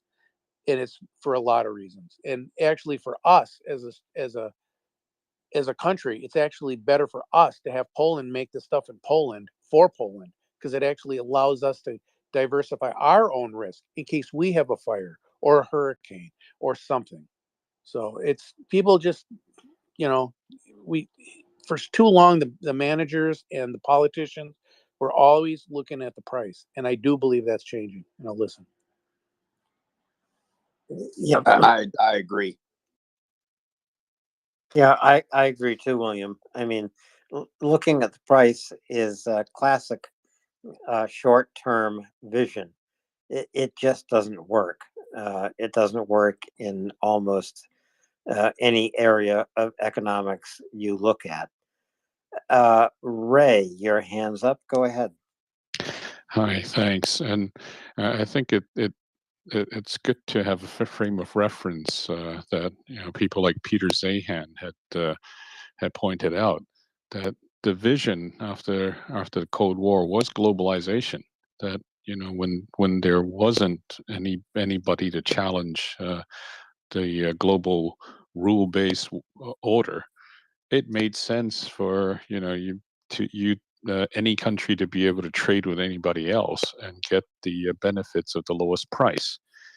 But when there are people who don't who take advantage of that or actually disrupt it deliberately, like Russia, like China, then that doesn't work anymore, and we go back to maybe a bipolar or even multipolar world, just like in the Cold War when you had COCOM, like the CHIPS Act, to restrict access to the highest technology so that you wouldn't have a strategic competitor being able to compete against you. That competitor happened to have been the low-cost manufacturer for many things. So that obviously would have to change. But I certainly agree with what Dryfly was saying, that we do need to sort of go back to a more sort of a careful consideration of our supply chains, especially in defense. And I think building of the chips manufacturing, mainly with with the cooperation of Taiwan Semiconductors, that's a very important step. Taiwan had been very lucky in that they developed the technology to be the most efficient and actually best fabs, and it was called the Silicon Shield. Funnily enough, that they've become so important that the United States had no choice but to protect their democratic way of life. But obviously, that's not an optimal solution for the U.S. because China could actually destroy the plants in a conflict. But I think that the simple message is the world has changed, and we have to move to a de-globalized way of thinking, and maybe that's not such a bad thing when we have to compete against authoritarian regimes like China. I think that the stage is set for, and sorry, just one point is that it's set for people who are willing to put their values first, and I think that also comes along with some of the younger generations right now, to build better alliances. Again, I'm surprised at what we've seen already with this coming together with this war, but there should be never a world where we're driving automobiles in the United States streets and parts of them are being manufactured by Uyghurs in China, being used as slave labor. That should not be happening. But we live in a world that does happen right now. And defense aside, that to me that is defense. The idea of defending the global order and the rule of law is just as important. And I think that we're learning a lot of lessons right now. Totally agree. I think this profit driving everything, including excluding people like Taiwan from being represented on the international stage. That's just that wasn't a very good system to be in. And yes, totally agree that it's very heartening to see the coming together of at least Europe and certainly the rest of the rule-based people who support the rule-based society coming together and going against Russia. And hopefully the same would now apply to authoritarian regimes that exploit their own people and conduct genocide quietly and within their own borders. Like China. Finance, go ahead. Thank you. Yeah, sorry, I had a little technical difficulties here. No, the other thing I'd like to point out to everybody, as was discovered actually back in the 70s, but hasn't been heavily put into place here in the US, sadly, until recently. Your supply chain itself has a cost. So a lot of people got enamored with the sticker price and offshored everything, except that this also leads to you having lots of stuff sitting in inventory as it transports its way from China to the US, because the only way to get stuff from China to the US cheaply is to put it on a ship, and ships only go so fast. You can obviously get it much faster if you put it on a plane, but all of a sudden your transport costs go sky high unless you happen to have something quite small and light. So the only way to get those transport costs down, to get your supply chain costs down, is put it on a ship. Well, now your inventory is sitting on a ship. That's a whole lot of working capital you have sitting on a ship and not in your system, right? So the nature of manufacturing is that you can actually make a more efficient system often by putting your suppliers more close to your plants, which is why a whole lot of stuff turns out to be efficient to bring back onshore, to bring back nearer to the end manufacturers, because we were still doing the high value manufacturing here in the US. So that's a fun little side point on the technical side of operations management, and many people might not know. But yes, this just sort of gets back to the point we talked about Uyghur slave labor. As I say often on the space, if you act like North Korea, we should treat you like North Korea, right? If you're using genocidal slave labor, they have frigging concentration camps in China for the Uyghurs. This shouldn't be a debate. This shouldn't be a question. This shouldn't be a discussion, right? When you have genocidal slave labor, that should end it. And given that's the case, I don't know why we have continued to trade with them, right? Like, I've been pleasantly surprised with the U.S.'s support of Ukraine, because I've had some questions about our dedication towards human rights in the foreign sphere, from a certain sense, because I've been watching this for years. So, perfectly happy that we actually are, and I do hope that this view that we should actually look very negatively on hostile, authoritarian, horrifically abusive regimes, and that trading with them and doing business with them empowers them to do evil. It does not make them into well-behaved members of the global community. With that, Sky Kiss's hand is raised. I will kick it back to the audience. Well, thank you very much, Finance. Fascinating discussion. And thank you very much for your input and adding to what William and Dryfly brought to the table. And Dryfly, I've been thinking very similarly, and also Finance.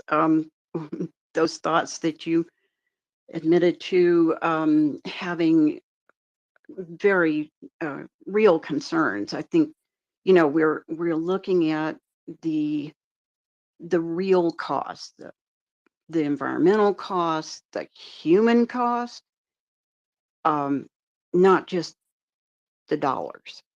They're all important, and I think we maybe some of us knew some of what the real human cost of having goods made in China.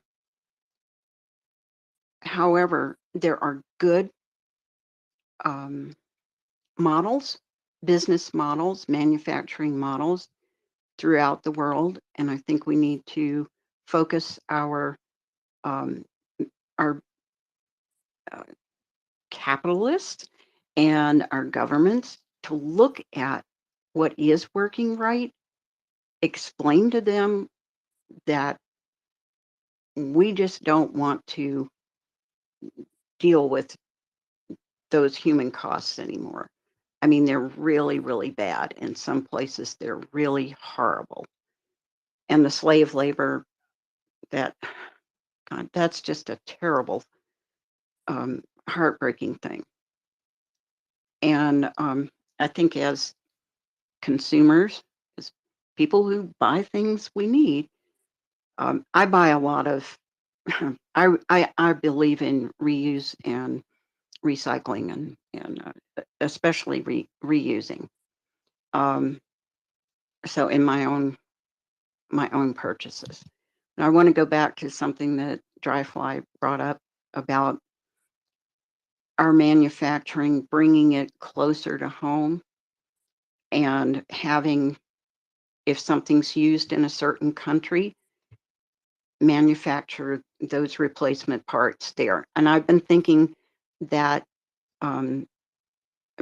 pretty much the entire time while I'm listening about the military logistics,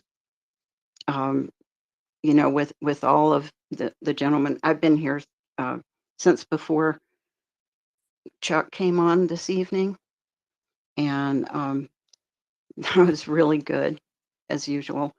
And so anyway, I think we've had some extremely valid, solid positions put on the table, and we need to ask our whether it's a chamber of commerce locally, everywhere we are, we need to ask that they pay attention to all the costs involved, not just the dollars. So thank you very much again for this interesting, and as Dryfly says, I'll listen. Thanks, Kaikis. You make some really good points, especially the attention paid to the lowest dollar. Finance has talked about this. It doesn't always give you an advantage in any way. In fact, you may be inviting risks to your manufacturing platform that you're not considering. So, folks, I just want to remind all of you to please retweet this space, MriyaReport.org. Uh, it's here you can get real news, real analysis about what's happening in Ukraine. It might be economic analysis that you haven't heard about. It might be analysis and real news from the battlefield. It might be news about humanitarian deliveries to Ukraine. It might be history and culture about Ukraine. These are all of the things you can learn about here. And you will also hear from experts, military experts, economic experts, diplomats, uh, humanitarian workers. Even more important, you will hear the voices of Ukrainians from the Rada, from the government, from towns and cities around Ukraine, because MriyaReport is all about standing up for victory over Russia as quickly as possible. Please retweet this space. Please go to mariaaid.org. See what your contribution can do to help Ukrainians. Send life saving supplies to Ukraine tonight. You can do it. It's very, very easy, and it makes a difference, a big difference. Finance, I'm going to go back to you, but I think you might be fading. Are you fading? No, but I'm having bourbon. Well, if you're having bourbon, then you'll be here for hours. I think that's great. What's the question, Alex? Well, I don't have a question. I was just throwing it back to you. My question is, are you drinking it straight, or did you put ice in it? I'm having my bourbon on the rocks. You can call me a heretic if you want, but that is the way I prefer it. I'm actually having Basil Hayden, if anyone is wondering what I am drinking and wishes to imbibe. I highly recommend bourbon. It's an excellent drink. Tastes great. William, you have your hand raised. Well, I was just gonna say I am fading fast, and I've got some meetings in the morning. I got working the real work in the morning, I guess, that pays the bill. So I just wanted to say again, thanks for the time. It was great quick conversation, and makes me go to sleep night happy that we can have a space like this that brings so much stuff together, like Alan talks about, and to have a trade unionist and a guy named Finance that can agree on most things is pretty awesome in my opinion. I really appreciate Ray's input and comments on in this last conversation too. So good night, and let's just do whatever we can to support Ukraine. And remember, William, you will go to sleep faster if you count leopards, not sheep, to fall asleep. I have been so out of the loop today when it came to the news. I've been just not able to really track everything. I just keep seeing numbers flying from one way from the other, and I will say it here first. I think we're going to see a brigade combat team or two brigade combat teams of U.S. fully U.S. vehicles in Ukraine faster than people I think are talking about on the internet these days. Just my suspicion. They aren't going to tell everybody what they're doing just yet. Yeah, I agree with you, William. I mean, the fact of the matter is, when news breaks, it's a couple of days behind. It might be more than a couple of days behind. So we learn about Abrams being delivered. We learn about leopards being freed we also know that Ukrainians have already been training on leopards in Poland, in Germany. And when we found that out, we knew it was just a matter of time before leopards were freed. And the leopards were freed today.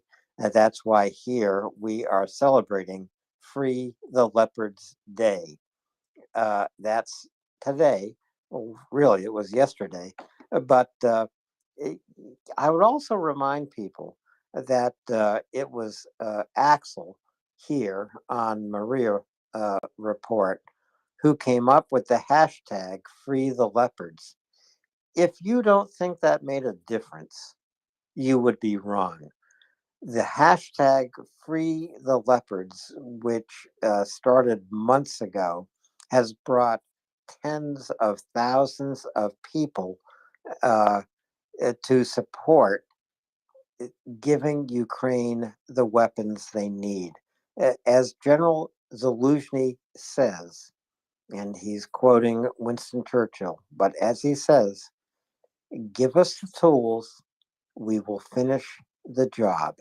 That's what we are trying to do here at Maria Report. Talking about the tools, talking about the job that Ukraine needs to finish. And they can. Smart people fighting for their lives, they can do it with our help.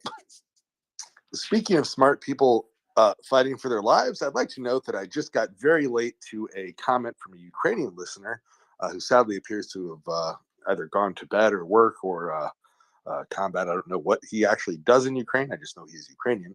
Who said we would gladly take the an order of A1s implied with their issues of logistics. We have lots of factories currently sitting idle, and we would happily figure out how to deal with that. All it would take would be a little bit of U.S. assistance to figure out how to maintain all those Abram tanks. So as far as localization of maintaining equipment, the Ukrainians say bring on the stuff. They will be more than happy to figure it out. They've got the people. They've got some idle facilities they're more than happy to use and put to work, keeping tanks in the field. If the Leopard breaks down, I think that that you might have to pry it out of Ukrainians' hands before they send it over a border back into the grip of Schultz. So I'm pretty sure you're going to see those Ukrainian mechanics working overtime, keeping the Leopards in the field once they get there. That's just my guess. So that was from our Ukrainian friend. So Slava Ukraini to them, and I hope I wish them well, and hope that I did message them. They did not say I could say their name, but I did message them. Next time, please come up in the space and tell us all live. It would just sound great coming from them. Much more exciting than me having to report it here. And I'll kick it back over to Dryfly. Well, the good news is that I think if everything sorts itself out and it goes the way we plan, I can easily see that happening. I could see them rebuilding the Abrams turbines in Ukraine for Poland, for the rest of Europe, because they have got that aerospace industry that right now, yeah, it's struggling because of the war. But I could easily see after the war, or even if the war gets stabilized, which realistically means after the war, that yeah, they would be rebuilding those turbines in Ukraine, because frankly, I think they've got probably the best manufacturing capacity for that outside of France and Germany. And why would we want to have France and Germany rebuild our turbines for American tanks in Europe that they're probably not even going to buy anyway? They would buy Leclercs and they would buy Leopards. So find someone who wants. Yeah, no, exactly. And look, the Ukrainians are going to, we assume, be ramping up their military infrastructure post 2022. They're not going to pull a Georgia and lose a genocidal war to Russia and then allow their president to be corrupted and wind up with a smaller military than they had when they were invaded. Hopefully. No, I agree. And the other thing is that because of their expertise, that is something I could easily see them doing. The Poles, on the other hand, do have pretty good manufacturing, but it's more in things like hydraulics. Okay, so when I think of that part of the world, and I used to send parts into that part of the world, I would think, okay, Ukraine was aerospace and military and more high-end type stuff. That was like where the rocketry and the jets and stuff like that was made. When I thought of Poland, I thought of, oh, hydraulic pumps and things like that then went into bigger systems like diesel engines that the Germans used. The Germans did a lot of their component manufacturing actually in Poland. They did in other countries too, but I remember hearing I think it was Sauer or Danfoss, one of those two. I mean, they were merged at one time. God, I think they had like 15 plants in Poland alone just to do hydraulic components. So anyway, so yeah, I think that whoever that person is, they're right. And when this war is over, expect it. It'll be coming their way. I would bet almost money on it. And I'll listen.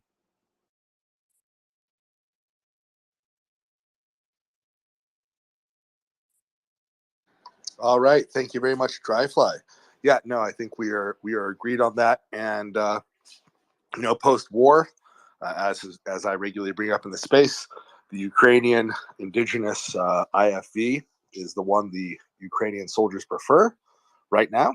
Not just because it's locally made, it's because it works really well. So hopefully we will see them ramp the production of that up massively. But yes, we would expect them to buy all the Western arms they can afford, or that someone will grant them, to make sure that this kind of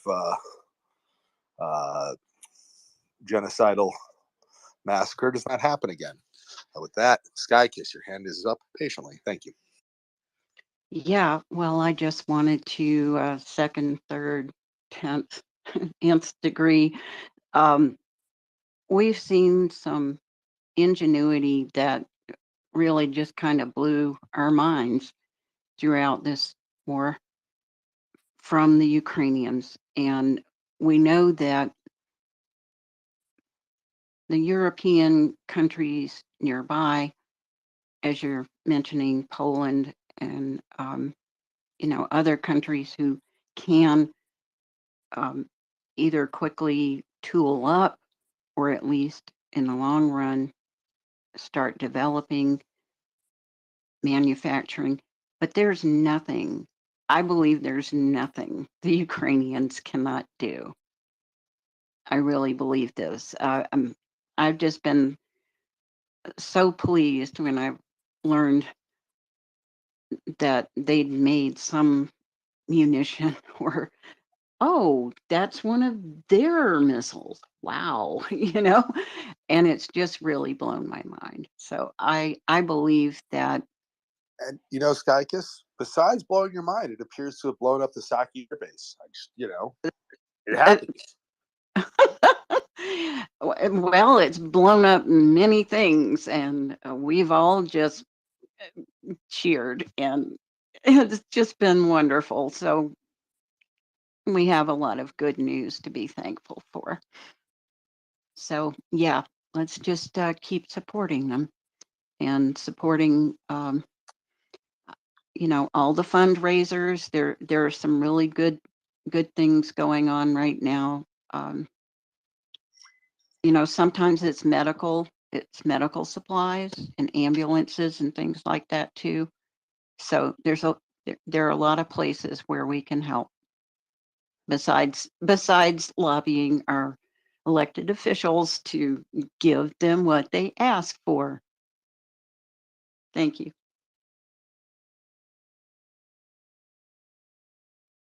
Thanks, Skykiss.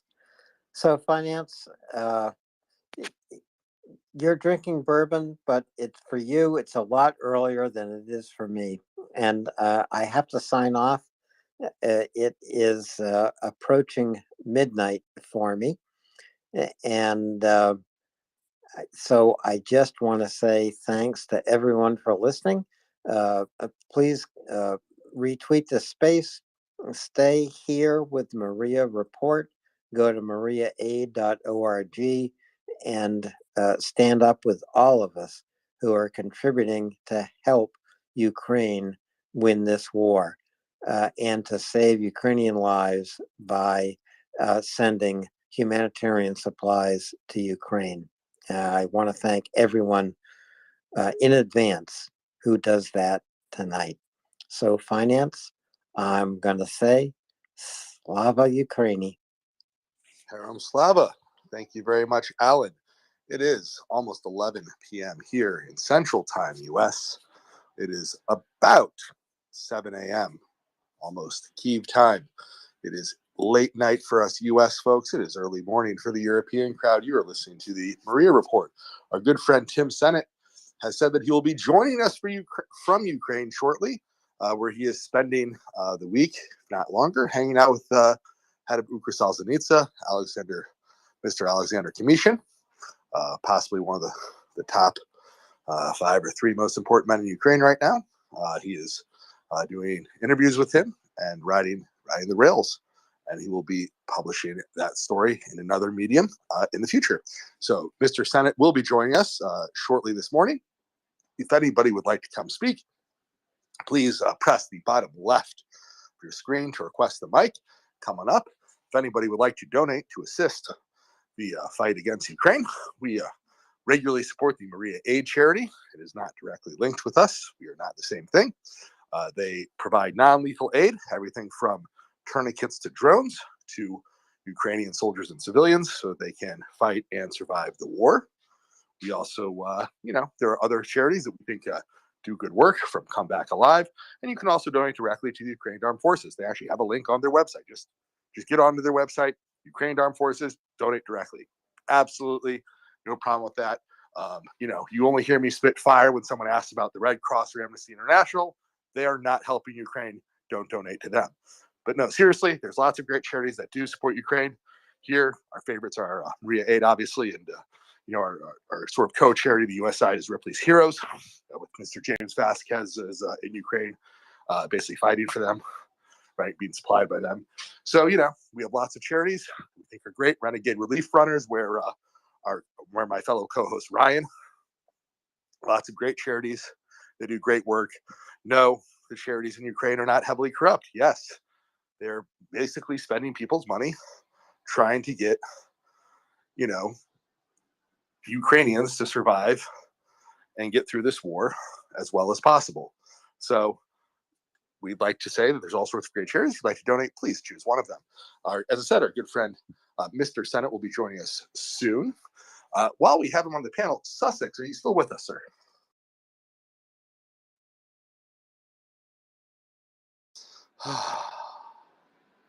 Apparently it's one of those evenings.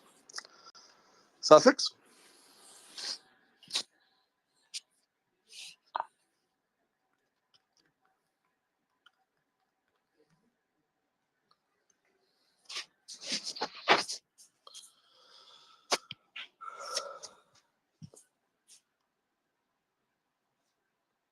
All right. Anyways, moving forward. While I wait for somebody else to come up, and Mr. Sennett is supposedly joining me, which he has messaged me he will. And we have some other people who will be joining me as the Europeans happily wake up. For all of you who did not hear, yesterday we have freed the leopards. That's right. Leopards will be finally leaving their cages and heading to where they belong, the steppes of Ukraine.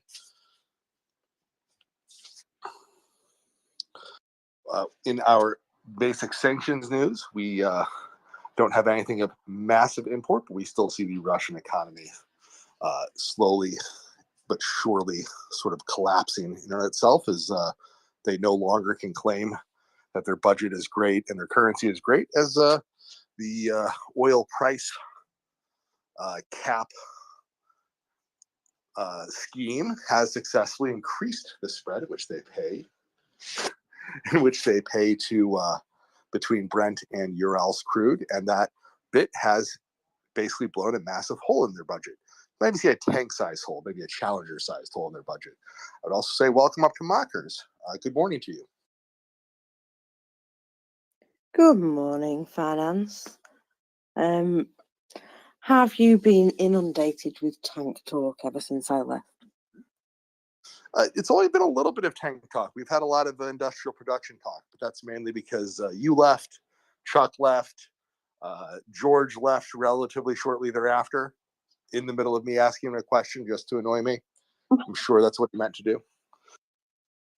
But no, in seriousness, so we were left with a panel of me, our good friend Dryfly, Alan, and so since we had an economic panel, it attracted some more economic and industrial kinds of thinkers, and we've had industrial and economic discussion for the last couple hours to lull our audience to deep sleep.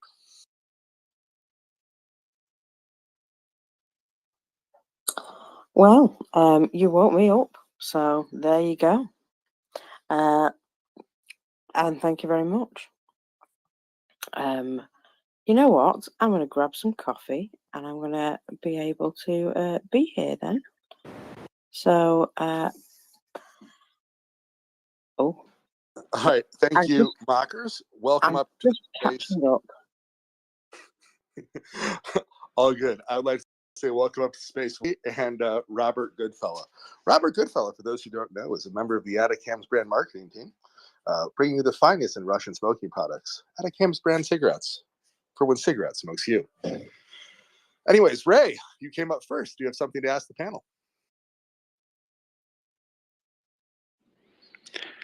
Oh, actually, actually, I was having some trouble and got dropped off, but finally got back on. Not immediately, unless people want to talk about tanks. We always like hearing about tanks here. Yeah, no, it's good news that you know the campaign freeing the leopards have worked, and very heartened to hear that you know there's finally progress. And with the Russians, you know, being frustrated, trying to attack Zaporizhia, I think for 4 days they've been storming up there and not making a lot of progress. I think the stage is all set for when all these new kit arrives, Challenger 2s and Leopards, that come springtime they'll be attacking and splitting the land bridge. At least that's the hope. Yeah, given the Ukrainians slow, but in the Kharkiv offensive's situation very fast, abilities to attack and win certain parts of the war. It'll be interesting to see how they do now that they are properly mechanized and equipped with the machines that all the military experts there are needed for that. Certainly, we're looking forward to it here in the space. Looking forward to reporting good news. Hopefully, it will come shortly. Robert.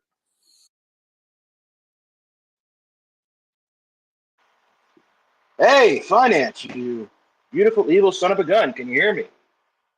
Yes, sir. Loud and clear.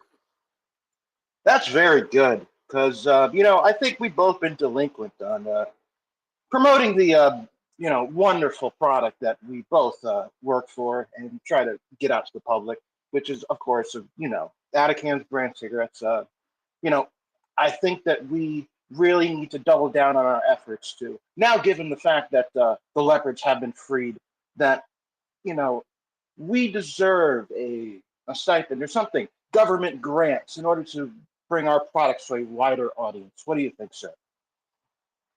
I couldn't disagree with you. Sorry, I could not agree with you more. I absolutely do not disagree whatsoever. I would hope.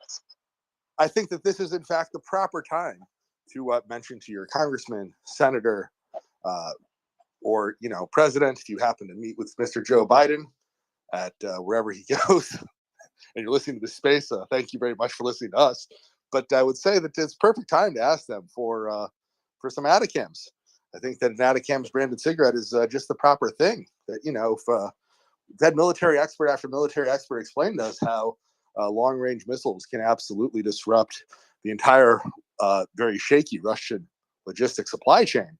And if you disrupt the entire shaky Russian logistics supply chain, it doesn't matter how many people they mobilize, they can't get there. If you can't send troops, guns, and equipment to the war, you can't win a war. You can't even fight a war.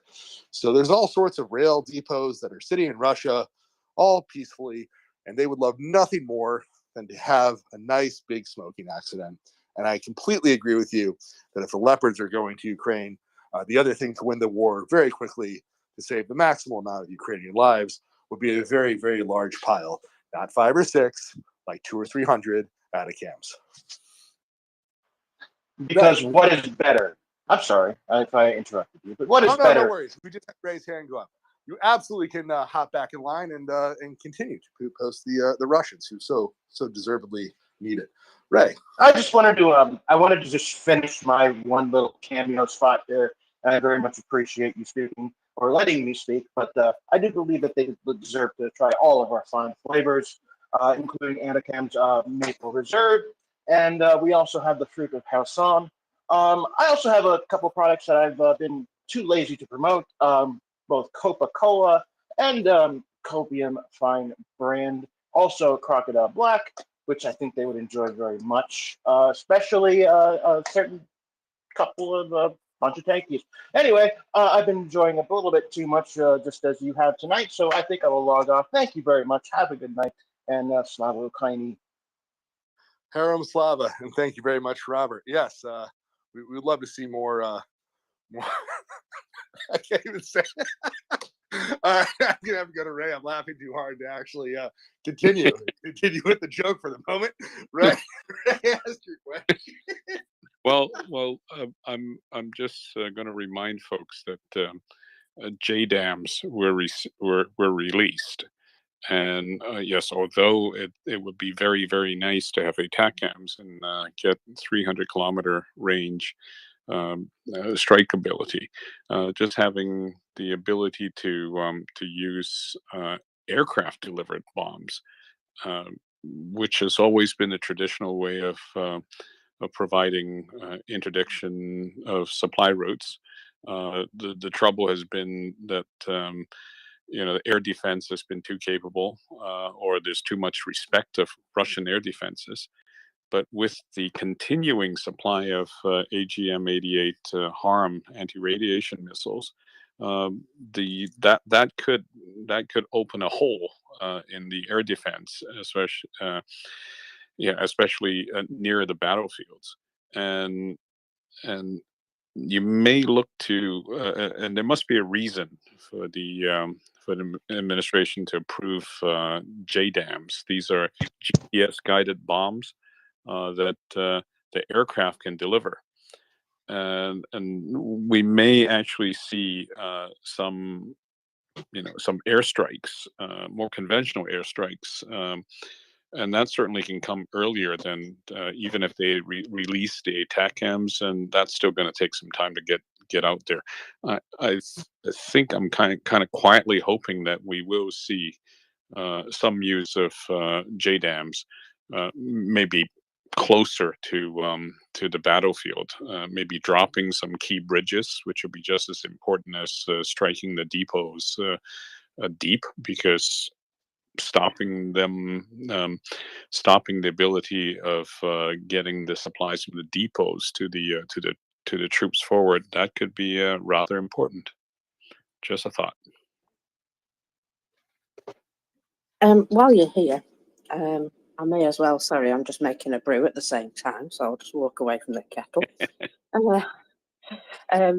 I was just going to say, these JDAMs, then are they guided? They're not. I don't know if they're completely guided or if they're sort of given a guidance and floated in, because they're sort of, it's like they're given the bomb wings. Is that right? Yeah, it's GPS guidance, just like the GMLRS fired by HIMARS, and for that matter, the ATACMs. So it's basically a GPS receiver with a computer and wings that replace the stabilizing fins at the back of a conventional bomb. So you have these Mark 80 series bombs, the Mark 84 2,000-pound bomb that can be made from a dumb bomb, something that drops and follows a ballistic path, into a GPS guided munition that can drop within 3 to 5 meters of literally latitude and longitude that you feed in to the bomb's computer. So in that sense, it's guided to go to a specified geographical position. Hope that makes sense. Yeah, that's actually the first time somebody's really explained what it is to me. I mean, I knew it was a kit that you strapped to a bomb, but I wasn't sure exactly what the ins and outs of it were, and You say I a finally kid or a kit? understand it. Kit, yeah, we're You not don't strap strapping kids to children. bombs, mockers. That's not polite. Yeah, we're not strapping children to bombs It, just it's yet. KIT. It's the I actually spent 8 years in the UK, so the parlance is a piece of equipment, uh, as kit as in KIT and not KID. Yeah, with my accent, you wouldn't be able to tell much either. Um, so we've had a lovely financial evening or night or whatever it is, wherever you are, and I popped awake, and here I am looking at pictures over and over on Twitter of some very happy looking Ukrainian people. We're waiting for a proper announcement, aren't we? About these Leopard tanks. Obviously, it's looking like it's 98.5%. We just need to wait for them to actually announce it, and that is an important step. But I think one that it's a bit superfluous now, judging by last night's news. But you know, it's always best to wait for that lady to sing or what have you. And you never know, it could be the sort of the clearing up of all these announcements, because I, for one, am like, people are announcing things here, there, and everywhere, and I'm going to need someone to write me a list because it's getting out of hand. I mean, as well as that, we've got to think that, you know, it's amazing, this news. It's absolutely amazing. But it'd been really amazing 6 months ago. Maybe we weren't in the right place to do that at the time, for whatever reason, but the delay has been very frustrating. Very frustrating, don't you think?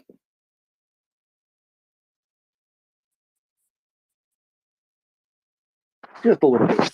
Ray, it seems you know a lot about all these different systems. Are you perchance a veteran, sir?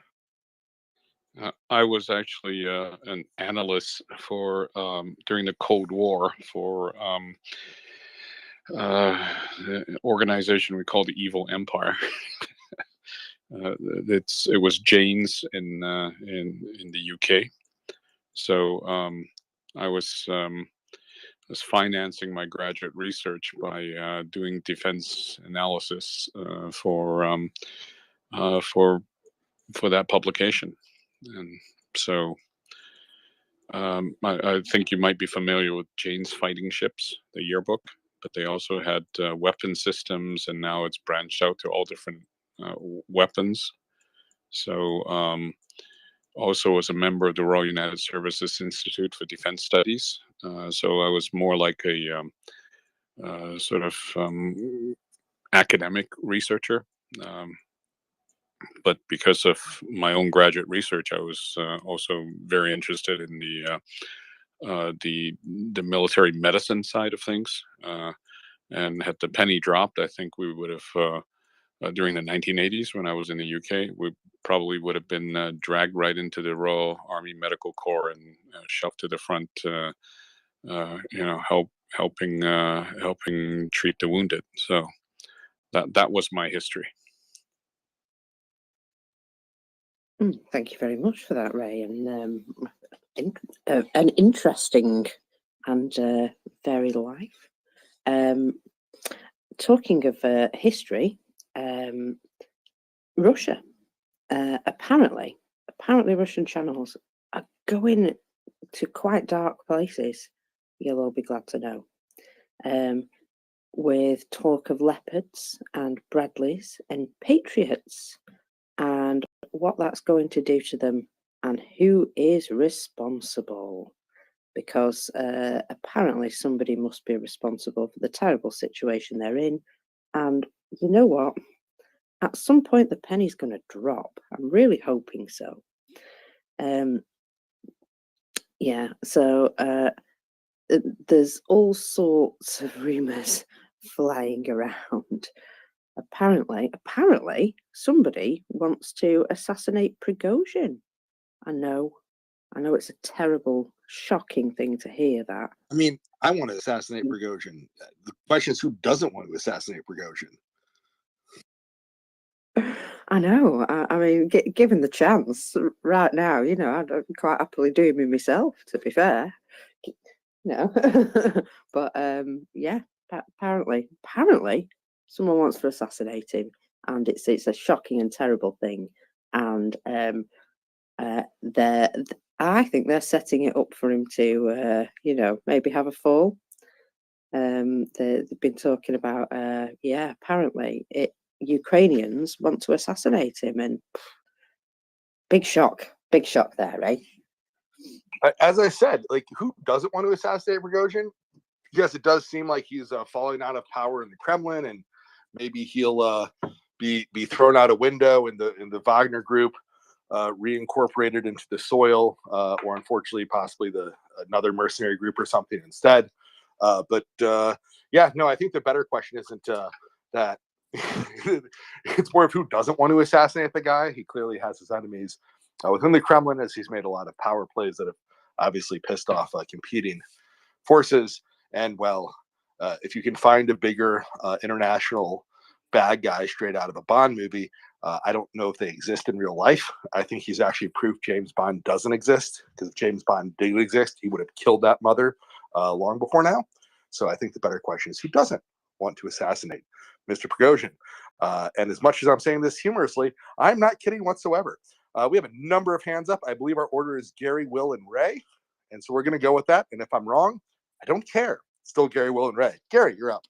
Yeah, finance. Can you give me the scheduled date where they're going to ship those Leopards and the Abrams? Is it going to be within a week or so, or how long? I mean, when they're going to ship it, The Georgian Legion posted that they already have sightings of tanks entering Ukraine. They didn't say specifically which ones.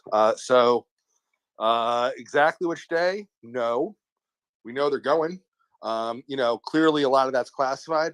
Often when the information comes out in the public, they're already there. That's true for almost all U.S. stuff. Like whenever you hear the U.S. say they're giving it to them, it's usually like already been shipped and like in Ukraine. Good going. Thank God. So if it's not there already, it is on their way quickly. If there's a last minute issue where Schultz tries to Schultz it, I truly hope that somebody just drives it into Ukraine anyways, and that Schultz actually stands in front of the Leopard as it drives into Ukraine. I think that would solve this problem quite well too. And we definitely share your sentiments that sooner is better. And by sooner, I really do mean 4 months ago. Will. I don't trust that defense minister for Germany. They keep changing their mind. They say one thing, they're going to ship them, then the next thing they put a hold on it. I just wish they'd make your darn mind up. It's getting ridiculous. I think that Ben Wallace of the United Kingdom should actually become every single NATO country's defense minister at once. We should just all have to have him as our defense minister and do what he goes with. And I think I'd be okay with that. That's actually my suggestion. And I think the first country that has to do it is Germany. It's my totally practical suggestion for NATO. I'll let you borrow him as long as we can have the guy from Ukrazheleznytsia to sort out our railways at the same time. Oh, no. We'll all have like undersecretaries for defense for our own countries, but we all have to have him as our secretary of defense. He's just like the NATO secretary of defense. And then like all our secretaries of defense like have to report to Ben Wallace. I think that would just work better. Will. Hey, thanks, Finance. Hey, just like to remind all of our any of the Russian listeners that Atacams cigarettes are safe to smoke everywhere. So if you're wondering if it's safe to smoke, it's definitely safe to smoke. With regard to Prigozhin, I read that same stuff this morning. And with regard to who might not want him dead, I actually might come down on the side of maybe not, because if you look at the communications that are going around Telegram and the formal communications that are taking place from the Kremlin elsewhere, specifically on unit cohesion, unit morale, unit standards, the stuff that was coming from the general staff on, and they were talking about it this morning, but you know, part of what NCOs do in the military is help them maintain the condition of the troops and the standards of what's going on, and then play that role in transferring operation orders from the officers down into the general into the troops. And there was a lot of talk about the fact that the generals and the general staff were complaining about the fact that people aren't shaving anymore, and their condition of the soldiers is deteriorating in the trenches, essentially because they're not making them live up to standards. And Prigozhin fired back on that he thought the Wagner guys were, you know, shaving's bullshit. You guys don't know what you're talking about. My troops are worth 10 times whatever these folks who, you know, shave every day are and stuff. So you could argue, although maybe not strongly, you could argue that keeping Prigozhin alive, especially how they may be setting him up now, knowing how he's fighting the general staff on things, they may be setting him up for assassination and try to blame it on the Ukrainians or whatever. But any time they're spent doing that is time that is not spent doing something other nefarious. That's, I guess, my point. And Ray, I guess I want to follow up with one question on JDAMs. Are JDAMs such that the GPS guidance is downloaded into the device, or does it have to be directed from the plane, or is it directed right from the satellite? Thanks.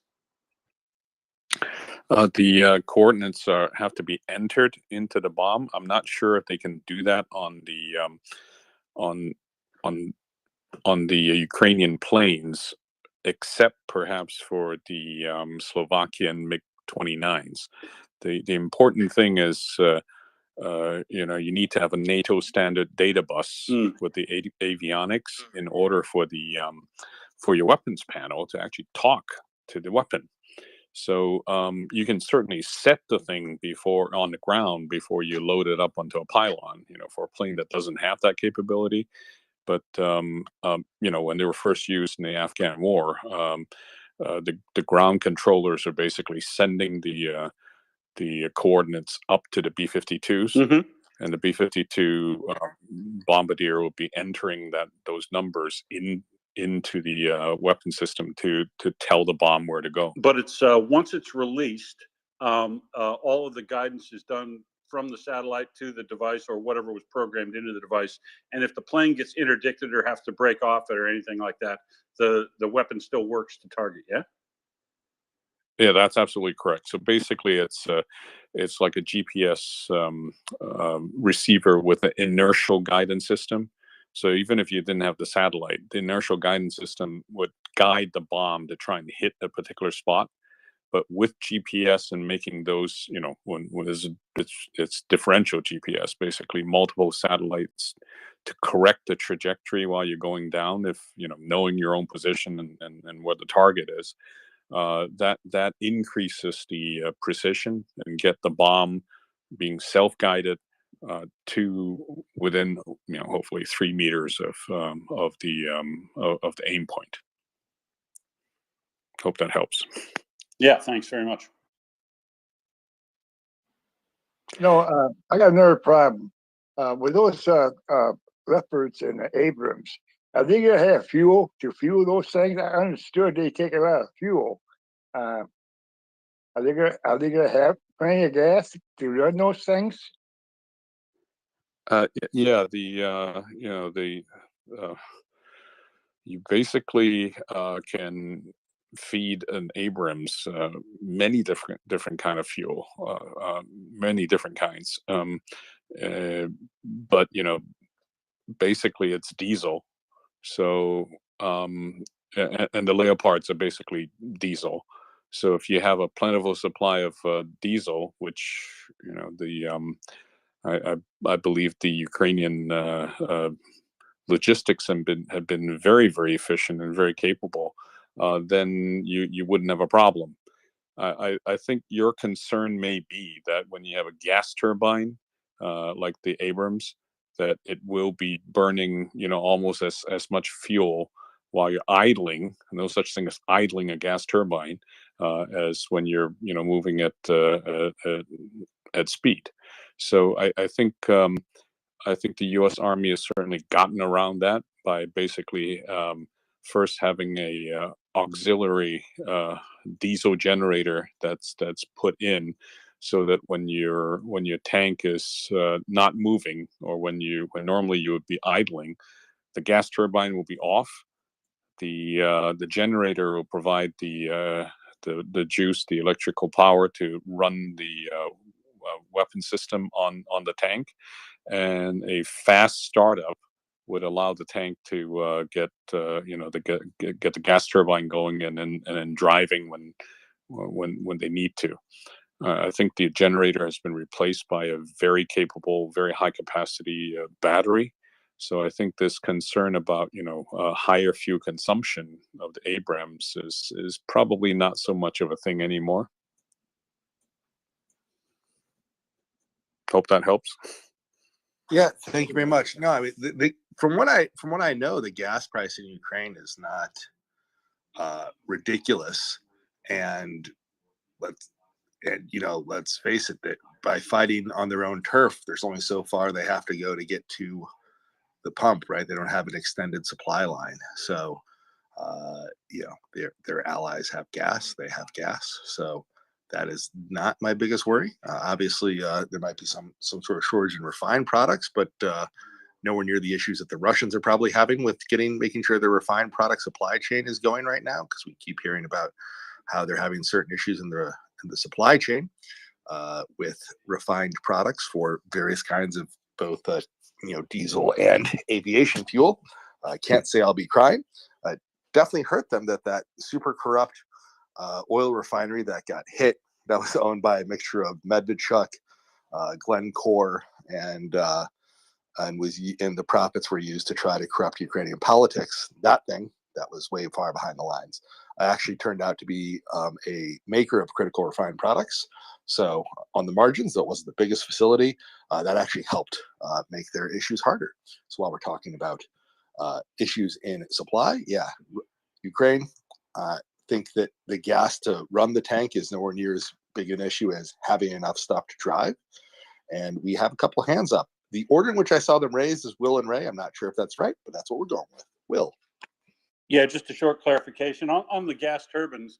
The key with those, and they will run on multiple types of fuels. Ray said that the key with those, if you're running it on diesel or running it on kerosene or running it on Jet A, it's important to try to maintain the cleanliness is the most important thing, and making sure that it's dry, and then also trying not to swap them around as much, because if you get tuned in on one fuel, it'll have a slight difference in transferring over to other ones, and the heavier ones, some of the diesel, if it's dirty, you can get some lacquering, some buildup on the turbine blades and things. But so clearly, a good source of Jet A is the ideal thing. That's very dry, and there are multiple sources of Jet A in Eastern or in Europe that can be piped in from NATO countries and stockpiles to keep Ukraine up and running. But I will note that the Kerch Bridge, that was going to be back up and running 3 weeks after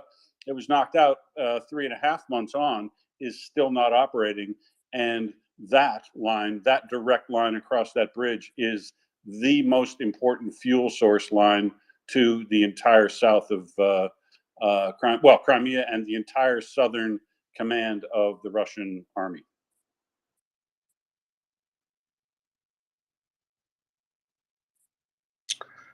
Thank you very much, Will.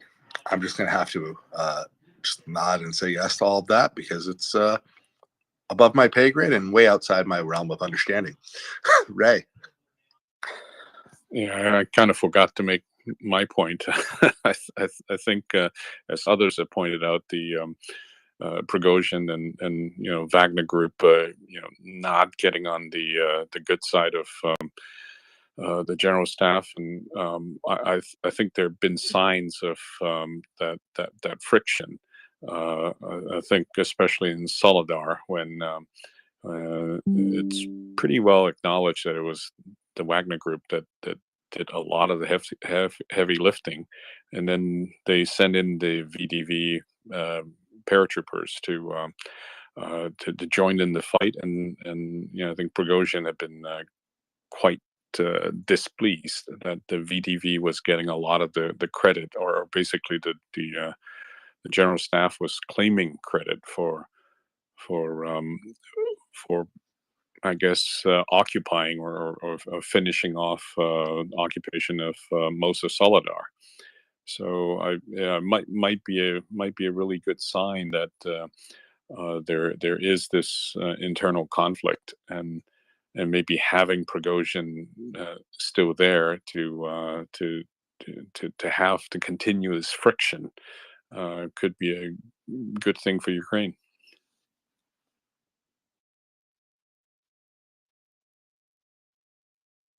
Well, thank you very much for that, Ray. And yeah, I I honestly think the level of corruption that all these people bring along with them, it's almost like they're trying to do Ukraine's job for them. There's apparently, well, I'm sure we're all very known, very well aware. Sorry, there we go. Words this morning. I'm sure we're all very well aware that Russian people, a lot of the time, they use the law or their knowledge of the law to try and, stay within certain boundaries, but still be able to get things done. There's an awful lot of instances where they litigate over a great deal of things that you wouldn't expect them to have to. But one of the many things which is happening at the moment is that Prigozhin was known as Putin's chef originally for many contracts to supply the Russian government with catering and food. But in just last year, he was sued 560 times for supplying the Russian army with poor quality, rotten or infected food. Would you believe there's a Russian Telegram channel called We Can Explain? I'm not sure if that's a joke or not. What should they It sounds like explain? a big joke. Explain to who? Like, who's it for? Like, what are they explaining to who? I'm curious. I know it just says We Can Explain. You know how like it. Hang on a moment. I'll explain it to you. Don't you worry. You'll understand it in a minute. That sort of situation, I think. But anyway, it reports that in 2022, the Russian MOD's procurement arm, Vontorg, apparently, filed 560 lawsuits against food suppliers associated with Prigozhin, claiming more than 107 million rubles in damages. There is a comment that this was a record number of lawsuits in a single year of litigation between the department and the supplier, although it's not actually a record.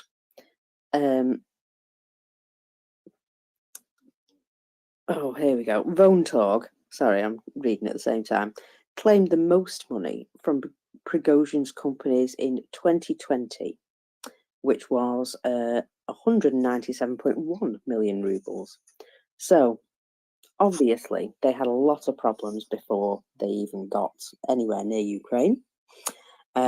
Supply of food was obviously dire and full of corruption and what have you. So the war in Ukraine has greatly increased logistical demands, obviously, on all these sorts of food supplies, terrible as they are. And there's been an increase in, the food being provided, and a similar increase in the number of litigations over the food provision. People are not happy. And it's Prigozhin's companies not only supplying it, but preparing it and serving it. So, Lord knows what they're actually receiving at the other end. According to We Can Explain, auditors regularly find violations such as under full qualities of food, expired products, substitutions of a substituted product with a different substitute of a different quality, etc. E. coli detected in the food. People cooking without any health certification or standards. Storage violations, etc. This isn't the first time Prigozhin's companies have faced these sorts of complaints of litigation over the terrible quality of their products, including insects being found in it. So there are 22 such companies identified as being linked to Prigozhin directly. They also supply food to kindergarten, patients in hospitals and sanatoriums, and emergency services. And as you might have guessed, there's been quite a few scandals. Since 2011, 711 lawsuits have been filed against these firms. And their violations are foreign bodies in food, worms, cockroaches, pieces of plastic, human hair, and beetles. Rotten and infected food. I do hope you're not having your breakfast, people. Rotten and infected food has also been reported with firefighters, soldiers, cadets, school children, and residents of sanatoriums supplied by Prigozhin have fallen ill in outbreaks of rotavirus, salmonella, gastroenteritis, staphylococcus, E. coli, and I'm going to say aureus. Massive outbreak of dysentery in 2018, which involved several kindergartens in Moscow, with 127 people falling very ill. And it was traced back to cottage cheese provided by Prigozhin's company. So, obviously, one of the other things is poor hygiene practices. I mean, you know, we've all seen what the Ukrainian forces have been receiving for food. If anybody follows Chef Zhenya, you'll see quite clearly there that he's doing his best to provide a good balanced meal with plenty of energy, and you know, everything's thought out as to how he can best supply the forces that he's feeding with the best quality products. And I mean, he's even been very clear that some products have arrived, and he said no, I'm not feeding that to people. Sorry, it's not good enough. And he's gone and sourced stuff elsewhere, because he said, you know, it really matters to him what he's feeding people. And these people are absolute heroes. They're fighting like lions, and the best, you know, form of energy is a good meal. So just think of the difference that those on the other side. Does this get me back to my original question of who doesn't want to kill this guy? Pretty much, yeah. But I mean, you know, if you look at the difference, you look at like the horror stories that are coming out about these food companies, and Lord knows how he got into food companies. But I suppose food never goes out of fashion, does it? So it must have been something he thought that he could make some money on, of course. But when you see the products coming out the other end, apparently none of it's really considered food by the time it's been dealt with and processed. So in summary, everything he touches turns to, and we're going to go to Will. Will. Everything he touches turns to, and that is precisely why you want to potentially leave him in place, knowing all the damage he could still do within the organization of his own, as well as the things that he's doing economically and to people morale. Everybody finds out about this, and they hate corruption. I mean, I know a lot of Russians. They hate corruption, they say, right? but then they obviously participated in it every day. So every day Prigozhin's alive is probably a good day where he's wasting time of other people in Russia trying to figure out how to kill him and doing damage through his regular activities. And there's no evidence that he's adding any value on the battlefield in Ukraine. So, as Sun Tzu said, while your enemy's making a mistake, the best thing to do is sit by the river and watch.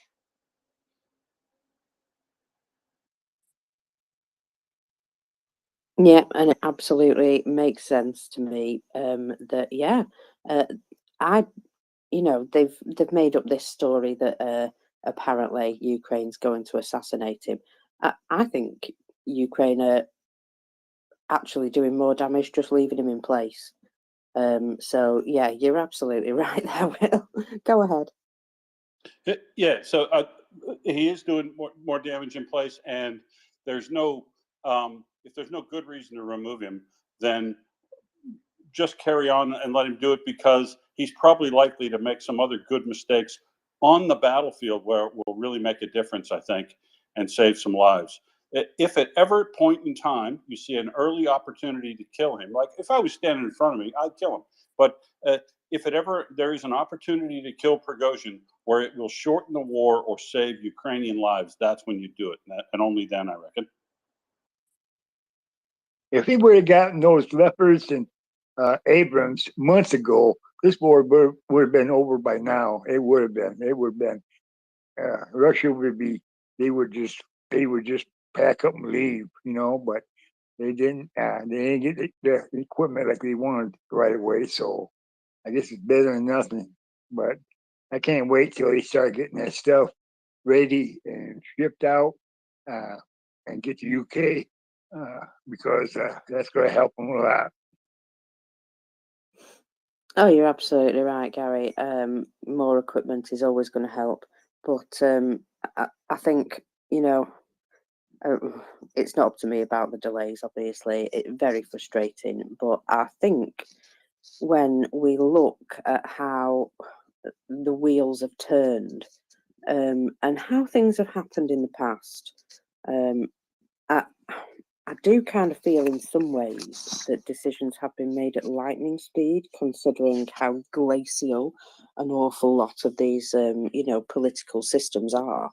But yes, we're exceptionally frustrated because we see what it costs the Ukrainians to wait, and that's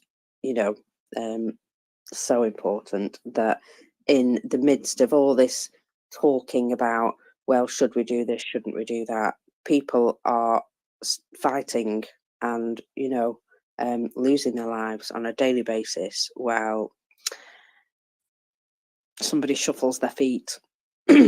And so yeah, it's very important that we get those items in there, but tanks are not a magic wand. They will certainly help, but this is not the time to sort of go, oh, they've got everything they need, they'll be fine. This is the time to say, this is a great basis as a start. We need to supply them with longer range weapons, and we absolutely need to see if we can get these F-16s, because it does look as though there is a plan in place to, at some point, supply Ukraine with F-16s, and I'd prefer that to be when they could most make use of them. Now, I've got a flurry of hands. I think Ray was first, so I'll go back to Ray first. Yeah, thanks. And I think it is important to point out that training is very important to get to be able to bring the new equipment, especially the Leopards, which are not familiar to the Ukrainian tankers, and my understanding is that that's already been happening. That Ukrainian tankers have been in Poland and probably also in Germany to undergo the training. I think we ought to remember that for all the political difficulties, I think the people actually in the field, the Germans and Polish servicemen and government officials are very keen to be helping. And I think that getting people trained is also a very important phase in this, and being able to get ahead of the game doing that would shorten the time once the politics are sorted out and they get the tanks. And my understanding is the Ukrainians certainly know what needs to be done. That it's not just the basic training. Very often they have experienced tankers going to undergo the training, and they do the higher level stuff that combine arms with infantry and infantry fighting vehicles to fight cohesively and most effectively as a unit.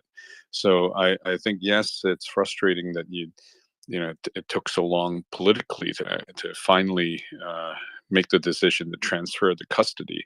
But I think in the background, very fortunate that a lot of work's already been done and things are going to be in place. And that would bode well for the Ukrainians when they have everything in place to mount the counteroffensives. So I thank everyone for having me here. It is getting late here, so I'll drop back down and say goodnight. The only problem, I hope the weather is nice and cold and the ground's frozen, because if it's muddy, if it's raining, muddy, they're not going nowhere, those tanks. They're heavier than hell. Well, they've got to fully train on them yet, so fingers crossed they're using their time very well. Oh, the leopards are good with bumpy roads. As best I know, I believe Prince has been waiting the longest, then Harry, then Will, or Prince, then Will, then Harry. If you know the order, mockers, correct me, but Prince, I believe, is up next. Prince. Good evening, Finance. Mockers, why are you up at this hellish hour for you? It is way too early in the morning for you, my lovely. I know what you mean, but I've got 3 hairy housemates, and they always seem to think that the second I as much as twitch in bed, that it's breakfast time. So yeah, I had a whole chorus of the breakfast song until I got up. Nobody patted your face? That's what I used to get from my kitty. She'd like pat my face until I woke up. Anyway, I feel like a dam has broken with the supplies of equipment and armament and things for Ukraine. We saw a huge outpouring from countries before Ramstein, even before the Leopards and the Abrams were announced. And as soon as Ramstein was over, I mean, everybody said no Leopards, but there was always this undercurrent that the Leopards were coming. It was just going to take a little bit more time. And I had a feeling that this week we would see the Leopards come. And boy, am I glad. I can't wait to hear the announcement in the morning, but I am not going to stay up all night to listen to it live. But as soon as Ramstein was over, then we started hearing about the next Ramstein being totally focused on aviation. And I've seen several tweets today implicating or implying that there has already been some training going on with F-16s. And I've been saying for a long time that I have a feeling that they have been training on this longer than we expect and longer than we know. They have a sneaky way of getting some of this training going ahead of time. And I've said on here before, I said it on Martin Luther King Day, that I have a dream that one day I'll wake up and there will just be F-16s flying in Ukraine, and we won't know that it had been training. They just all of a sudden appear. And when it comes to F-16s, I think that would actually be the best way for it to happen. Don't announce them ahead of time. Just all of a sudden see F-16s flying in Ukraine, which I think also is going to lead to longer range weapons. So I don't know if it's just the general mood that I'm in or what, but I feel like today a dam broke with the Leopards and the Abrams both going. I didn't expect the Abrams. I expected the Leopards, and I'm happy to see them both. And I know it's going to take time, but we're making progress there, and it's all good. And I feel like a dam is broken. And the only other way that would make it even better, because I see Tim came up now, is if he tells me that after having a glass of wine with Boris Johnson, he had dinner with President Zelensky and secured him as as a guest on the space. No, sorry, Prince. So yeah, That's not quite accurate. We've secured him in the co-host team, so he's going to be doing like a late night shift with Alan and those guys. that would be that would be fabulous. That would be fabulous. So anyway, so that's sort of my thought. I just feel like a dam is sort of broken, and that there's hope. Not that there hasn't been hope all along. We've always known Ukraine wins, Russia has already lost, but it's a hope that there's longer term commitments coming from different countries because of the weapons and the systems like the tanks and the APCs and the infantry fighting vehicles and everything else that suddenly come out in the last couple of weeks. I'll shut up now, but that's what I wanted to say. Thanks. Thank you. Yeah, I would note that Zelensky's going to be doing piano lessons here. That's his main purpose. Welcome from Ukraine, Tim. Our next hand is Will, and then we're going to go to Tim to tell us what's going on in Ukraine. So, Will, take it away. Oh no, it's not going to work. Hang on. Sorry, I just say, and I agree, Ockers, that we ought to give the Ukraine anything that is on their shopping list, anything that they can demonstrate that they can put to work in the field, in combination with everything they've already been offered. And I agree with Prince. This does feel like a dam breaking. This decision on tanks, which really didn't make any big difference, but as I've been saying since week 3 of this war, we've got to make every decision we can on making sure we minimize Ukrainian lives lost.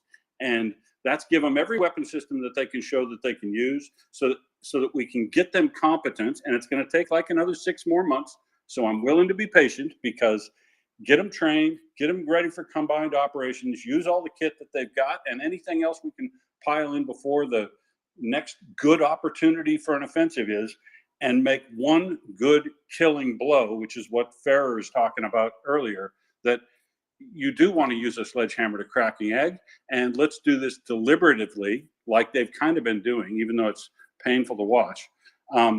And I don't need to hear about any new weapon system of any type or number or plane or whatever. Don't care. I don't care if I hear about it until I turn on Pervia in Russia, Channel 1 in Russia, and I see it smoking people on the battlefield, because that's all I need to know. And cool, Tim Shear, thanks very much for your time.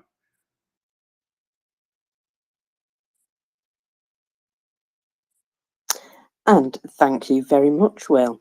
Yeah, I'm of the opinion that that I'm not sure if it was the tanks themselves or if they were just a sort of a symbol of the situation.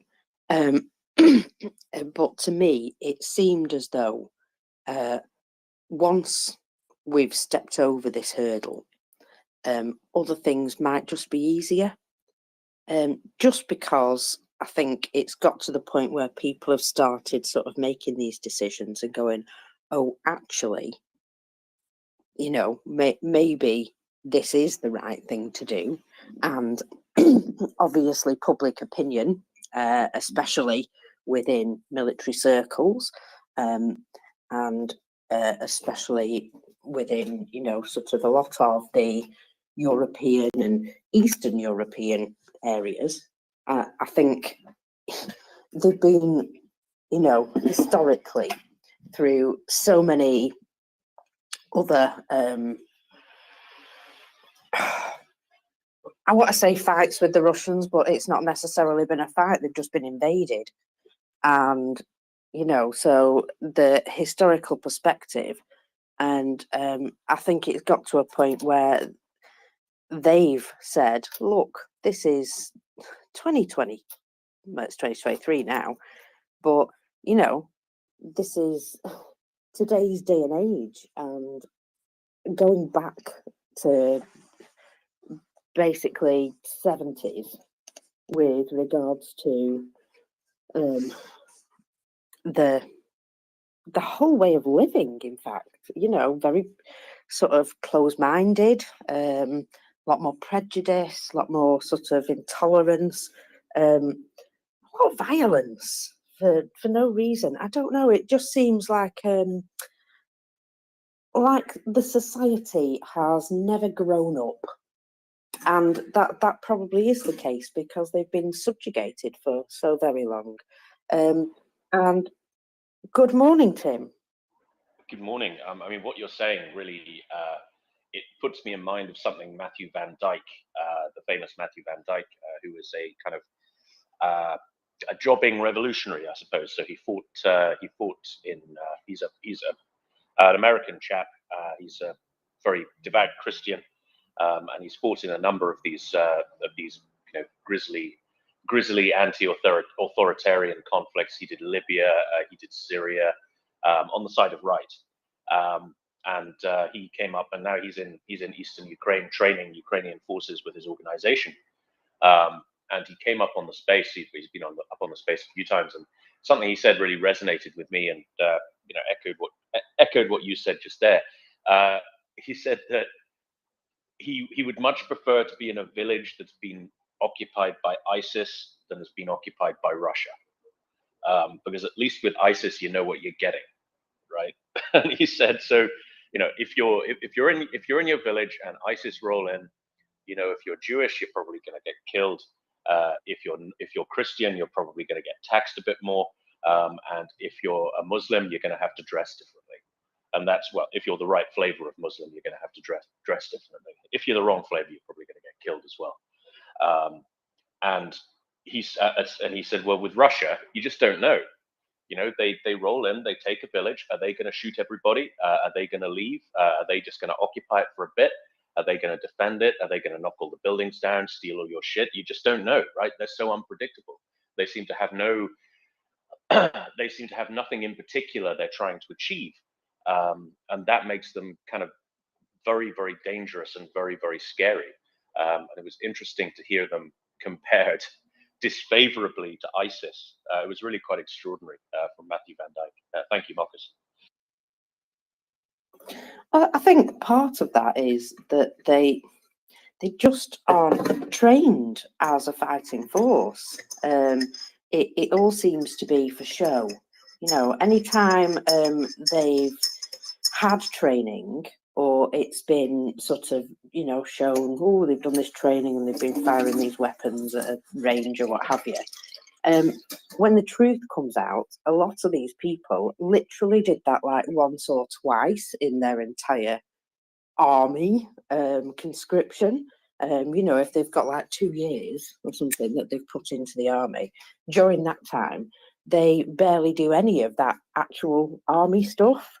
And a lot of the time they're either being fleeced or being put into work doing other things. I mean, there's plenty of records showing that a lot of the armed forces were assisting with harvesting and all sorts of other things that helps the community and is important as part of, like, you know, your economy, that you want to be able to feed your people. And they've got the army doing these jobs instead of army stuff. And so, yeah, makes sense to me that they have no idea what they're doing when it comes to actually doing army stuff. Well, a lot of that is rooted in corruption as well. You know, you see a lot in Russia. Sorry, I'm just standing next to a noisy coffee machine. Something you see a lot in Russia is that you know, officers will farm out their troops to private organizations for labor, especially in the construction sector. So if you command a I don't know, battalion of engineers or whatever, you go to your local property developer and say, hey, do you want 500 guys to help you with, you know, help labor on your building site? Here's their day rate, you know, but you pay that to me. And so yeah, it's they seem to spend at least some units and formations seem to spend a lot of time, working for corrupt officers in the private sector rather than actually training to do their jobs.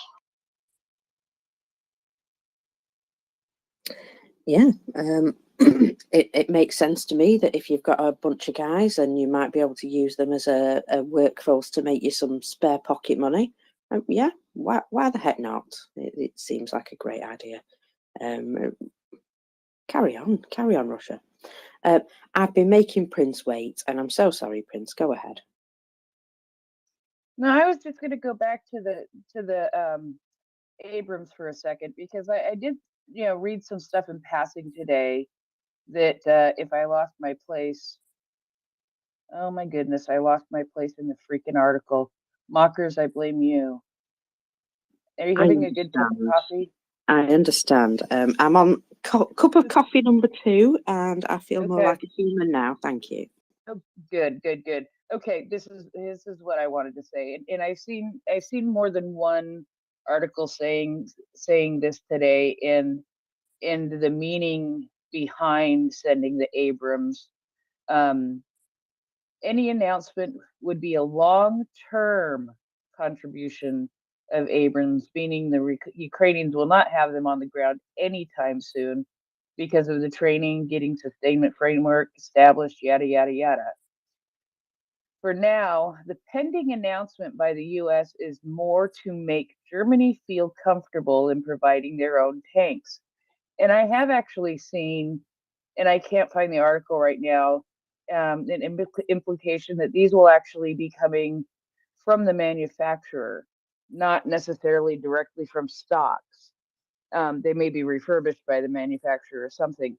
So the implication that this is more of a long-term commitment and providing these to Ukraine in a way that says to Ukraine that we are going to be here for you, maybe not even just for this war, but we're going to back you long term by supplying these Abrams to you, is very, very meaningful. And it's a very good and strong indication. And I liked the way that was said with the things that I read and heard today. I did see John Kirby actually on CNN talking about providing the Abrams. So I think if John Kirby's talking about it, it's a pretty much foregone conclusion before an official announcement even. But I like the long-term commitment idea, showing that that the United States is going to be there for Ukraine in the long term, maybe not just until they win, but beyond that. You know, it's a we're going to be here to help you win this. We're going to be here to help you get your territory back, and we're not going to abandon you when that happens. We're going to stick with you and make sure that you still have what you need to maintain the security of your your territory. And I think that's an important thing, and it's a good thing. Yes, I like that sort of. Yes, let's temper our excitement about Abrams running wild in Ukraine right this second, because it was indeed being used as a lever to release the leopards, and perhaps that's why this commitment's been made, or at least announced. But you're absolutely right. It's not something that they're going to click their fingers and have in the field tomorrow. But the very fact that it has been confirmed, or it has been almost confirmed, there you go. The very fact that people are talking about it in high places suggests that, even if they're not going to be trained on them right this minute, that this is something that they're investing in the future. And it's absolutely right that Ukraine isn't forgotten, because if they won the war tomorrow, they would still need to consider their security going forward. When you've got a neighbour like Russia, I can well imagine you don't want to take your eyes off them very long. I've got some hands up. Mockers, yeah, Yeah. just a real second. You know, the image in my mind of John Kirby, who we all know is very much involved in these decisions and in announcing them and things such as that. You know, we've learned that over the last many months.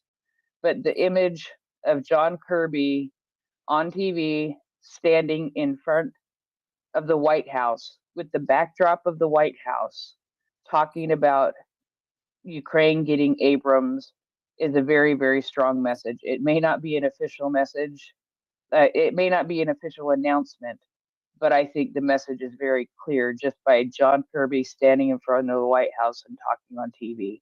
I think that's an important message to just sort of visualize in your mind. And that's what I saw today. Absolutely, and it does make a difference when these things are stated clearly by any politician. They can dance around with words, but we'd all just like them very much to tell us exactly what's going on. It's amazing how they learn not to. Will, go ahead, my friend. So, Prince, I 100% agree with you that this is great in that it sends a phenomenal signal in two ways. The words of the thing, exactly what they're going to provide, and the detail of a long-term commitment is correct. But the best part of it is it sends a message to Russia that we're already planning for Ukraine's long-term strategic defense of itself. And, so we know the war's over. You should quit too.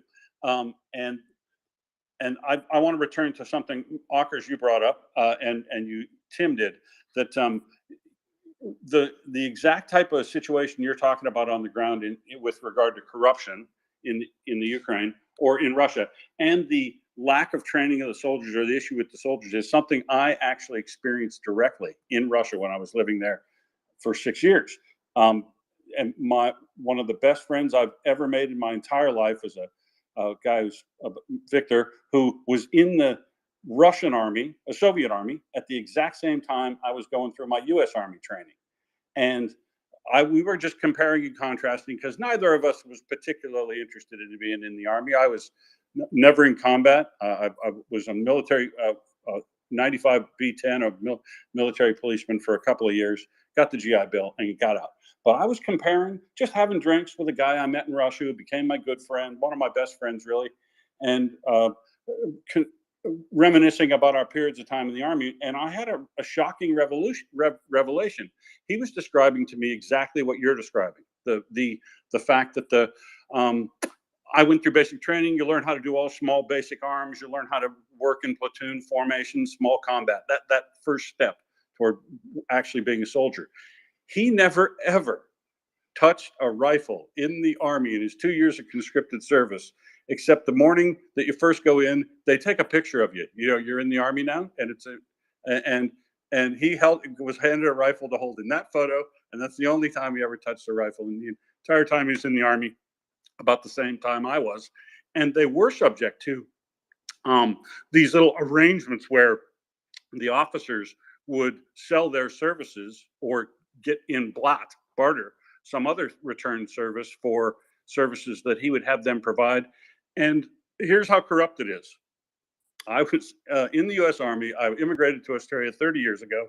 I'm over there living as an Australian, a foreigner, and I stayed overnight on a base in southern Sakhalin called Svoboda, or near Svoboda, which is called Freedom. But the army actually controlled the peninsula near Svoboda, so that nobody could get down to the best fishing grounds on the end of that peninsula unless you passed through Svoboda. But here's the joke: Svoboda wasn't free, right? Freedom isn't free. You couldn't get down there unless you paid the tax of the army. And that was one of the funny things that happened to me over there. Can I just respond to Will real quick? And Will, is that okay? Yeah. Sorry, what's the question?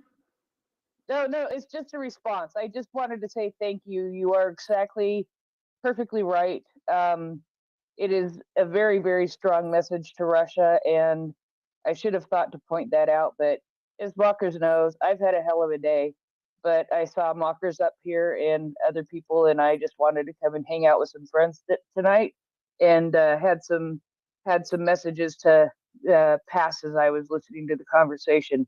But you were exactly right. The strongest message is to Russia that here we are and we are supporting Ukraine, and we're supporting Ukraine for the long run, and that is probably the most important message. And thank you for pointing that out. No, and thank you for all your observations. And it's very, very nice to meet you. I can't stay out of the space because I care so much about what's going on.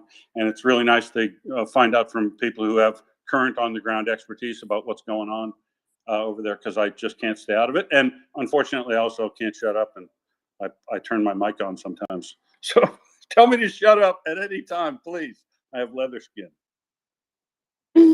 You're okay, Will. I've got Gary wanting to speak, so I'll go over to Gary for the moment.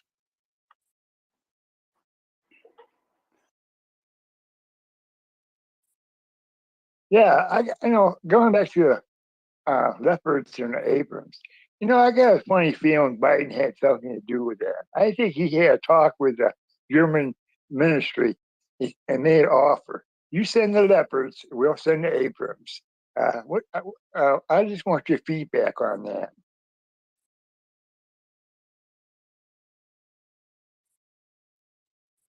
Well, I can say what Axel has said repeatedly over and over and over again. What it will take to free the leopards is for President Biden to pick up the phone and have a nice, firm, strong conversation with Schultz. And then we will finally see the leopards running free. So I think you were probably right. I think that there was a very important conversation that happened, and a deal was worked out. And I would like to see the Abrams there in a few months, but honestly, I wouldn't be surprised if we see that plan as over a year or two. But the point is, some are going to come quicker than others, and the point is that the U.S. is committed to send the Abrams. It doesn't matter necessarily when they're coming; it matters that they're coming. And the conversation between Biden and Schultz is probably what finally broke the dam and made it happen.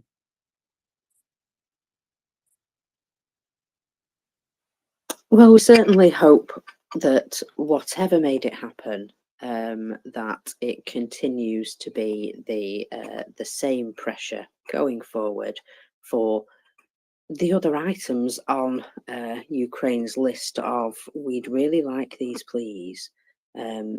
The absolute and only way to reclaim their country as fast as possible is to get them everything they need. So I'm all up for that. Maybe I'm doing something for the military economic industry right now, selling some weapons, buy weapons and send them to Ukraine people. That's what we need. Go ahead. I think that's an important point. We get a lot of love for Ukrainian veterans, Western veterans on the channel. We never hear it for the arms dealers, do we? So raise your glass tonight to our military-industrial complex, who for once seem to be the good guys in all this, delivering the finest weapons when and where we need them. Thank you. Sorry, I'm being silly. I think it was Will up next, wasn't it, or Prince? I just wanted to remind all of you who listen in regularly that Alan had, the co-host earlier in the day, Alan had February 28th in the office pool for when the leopards were going to get released to Ukraine the other day. And Gunny, who's on earlier as well, basically it was never going to happen because he's down on all things German, and he was convinced it wasn't going to happen. But so Alan wins the bottle of whiskey, I believe. Yeah, there's a felt hat for Gunny to eat somewhere. We're going to let him have a drink with it, but he can drink alcohol with it, but he's still got to eat it. Prince, go ahead, my love. Yeah, I do believe that the freeing of the leopards does call for another Axel and Gunny whiskey hour, because that was vastly entertaining. And I think Axel promised me that it would come in the afternoon rather than first thing in the morning for me. So I would appreciate that, because I actually might have a sip of whiskey then. But I was going to ask a question, if anybody has sort of seen this or talked about it previously. Mockers, you are totally always up on things. And it was reported yesterday, but we've been so obsessed with the leopards in Abrams, of course, I haven't heard it. But a little bit of news about the Ukrainians destroying a boat that was attempting to land a Russian sabotage and reconnaissance group over by the Kilburn spit there. It was in the Potemkin Islands at the mouth of the Dnipro. And it was a civilian vessel commanded by occupiers for a military purpose. And so they destroyed the boat, and I would bet they destroyed some Russians along with it. And it came from Operational Command South. And I love the idea of them popping the boat. I just like that idea, and I wondered if you heard about that. I did indeed hear about it, but it sounds like it was quite a small boat.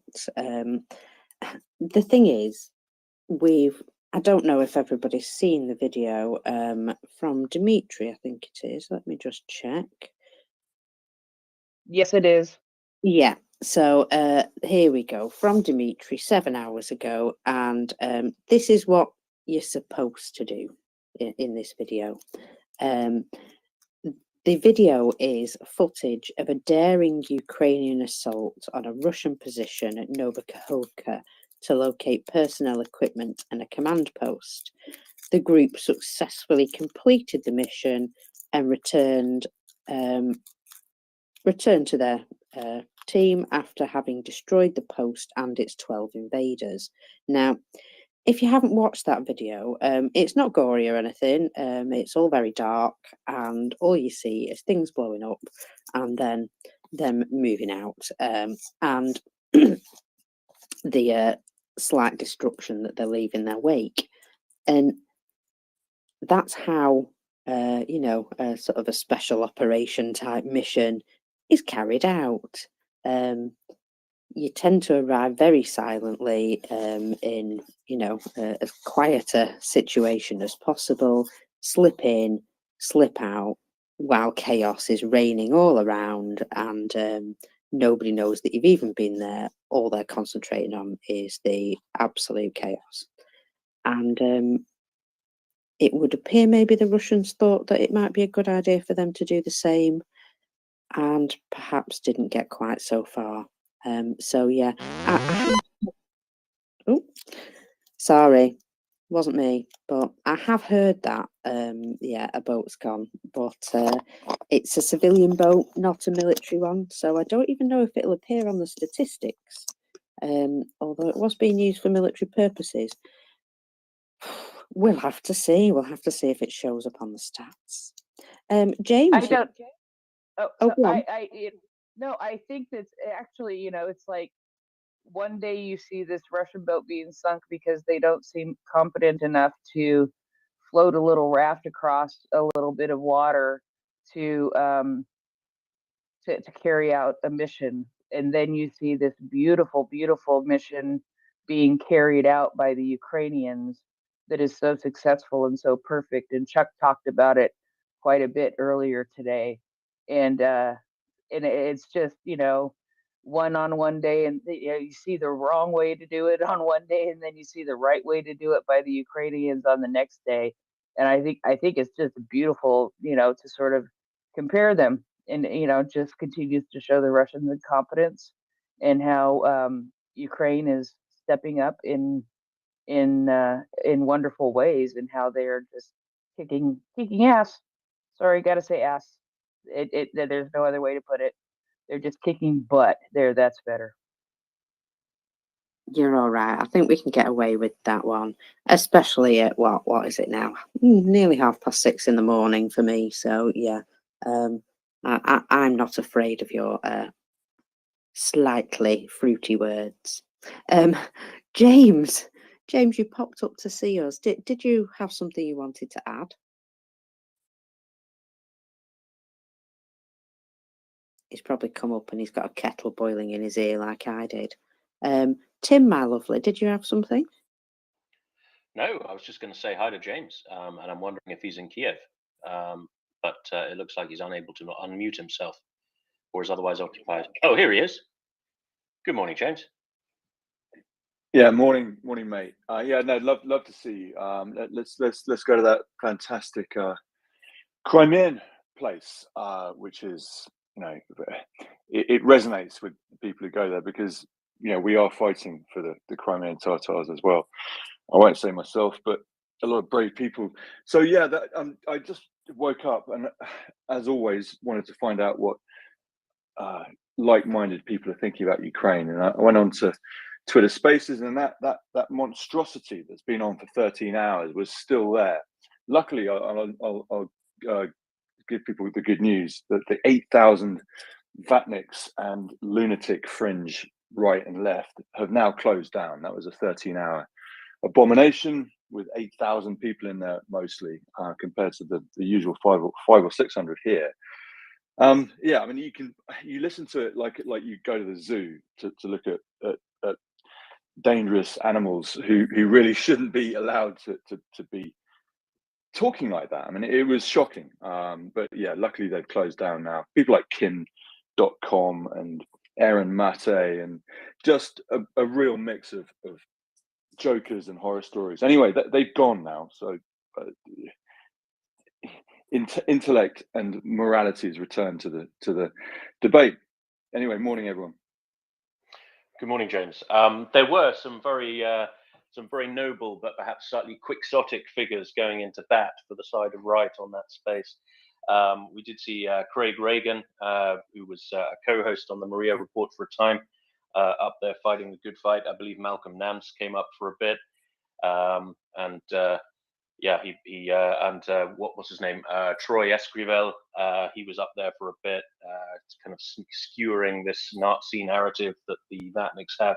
So a fair few from our side did venture into the twats den, and give them both barrels. So I think credit where credit's due. Mockers. Yeah, I was just going to say, we had people coming here last night for a bit of sanity. They were like, "Oh my God, I've been in this terrible place. It's absolutely awful. I've come here to talk to normal people." And I was like, you know what? If it's that bad, I don't even want to know. Prince, go ahead, my love. I just wanted to say thank you all for. I know I wasn't up for very long, but thank you all for the little chat. I appreciate it very much. And I am going to go and put myself to bed here. And but I wanted to say good night and thank you all very much for the company when I need it the most, because MriyaReport is often more than just a place where we get information. It's a place where we sit and we hang out with our friends, and we can gain comfort for many things. So thank you, and I'll see you all tomorrow. Thank you so much, Prince. Thank you for stopping with the late night, early morning crew.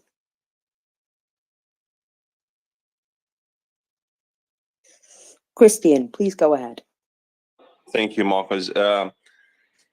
About that, I was last night as well on that horrible space, and I just wanted to say, like, I was absolutely mortified and horrified about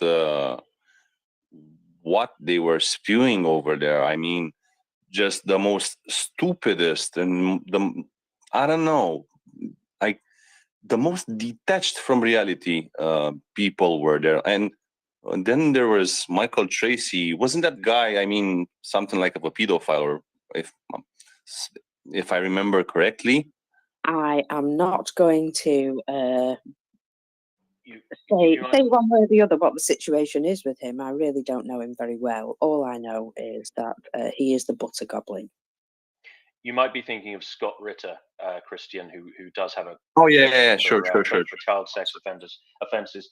Michael Tracy is chiefly famous for being, well, a colossal bellend, but also for being arrested screaming on the floor. He was a Sarah Palin super fan, and he went to some conference where Sarah Palin was speaking, and he was very insistent on getting her autograph, and got a little bit too insistent, and so the police took a dim view of that and arrested him. And there's a very famous video of him rolling around on the floor, screaming like a toddler, like it's like a proper tantrum, as the police put the cuffs on him.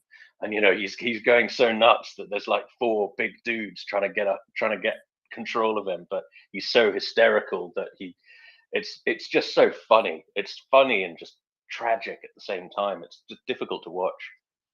Sorry, man. Please carry on. I mean,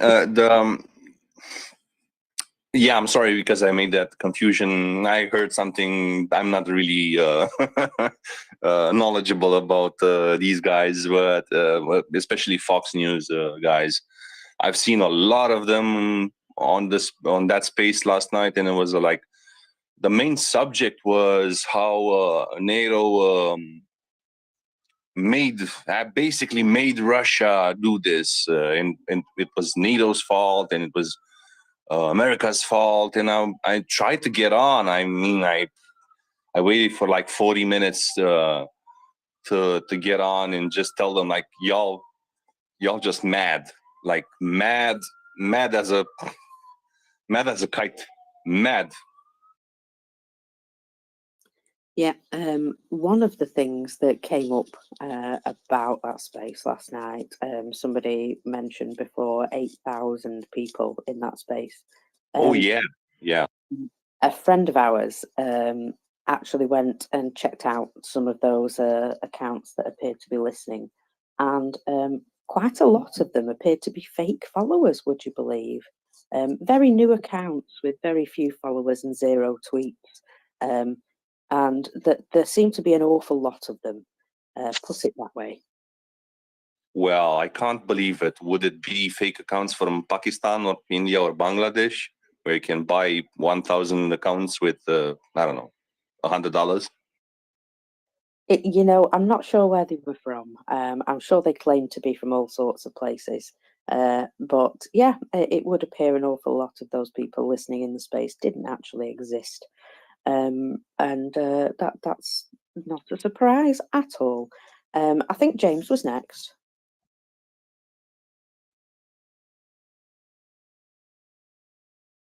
Go ahead, James.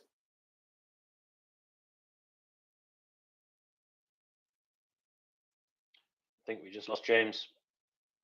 I think we just did. Well, how rude of him to run out on me. It's all right. War Doggo, you go ahead.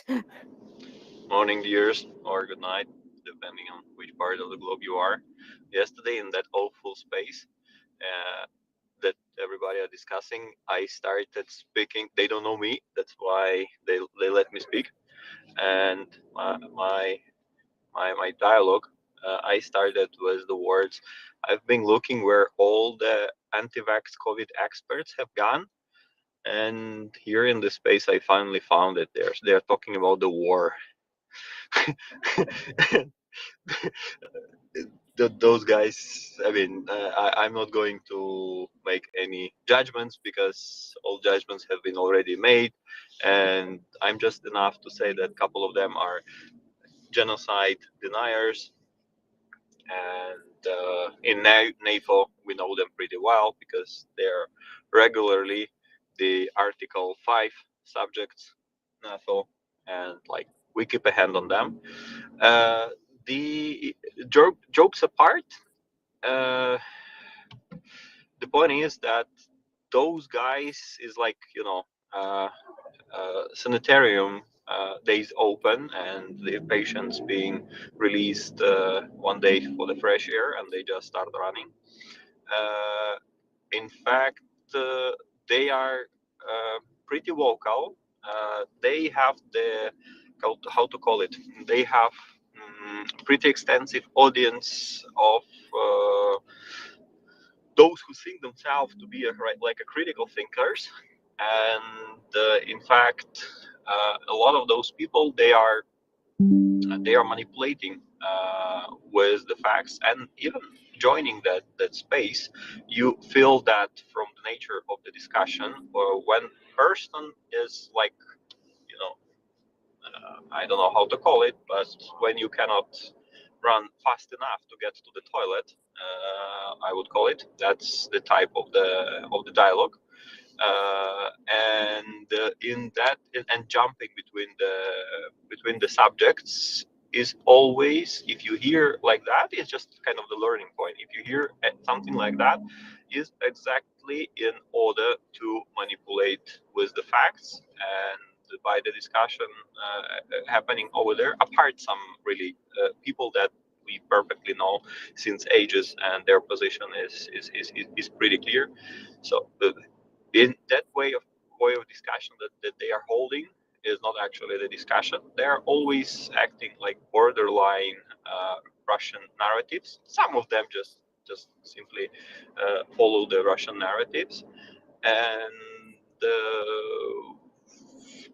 we have from time to time to get into such spaces, and we have to challenge that, because otherwise, I mentioned that already yesterday, that has very practical meaning. For instance, when one person who is new entering that space and he sees like 10 people, speakers, and the panel of hundreds of thousands followers, he starts, oh yeah, that's probably the opinion makers. And when those groups becoming so much vocal that they are treated as the alternative opinion, then don't be surprised why Free the Leopards took so long, because someone has the opportunity to spend more time in the discussion and letting those people spreading the word instead of facts, and discussion being fact based. Uh, their main weapon is, as I said, this is the how to say high volume and high speed dialogue, which helps to manipulate and helps to shut up the one who is trying to say something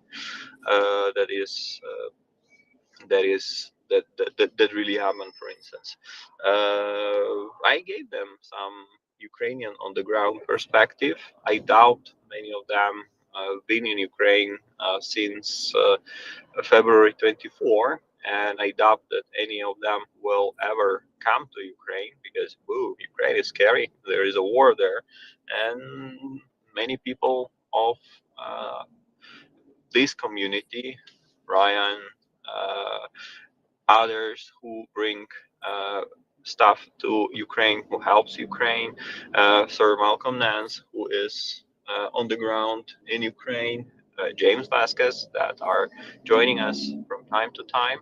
They are those who can share the perspective. They know the things there, and they're the one to whom you can whom you can trust. Otherwise, I mean, those guys could pack their bags, spend in Ukrainian military for at least 10 months, and then okay, I will start listening their opinion for that. They have the right to share their opinion, but I'm not obliged to respect that opinion. Let's call it like that.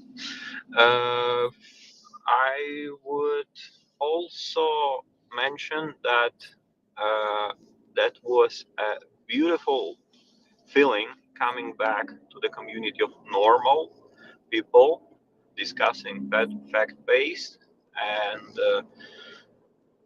slowly in our beautiful space of MriyaReport. And thank you for being here 24/7, speaking about Ukraine. spreading the word about Ukraine. And you know what? That deserves retweeting at least, knowing others that they come here. And if you would like supporting Maria delivering non-lethal help to Ukraine or any other organization that falls to your heart and you trust them, hugs and love.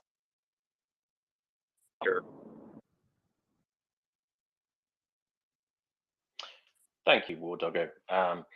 Yeah, it was an interesting one, hearing the arguments and just hearing how weak they are. I tuned into that space briefly while I was having my morning dump. It seemed the appropriate time to do it. One of the things that what's that egg-shaped German with the absurd name, Kim.com. One of the things he was saying was, he was talking about, well, Russia had to intervene to protect ethnic Russians. It's like, well, no, and also, what's an ethnic Russian?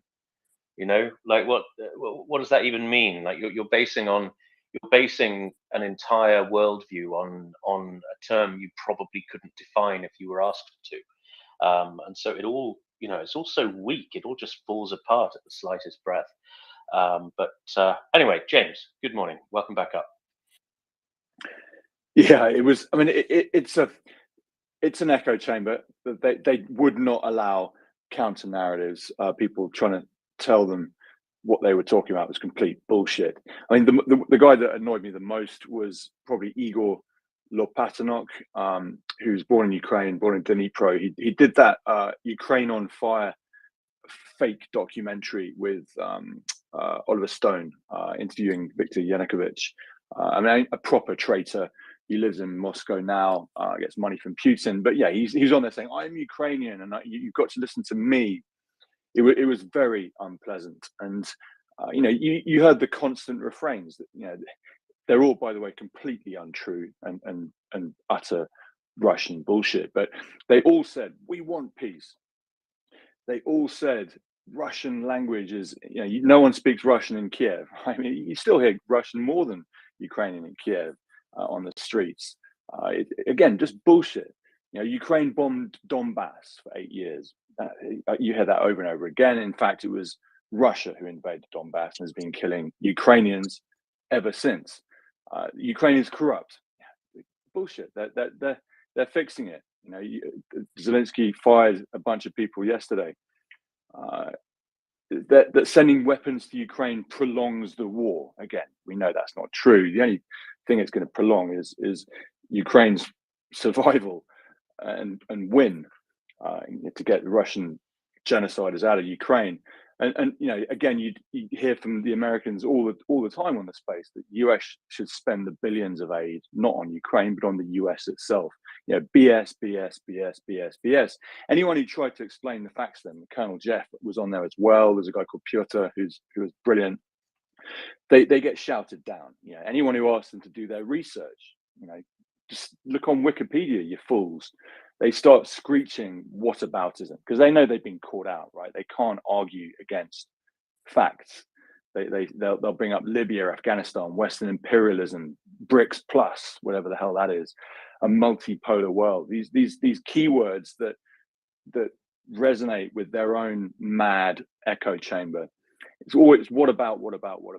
They can't argue the argument. So what got me was Michael Tracy saying Ukraine is not entitled to defend herself, that even defending your land and families is what he called waging war. Now that got a lot of people, even the moderators, had to call him up on that, and that's Looney Tunes stuff. They like, actually, Michael, surely defending your homeland is not waging war like Russia did. So he got pushed back on that.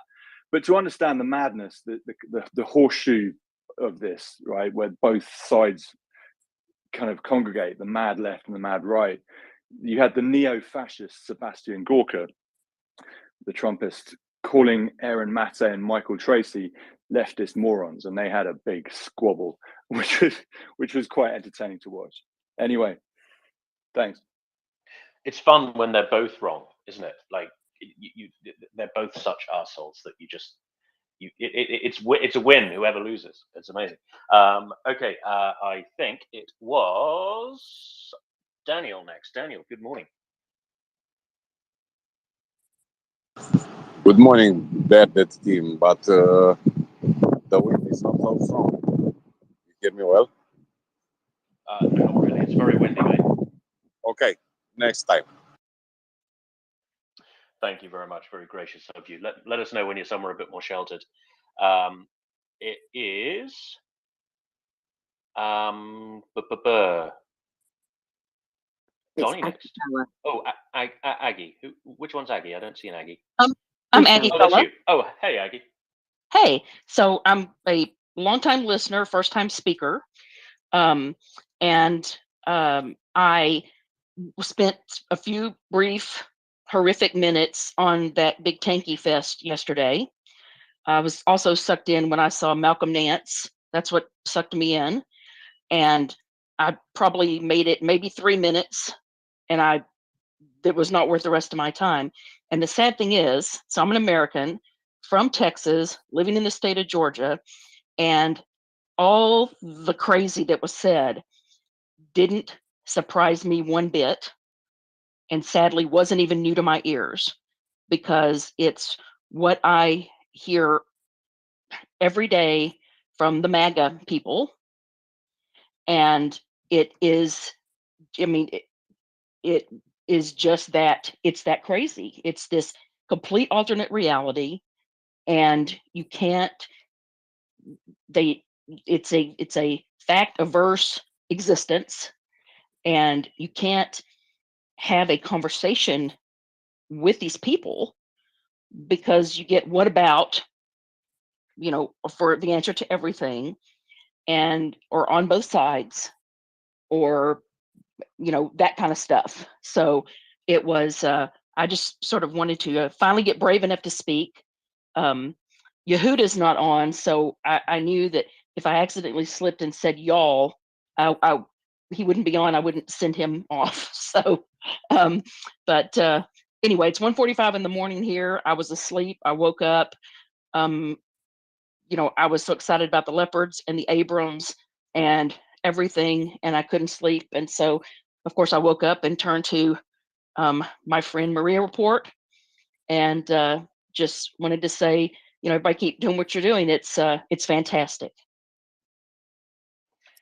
Thank you very much, Aggie. Yeah, we seem to be people's ear bleach this morning. People who've strayed into that terrible place seem to come to us to have their sanity restored.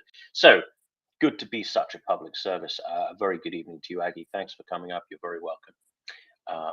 Next was the Dogovitz. Donnie, good morning. Good evening.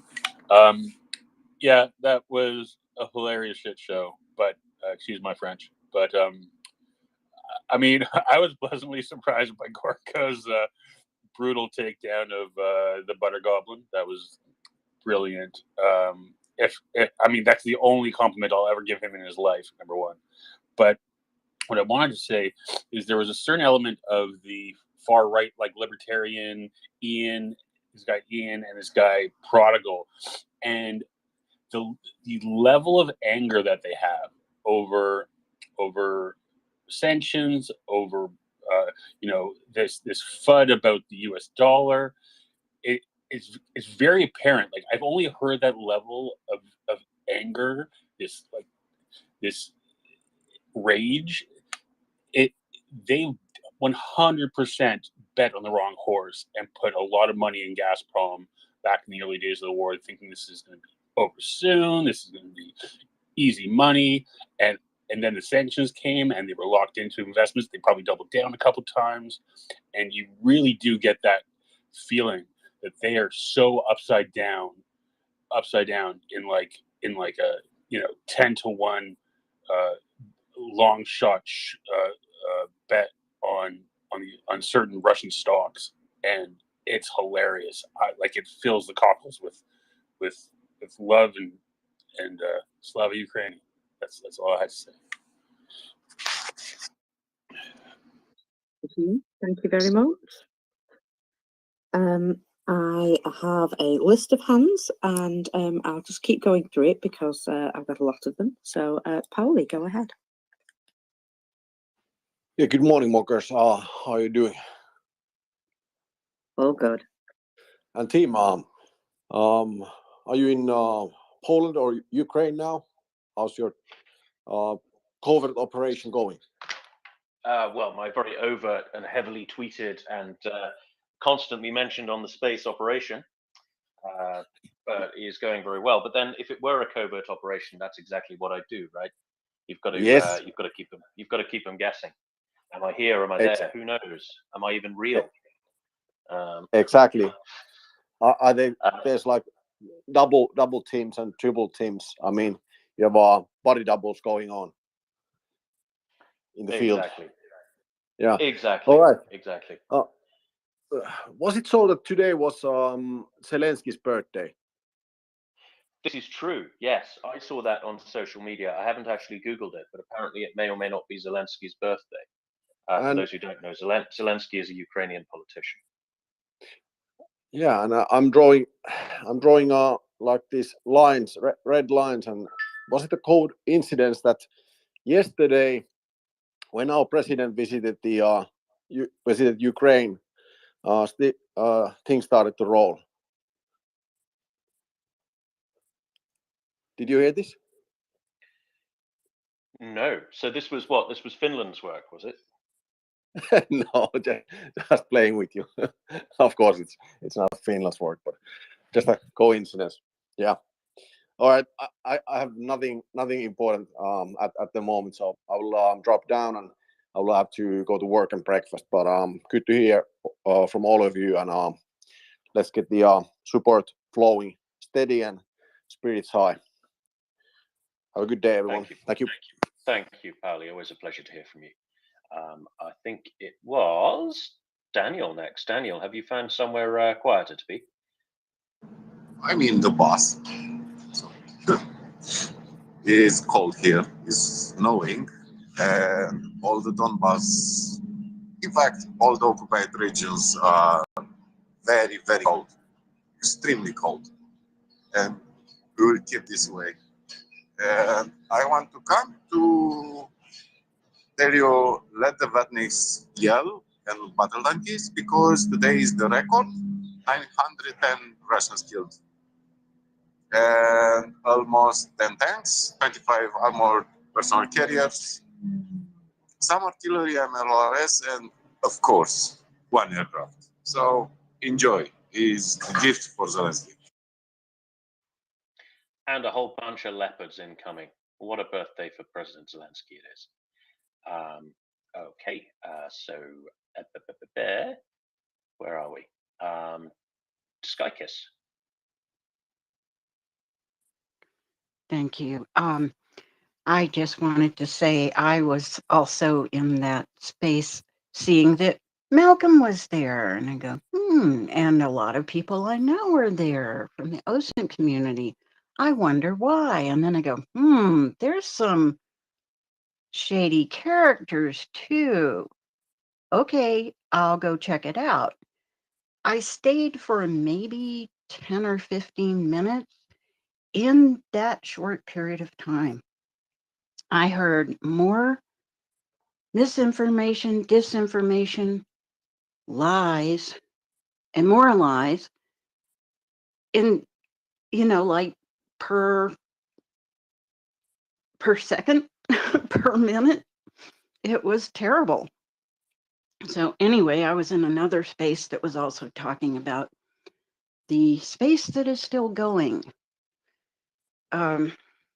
the unfortunate place. What I wanted to say was I couldn't even really have a long discussion about it because I'm heading for dreamland and much needed rest. So thank you very much for having a calm discussion, even though it seems most of us were pretty darned upset. But, this stuff happens. And like the lady said, the MAGAs are saying a lot of this stuff, and a lot of those people are MAGAs. So, I mean, the questionable opinions in that space. So, and I'd never been in that host space before, so I really didn't know what I was, excuse me, going in for. So I found out it's okay. And I very much thank everyone here tonight. And it's still a pretty comfortable space. Some people, well, I like, I'm trying to get, so I get up at like 4 in the morning and come into the report. So generally I'm not doing that yet, but that will be really wonderful when I can. And then I get to experience the Europeans in their, what, the middle of the day? What time is it, Mockers, in UK? It's 9 o'clock in the morning. 9 Oh no, in the morning. in the UK it's 7 o'clock in the morning. Here in Kiev it's 9 o'clock. Ah, very good. Okay. Yes, because when Doman comes on, and sometimes he comes on and I go, my God, he's awake? And I'm like, has he been drinking the same wine that Well, Pax the trick drinks? is the trick is we developed a technology in kind of June, July to clone co-hosts, and so we actually have several Domans. Well, They sleep in shifts. They work in shifts. Tim, you're not supposed to talk about the biolabs. Yeah, I've already he's said too much. He's known as the Dominator. So I didn't make that up. Someone else did.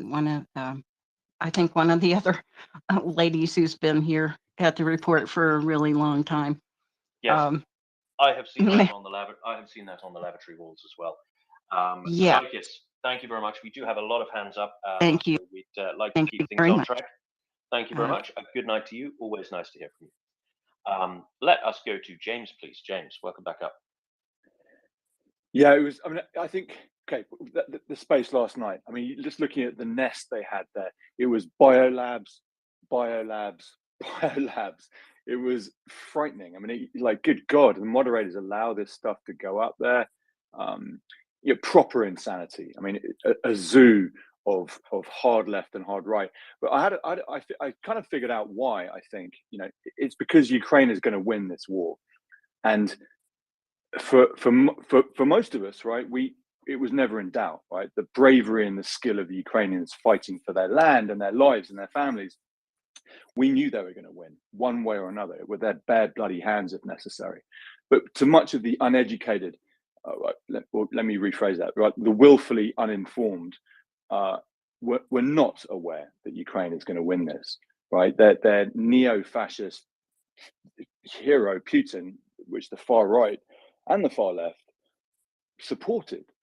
still support, was for them going to give Western, the Western unipolar imperialists a bloody nose. That the US was finally going to lose what they call a proxy war. They're constantly calling it proxy war last night, driving me mad. Well, the delivery of 100 Leopards and at least 30 Abrams and a squadron of British, the best tanks in the world, Challenger tanks, is a very heavy metal reminder that the right side is winning and is going to win. And that drives the hard right and the hard left completely mad. And they were venting last night. Thanks. Thanks, Jim. Yeah, I think, I don't know, I'm quite glad that the insane ends of the horseshoe have this very special terminology because it allows you to recognize them instantly, right? So one of them, as you say, is this unipolar, multipolar thing. Like, no sane person uses that terminology. That is very, very specific to them. It's like, it's like reading, Marxism or whatever. They have this kind of really turgid, esoteric language that they use, and it makes it instantly recognizable to any sane reader that these are people who don't quite operate on our plane of reality. And there is another good one is independent journalist. You know, that's one of my favorites. It says independent journalist in the bio. You can bet your bottom dollar that, you know, they've got pictures of Stalin above their bed. You know, like these people are bonkers. But I'm glad they advertise their insanity in such a bold and brave sort of way. I think it was the Donovitz next. No, sorry, War Doggo, and then Nala. War Doggo, welcome back. Yeah, and now I understand that all of us have created some audience for them, and if we get out that space, so practically they would not be that popular, and part of the audience is just fake accounts. Okay, look, the good point about that, as you just rightly mentioned, that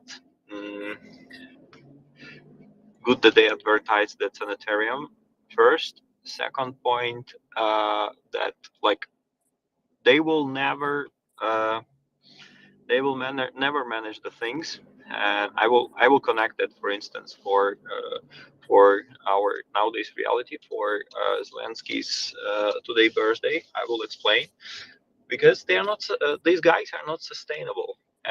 When for instance, in one certain area, in one certain district, such a guy gets support of people and gets elected to some position, they completely fuck up, because then, apologize my French, because they don't know how to do the things. Only thing they know to do is manipulate and misinform, and that's practically their main activity. So when you are getting into a position where every day you need to deliver, and any day you need to manage the things, they just simply don't manage, because they are not for that. Let's call it that way. And in that respect, for instance, we can put an example of Zelensky, the guy who was completely out from the politics, and the guy who was making comedian shows, but in the hard time, the person changed. I personally, I was not the one who was voting for Zelensky, and moreover, I treated I treated negatively that in the middle of the war, the guy totally without the experience have arrived to such an important position.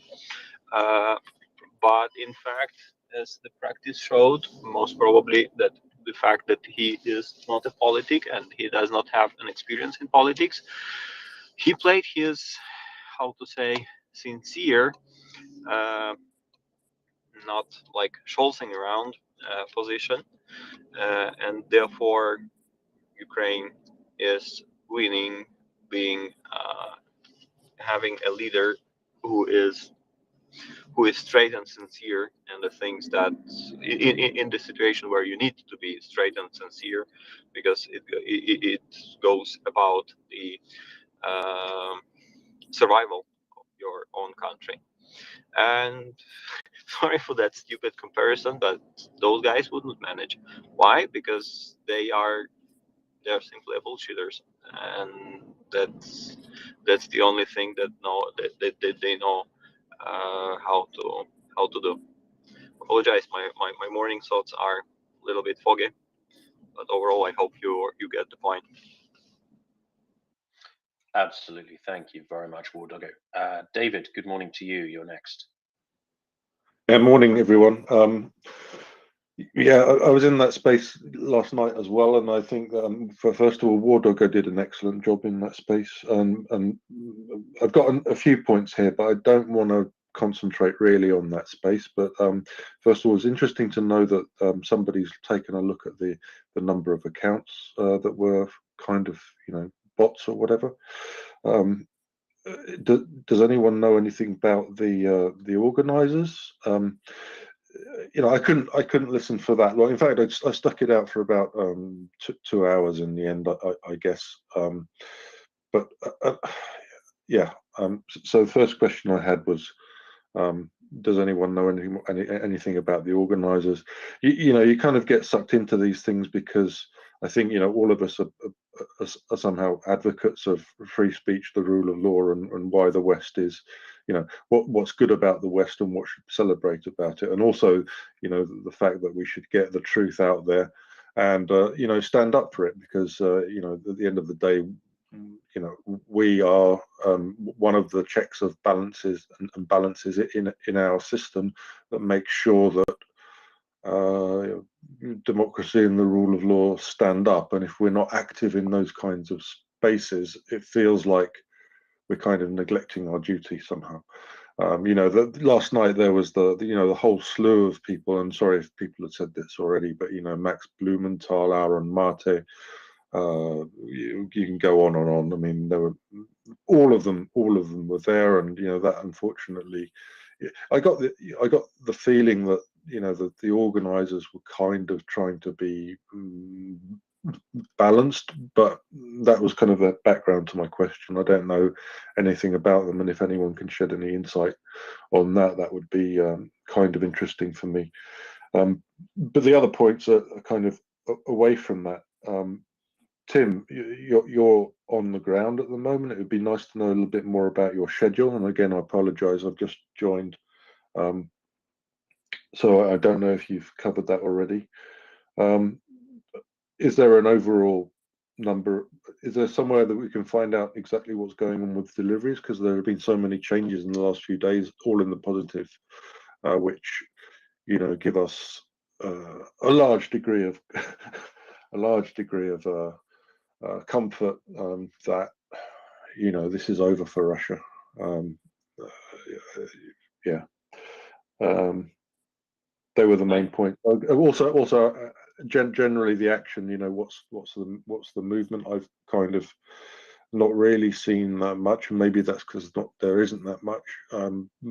But there seems to have been kind of fake attacks around Zaporozhye, which didn't really do anything, and also I think to the northwest of Donetsk, there was some talk, at least in Russian telegram channels, that there was something going on there, which again, from what I can tell, nothing happened. So sorry to kind of unburden lots of different points on you, but yeah, it'd be nice to talk about them a little bit. Sure. The panel on the space, I noticed there were a few recognizable names. There's that Mario chap who seems to be one of those, scammy crypto bros. I'm not too sure about him, but he hosts basically every space they have like that. So if there's a bunch, if there's the the kind of Kim.com Musk bubble of of people talking about crypto stuff, he's usually the host of that. There's Catherine somebody or other. I think she's a proper journalist, or at least as close to a proper journalist as Wired Online has. So she seems legit-ish. But then the rest of them, you just had a whole nest of bellends. So you had Michael Tracy, Aaron Mate, all of those jobbing propagandists. So yeah, it did seem to have an awful lot of bot listeners. And yeah, but I mean, there were some legit people in the co-host spots, the co-host spot, as far as I could tell. But I only tuned in very briefly this morning. We did have a few very honourable and brave voices from the right side come up. We had our former co-host of the MriyaReport, Craig Reagan, went up. Malcolm Nance went up. War Doggo went up. So yeah, people from the right side did their best. In terms of what I'm up to, so I'm still in Kiev. I'm doing some filming for a proposed documentary on Ukrzaliznytsia and the work of the railways. So I'm waiting for a sit-down interview with Alexander Kamyshin, who is the chairman and CEO of Ukrzaliznytsia. I spent a day on Sunday hanging out with him, doing various things, including meeting Boris Johnson, who made an unexpected appearance. That was a bit odd for me, a bit surreal for me. And hopefully today I'll be doing various railway-related filming things in and around Kiev, and later in the week I'll be going somewhere in Ukraine with Kamashin, doing some filming of whatever he's going to be doing somewhere else in Ukraine. Can't give too many details about that because I don't have them for obvious reasons. So yeah, that's what I'm up to. So I'll be coming up fairly regularly. I kind of do a regular morning slot anyway because we're a bit thin on the co-host side at this time in the morning. So I like to come up and help Mockers at the tail end of finance and when she's about. Which is regularly, but at the moment I think she's not feeling too well. So yeah, that's what I'm doing. So if you want to hear updates from me, best to tune in about this time in the morning when I should be up. What was your third question, David? Sorry. Deliveries and stuff. Yes. Yeah. I would defer to somebody who's been on overnight to that on that. But as far as I'm aware, 200 main battle tanks going, including a lot of Leopards and some Abrams and some Challengers. But anybody got more color on that from the panel? Mockers, Luis, Ryan? Just one quick thing. If you're thin on the ground on co-hosts, I'd be interested in maybe supporting that. So just let me know. Okay, send me a DM and we'll discuss it with the guys. Thank you very much, David. Mockers, who would have a good update on the deliveries off the back of Ramstein? Who's got more color on that? Do you have a lot of detail? I would say give us a little time. The lovely Doman will be with us shortly, and he's usually terribly well informed. And he will be up to date with the latest. I'm absolutely sure of it.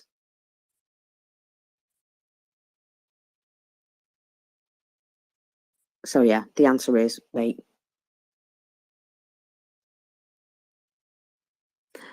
We've still got some hands up here. Osra, is that how I'm saying it? Yes, that's perfect.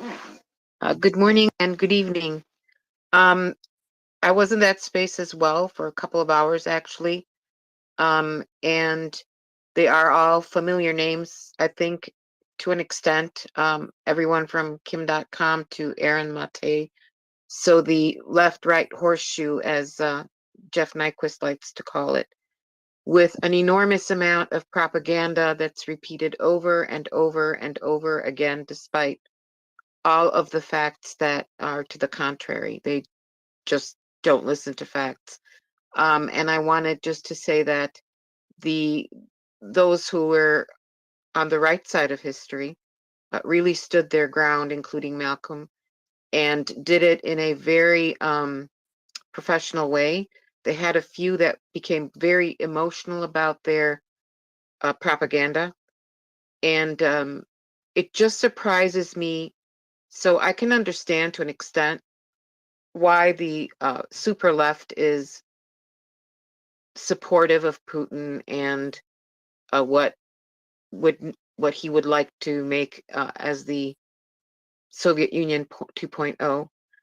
But I still think it surprises me that they get that much support from the far right. That has some of these people started talking about how they were Reagan supporters during the Cold War and the Soviet Union did this, that, and the other. And they're a little bit schizophrenic about the fact that this is the same country using the same methodology from the times of the Tsarist Empire all the way through. And when you're starting to look at, when you're talking about Ukraine being corrupt and so on, they seem to forget that prior to the occupation by the Soviet Union, there was much less corruption in any of the states that were occupied, which, by the way, they don't term occupied.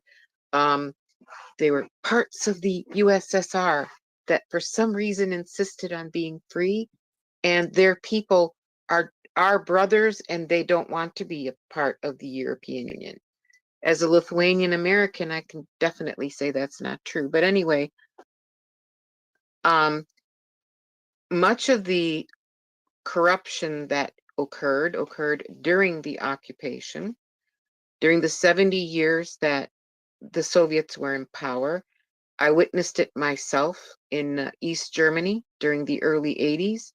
And then at the tail end of the 80s in Lithuania, when things were happening and independence was being fought for.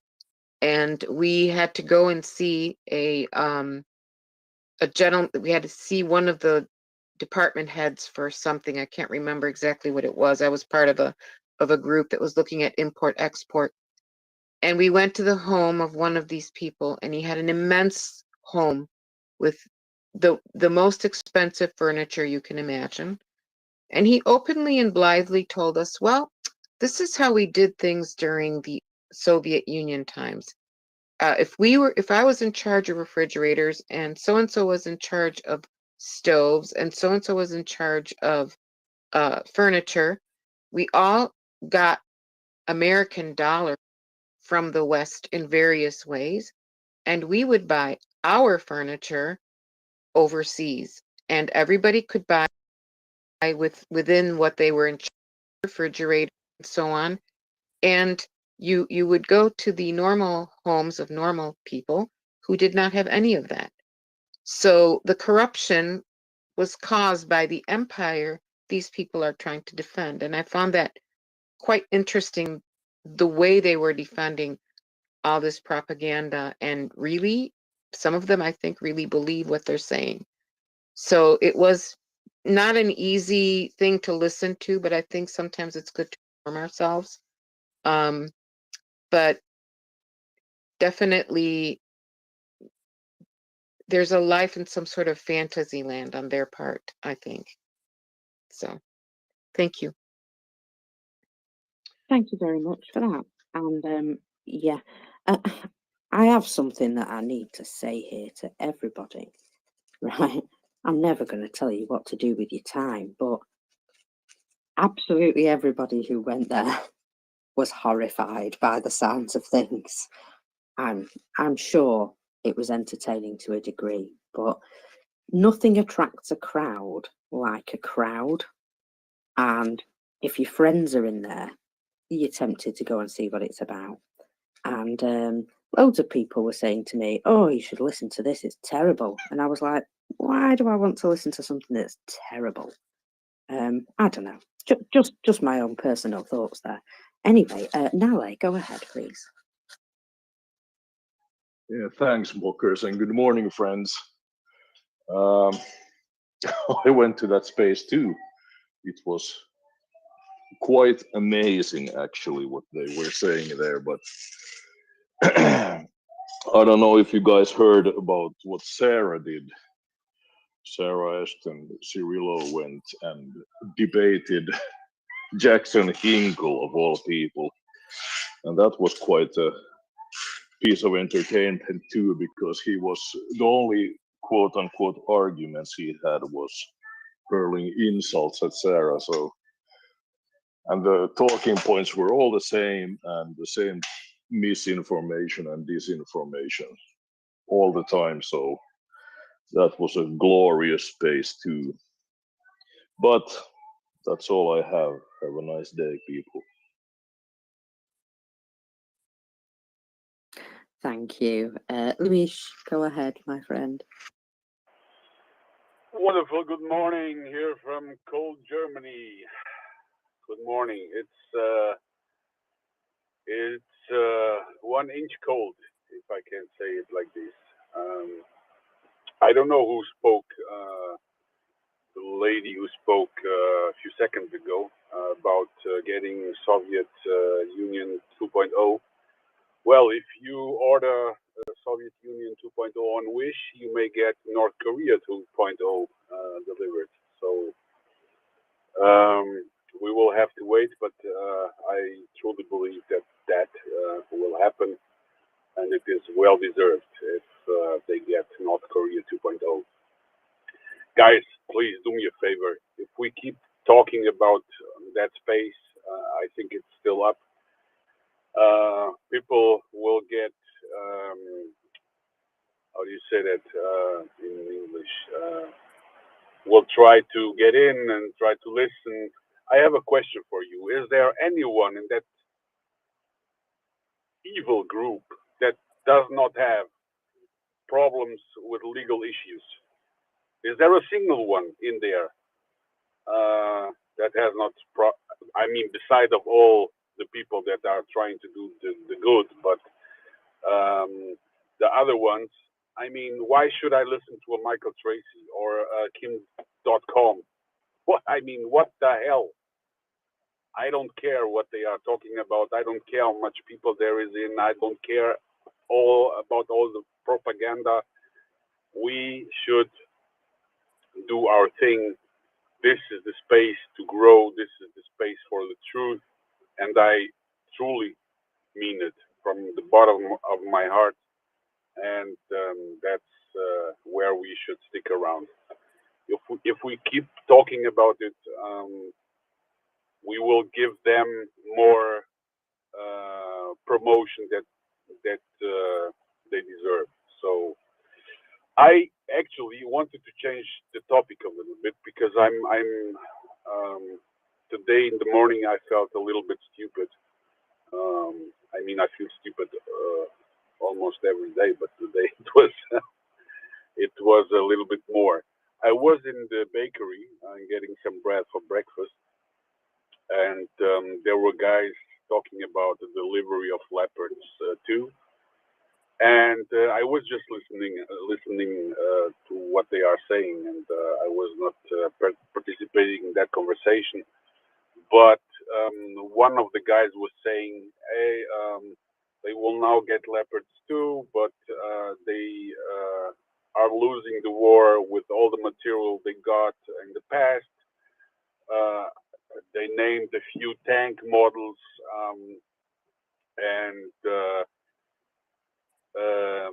the guy had the opinion that the Leopard 2 won't change anything on the ground, and that made click in my head because I truly would like to understand if or would appreciate if someone with knowledge in that field can explain to me what is the difference between what they got delivered in the past, I mean for the past 11 months, and what is the difference to the Leopards 2? I mean, beside of software and modern things, I get that, but what things can you specify for me as a 5-year-old that I can explain to others why the Leopards 2 can make the difference in the ground, and we should. And this is another point that I definitely want to make. I'm very, very happy about the decision yesterday, but I will not forget that we needed almost 1 year to make this decision. That the Scholz government tried to avoid every single delivery of heavy weaponry to Ukraine. That there were many, many, many things that didn't go well, and for me, I keep saying it was on purpose that they didn't want to deliver for Ukraine, and that should be investigated in the future. I keep saying that. I mean, I really appreciated the decision yesterday, but I believe that he made the decision because he didn't have other options anymore. You saw what he did 1 year long, how many people died because of such inactions by Scholz. And I will definitely not forget that, and I will remember people in 1 year that many people in Ukraine were raped and killed and tortured because also of Scholz. So yeah, it would be really great if someone can explain to me what the difference are. I'm not a military guy. I don't know all the names for the tanks and stuff like that. But I would like to know why this is so huge. Why are the Leopards 2 the game changer? Thanks, guys. And please, please keep supporting Ukraine. Keep supporting the Maria Report, Maria Aid. What the guys here as co-hosts, as people in the it's unbelievable.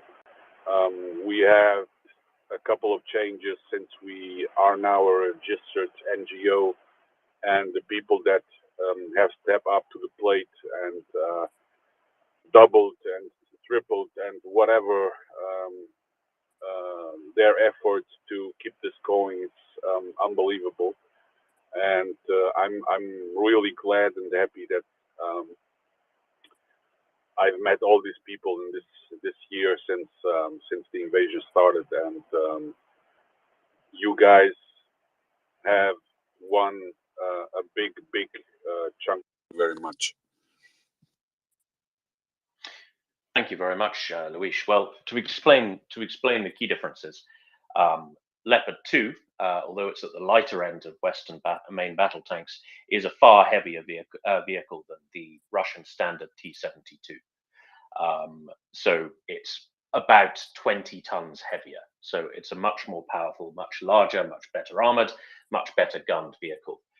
It's also a generation more modern. So even from the very base models of Leopard 2 versus versus the more advanced T-72 variants, there's still a generation's difference in technology. So T-72 is the day before yesterday's tank, whereas Leopard 2 is basically today's tank, or at least yesterday's tank. So there's kind of a generational difference in technology, as well as a vast difference in their weight, the quality of their armament, the quality of their armor, and the sheer amount of armor they carry as well. The Leopard 2, although again it is a lighter tank by Western standards, is a better armored vehicle. The sighting and optics arrays are the very latest. They're far more advanced than anything Russia fields on a T-72. Yeah, I mean it's like I'm trying to think of an analogy here, but my words are failing me. It's the difference is 30 years of technology, basically, to sum it up. War Doggo, you might have something to say about this. Yeah, and one of the key elements of the advantage is the modern ammunition that is always being improved and is continuous evoluting, while the ammo for T-72 T ex-Soviet tanks is practically always the same. Plus, one advantage of German, I would say, ammo loading mechanism that you can adapt to any new ammo that is going to be developed, while in the Soviet system they have the autoloader system. Maybe I'm not calling it properly, but in fact you are limited with every ammo that needs to fit the autoloader system, and that is why the German system gives the flexibility, let's call like that, and variety of the modern armor unified in NATO countries, which is paramount important. This is sorry, just to expand on that a little, War Doggo. This is quite an important point as well. Is Western standard tanks have a 4-man crew, whereas T-72 variants have a 3-man crew. Now, superficially, this might look like an advantage for T-72, simply because you can field more tanks with fewer men. However, crewing a tank, keeping a tank running, is an exhausting job. So the amount of stuff the crewmen have to do, from maintenance, assisting the driver in maintaining the tanks, with the basic mechanics, fixing tracks that fall off, handling ammunition, resupplying, etc. This is physically exhausting work. If you've only got 3 men doing it, then it becomes, whatever the maths is, 33% more difficult, or whatever it is. So when you have a 4-man crew, you basically have an extra bloke to help you maintain and keep your tank running, which makes an enormous difference. Every armored warfare person I've spoken to has said that just changing a track becomes a soul-destroyingly back-breaking job if you don't have 4 men doing it.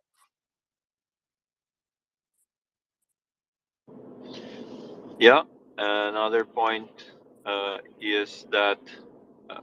Apologize, do you hear me? Is it okay? Yes, everything fine. Yeah, you're good. Okay. You're good. Great, thanks. Another element is that this autoloader mechanism, for instance, is always how to say, is old technology, and is the mechanism that requires the constant maintenance.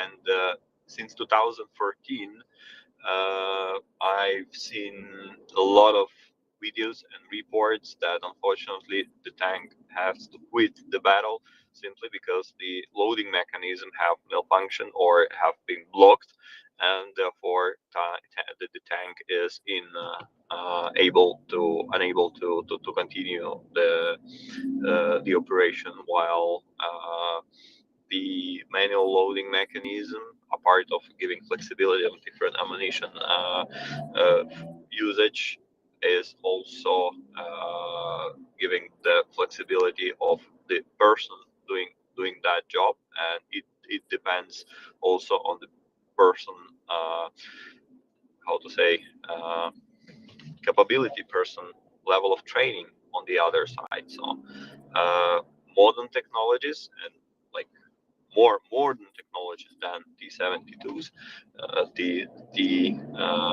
the model Soviet tanks, they are requiring more training. Obviously, is a better optics, is a better sight mechanisms, is just giving the better possibility on the battle, on the battle. And what's important is that, and probably one of the key elements, that the tanks, we are having a sourcing mainly that is coming to an end. There are many countries who are still operating T tanks in many parts of the globe, but overall, if you are thinking to bring those tanks to Ukraine, it gets to trouble considering the condition of those tanks, that the technology is too old, and you have to spend a lot in order to recover them. We are seeing that, for instance, ongoing in neighboring to Ukraine countries who are receiving the tanks all over the globe, making the modernization and sending those tanks modernized to Ukraine. But the source of the tanks are like is not in continuous, let's call it like that, and is already the wall is in that warehouse is already visible. The stock is limited, while the tanks, the modern tanks are still the technology that is still in place. The technology that is still developing, and the technology that is still developed and continues, a part of the continuous improvement, and that is also another element of the advantage on the battlefield. So, if I may say so. So you can say that the Leopards 2 are the new state-of-the-art modern tanks that are used worldwide right now. Because sorry if it's a stupid question, but I really don't understand anything about that. Okay, we can simplify it. Leopard 2, whilst it is now close to ending its life cycle, therefore it's not the most modern anymore, but we're in transition worldwide to battle tanks. This ties in with discussions as to what is the future of tank warfare or combined arms warfare. The Leopard 2 is amongst the, if we want to say that there's 4 leading main battle tanks in the world, one of which has already reached its end state and is therefore not produced anymore. That's the Leclerc, the French. It's not as mobile, it has a decent gun, has the same kind of setup as the Ukrainians would be used to, but still, the Leclerc has a decent gun. The French have not produced it in such numbers, they haven't exported it in such numbers. Our American friends run a version of the M1 Abrams in its, I don't know, what is it now, the sixth iteration, I would have to check. That M1 Abrams essentially is the outcome of a split between two weapon system deployer consortia which have worked together beforehand, meaning American and German, and they split up, and the Germans went the route of the Leopard 2, the Americans developed the M1 Abrams for their specific expeditionary force requirements. The M1 Abrams has a fantastic gun. It's a very, very decent package. It's a tad heavier, it's a tad less mobile, it has a lot of punch power, it has a different engine setup, which gives it a bit of, say, versatility, flexibility, but it requires a substantial supply chain. The Leopard 2, vis-a-vis then the Challenger, is still, as Tim said, lighter. But being light is one thing. It's not light as a light. This is still one of the top 3 heavy tanks in the world. What the Challenger, for example, brings is the thickest armor, meaning in this case defense capacity. The Challenger is very hard to kill. It also has a very decent gun, which is why we're super happy that the Challies are coming in. And if you remember, Louis, when we first spoke, I think it's in last year in March, when we were demanding that please, those Challies which are being phased out should be delivered right away, just like Leopards available then should be delivered right away to train Ukrainians at that point in time. So I do share your frustration in that regard. But the key aspect, which the challengers also unfortunately have, is that Britain, in case of threat, does not have enough of them by comparison. It has not an insignificant number, but still it was phasing them out and upgrading the Challenger 2s to a new Challenger 3 setup.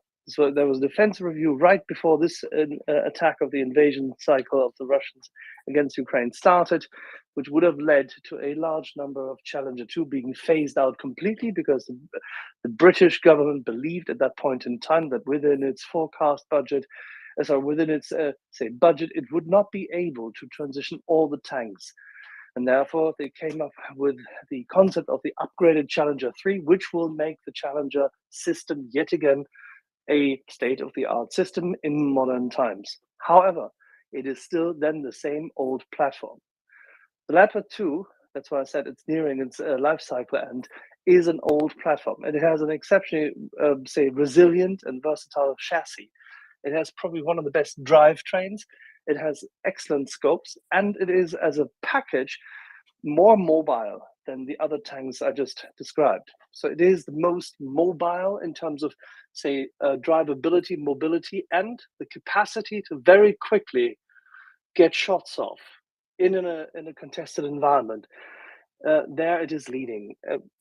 It will have to be shown now by the Ukrainians, who, from what we know, are exceptionally qualified tankers, that they can deal with a different doctrinal approach, which the Leopard 2 allows them. The Leopard 2, with its gun, has a wider range than the tanks they have. Leopard 2 gives them more punch power. This is what War Dog highlighted. It has modern ammunition and ordnance. It has the capacity to therefore, make the first round it shows off, and even the second round, a full-scale kill, no matter what the target on the other side. Its gun pierces through whatever deflective we can currently see is in the battlefield, including what few T-90 tanks the Russians can actually muster.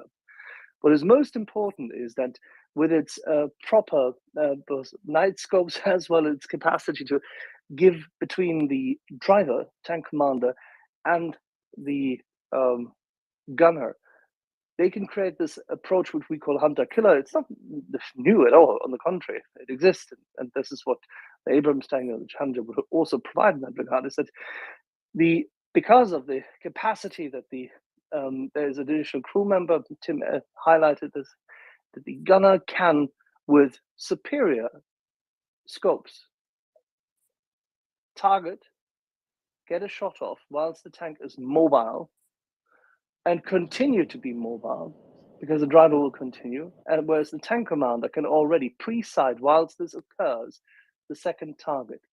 Before the Russian target can actually sense that it's being attacked, the second sight is already up, so that the tank, whilst moving, and therefore before it could be, when detected, attacked itself, that it gets a second shot off. Now extrapolate this. If you have a whole tank company on its way and half of it has already enemy targets inside, let's say it's a tank company of 18, not of 14, just for the fun of it. So you have 9 tanks on the move, breaking out and having enemies in the sight.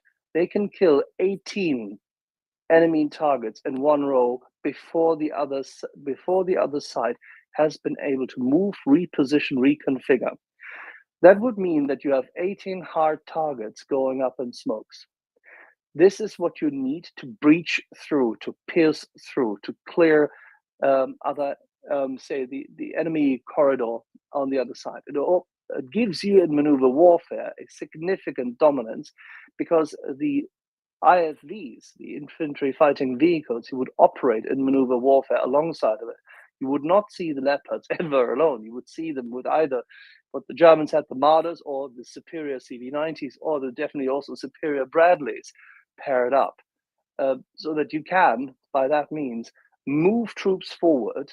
And don't forget, the Bradleys have fantastic anti-tank missile capacity, and a lot of the TOW missiles which have been provided under the delivery schedule the Americans have put out and confirmed last week would enable the Bradleys to, for example, but the CV90s just as much, in concert, and therefore very quickly, to take ground, make sure that the infantry can unmount wherever necessary, clear areas, clear trenches, take positions, whilst at the same time being on the guard against tank killers, meaning anti-tank weapons on the other side, be them mounted, be them armored, and make sure that you can move forward. If you then pair them with mobility, say anti-air systems such as the Gepard, then you have the perfect match for spearheads, meaning because you create an air bubble. As you will remember, the Gepard is a very versatile anti-air mobile gun on a Leopard 1 chassis, extremely fast, both in terms of its gun as well as in terms of its overall mobility. If you can make sure that you move forward with your troops, you provide air cover from the Gepards for the advancing tanks and IFVs and infantry troops, then you have the battlefield, that spearhead, that corridor under control. You dominate that space, and therefore you can take ground, and that is how a proper, be it a counterattack or a planned attack, a pincer move, whatever, should actually take place. This is the basics of it. That is not possible with the Russian tanks. They have a different doctrine. This is why they always went for a massive amount of comparatively smaller tanks, which they would throw into the battle so that we would have to stop them. And the Leopard 2 was one of the developments for both counterattack as well as then piercing through the Russian lines and clearing them. That is the shortest possible version I could give, and I'm sure there's people significantly more qualified than me to do so. Honestly, actually, I would add a slight note to that. One of the reasons that, despite Challenger being the heavier system, one of the reasons that Leopard is more exciting for, more interesting for Ukraine is the difference in the gun. Now, as Axel mentioned, Challenger does have a very powerful and very effective gun on it, but the gun is rifled, which is unusual. The British Army has always used rifles rather than smoothbore guns on tanks because the British Army is very wedded to the use of HESH ammunition, so high explosive squash head. And what a HESH round is, it's the clue is in the name. It's a high explosive round with a squashy head on it. So when it impacts its target, the squashy head, the lump of plastic explosives on the front of the round, conforms to the profile of whatever it hits, and then it explodes. And that gives it a far more powerful effect on target.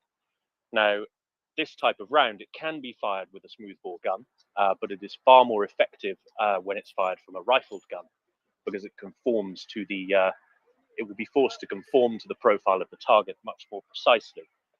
And this is something that the British Army is very, very keen on, because it's a more versatile round. Than say, I don't know, an armor-piercing, shell-discarding sabot round. It will take out any tank you fire it at, but it will also be able to deal with other targets due to its explosive rather than its kinetic effect on target. So it's a much more versatile round.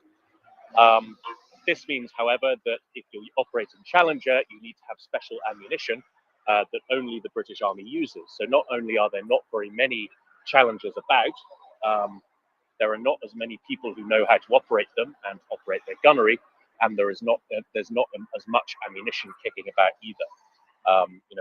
British stocks will be extensive but limited. British production will obviously be limited.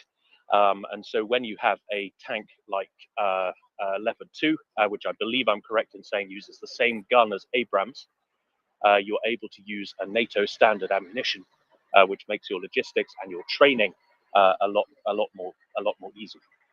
Luis. Sorry, Axel. Yeah, the guns are a bit different, but the standardization of ammunition. To be honest, I can't wait. Ukrainians putting is what? Sorry. I mean, to be honest, I cannot wait. Ukrainians putting their crews in Leopards and showing the smart tactics that they've been doing before. Yeah, apologize. Do you hear me? Yes, we can hear you. Loud and clear. I think Tim had audio Probably issues from feedback from the roadway. I can wait Ukrainian teams to get into the tanks and show some smart tactics that they can do with that equipment. Some genius tankers like the crew of, for instance, Mr. Moshevikin, call sign Adam, that they were doing really miracles in Donetsk airport defense, supporting those who were keeping the Donetsk airport. I just think, what if at those times they were having Leopards? What of that could be? And just shortly, from tankers to tankies, that we've been discussing earlier, just probably to close the topic and stop giving them the fame that they don't deserve. Overall, we will be hearing now, like, Leopards will not change anything. Challengers will not change anything. Abrams will not change.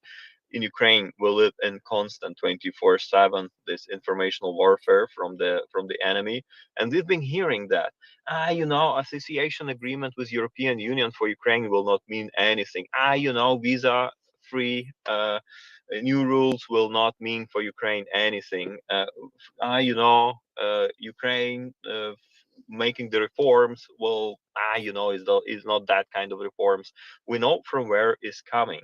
Most probably when Russia will be at the final day of its war before declaring the complete loss and the peace through the defeat, they will be also telling, that is not the defeat of Russia. Russia will manage. So we know all of that. We know from where it's coming, and let them talk. Their audience is pretty limited, and as I said, it's like sanitarium open days tour where the patients just simply manage to run away. Thank you so much. Hugs and love from Ukraine. I will be going down. Thank you.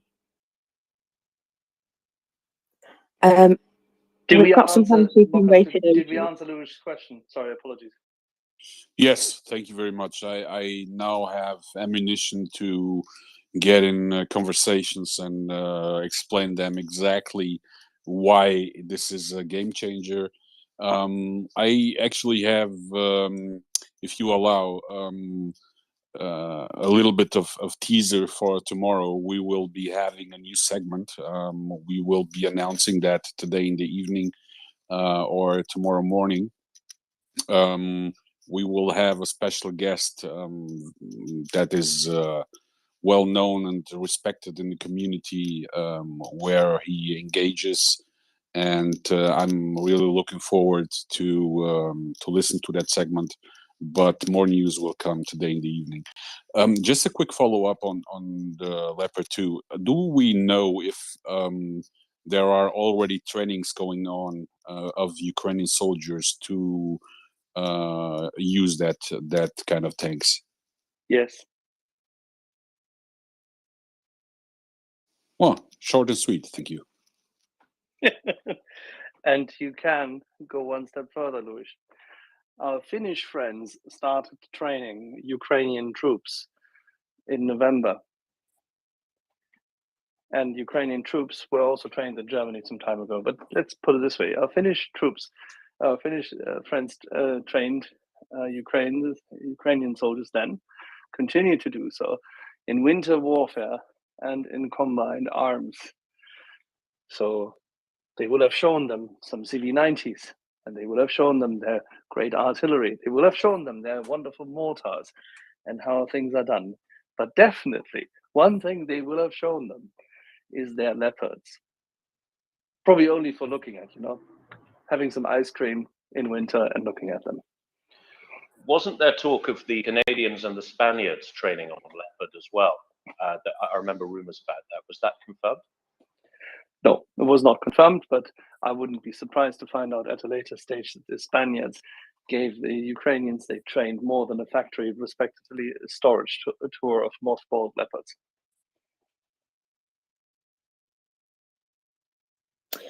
Very good. Right. Kevin, you have been waiting for bonkers time, so thank you for your patience. Oh, thank you, Akers. Or Mockers. One or two quick comments on that other space. In fact, it was labeled as a Ukraine no BS space, and all I really heard was BS on that space. But I just wanted to commend Colonel Jeff for having the courage, I see he's on here as a speaker now, to try to address some of the misinformation and disinformation on that space. But it was like left and right. Wild dogs attacking him from every direction, but he did a commendable job, I think, in trying to spread a little truth and honesty there. Well done.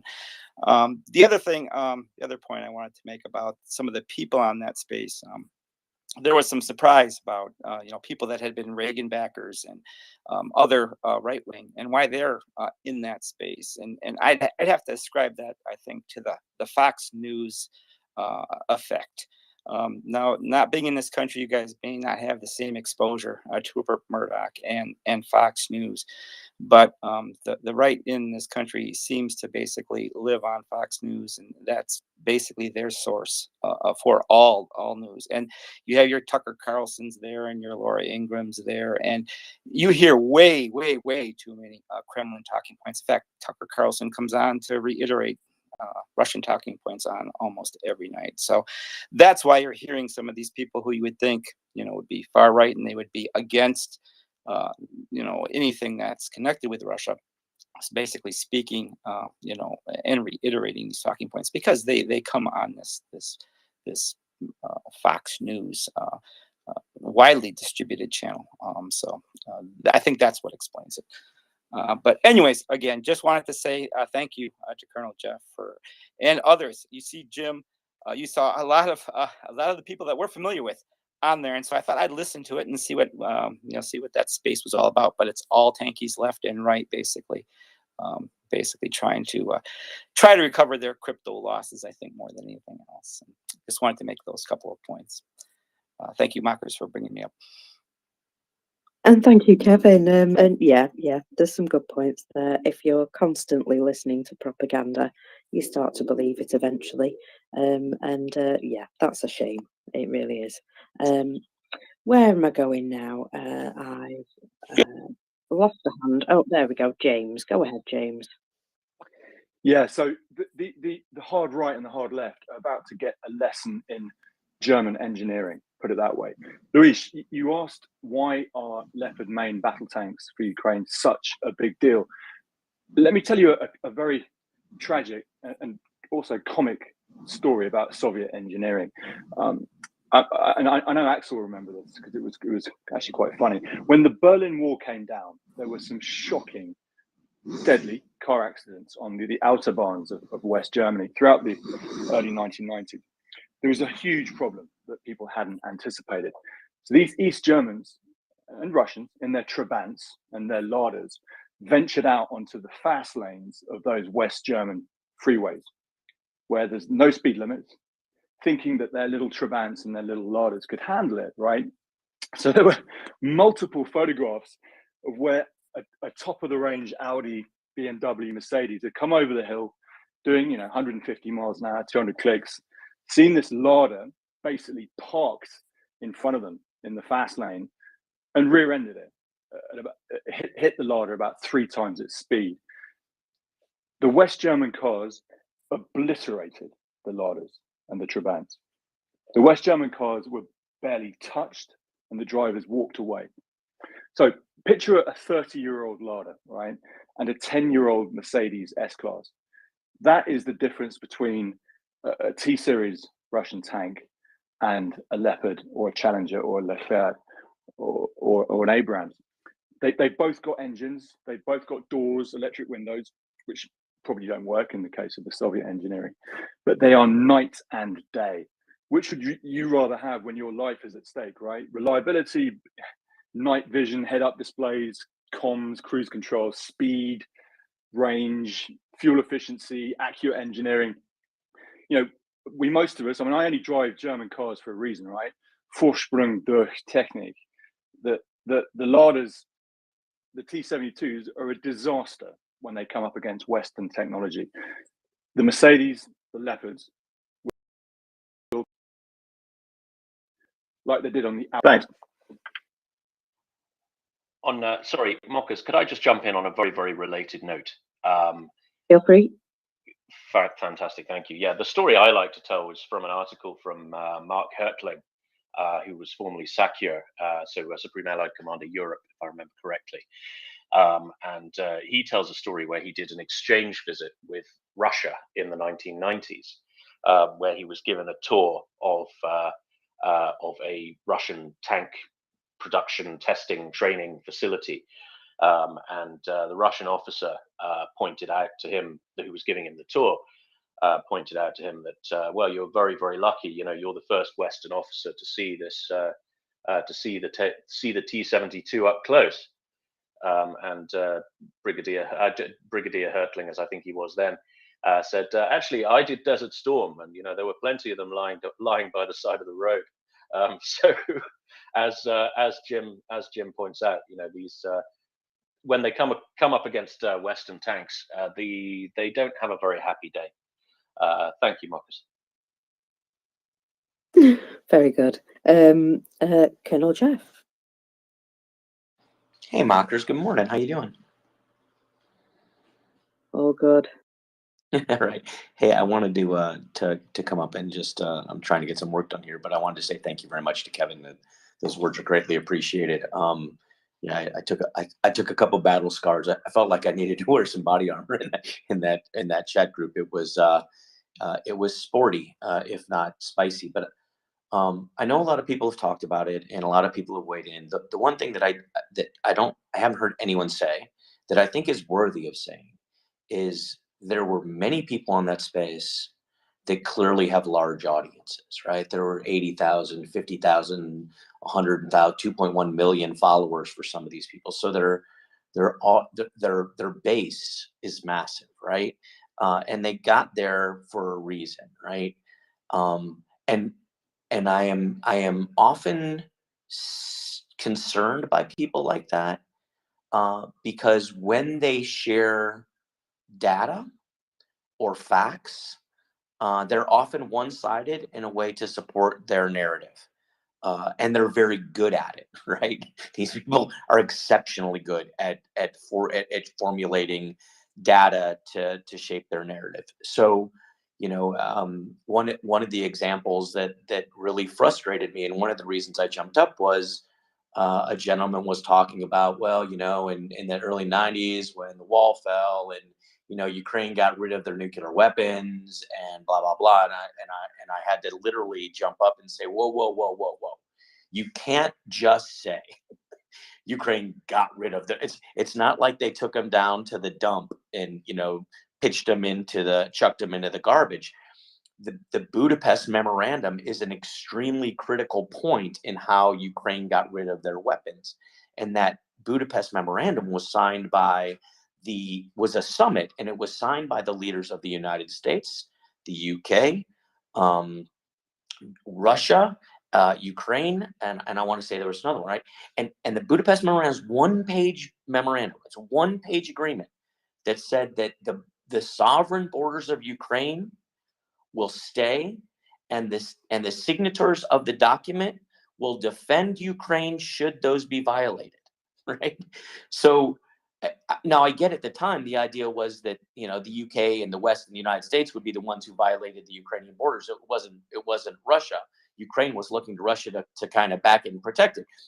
Well, history has a funny way of changing over time, and it turns out that it was Putin that violated that memorandum. So to be on Russia's side and just kind of brush over the fact that Russia had signed a document for in perpetuity that it would never violate Ukraine borders and then does it was completely counter to it. It undermined his entire argument, and that's unfair.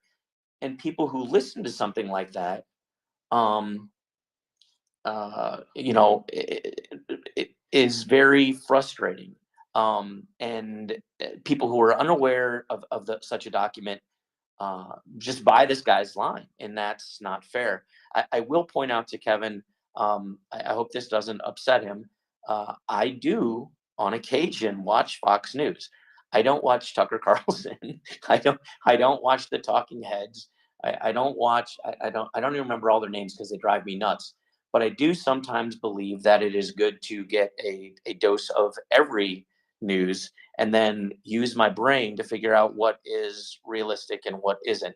I don't think that CNN or MSNBC get it right all the time, and I think they have talking heads as well that I refuse to listen to. I like news. I like to be able to formulate opinions. I do believe that there are good people on Fox. I do believe there are good people on CNN. The other ones I just choose not to watch, right? So again, Kevin, I do thank you for your comments. It's very flattering. Thank you. I have to jump in here because Doman has a point to make, and he can't speak right this second. But unfortunately, that document does not specifically say signatories will defend Ukraine were those borders violated. I think it's a bit wishy-washy with its actual confirmation of what would happen if that was the case. I'm sure he'll be able to tell you more details about it. But yeah, I believe that it doesn't specifically say those words. It says something like "will provide aid." So Doman is correct, but like I said, it's a one-page document, and it says respect the signatures' independent and sovereignty in its existing borders. That's the number one bullet. So all the signatories would respect the existing borders. Okay, so Russia violated that. Whether they come to the aid or defense, okay, I get that, right? Refrain from the threat and use of force against the signatories, blah, blah, blah, this and that. So I get Doman has a valid point. It doesn't say you defend them. But I will point out this, right? When Ukraine was invaded in 2014 in Crimea, and the Budapest Memorandum has existed for many years, the question you have to ask yourself is, why did the US government not immediately come out and talk about the Budapest Memorandum, right? There were many of us actually, when I was in the government, that would sit there, we were